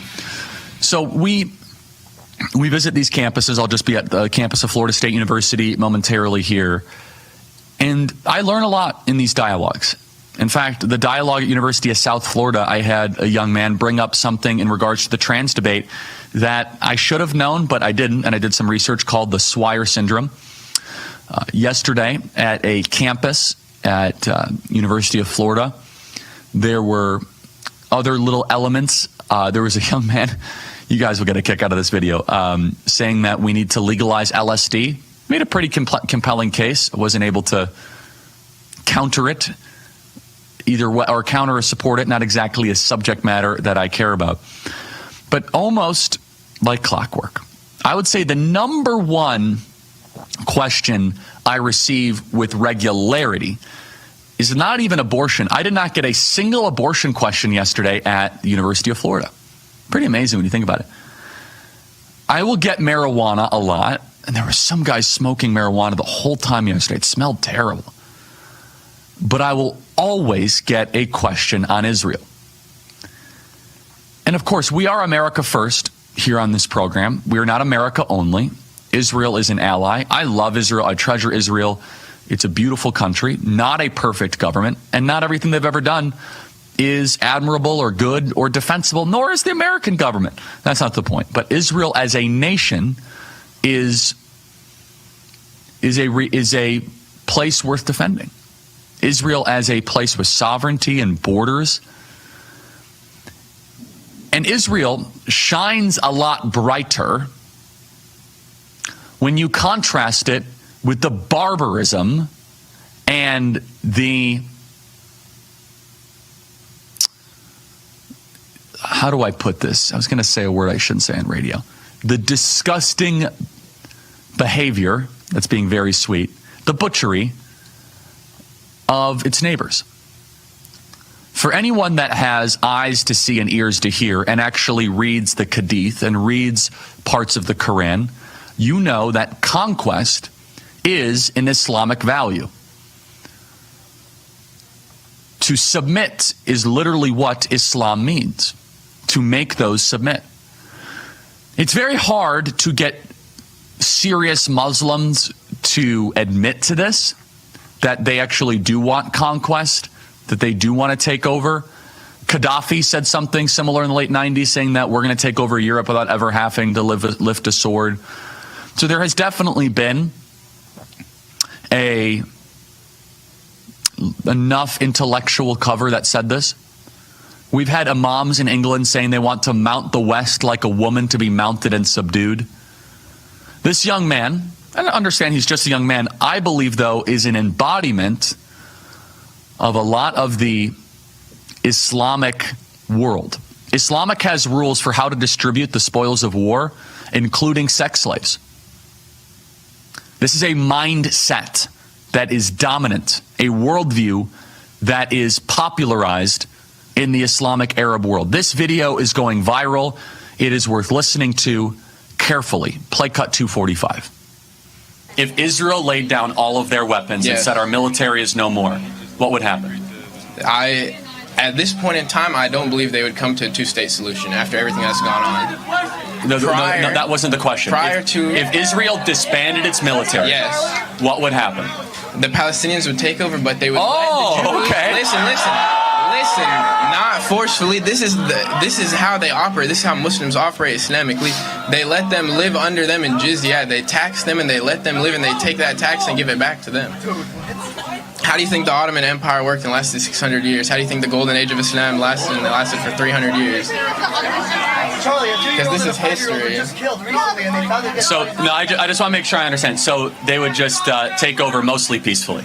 No, most definitely peacefully, because that's what... Can you show me an example of Jews living peacefully under Islamic rule? Most definitely. Where? When the Hamas had Israeli captives. Have you seen the Israeli captives they killed? They're not killed. There was a 9-month-old baby that just got returned home as a corpse by Hamas. For the full video, you guys can subscribe to our podcast or YouTube channel. But understand that young man, which is not an embodiment of all Muslims, I get along with a lot of Muslims, but that young man, who I do not believe is a vast minority, believes that the example of how Jews and Muslims should coexist in the Middle East is what happened when Hamas took these Jews hostage. That's what he believes is an example of living peacefully, when they slit the throats of these young little babies and return them back as corpses. The Israeli-Hamas struggle is one versus civilization and barbarism. Remember that. Second hour coming up.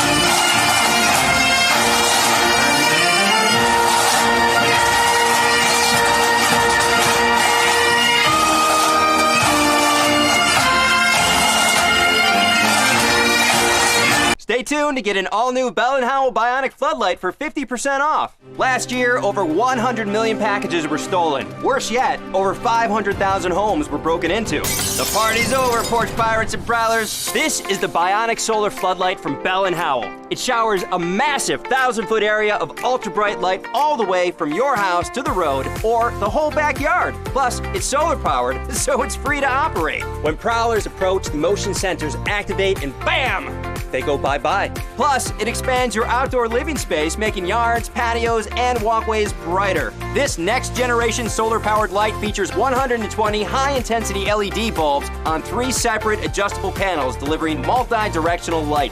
It installs in seconds, anywhere. No wires, or stake it in the ground, and customize the panels anywhere you want light. Look, your lights are too weak, but watch. Bam!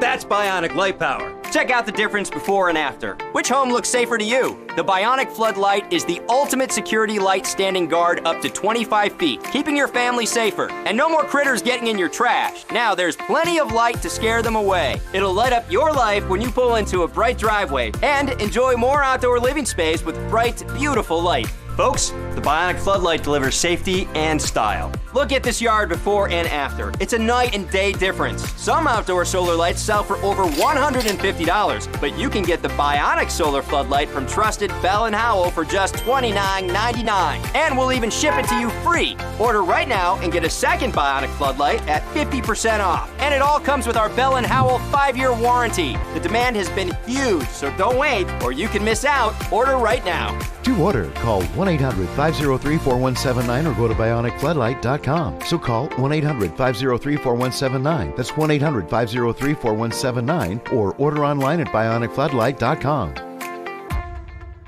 Are you having trouble hearing your TV or listening to conversations in loud spaces? Then it might be time to consider Nano hearing aids. The days of expensive hearing aids are over. Nanos are FDA-registered OTC hearing aids. They are powerful, lightweight, and simple to use. And their tiny in-ear design makes them nearly invisible. Plus, they are rechargeable, saving you hundreds of dollars on batteries. Don't be fooled by overpriced hearing aids. Prescription hearing aids could cost $3,000 or more. Nano hearing aids are only $397. But wait, we are so confident you are going to love your Nanos, we are offering $100 off through this special TV offer. Call now and get 2 CIC rechargeable hearing aids for only $297. You get a free portable charging case, free 24/7 lifetime telephone support, free shipping, and a 45-day money-back guarantee. Call 800-226-2107. That's 800-226-2107.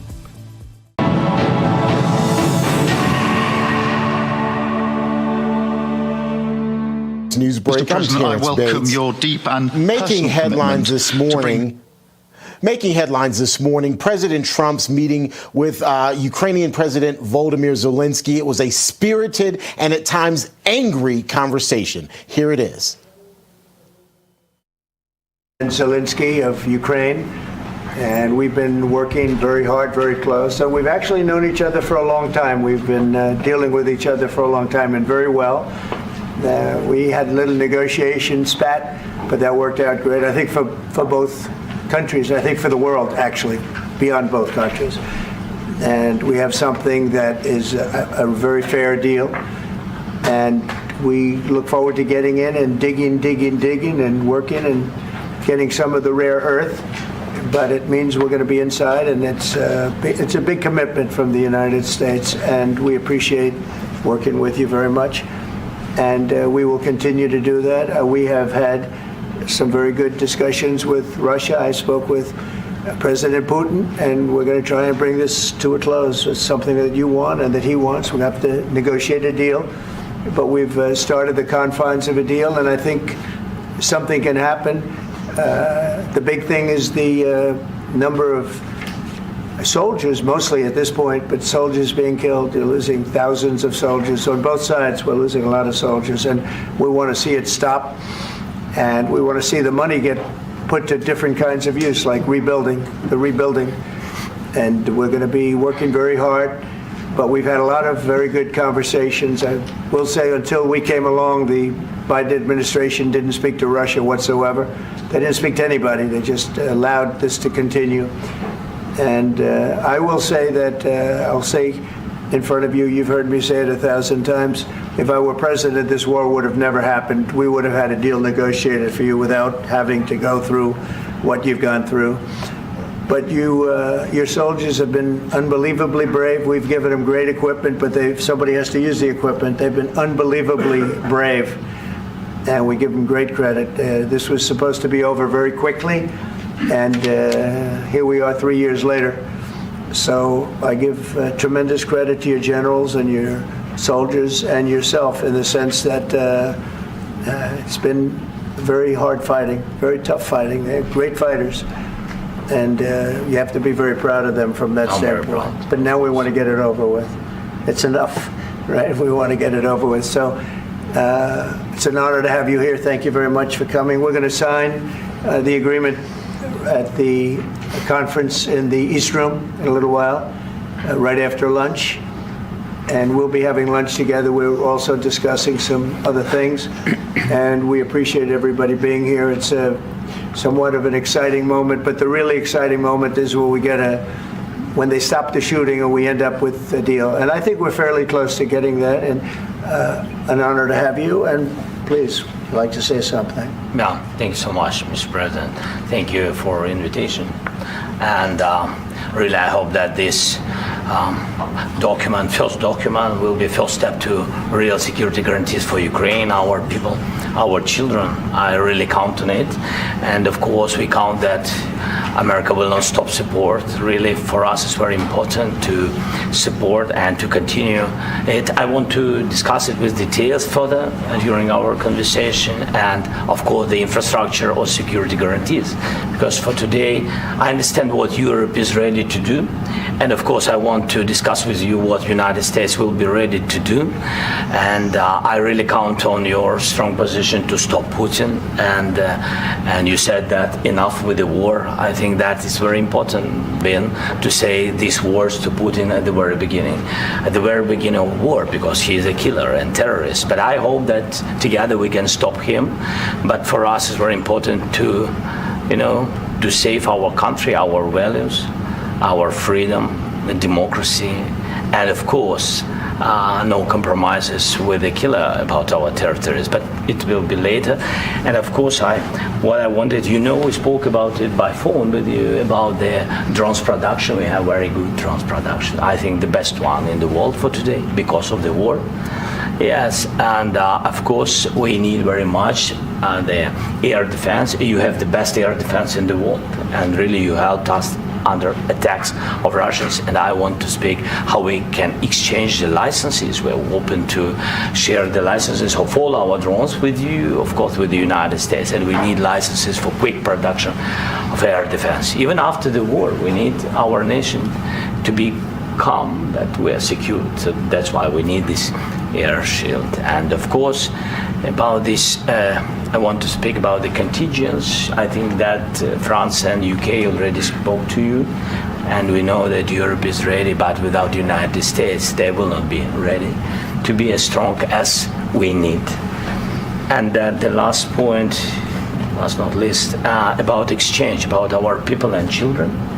And you know that these crazy Russians, that they stolen 20,000 of children, Ukrainian children. They changed their names, they changed their families, relatives, and now they're in Russia. We want to bring them back, and really, it's a big dream, task, and goal for me, and our warriors. By the way, Mr. President, we exchanged, released more than 4,000 warriors from Russian prison, but there are thousands more in the prison. I wanted to share with you some images. How it's just can I now? Yeah, please. Some minute, 1 minute, 1 minute. I just you to understand in what circumstances, in what situation they are, and what the attitude of Russia to our prisons.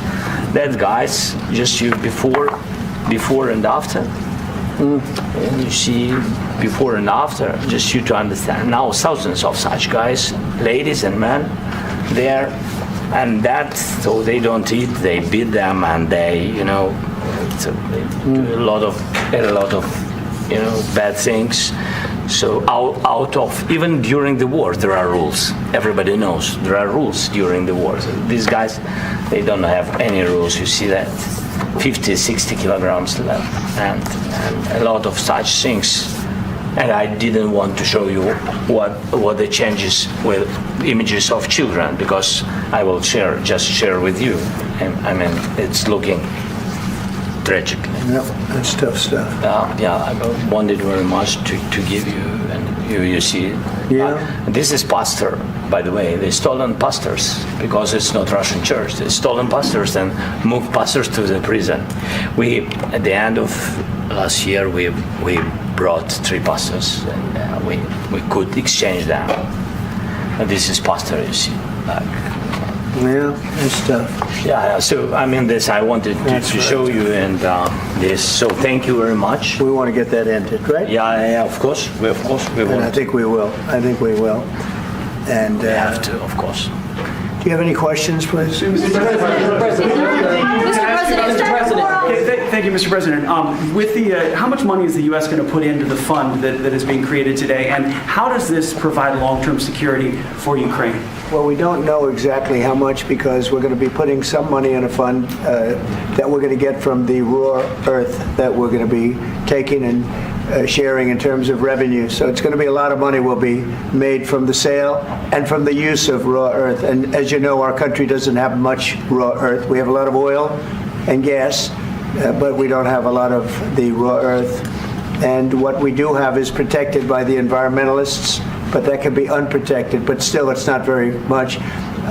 They have among the best in the world in terms of raw earth. So we're going to be using it for all of the things we do, including AI and including weapons and the military, and it's really going to very much satisfy our needs. So it's something that just worked out really well. We have a lot of oil, and we have a lot of gas, we have a lot, but we don't have raw earth. So this has just about every component of the raw earth that we need for computers, for all of the things we do.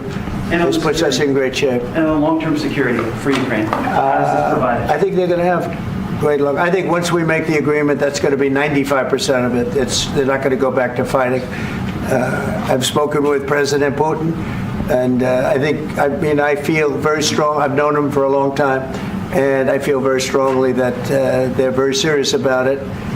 And we'll make a deal. And when the deal is made, I don't think we talk about security. Everyone's talking about the other day. All they talked about was security. I said, let me make the deal first. I have to make the deal first. I don't worry about security right now. We have to have a deal because right now, last week, 2,000 soldiers died on both sides.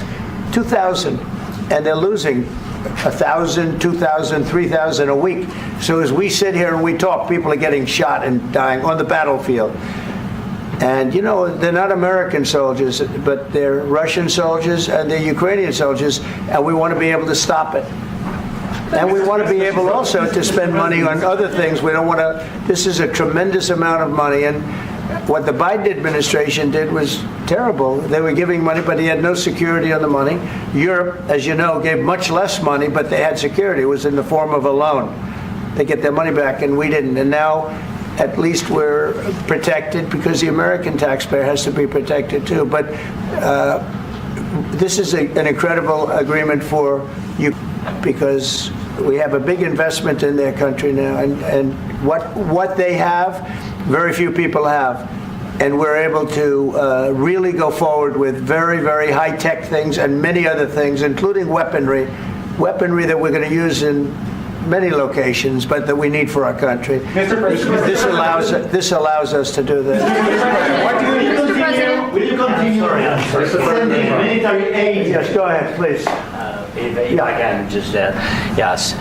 In the document, there is one of the very important points. If we speak about business and investment, we never had LNG terminals in Ukraine. This document will open. I mean, the next documents, but anyway, here we see in the framework, we see a really goodwill for this. LNG terminals for us is very important, and I think for security of European continent.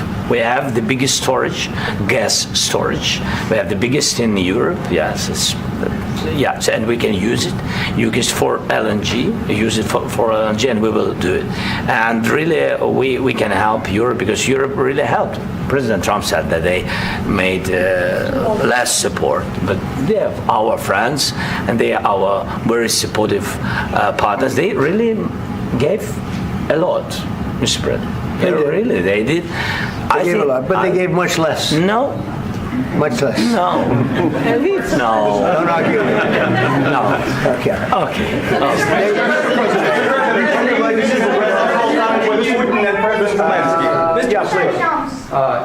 Mr. President Trump, you have repeatedly called the deal with Ukraine as a historical one. And as a president of the United States, you make historical decisions in other issues which affect America and other world. So what place in the world history do you want to take? And do you associate yourself with any famous historical figures? Yeah, I'd say George Washington, Abraham Lincoln.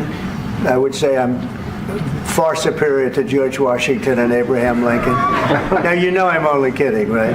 Because when I say that, the fake news is going to go wild. They're going to say he considers himself to be better than Washington. But you never know.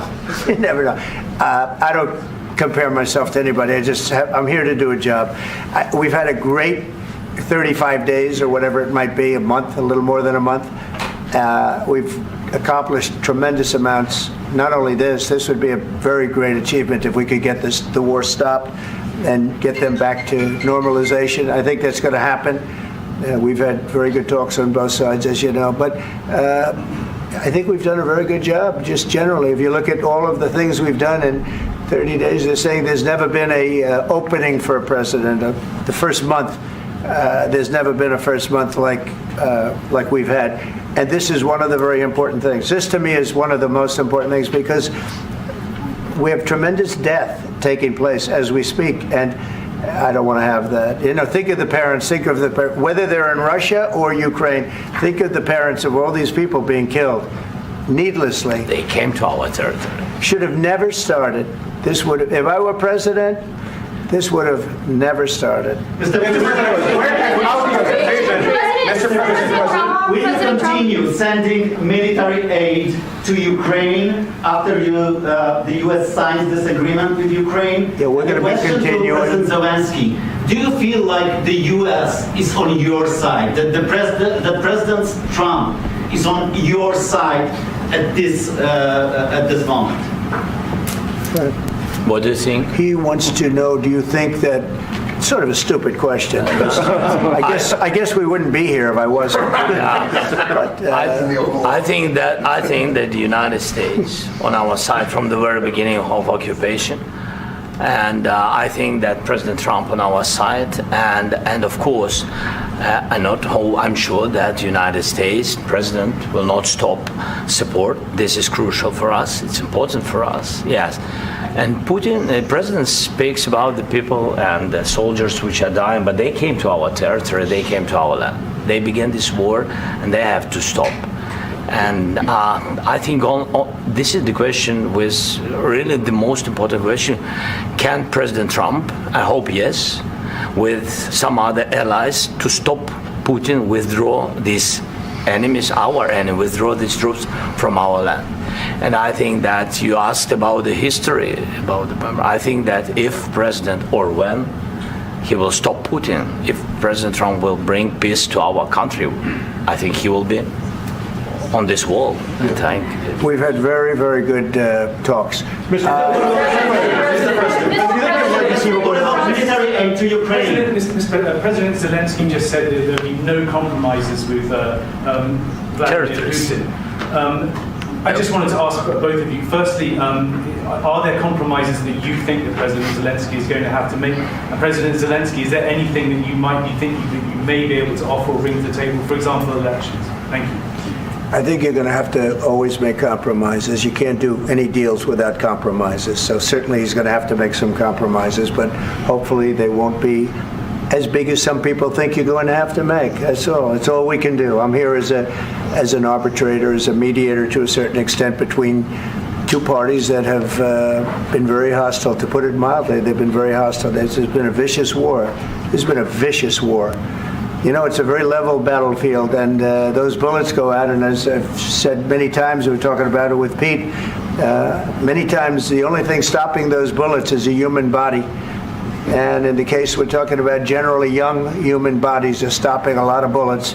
It's dead level. That's why it's great farmland. It's great land. It's great farmland, but there's very little protection against the bullets that are and other things that are being shot.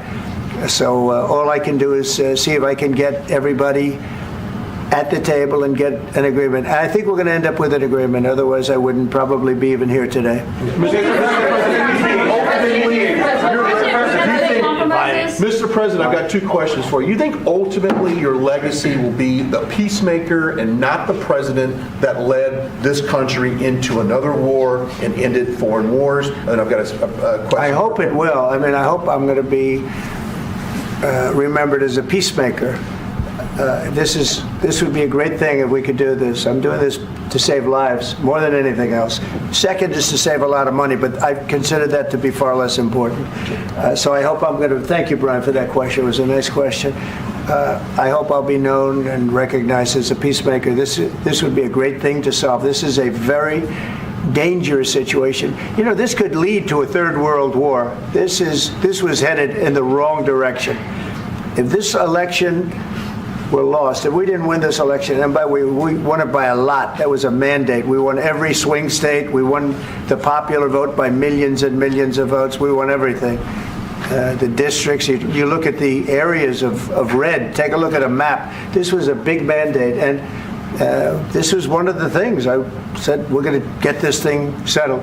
If we didn't win, I think this could have very well ended up in a third world war, and that would not have been a good situation. What was your second question? And my second question for President Zelensky. Why don't you wear a suit? You're at the highest. Why don't you wear a suit? You're at the highest level in this country's office and you refuse to wear a suit, just want to see if do you own a suit?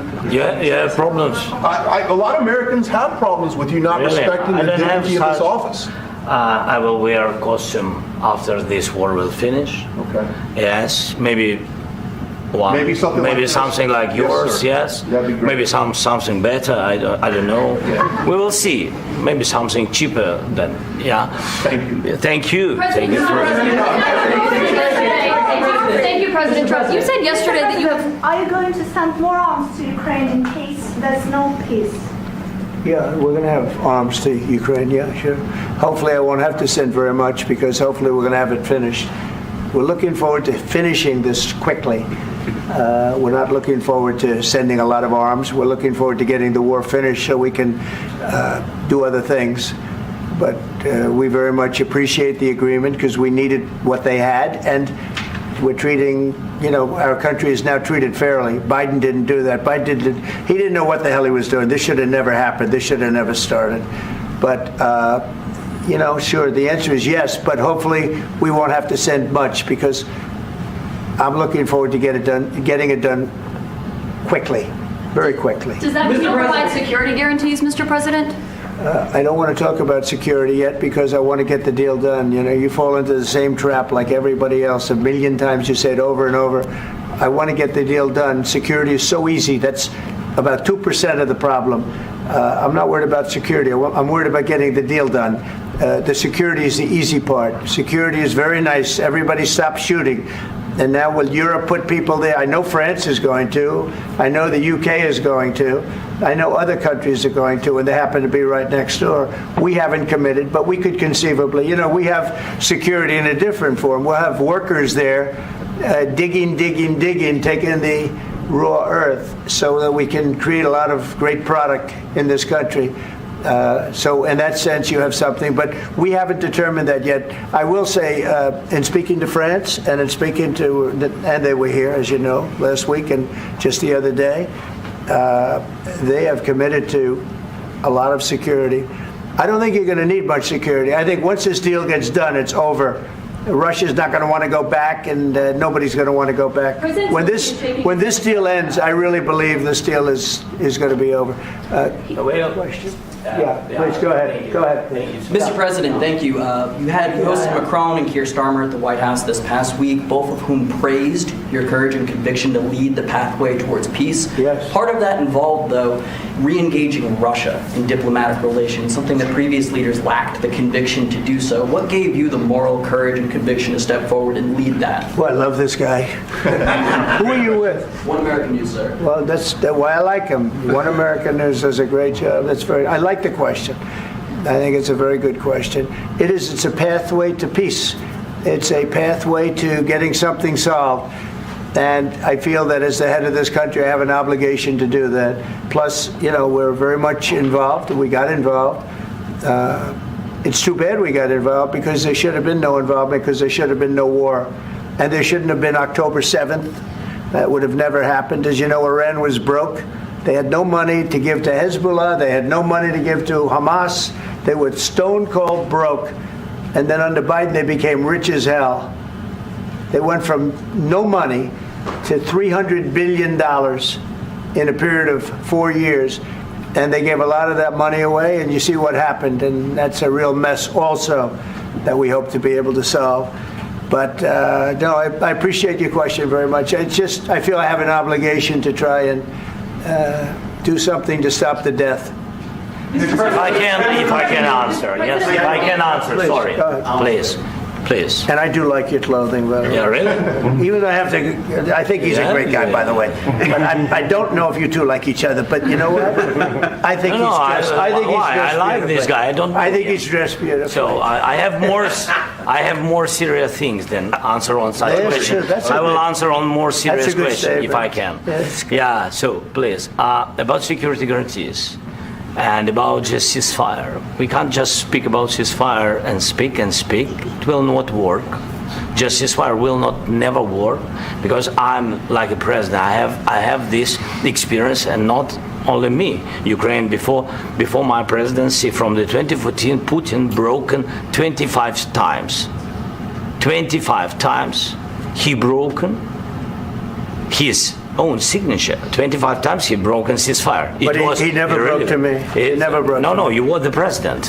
You were the president during. He never broke to me. In 2016, you've been the president, Mr. President. You've been the president, but he had, of course, not with you, but he had during those periods, he had conversations with our side. And we had Normandy format, the France, Germany, Ukraine, and Russia. And he broken 25 times. That's why we will never accept just ceasefire. It will not work without security guarantees. Security guarantees, maybe President is right about this document and other, but this document is not enough. Strong army is enough because his soldiers afraid, Putin's soldiers afraid of our soldiers when we're strong enough. If we are not strong enough, if we are empty, if our storage is empty, we can't defend our land. Today, he knows that we have all the world knows that we have meeting. Yes, why he's using ballistic? Putin today using ballistic on our hospitals, schools, and etc. Ballistic. So he knows that we are here and that President Trump is really have goodwill to stop this war. And you hear now the president. So why he's using? So he doesn't want to stop. He doesn't want. But I hope that we will do it. Really, we'll do it. Security. When we speak about security guarantees, when the Europeans are ready for contingents, they need USA backstop. If there will not be United States, we will not never have any contingents, strong contingents from the Europeans, because they don't want to divide alliance connection between the United States and the main and strongest ally and Europeans. And this is crucial. This is important. That's what we want to speak about very much. This is very important. And air defense. So air defense, really, we have big deficit with all the systems, and we need to provide this. We need it very much. Otherwise, Putin will never stop, and will go further and further. He doesn't want. He hates us. It's not about me. He hates Ukrainians. He thinks that we are not a nation. He thinks, and he shared these thoughts. I think maybe with your team also. I don't know, but with all the Europeans, in media, official and not, he always said that there is no such country, such nation, such language, and such life like Ukrainian. No, he really doesn't respect all the Ukrainians, and he wants to destroy us. And you are right, Mr. President. That's 2%. This document, maybe other documents, it's a very good start, very good, but it will not enough to stop this person. Should Russia pay to rebuild Ukraine? Mr. President, under these circumstances, should Russia pay to rebuild Ukraine? They have to say this question. This is the rule. This is the rule of the war. This is the rule of the war. During all the centuries, all the history, this is the rule of the war. Who began, those pay. This is the rule. Putin began this war. He has to pay all money for innovation. He has to pay.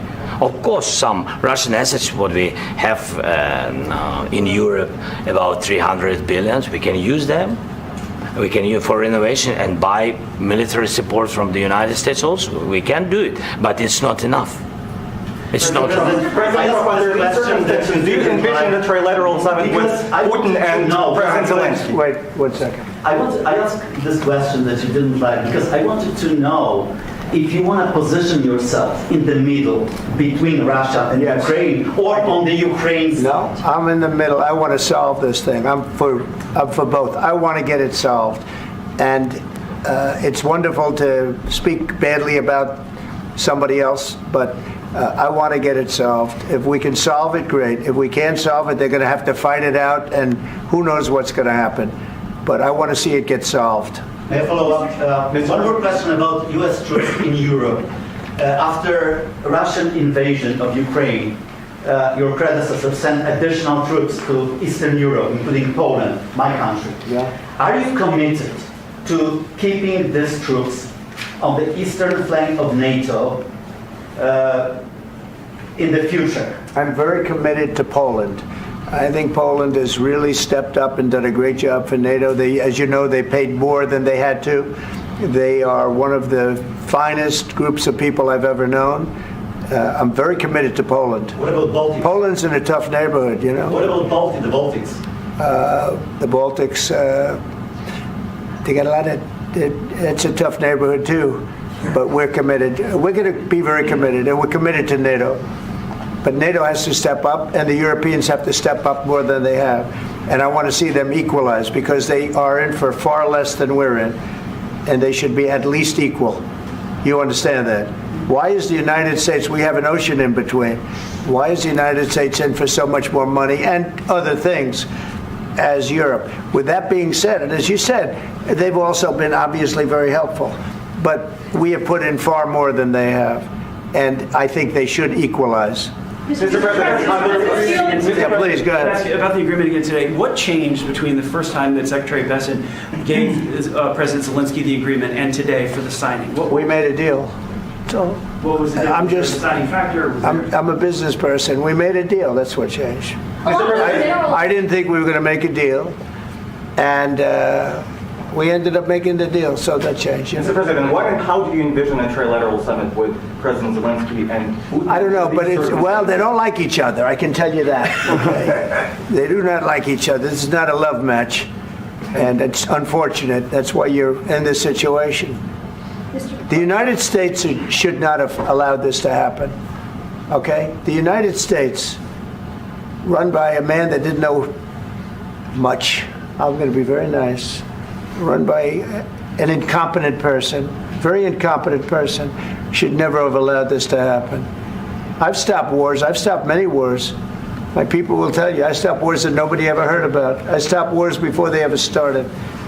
You can look at some of, I could give you a lot of nations that would tell you right now they were probably going to war. I could tell you right now there's a nation thinking about going to war on something that nobody in this room has ever even heard about. Two smaller nations, but big, still big.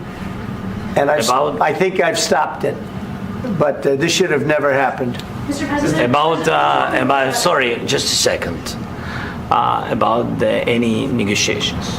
First of all, I want really to tell you, and I think that everybody understands that Ukraine, modern Ukrainians, nobody wants to stop this war. But at the future, any negotiations, it's understandable that two sides of the war, not Russia and the United States, because this is not the war between Russia and the United States. This is war of Russia against Ukraine and Ukrainian people. So these two sides will be at the anyway will be at the negotiation table. Then of course United States, like the strongest partner of the Ukraine, and of course Europe. I think Europe is very important. I want to speak about it with the president. Yes, Europe is very important for us because we really defend Europe for today. All Europeans really recognize that we are defending the line, and they have real life, and our people are dying. That's why they helped us. And also, it's about the NATO. Yes, between, like the president said, you have big, nice ocean. Yes, between us. But if we will not stay, Russia will go further to Baltics and to Poland, by the way. But first to the Baltics. It's understandable for them because they've been in the USSR. You know, they've been one of the republics of the USSR, and Putin wants to bring them back to his empire. It's a fact. And when he will go there, if we will not stay, you will fight. Your American soldiers, it doesn't matter, do you have ocean or not, your soldiers will fight. Mr. President, would you be willing to visit Ukraine, maybe Kyiv or Odessa, which is going to be a 30-year Black Sea? It was my question. Sorry. I don't want to talk about Odessa now. Let's not talk about Odessa. I want to talk about making a deal, getting peace. We don't have to talk about Odessa, but a lot of cities have been destroyed. There are a lot of cities that are not recognizable. There's not a building standing. No. And a lot of things have Mr. President, you have to come and to look. No. We have very good cities. Yes, a lot of things have been destroyed, but mostly cities alive, and people work, and children go to school. Sometimes it's very difficult. Sometimes closer to front line, children have to go to underground schools or online, but we live. Ukraine is fighting and Ukraine lives. This is very important. And maybe it's Putin is sharing this information that he destroyed us. No, he lost 700,000 people, 700,000 soldiers. He lost everything. Yes. Sure. Mr. President, one more. I mentioned Poland. Please, go ahead. When did you last speak with President Putin, and what did he say that? A couple of days ago. And what did he tell you that gave you the assurance that he wanted peace? Well, that's what I do. My whole life is deals. I know pretty good, and I've known him for a long time. I've dealt with him for a long time. He had to suffer through the Russia hoax. You know, Russia was a hoax. It was all Biden. It was nothing to do with him. So he had to suffer through that, and he was able to do that. I think that he wants to make a deal, and he'd like to see it end. That's all I do. That's what I do. My whole life, that's what I do, is make deals. And I'm in the middle of a mess, because this is a real mess. It's a very dangerous one. If this doesn't get solved now, it's not going to get solved for a long time. So I hope we're going to get it solved. In the back, please. Thank you, Mr. President. Prime Minister Starmer claimed repeatedly that his government believes in free speech and was not engaged in censorship. But his country's government arrests people for memes and thought crimes, and even more worrisome is pressuring American companies to censor Americans on its behalf. How can he be a reliable, trustworthy partner when he says things that are demonstrably false on such an important topic? Well, we actually spoke to him about that yesterday, and we thought they took it very, very much too far. JD was very strong on it. So was I. So was Marco, and we've been speaking to him about it. Marco, would you like to say something about that? Yeah, we have concerns, obviously, with the conduct of theirs, particularly as it impacts Americans. And there's real concern that American speech, which is online, could fall into the hands of British or any country's jurisdiction. And so this is a point the Vice President made at Munich, and I think is a very compelling one, that what unites us with Europe, as much as anything else, is these shared values, and one of them being free speech. And so if Americans are threatened by it, we're going to need to take action in that regard. Mr. President.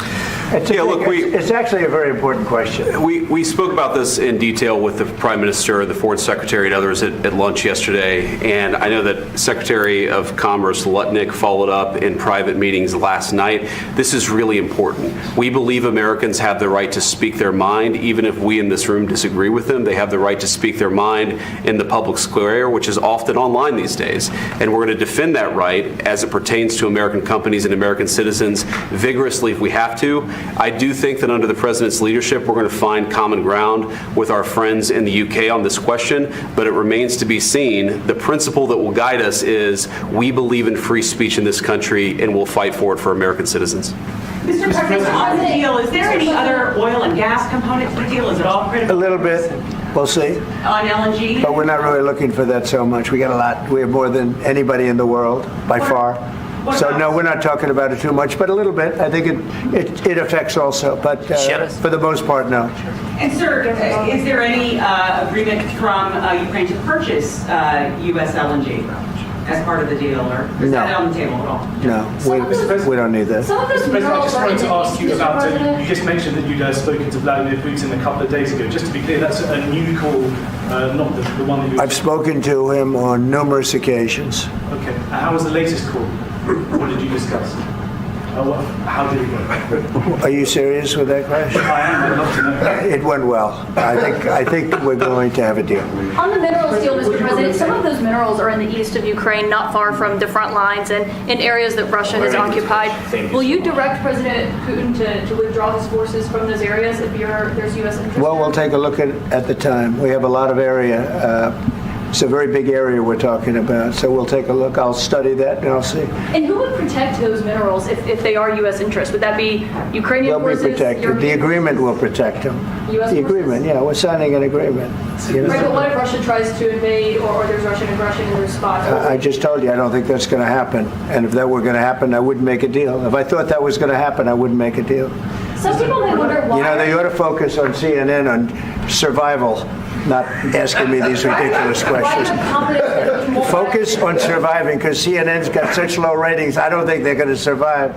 Let's go. Yeah, please, go ahead. I already mentioned Poland.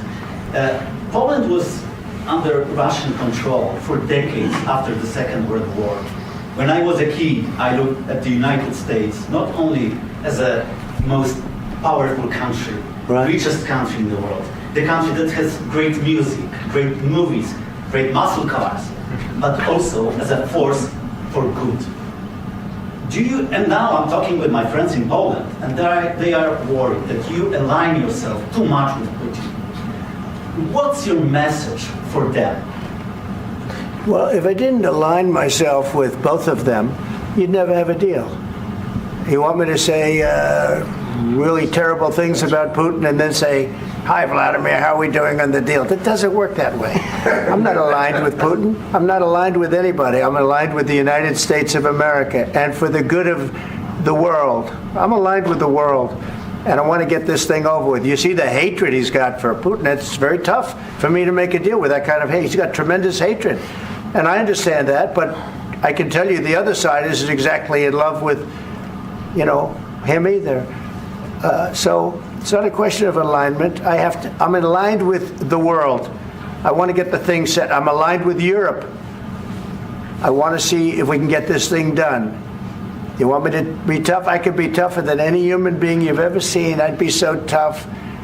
But you're never going to get a deal that way. So that's the way it goes. All right, one more question. Hey, I want to respond to this. So look, for 4 years in the United States of America, we had a president who stood up at press conferences and talked tough about Vladimir Putin, and then Putin invaded Ukraine and destroyed a significant chunk of the country. The path to peace and the path to prosperity is maybe engaging in diplomacy. We tried the pathway of Joe Biden of thumping our chest and pretending that the President of the United States' words mattered more than the President of the United States' actions. What makes America a good country is America engaging in diplomacy. That's what President Trump is doing. Can I ask you? Sure. Yeah? Yeah. Okay. So he occupied our parts, big parts of Ukraine, part of East and Crimea. So he occupied it on 2014.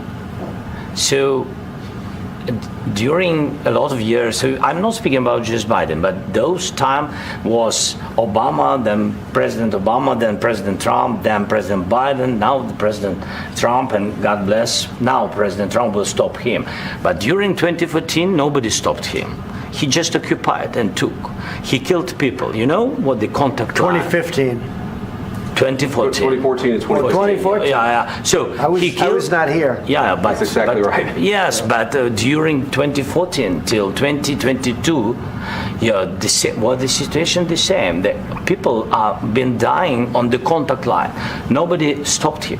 You know that we had conversations with him, a lot of conversation, my bilateral conversation, and we signed with him. Me, like a new president, in 2019, I signed with him the deal. I signed with him, Macron and Merkel. We signed ceasefire. All of them told me that he will never go. We signed him with gas contract. Yes, but after that, he broken this ceasefire. He killed our people and he didn't exchange prisoners. We signed the exchange of prisoners, but he didn't do it. What kind of diplomacy, JD, you are speaking about? What do you mean? I'm talking about the kind of diplomacy that's going to end the destruction of your country. Yes, but if you Mr. President, with respect, I think it's disrespectful for you to come into the Oval Office and try to litigate this in front of the American media. Right now, you guys are going around and forcing conscripts to the front lines because you have manpower problems. You should be thanking the president for trying to bring an end to this conflict. Have you ever been to Ukraine that you say what problems we have? I have been to. Come once. I've actually watched and seen the stories, and I know what happens is you bring them on a propaganda tour, Mr. President. Do you disagree that you've had problems bringing people into your military? And do you think that it's respectful to come to the Oval Office of the United States of America and attack the administration that is trying to prevent the destruction of your country? A lot of questions. Let's start from the beginning. Sure. First of all, during the war, everybody has problems, even you, but you have nice ocean and don't feel now, but you will feel it in the future. God bless. You don't know that. God bless. God bless. You will not have a war. Don't tell us what we're going to feel. We're trying to solve a problem. Don't tell us what we're going to feel. I'm not telling you. Because you're in no position to dictate that. That's exactly Remember what this. you're doing. You're in no position to dictate what we're going to feel. We're going to feel very good. You will feel influence. We're going to feel very good and very strong. You will feel influence. You're right now not in a very good position. You've allowed yourself to be in a very bad position, and he happens to be right about it. From the very beginning of the war. You're not in a good position. You don't have the cards right now. With us, you start having I'm not playing cards. Right now, you don't. You're playing cards. Mr. President. You're playing cards. Serious. You're gambling with the lives of millions of people. You're gambling with World War III. You're gambling with World War III. And what you're doing is very disrespectful to the country, this country, that's back to you, far more than a lot of people said they should have. Have you said thank you once this entire meeting? No, in this entire meeting, have you said thank you? You went to Pennsylvania and campaigned for the opposition in October. Offer some words of appreciation for the United States of America and the president who's trying to save your country. Please, you think that if you will speak very loudly about the war, you can... He's not speaking loudly. He's not speaking loudly. Your country is in big trouble. Can I Wait a minute. No. You've done a lot of talking. Your country is in big trouble. I know. You're not winning. You're not winning this. You have a damn good chance of coming out okay because of us. Mr. President, we are staying in our country, staying strong from the very beginning of the war. We've been alone, and we are thankful. I said thanks you haven't in been this alone. cabinet. You haven't been alone. In this cabinet. We gave you, through this stupid president, $350 billion. You voted we gave for you your military equipment, and you men are brave, but they had to use our military. What about if you didn't have our military equipment, if you didn't have our military equipment, this war would have been over in 2 weeks. In 3 days, I heard it from Putin. In 3 days. This is something maybe new. Less. In 2 weeks. Of course, yes. It's going to be a very hard thing to do business like this. Again, I tell you. Just say thank you. I said a lot of times Except that there are disagreements, and let's go litigate those disagreements rather than trying to fight it out in the American media when you're wrong. We know that you're wrong. But you see, I think it's good for the American people to see what's going on. I understand, sir. I think it's very important. That's why I kept this going so long. You have to be thankful. You don't have the cards. Thankful. You're buried there. Your people are dying. You're running low on soldiers. Listen, you're running low on soldiers. It would be a damn good thing. And then you tell us, I don't want a ceasefire. I don't want a ceasefire. I want to go and I want this. Look. If you could get a ceasefire right now, I tell you, you take it so the bullets stop flying and your men stop getting killed. Of course, we want to stop the war. But you're saying you don't want a ceasefire. But I said to you, I want a ceasefire. With guarantees. Because you'll get a ceasefire faster than an agreement. Ask our people about ceasefire, what they think. That wasn't with me. For you that wasn't with me. That was with a guy named Biden, who was not a smart person. That was with Obama. It was your president. Excuse me. That was with Obama, who gave you sheets, and I gave you javelins. Yes. I gave you the javelins to take out all those tanks. Obama gave you sheets. In fact, the statement is Obama gave sheets and Trump gave javelins. You got to be more thankful, because let me tell you, you don't have the cards. With us, you have the cards. But without us, you don't have any cards. One more question to Mr. Vice President. I'm sorry. It's going to be a tough deal to make, because the attitudes have to change. What if Russia breaks ceasefire? What if Russia breaks peace talks? What do you do then? I understand that it's a heated conversation right now. What are you saying? She's asking, what if Russia breaks the ceasefire? What if anything? What if a bomb drops on your head right now? Okay? What if they broke it?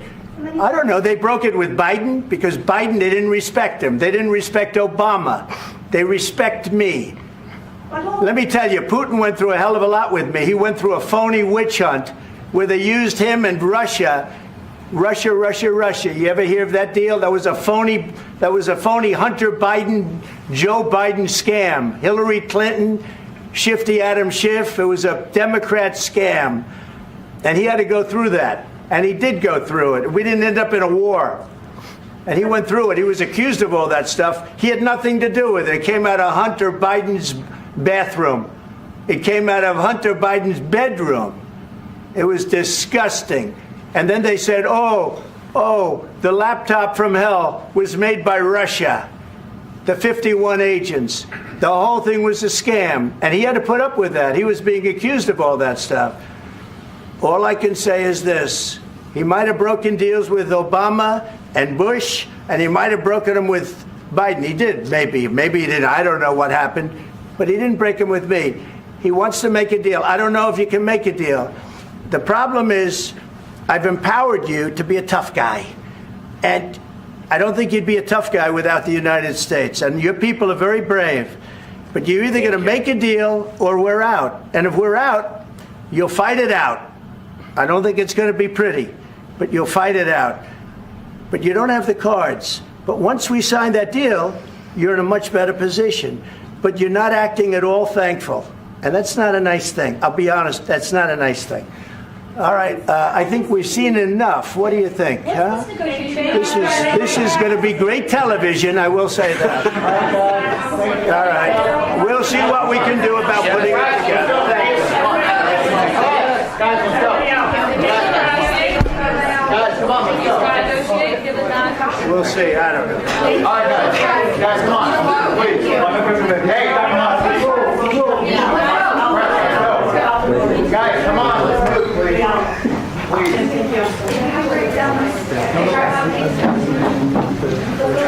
Thank you. So you just heard the very angry press conference as it wrapped up between President Trump and Ukrainian President Volodymyr Zelensky. We're hearing that President Zelensky left the White House. Our Brian Glenn standing by now with the very latest. He was in the room. Brian, before we get your perspective on what happened, I just want to read this Truth Social post from President Trump that just came out recently. He writes, "We had a very meaningful meeting in the White House today. Much was learned that could never be understood without conversation under such fire and pressure." He goes on to write, "It's amazing what comes out through emotion, and I have determined that President Zelensky is not ready for peace if America is involved because he feels our involvement gives him a big advantage in negotiations." President Trump going on to write, "I don't want advantage, I want peace. He disrespected the United States of America in its cherished Oval Office. He can come back when he is ready for peace." Again, we're understanding that President Zelensky left the White House. One has to assume, it's not clear at this point, but one has to assume that no agreements were signed. No, no agreements were signed, and we don't know if he will return next week, and maybe something will change. There's the statement on the screen right now, just being pushed out moments ago. You know, Terrence, I talked to several press people that have been in the White House for decades, and they're telling me they have never seen the tensions rise to the degree that they did today in 30 years. I mean, obviously, it kind of seems like whenever J.D. Vance stepped in and really said, look, you know, you should be thankful. You don't come out here and lecture us. And that's when things kind of turned the other direction. But, you know, I'll go back to my first question, Terrence. I said, President Trump, your legacy will be defined as being a peacemaker, not someone that got, you know, us into another war and even ended a very bloody escalation with Ukraine and Russia. The peacemaker. And of course, President Trump wants to be remembered as that. Mm-hmm. And then my second question, to be completely honest with you, I wasn't necessarily trying to be snarky or anything like that, but that is the one thing that people notice the most about Zelensky when he shows up to these high-ranking events, no matter if it's at the White House or anywhere in the world, all these global leaders, and this guy shows up in a little green jumpsuit, or today he had kind of the black jumpsuit on. And so my question was, why don't you put on a suit? You're at the highest level of any Oval Office in any presidential room in the world. Show some respect to the American people. We have sent you hundreds of billions of dollars. At least show the respect and wear a suit. Now, it may seem very trivial, but Terrence, you and I grew up in an era where if we were going to church, we wore a suit and tie. If we were going to the airport, we dressed up. We showed respect to those around us. Today, that was, I think, a precursor, if you will, to later in the press conference when he kind of saw that he wasn't appreciative of what the American people and our government has done. So maybe the attire was a precursor to what the last 10 minutes of that press conference is on fire. And Brian, President Zelensky's response to your question is that he's in the middle of a war, and he basically said once the war is over, maybe he'll put on a suit. It's an excuse, probably not one that's palatable for many Americans. To your point about respect, it seems to me that is what is at the center of kind of the erosion of the conversation here. So I'm curious, Brian, are we one step closer to World War III at this particular point? I don't think we went into the day thinking that we would be here, but this definitely all went left. It did go left. I don't think so. I'm still very optimistic that there will be some type of agreement. I think Zelensky will go back to Ukraine and let the dust settle and understand that he does need to take a very appreciative approach to what President Trump is offering to do. You heard him say it. Without us, you're going to get continued to lose this war. We're your best card to use. And even there was an exchange where I think President Trump felt that he was being threatened, or this country was being threatened. And that immediately Oh, okay. Unfortunately, we've lost Brian. But Brian was saying that, President Trump felt that this country was being threatened. And let's just be honest, some of the rhetoric coming from President Zelensky was a little aggressive, if you will. Brian mentioned the question that he posed to President Zelensky. In case you missed it, here it is. Second question. My second question for President Zelensky. Why don't you wear a suit? Why don't you wear a suit? You're at the highest level in this country's office, and you refuse to wear a suit. Just want to see if do you own a suit? Yeah, problems. A lot of Americans have problems with you not respecting. I don't have such. Office. I will wear a costume after this war will finish. Okay. Yes, maybe. Maybe something like yours, yes. Maybe something better. I don't know. We will see. Maybe something cheaper than Thank you. Thank you for. Well, he says again that he will wear a suit after the war is over. Hopefully that will be sooner than later. President Trump, again, out with a statement following kind of the erosion of the conversations, basically saying, I don't want advantage, I want peace. He disrespected the United States of America in its cherished Oval Office. He can come back when he is ready for peace. Hopefully he will return. We're going to take a quick break, and then we'll get you back to your regularly scheduled programming.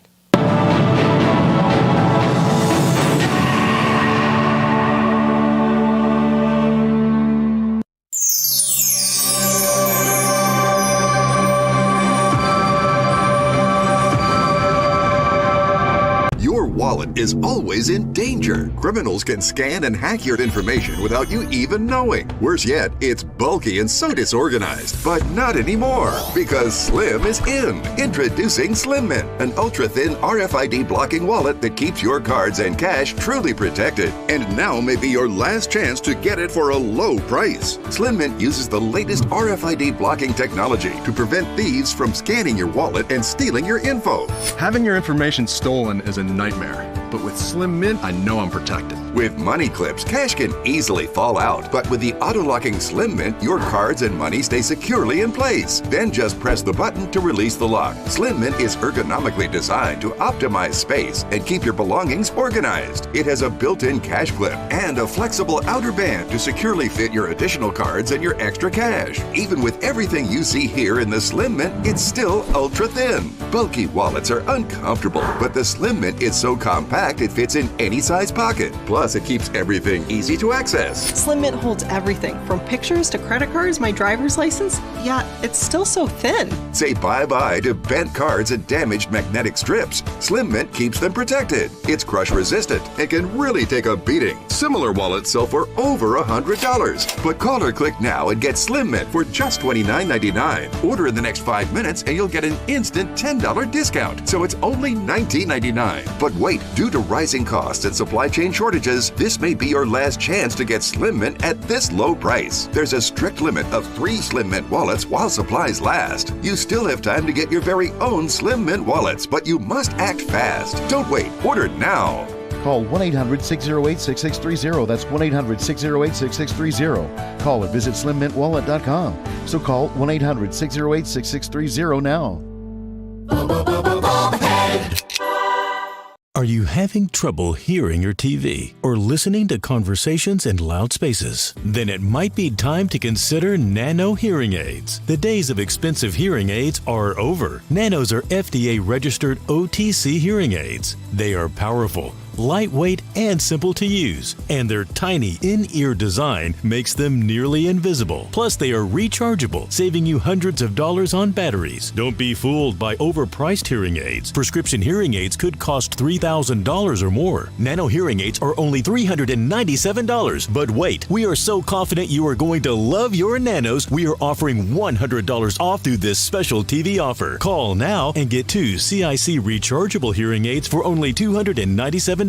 You get a free portable charging case, free 24/7 lifetime telephone support, free shipping, and a 45-day money-back guarantee.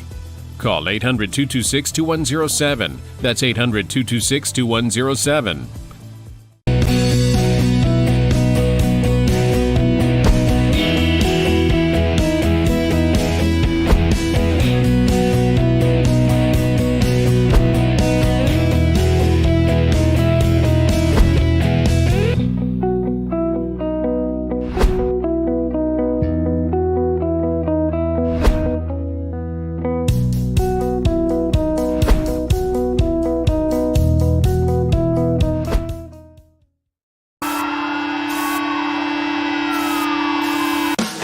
happens when the fourth turning meets fifth generation warfare.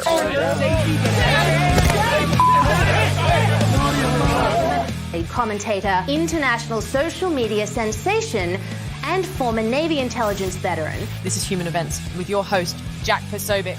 Christ is king. Yes, I had ready clothes. How are you? Ready shot? He's all dressed up today. Everybody has problems. Even you, but you have nice ocean and don't feel now, but you will feel it in the future. God bless. You don't know that. God bless. You God bless. You will not have a war. Don't tell us what we're going to feel. We're trying to solve a problem. Don't tell us what we're going to feel. I'm not telling you. Because you're in no position to dictate that. Remember this. You're in no position to dictate what we're going to feel. We're going to feel very good. You will feel influence. We're going to feel very good and very strong. You will feel influence. You're right now not in a very good position. You've allowed yourself to be in a very bad position, and he happens to be right about it. From the very beginning of the war, you're not in a good position. You don't have the cards right now. With us, you start having cards. Playing cards. Right now, you don't. Yeah, you're playing cards. Mr. President. You're playing cards. Serious. You're gambling with the lives of millions of people. You're gambling with World War III. You're gambling with World War III. And what you're doing is very disrespectful to the country, this country. That's back to you. Far more than a lot of people said they should have. Have you said thank you once? A lot of times. No, in this even entire today, meeting, you said thank you. Even today. You went to Pennsylvania and campaigned for the opposition in October. Offer some words of appreciation for the United States of America and the president who's trying to save your country. Are you saying that you think he gave the White House grief this morning that he wasn't going to sign it? That's why he's late? When we went there in Kiev, we thought it was a perfunctory, for like a formal signing. That was what it was going to be. You go there, you do the thing, you come back. And he starts renegotiating. He starts hemming and hawing. He starts asking for this. He starts asking for that. I'm just saying, Steve, it certainly could have happened this morning. You don't trust the guy, and you don't think the trust. But I trust Bessent when he said yesterday the deal is done. But that being said, until that thing is inked with Zelensky's signature. Well, they were told, Brian Glenn told us it was going to be 10 or 15 minutes before they let him in. They've been in over 30 so far. Here we go. Jack Posobiec live here, Human Events Daily. We are in Grapevine, Texas, outside of Dallas, Texas. Today is February 28th, 2025, Anno Domini. We're here with Beau French, Tarrant County GOP Chair. President Volodymyr Zelensky thrown out of the White House. No deal. No deal has taken place. You saw my clip earlier on the War Room saying that this potentially could happen. I said, don't trust this until the ink is dry. Brian Glenn was there in the room. He joins us now. Brian. Hey, Jack. Good afternoon. Brian, tell us what kicked this all off. Well, you can feel the tension in that Oval Office start to rise pretty much after about the first 10 minutes or so. Zelensky not seeming to be appreciative of the time that the president and this country has invested in Ukraine. And then really it was when Zelensky told President Trump that you would feel some type of pain or some type of conflict. And that's when President Trump jumped in and said, don't you tell me,